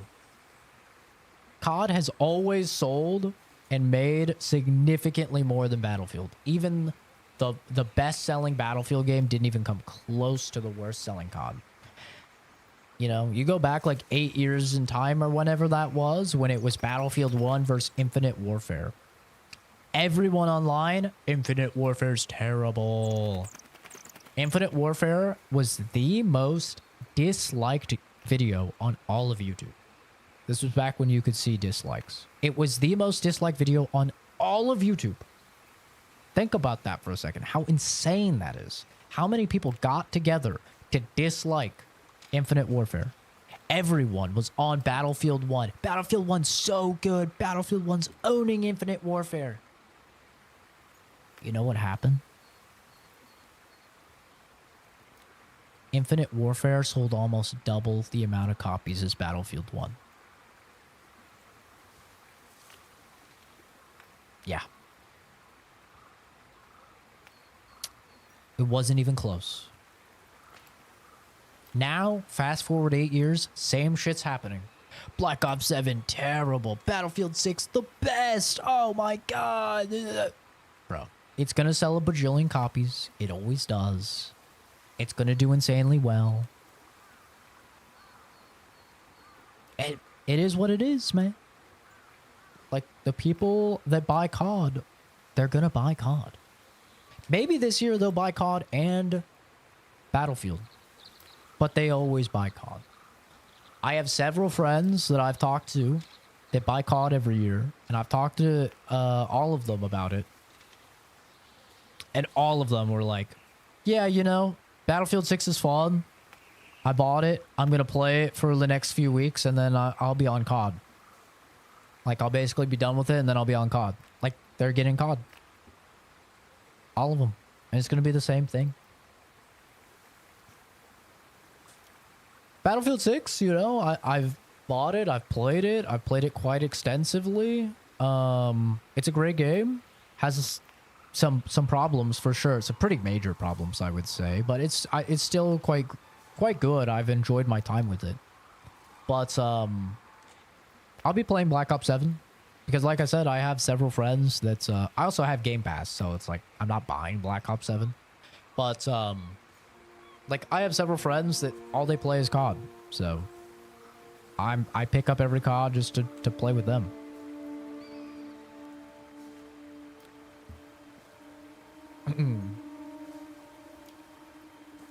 Yeah, that's the thing, is like people think that they're competing with each other. And they're really not, because they're kind of different demographics. One is an arcade shooter and one is, I don't want to say a mill sim, because it's not, but it's a more realistic, slower paced shooter, right? $30 Game Pass? No, I'm on PC. It's $16 on PC. Nah. I'm... Dude. On an Xbox? Are you kidding me? Do I look poor? Sorry. But no, I have a super PC. I get Game Pass PC. It's $16. It did go up. It was like $12, and now it's $16. But yeah, no. And it'll keep going up for sure. I have no doubt they're going to keep raising it. And I'm sure eventually maybe it'll even get to the point where it's $30. But, you know, I'm poor. Listen, no jabs at being poor, okay? I used to be poor. It's fine. It's just a joke. Jesus. Right. Oopsie. Fat finger. But yeah, they're very different.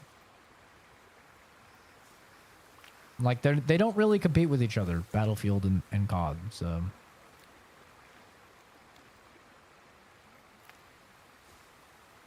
Yeah, I'm not canceling my Game Pass. It's still a great value for me with how many games I play. $16 a month is still, like, really good. But also, I don't keep my Game Pass all year around. I don't have reoccurring billing on for my Game Pass. So I just pick up Game Pass when there's something I want to play. So, like, that's another thing. I'm not paying year-round for Game Pass. Even if I did pay year-round for Game Pass, I would save money with how much should I play on there. But I just pick it up, you know, once a month. Every now and then, whenever there's stuff coming out. Picked it up for Silksong, you know. I'll pick it up for COD. I'll play Outer Worlds 2 on it as well. Like, there's actually quite a bit of stuff coming out that's going to be on it. Ninja Gaiden as well, the new Ninja Gaiden. This month, we actually have a couple things on there. So, it's still worth it. Even at $30, like, Game Pass is still worth it if you pick it up in, like, a month when there's a lot of stuff. And if you're not, like, somebody that really replays games and stuff. Like, I don't replay games. I do one playthrough of a game, and I'm done with it. I'm on to the next game. So, Game Pass is great for someone like me. Like, think about it, dude. If you got, even with Game Pass being $30, right? If you got Game Pass back in March for $30, you would have had Expedition 33, a $50 game. Amazing game. You know, headrunner for Game of the Year. You would have got Doom the Dark Ages. That's a $70 game, which, very, very good. Probably the worst of the 3 Doom games, but even then, still a very good game. $70 game. And you would have had Oblivion Remaster. Very good remake, very fun if you like, you know, Oblivion, for $50. So, like, you get all 3 of those, and you could play all 3 of those for $30 versus, you know, the approaching $200 that it would be to buy all of them. Yeah.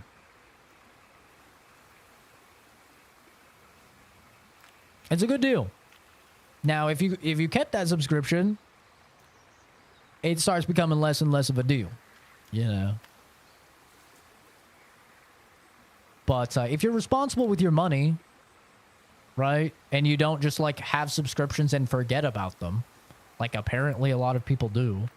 I don't know if I'm just a big frugal guy or something, but anytime a single penny comes out of my account, I get a notification on my phone. So, like, I never have a subscription I don't know about because my phone will go off and I'm like, what the fuck?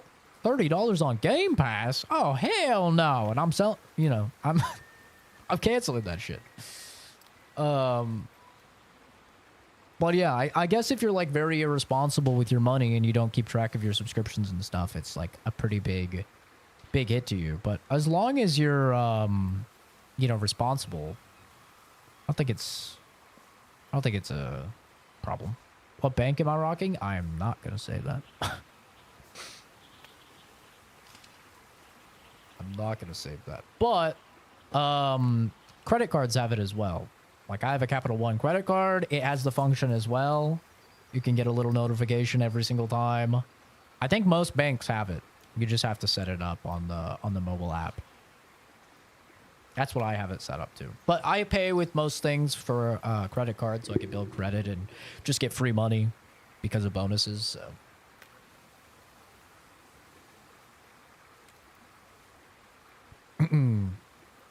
BF6 multiplayer will outlive the new COD's multiplayer. COD players dedicate a lot of time to it, but Battlefield players still play Battlefield 4 on the regular. That is probably true. That is probably true. For me, like the COD people I know, you're 100% right. They play COD for about 3 months, 2-3 months. They grind it. They get their turbo version, bedazzle camo or whatever the cool one is. It used to be diamond. Now it's like you get diamond for everything, and you get fucking skin that gives a child a stroke if they look at it for too long. I don't know what the hell they have anymore, but like usually it's about like 2-3 months. You know, they play about 2-3 months, and then they're on to they're back to like Warzone, which I guess counts as COD, but it's free. They're back to Fortnite, you know, yada yada, in the reactive game modes. Yeah, I use credit cards for everything. It's free money. It is literally free money if you use a credit card, as long as you're responsible. You pay it off every month. It is free money. Like, I get thousands of dollars in just free money through rewards, you know. Got a credit card you buy gas on, you're getting, you know, 3-4% back. You got a credit card you buy groceries on, 3-4% back, you know, yada yada. That shit adds up. So I use a credit card for literally everything. I never use my debit card.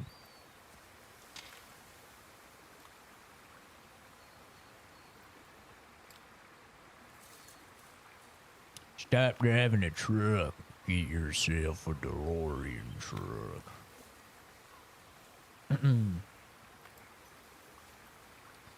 Yeah, Battlefield is, honestly, I think it's very easy. Like, I don't even consider myself a good FPS gamer, honestly. Like, I consider myself a bit above average, and I have almost a 4 KD in Battlefield 6. It's very, very easy.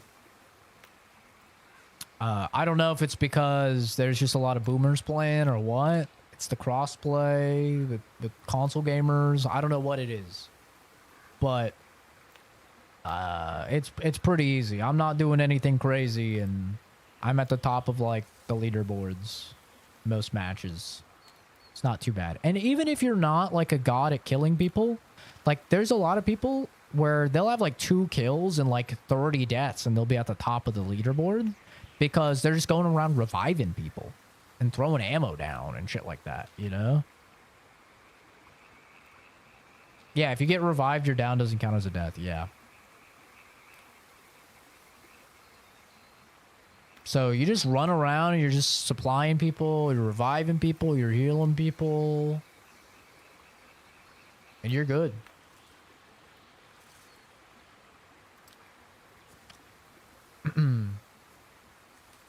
I am interested in Blood of the Dawnwalker.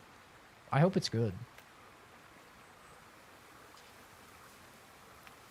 Just kill my pocket for games. I have to get PS5 games for me and my son. I have to buy PC games for my daughter and Switch games for both and VR games for son. Oh, dude, that's rough. I am happy and content with being single and having 0 dependence. Gotta pay more in taxes, but I don't have to pay for anyone else, you know. That serves me well. Got no complaints. Can buy the stuff I want. I could go on vacation for a few weeks every year. It's a good life. Simple life, peaceful life, good life. I am still streaming, Kenzie. Good morning. Only ugly people say they want to be single. Well, better put on your glasses, brother, because I'm proof that ain't true.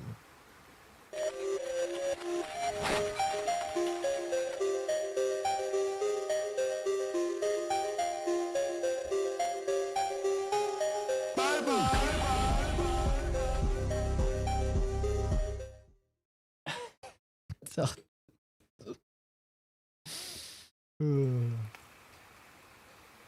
No, people that are content with themselves and love themselves are fine being single. You know? If you feel as if you need another human being in order to complete your life, for me, I think you probably need to work on yourself a little bit more. Being content, being single is like, it's totally fine. Some people, they really want to get married and have kids and stuff like that, and some people don't. People are built different. There's no one standard for every person, you know?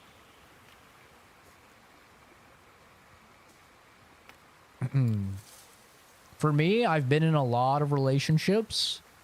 Probably spent about 13, 14 years of my life in committed romantic relationships.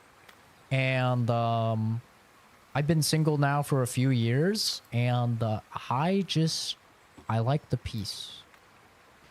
The peace, the quiet.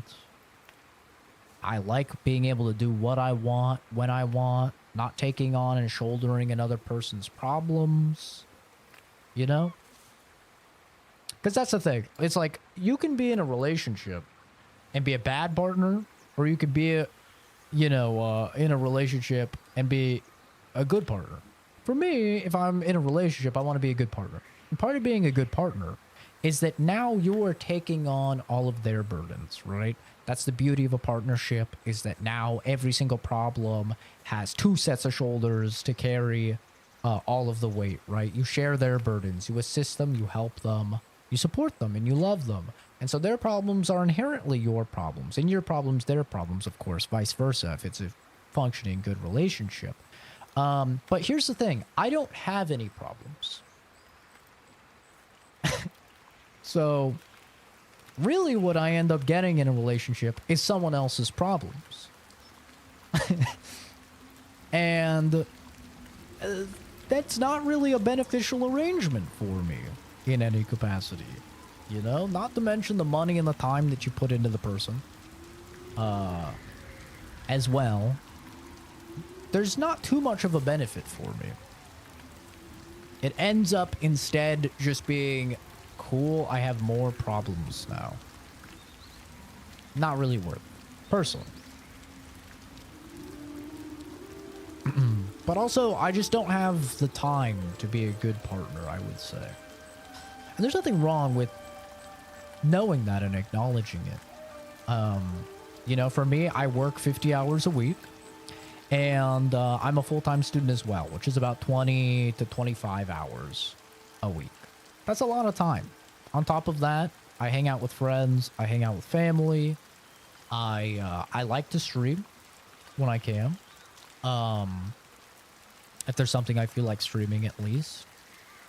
I like to work out. I like to go hiking. I like to go on vacation. A lot of stuff. A relationship just doesn't really fit in there.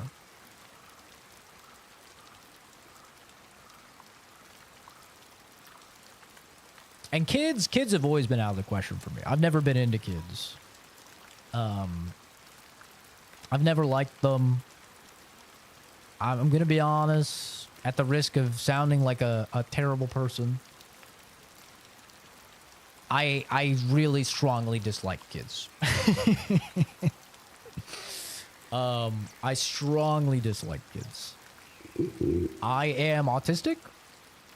I am, diagnosed with autism spectrum disorder.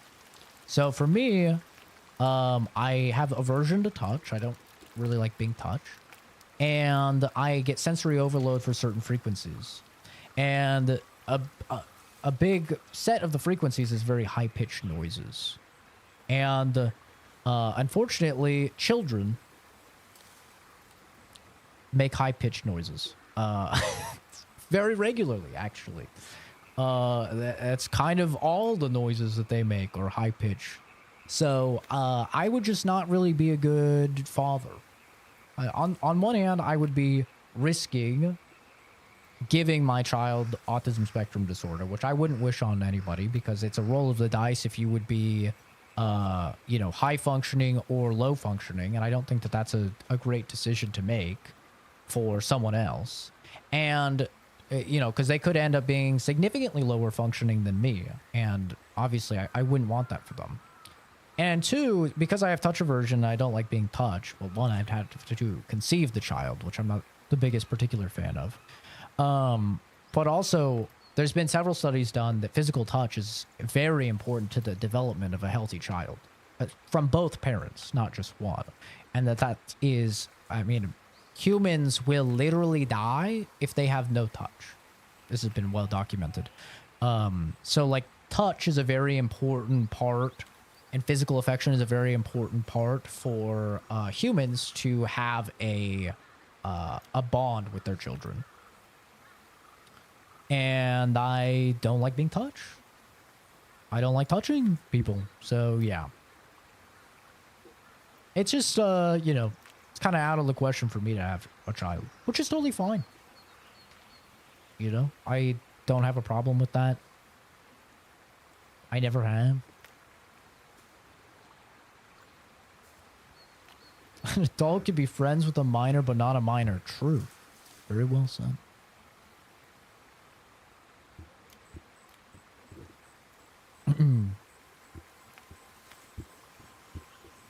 Seems harder raising a girl than a boy. I could see that.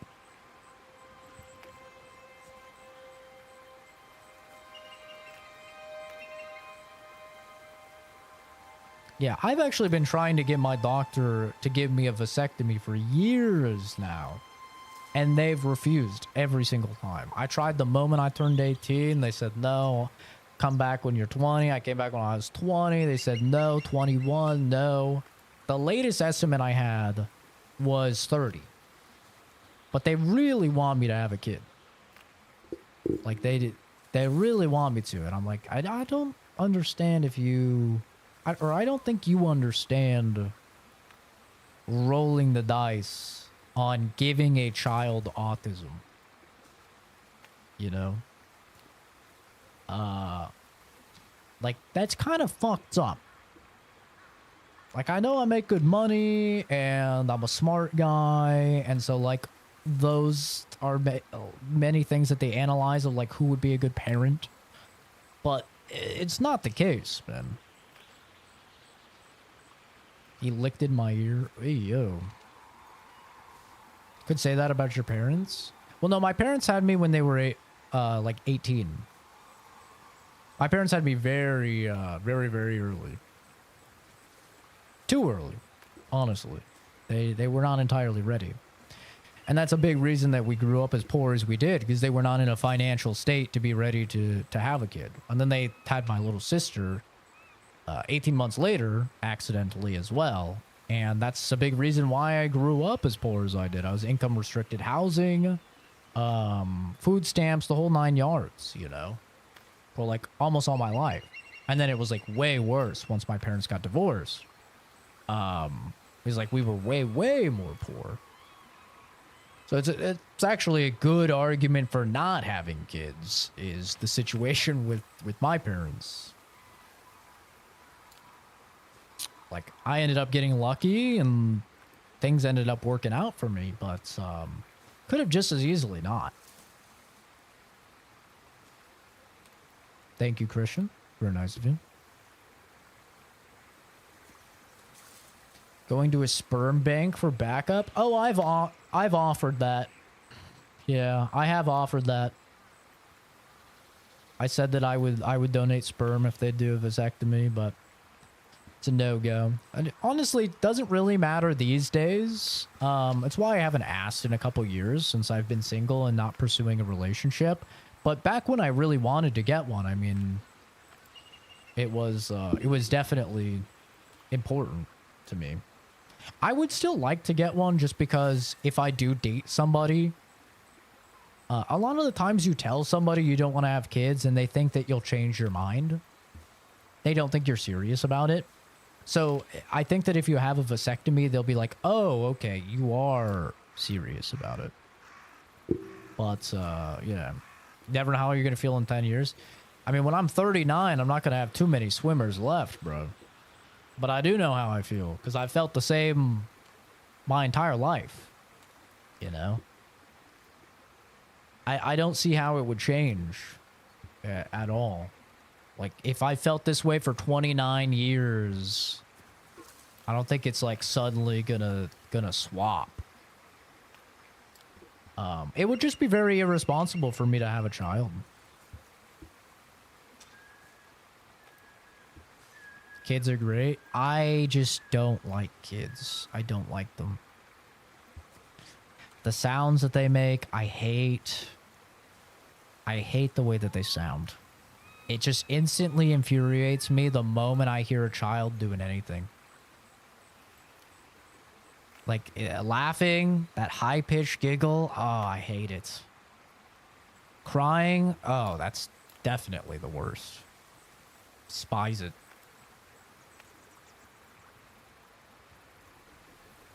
I'm not a, I've never liked kids. I've always just found them so fucking annoying.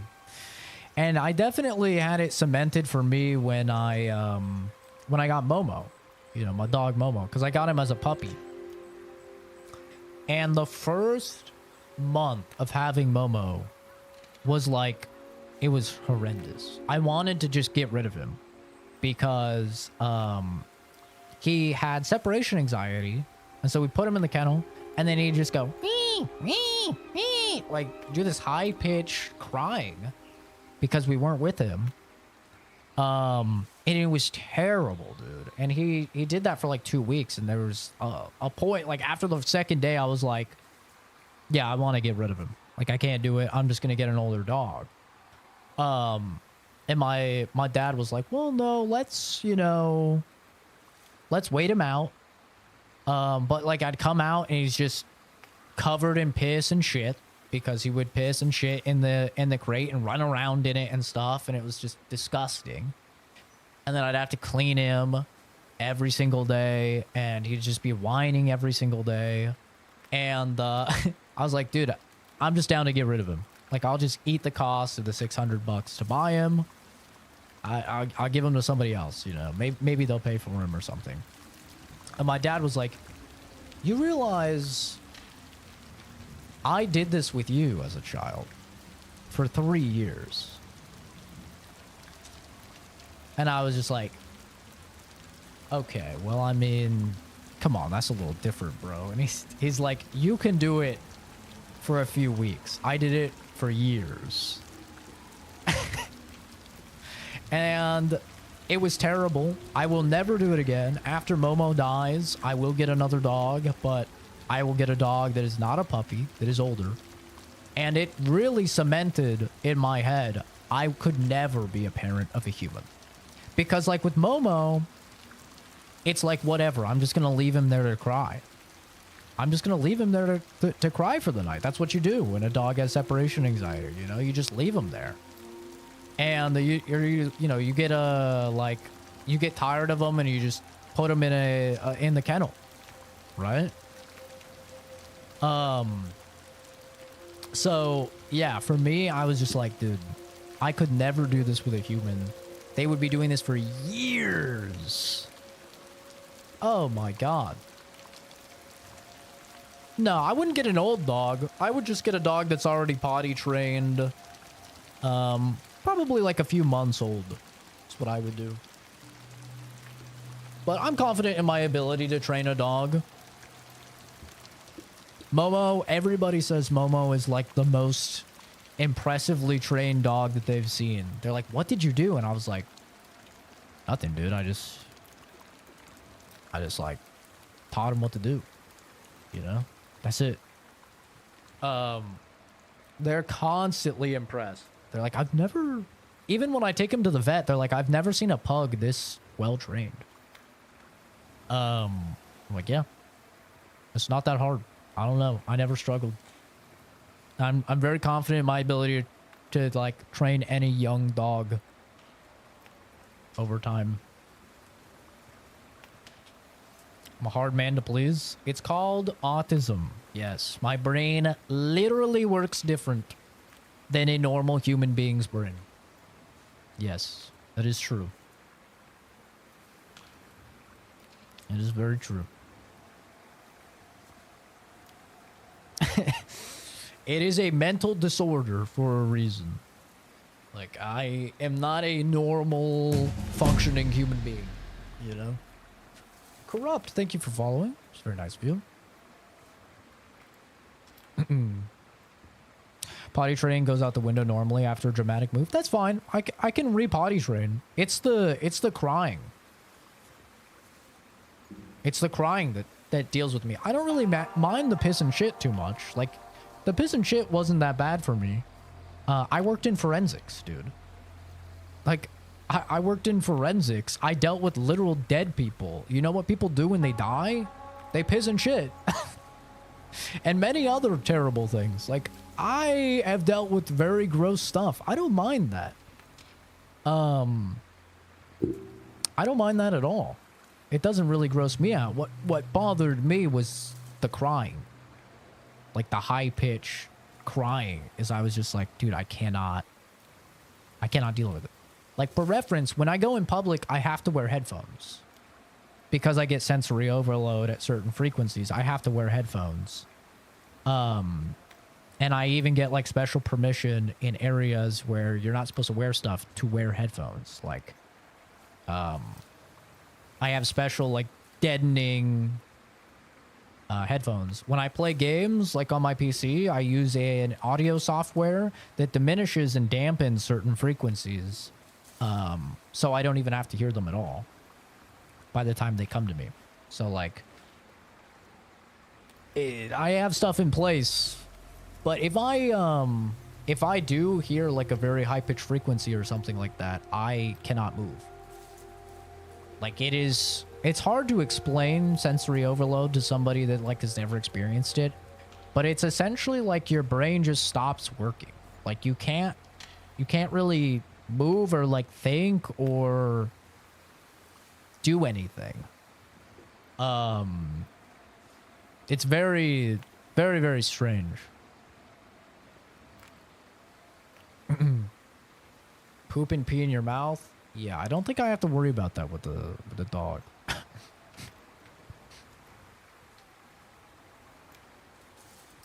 Not a single person in the world doesn't have mental health issues? Well, I don't know about that. There's definitely people, like, I'm about to finish my degree in psychology right now. I'll probably have it finished up by, like, March or April. I mean, there's definitely people that are not diagnosed with anything and, like, they pass tests just fine. There's a baseline. There's a control group that we use whenever we're determining what is, you know, neurodivergent. Doesn't mean people don't have issues, but I mean, when you're talking about something like autism spectrum disorder, it is literally their brains just work different, you know. It's the same thing with, like, narcissistic personality disorder, borderline personality disorder, bipolar personality disorder. You know. From one man to another, why are you so finger-licking good-looking? That's crazy. I have not heard that one before. That is something. Thank you. It's very nice of you, Joseph. Genetics, I suppose.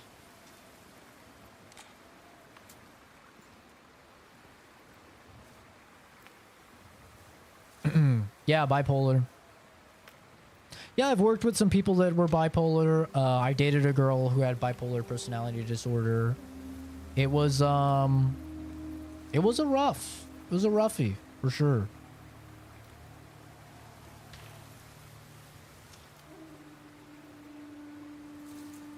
It was. I couldn't deal with it properly, that's for sure. I dated a girl that had paranoid schizophrenia. I dated a well, my mother has, like, very, very bad OCD.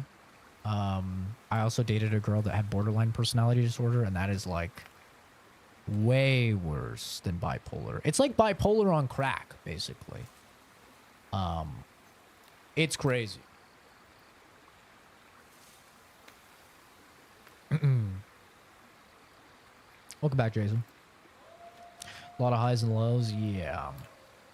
It becomes overloaded with information. It becomes hard to function. Yeah, it does. From a certain neuroscience perspective, there is sensory overload in a normal person as well. But a normal person, I think the main difference is the threshold and the severity. You know.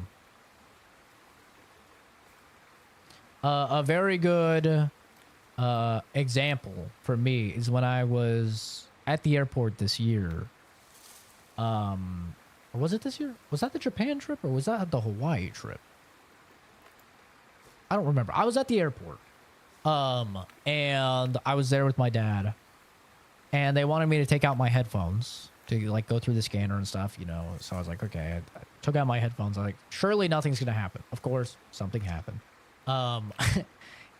Somebody had like one of those metal like dollies, and it screeched on the ground, and it was like the most ear-piercing, like just high-pitched frequency you could imagine, right? Like just like right? And literally the dude was like, okay, step forward, like hello, step forward. And I was just like, I could not even really hear him. Like, I only know it because my dad told me afterwards. But my dad had to be like, come up and be like, he's like, you have to give him a moment. You know, he has autism, all of that. And then the guy was just like, okay, you're holding up the line. Like, he was kind of an asshole. My dad had to like just coast me on and move me out of the way so other people could go in until the dude was fucking far enough gone, because I just, when it happens, I cannot even like really move. Like, I just freeze. It's very, very bad. Luckily, like I said, it's only for like very high pitched frequencies. Think of it as like tinnitus type of thing, like the tinnitus sound, like the you know, stuff like that. Is about like the high pitch frequency. Also like a baby crying, stuff like that. But yeah, like a normal person, they hear a sound like that and they're like, oh, I don't like that. But they continue functioning, right? They continue moving on. They're just like, oh, that kind of hurts or whatever. But that is not the case with me. Like, I can't even function on an elementary level. Like, I can breathe. I can breathe at least. But yeah.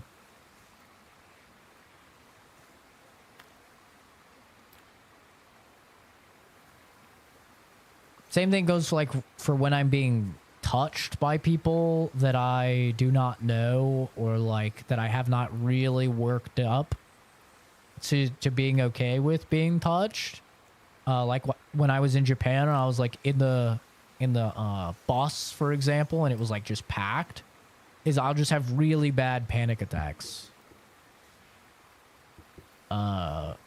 Like just really bad, heavy, like hyperventilating, sweating profusely, like just really, really uncomfortable, crazy fast heart rate. Is it hard to be intimate with people? The soonest I've been intimate with somebody was about 7-8 months. So it is hard because most people are not okay with waiting that long. But I have to like really get comfortable with the person and like really kind of work my way up to it. Even then though, I don't really like anything sexual. I prefer, like these days, now that I'm older, before I went along with it because like, I was like, I'll just get over it. And I never got over it. But I was like, I think like most people are, in my head, because I didn't get diagnosed until I was 25, right? So like my whole life, I haven't known I was autistic. I just thought it was normal. And so like, I was like, okay, well, everyone else does it and everybody else feels this way. So like, I'll just, you know, deal with it, right? I'll just do it. And, so yeah, I'd have to work up to it, but I would do it. But now that I'm older, now that I know, I just tell people I'm not interested in it. And so yeah, it's tough to have a relationship. Matthew, thank you for subbing. Very nice, dude. It is tough to like have a relationship because a lot of people, like if you ask somebody the main benefit of a relationship, like what really differentiates a friendship, a really good friendship from a romantic relationship, the number one thing they're going to tell you is sex, right? I mean, it's the main differentiator. There's other things for sure, and I appreciate those other things, and I like those other things, but to a lot of people, it's sex. It's a very big part of a romantic relationship, you know, between two adults. And so for me, I'm not into that. And beforehand, you know, when I was younger and I was less confident and I just thought everyone was uncomfortable with it, I did it anyway. And I forced myself to do it, no matter how uncomfortable I was. And, but now that I'm like more secure, more content, I'm just like, no. And to some people, they are fine with that. To most people, they're not. And then to a lot of other people, I tell them that I'm not interested in sexual things. And especially women, they think that I'm joking. They think that I'm just saying that, you know, or that I'm like just trying to be a nice dude or whatever. And then things, you know, we're hanging out and they start making moves and I'm like, yo, I told you I'm not into this. And then I've had multiple times where girls are like, I thought you were just saying that. Like, no, I'm not into that. And then that's usually, you know, the end of a relationship. So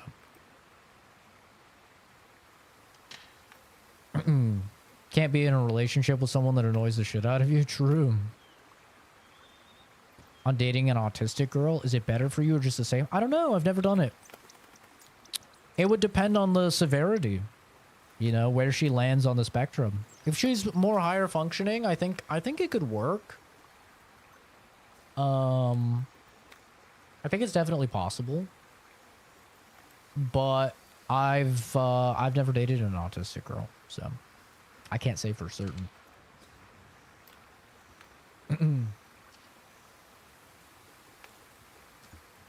I thought about maybe trying to date an asexual person.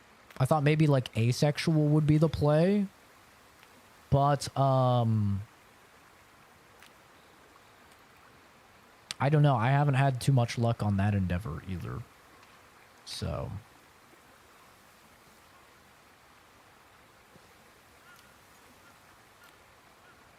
Most people, like, sex is a very big part of an adult relationship. And if you're not going to supply that, then they're not that interested. Which is, like, fine. It's totally understandable. A lot of people, they really enjoy sex, and you know, on top of that, a lot of people want kids, right? Sex is very important for kids. So especially with my age, right? Like if I'm dating people my age, I'm 29, you're looking at people in their late 20s, early 30s, they're kind of wanting to like settle down, have kids and stuff like that, and it's like, well, that's not happening, right? That's not happening for me. And that's something that a lot of people are looking for in my age bracket. But also, like, my dad really helps take care of me a lot for a lot of, like, social stuff. Like I said, like, in my airport situation where I shut down and, like, I couldn't do anything, my dad really helped me with that. I go everywhere with my dad. I don't go anywhere without my dad. He really helps support me and care for me and stuff like that when I'm struggling with my autism. So, like, for me, it's also a hard sell because it's like, yeah, me and my dad just bought a house. And yeah, I'm going to continue to live with my dad until my dad dies, you know? And like once my dad retires, which I've told him already he could retire and he refuses. But like once he retires, I'm going to continue supporting him. Women don't want to live with you if you live with your dad, you know what I mean? Which is another thing that was like, that's not going to change. I'm not changing that. So I love my dad. He's my greatest friend. I owe him the world. He helps me a ton. And until he dies, I'm stuck with him. well, I don't want to say I'm stuck with him. I'm like a package deal with him. You know, it's like you're stuck with me and him. That's what I'm trying to say.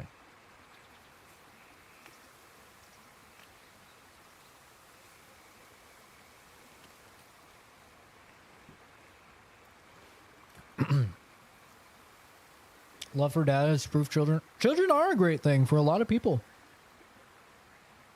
They are. Do you have a plan in place for after he passes? Probably die. I don't know. We'll play it by ear, but possibly die. It'll depend when it happens. We'll see. I'm not 49, Jason. 29, you piece of shit. No, I don't really have anything in place. I don't know. We'll kind of just play it by ear, I think. We'll see what happens.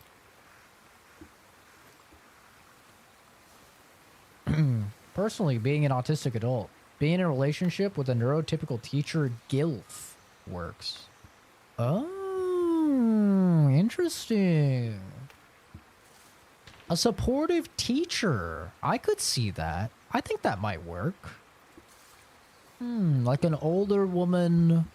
Well, then I just, then I have to worry about, like, if she dies, though, if she's too much older than me.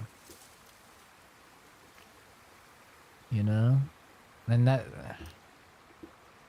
Sugar mommy. I definitely make way more than a teacher. How dare you? What the hell? What the hell?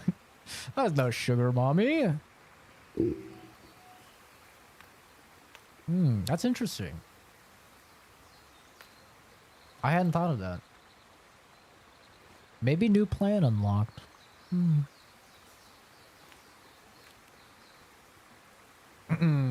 Don't just die? I don't know. I mean, we'll see what happens. No promises or anything. But a new side quest available. We may have unlocked an alternate ending. There might be a different ending to this story now. It's possible. I don't know. For me, I'm not afraid of death, or like I don't understand the emotional side of death very much. It's probably like I said, I worked in forensics a lot. I've been like turbo exposed to death, but it's not something that scares me or anything.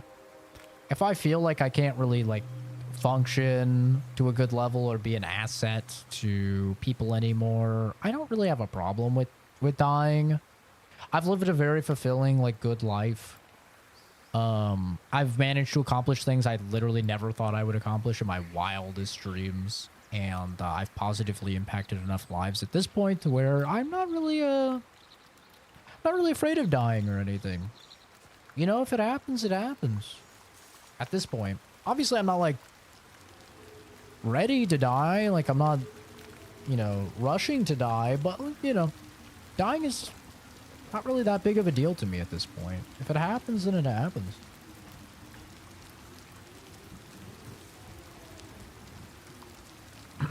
Yeah, I've had a couple close calls as well, which probably helps. But, you know, like I got mugged, which is the whole reason, like, I carry a firearm now. Because I got mugged by 3 dudes, literally, like, stabbing knives into me. I thought I was gonna die. That was a pretty scary experience. When I was a kid, I was like deathly ill. They told my parents to prepare for the worst, and they had like a conversation with me about basically that I was gonna die because they didn't know what was wrong with me. They passed me ER to ER and literally couldn't figure out what was wrong with me. So they had a conversation like that I was gonna die. So like, and then yeah, like I said, I've been so well acquainted with death over the years that like, I don't know, it's not really a scary thing for me anymore. As Kratos said, death can have me when it earns me, though. God help anybody that tries to mug me now. I'm not going down without a fight at the very least, but, you know. that's because I still feel like I'm an asset. There's a reason for me to be alive.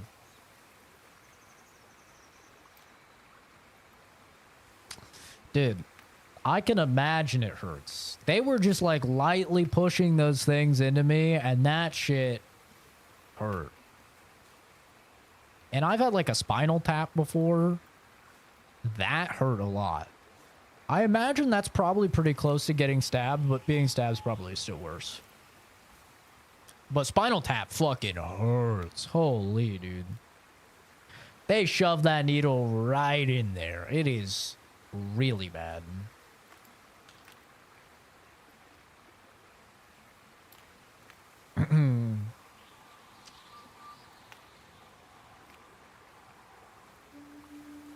But yeah, I'm not really somebody that like demonizes suicide or anything either, because like to me, if you have any right to anything in your life, it's your life, right? Like obviously I don't encourage suicide or anything like that. But I mean, if we have a say in anything, it should be when we leave this plane of existence. That's how I see it, at least. So, I mean, it's your life to take. Right? That's my view of it. So I've never really been like super anti-suicide or anything. I've had a couple people in my life commit suicide. Several more try. And it does really suck for sure, because like you miss the person so much and it's just very weird not having them there. But at the same time, I feel to myself of like, it would be selfish of me to keep somebody tethered to a life that they don't want to live, you know? So ultimately I feel as if it is their call to make.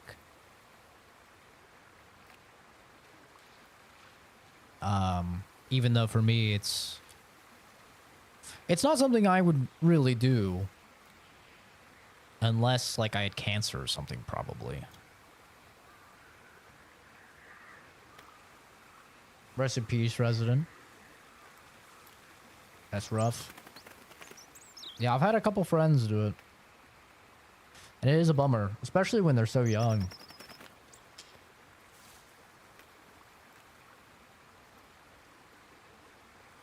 Shot in the back of the thigh and stabbed in the side and back. Oh my god, what the hell?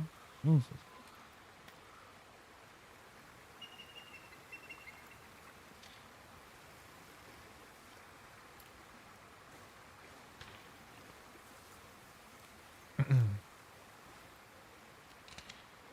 On getting a spinal tap. Yeah, I had to get a spinal tap when I was a little kid, and they couldn't figure out what was wrong with me.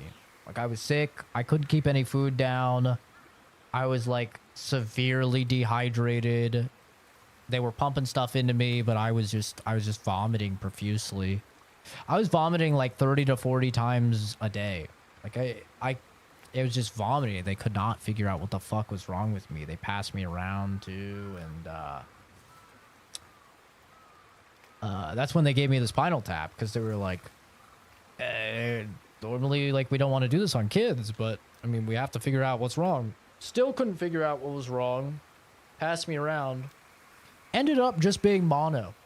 You know, the kissing disease. But because they had never seen it in a kid, because normally it's, like, people older, it was not even, like, in their list of possible diagnoses.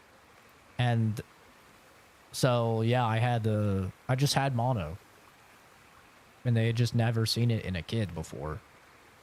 I was like, man, that would have been shitty if I died to mono, of all things, dude. How lame would that be? The fucking kissing disease? Like, come on, bro. A Dr. House case? It kind of was. It kind of was. They were passing me around hospital, doing every test possible. They could not figure out what the fuck was wrong with me.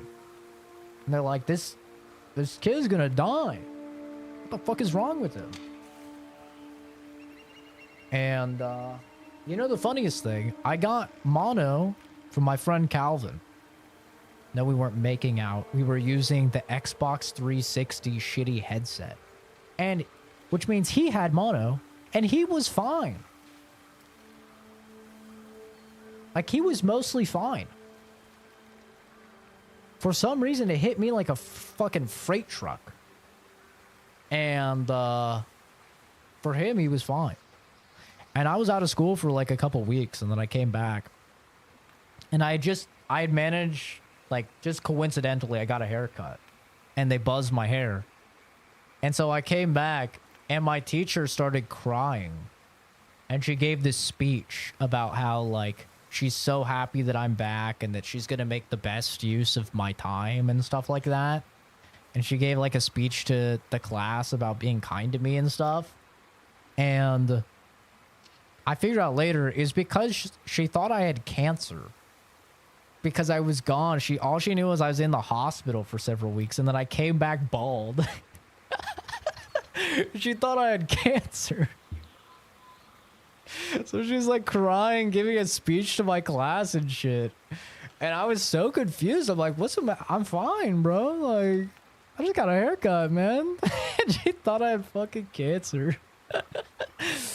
But yeah. Yeah, that's when I had to get the spinal tap. That shit hurt. That shit hurt real bad. And that's when they were like, we cannot figure out what's wrong with your son. Like, you have to have a conversation with him that things might take a turn for the worse. You know, we can't figure it out.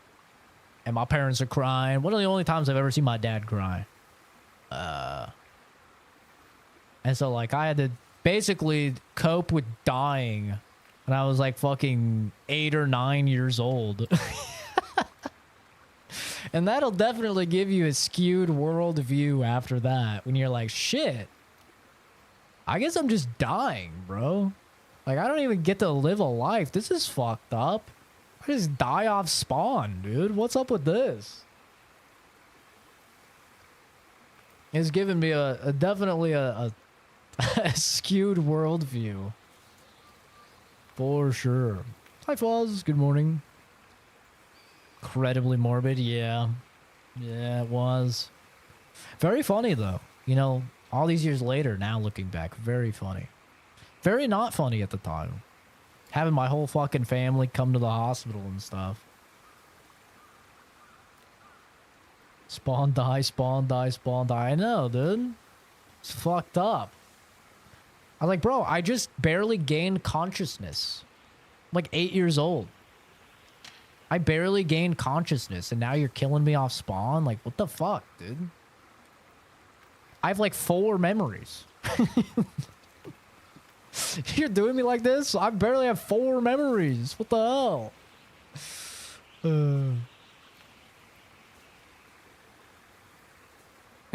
Yeah, and then I told my buddy Calvin, I was like, hey, you have mono. Like, I got mono. Like, or maybe my parents contacted his parents. I don't remember exactly, but apparently he was like, yeah, I'm fine now. And he was just fine. Like, I'm out here fucking dying, throwing up like over 30 times a day, wasting away, turning into a goddamn skeleton. And then he's just like, yeah, I'm good now, actually. I was sick for like a few days. It's like, what? Huh? And then my parents were like, Zach, did you kiss Calvin? I'm like, what? No. They're like, you can tell us if you kissed Calvin. I was like, no, I didn't fucking kiss Calvin, dude. Obviously, I didn't say fucking, but I was like, no, I didn't kiss Calvin. He's my friend. They're like, okay. It's like, no, we're just friends. We used the damn Xbox 360 mic. Pass that thing around. That thing was ass, so you had it in your mouth. Nom, nom, nom, nom, nom, nom. 8-year-old almost died of mono. Incredibly pathetic and lame. Don't tell anybody about this in the future to spare your embarrassment. How speaking to Zach. It's true. I definitely kissed Calvin. I did not kiss Calvin. I did not. That's fake news. I was a grub, dude. I was playing Fruit Fly Simulator. Spawn, die. Yeah, but you know, I lived. I'm still kicking. For now. Still kicking. Now I'm healthier than I've ever been. Honestly. I keep expecting things to go downhill as I'm getting older and older. It'll happen. But like, my lab results are better than they've ever been. Got better better Calvin. Better caloric intake, better cardio than ever. CZ and Calvin. Well, you know what's fucked up is CZ stands for Calvin and Zach. Because Calvin and me started this channel when we were like 12, 13 or something. Like me and him started this. It's Calvin and Zach Productions. So if we were an item, I mean, you know, the channel would be named after it. Did I play Black Myth? Yeah, I played Black Myth when it came out. If you mean Wukong?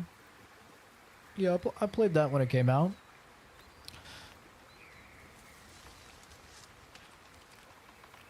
Good game. Enjoyable.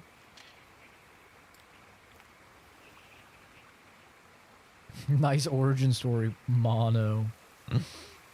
What I think. I thought it was good. For me, it was like a pretty solid like 7 or 7.5 out of 10.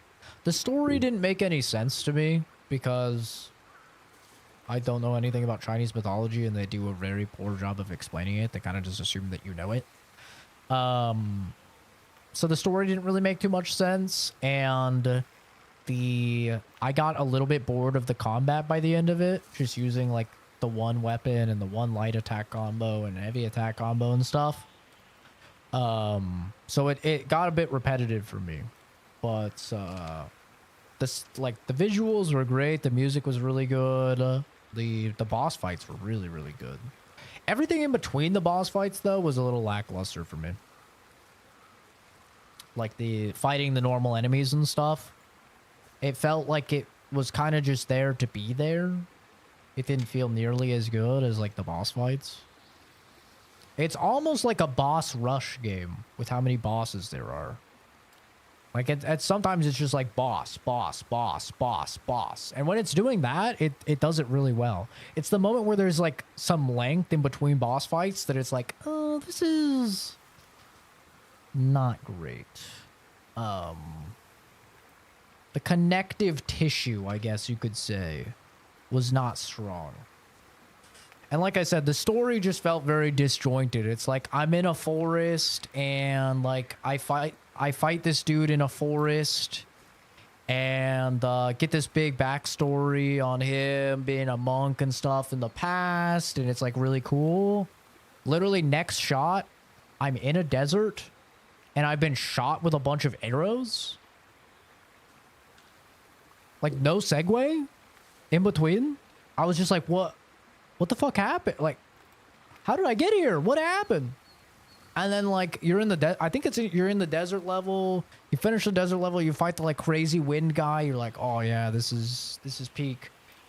Literally next scene, it's like a zoom in on a statue, and you just like pop out of the statue. It's like, what the fuck just happened? I was just in the desert, bro. What? Huh? You know? So like the flow, maybe it makes sense if you know Wukong mythology. But like for me that knows nothing of Wukong, I was like, what the fuck just happened? I was very confused. Momo. No. You know better than that. Scooting his booty. Get his anal glands squeezed. Same with Liza P. I didn't really have the problem with Liza P as much. But also I knew Pinocchio. So I think that kind of helped. But Liza P was my game of the year that year. I love Liza P. The DLC disappointed me a little bit this year. It disappointed me a little bit, but it was still good.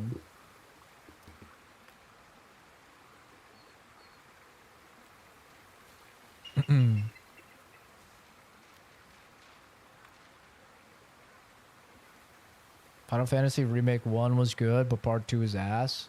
If you mean Final Fantasy 7, I agree. I do agree. I thought Remake 1, it had a little bit of issues with pacing. Like some of the levels, like I think it was chapter 10 that comes to mind, the sewer one. In the original, you're in the sewer for a whole 2 minutes, right? It's like so fast.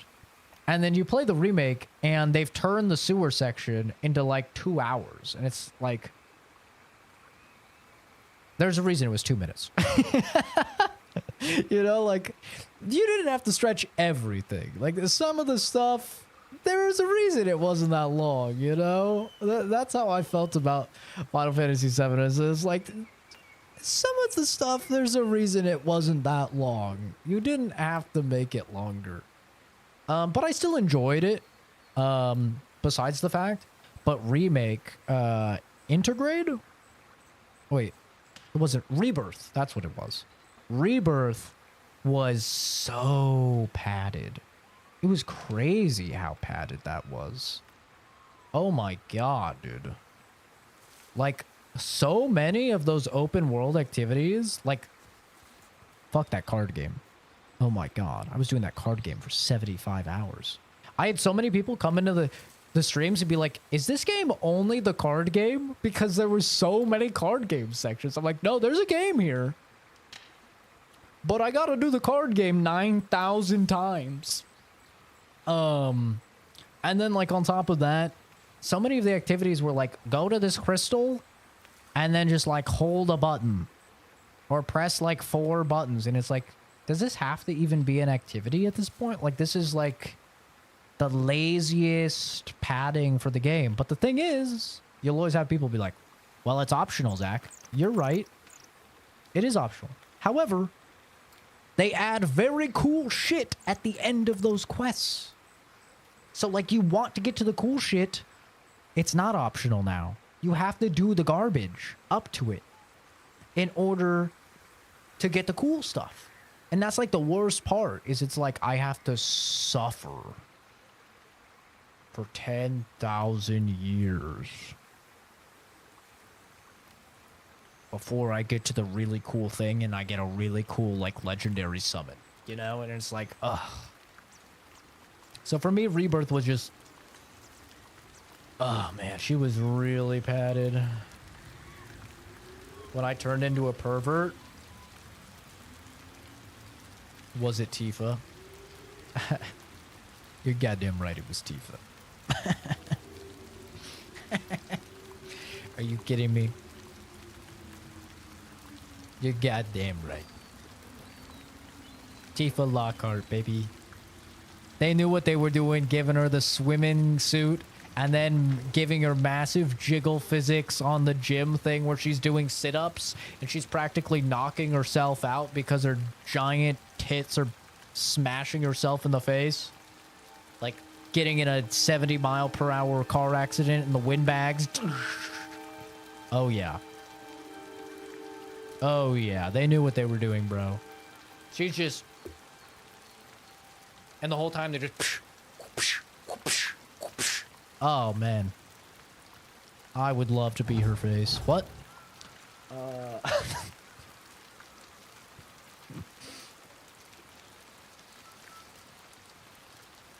Feels way gayer. Okay. That's interesting, Oscar. Thank you for that status update. Your toilet and booty. Yeah, I played the whole game. I 100% the game. Other than the arena fights. I didn't do all of the arena fights, but I did everything else. As I try to always do with games. And... yeah. Even the main story. Even if you just do main story in Rebirth, it still doesn't feel great.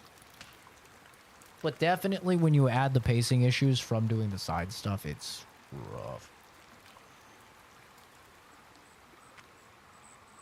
If I didn't have trauma from the workout games, I look back at the titties fondly. They were tough.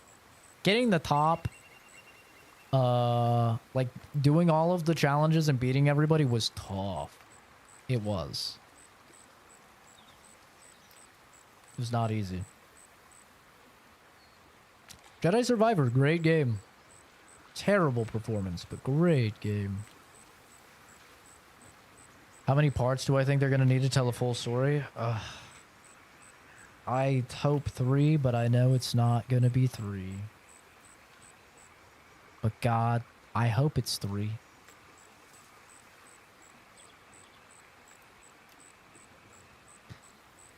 It'll probably be 4. It's gonna be like if anybody watches anime, it's gonna be like Demon Slayer or like Attack on Titan, where like it makes too much money for them to finish it in a normal amount of time, you know, because it makes so much money. Like Final Fantasy VII is the most well-known Final Fantasy, so like they're just gonna milk it as long as they can. Just like they're doing like with the Demon Slayer movies, like this whole last arc being 3 movies.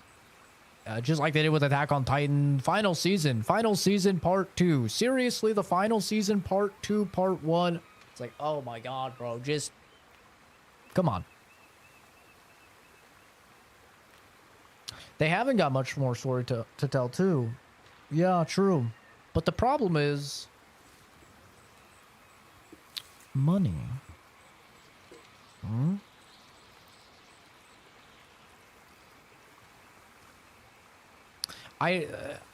I'm more interested in it though because Square Enix has came out and said they're not doing the Sony exclusivity anymore, which is a major W for everyone.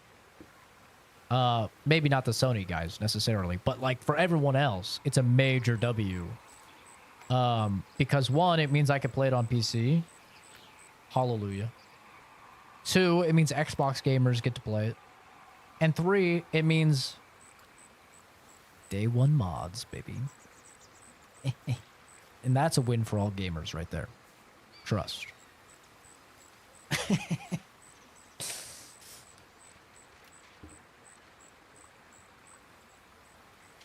Yeah, but like Midgard in the original game, you know, is like a couple hours and they turned that into fucking 30 hours. Never underestimate their power, bro.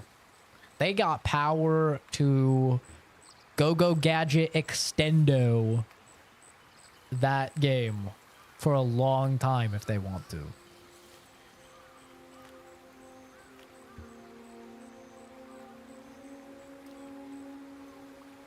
Yeah, they did change the story. It's weird because it's a story that acknowledges the other story. It's very weird. I'm interested to see what they're gonna do with it because, like, the whole ghost ensuring that the timeline stays true and stuff is, like, so... It's an interesting spin at what they're doing with that. And like breaking fate and stuff like that. It's very interesting. So, I don't know. Did Ares die in part V2? Oh, Aerith? Oh, I guess in Japanese she is called Eris, I think. Yeah, she did. Yeah. Ish. She did physically. But she's like a ghost or something now. Spoiler alert. My bad. Spoiler alert for Final Fantasy VII Rebirth. It's been a year plus. Hopefully you guys played it. Yeah. Yeah, she did. She's a chosen one or something? Yes. Yeah, they're doing something different with the remake of where like she's still alive and she's still kind of with Cloud, but it seems like it's like she's a ghost and only he can see her. It's something. They're doing something with it. Like basically they try and stop her from dying, but the spirits that are ensuring the timeline stays the same, ensure that she does die. But because they're fighting fate, she kind of doesn't die. Like she still hangs on a bit. And so she's like at the end of the game, she's alive. Well, she's dead. Her physical body is dead, but she's still like talking to Cloud, and she's like, I'll see you later, you know? And then they get on the plane and they ride off, and that's like the end of the game. So, like, I don't know. It's kind of up in the air. Maybe she's gone. I kind of doubt it. But her physical body is dead. But it's Final Fantasy, you know, so who fucking knows, you know? It's Final Fantasy, so you'll spend the entire game confused until the very end, and then everything will make sense. Because that's how Final Fantasy works. That's how most JRPGs work, to be fair. But, like, you'll be confused the whole ass game. Maybe halfway through, you'll think what's going on. You'll think you'll know what's going on. You won't. And then, like, the last hour, you'll be like, oh, okay, I get it. Or maybe you still won't. At the very end, you'll kind of get it. And then you'll watch a YouTube video explaining what the fuck you just played for 100 hours. And then you'll understand. Yeah. That's how it works for me, at least. It's like, I'm just lost the whole time. And then, like, I kind of understand. And I'm like, no, still lost. Okay, I kind of get it. And then I watch a video afterwards, and I was like, yeah, I kind of understood, but I didn't understand all of it. Oh, but look at the time. I need to sign in for work. I do start at 5 Pacific Standard Time. So, we will... Oh, the rain looks so cool on this hat. I never realized that. That's a cool detail. We'll play more. I will go ahead off stream and probably like do the side stuff in this area. I won't do any of the like cool stuff. I'll just do the whatever. And then yeah, we'll probably play some more Ghost of Yotei later today, most likely. This weekend though, we will not be playing Ghost of Yotei. It will be Arc Raiders.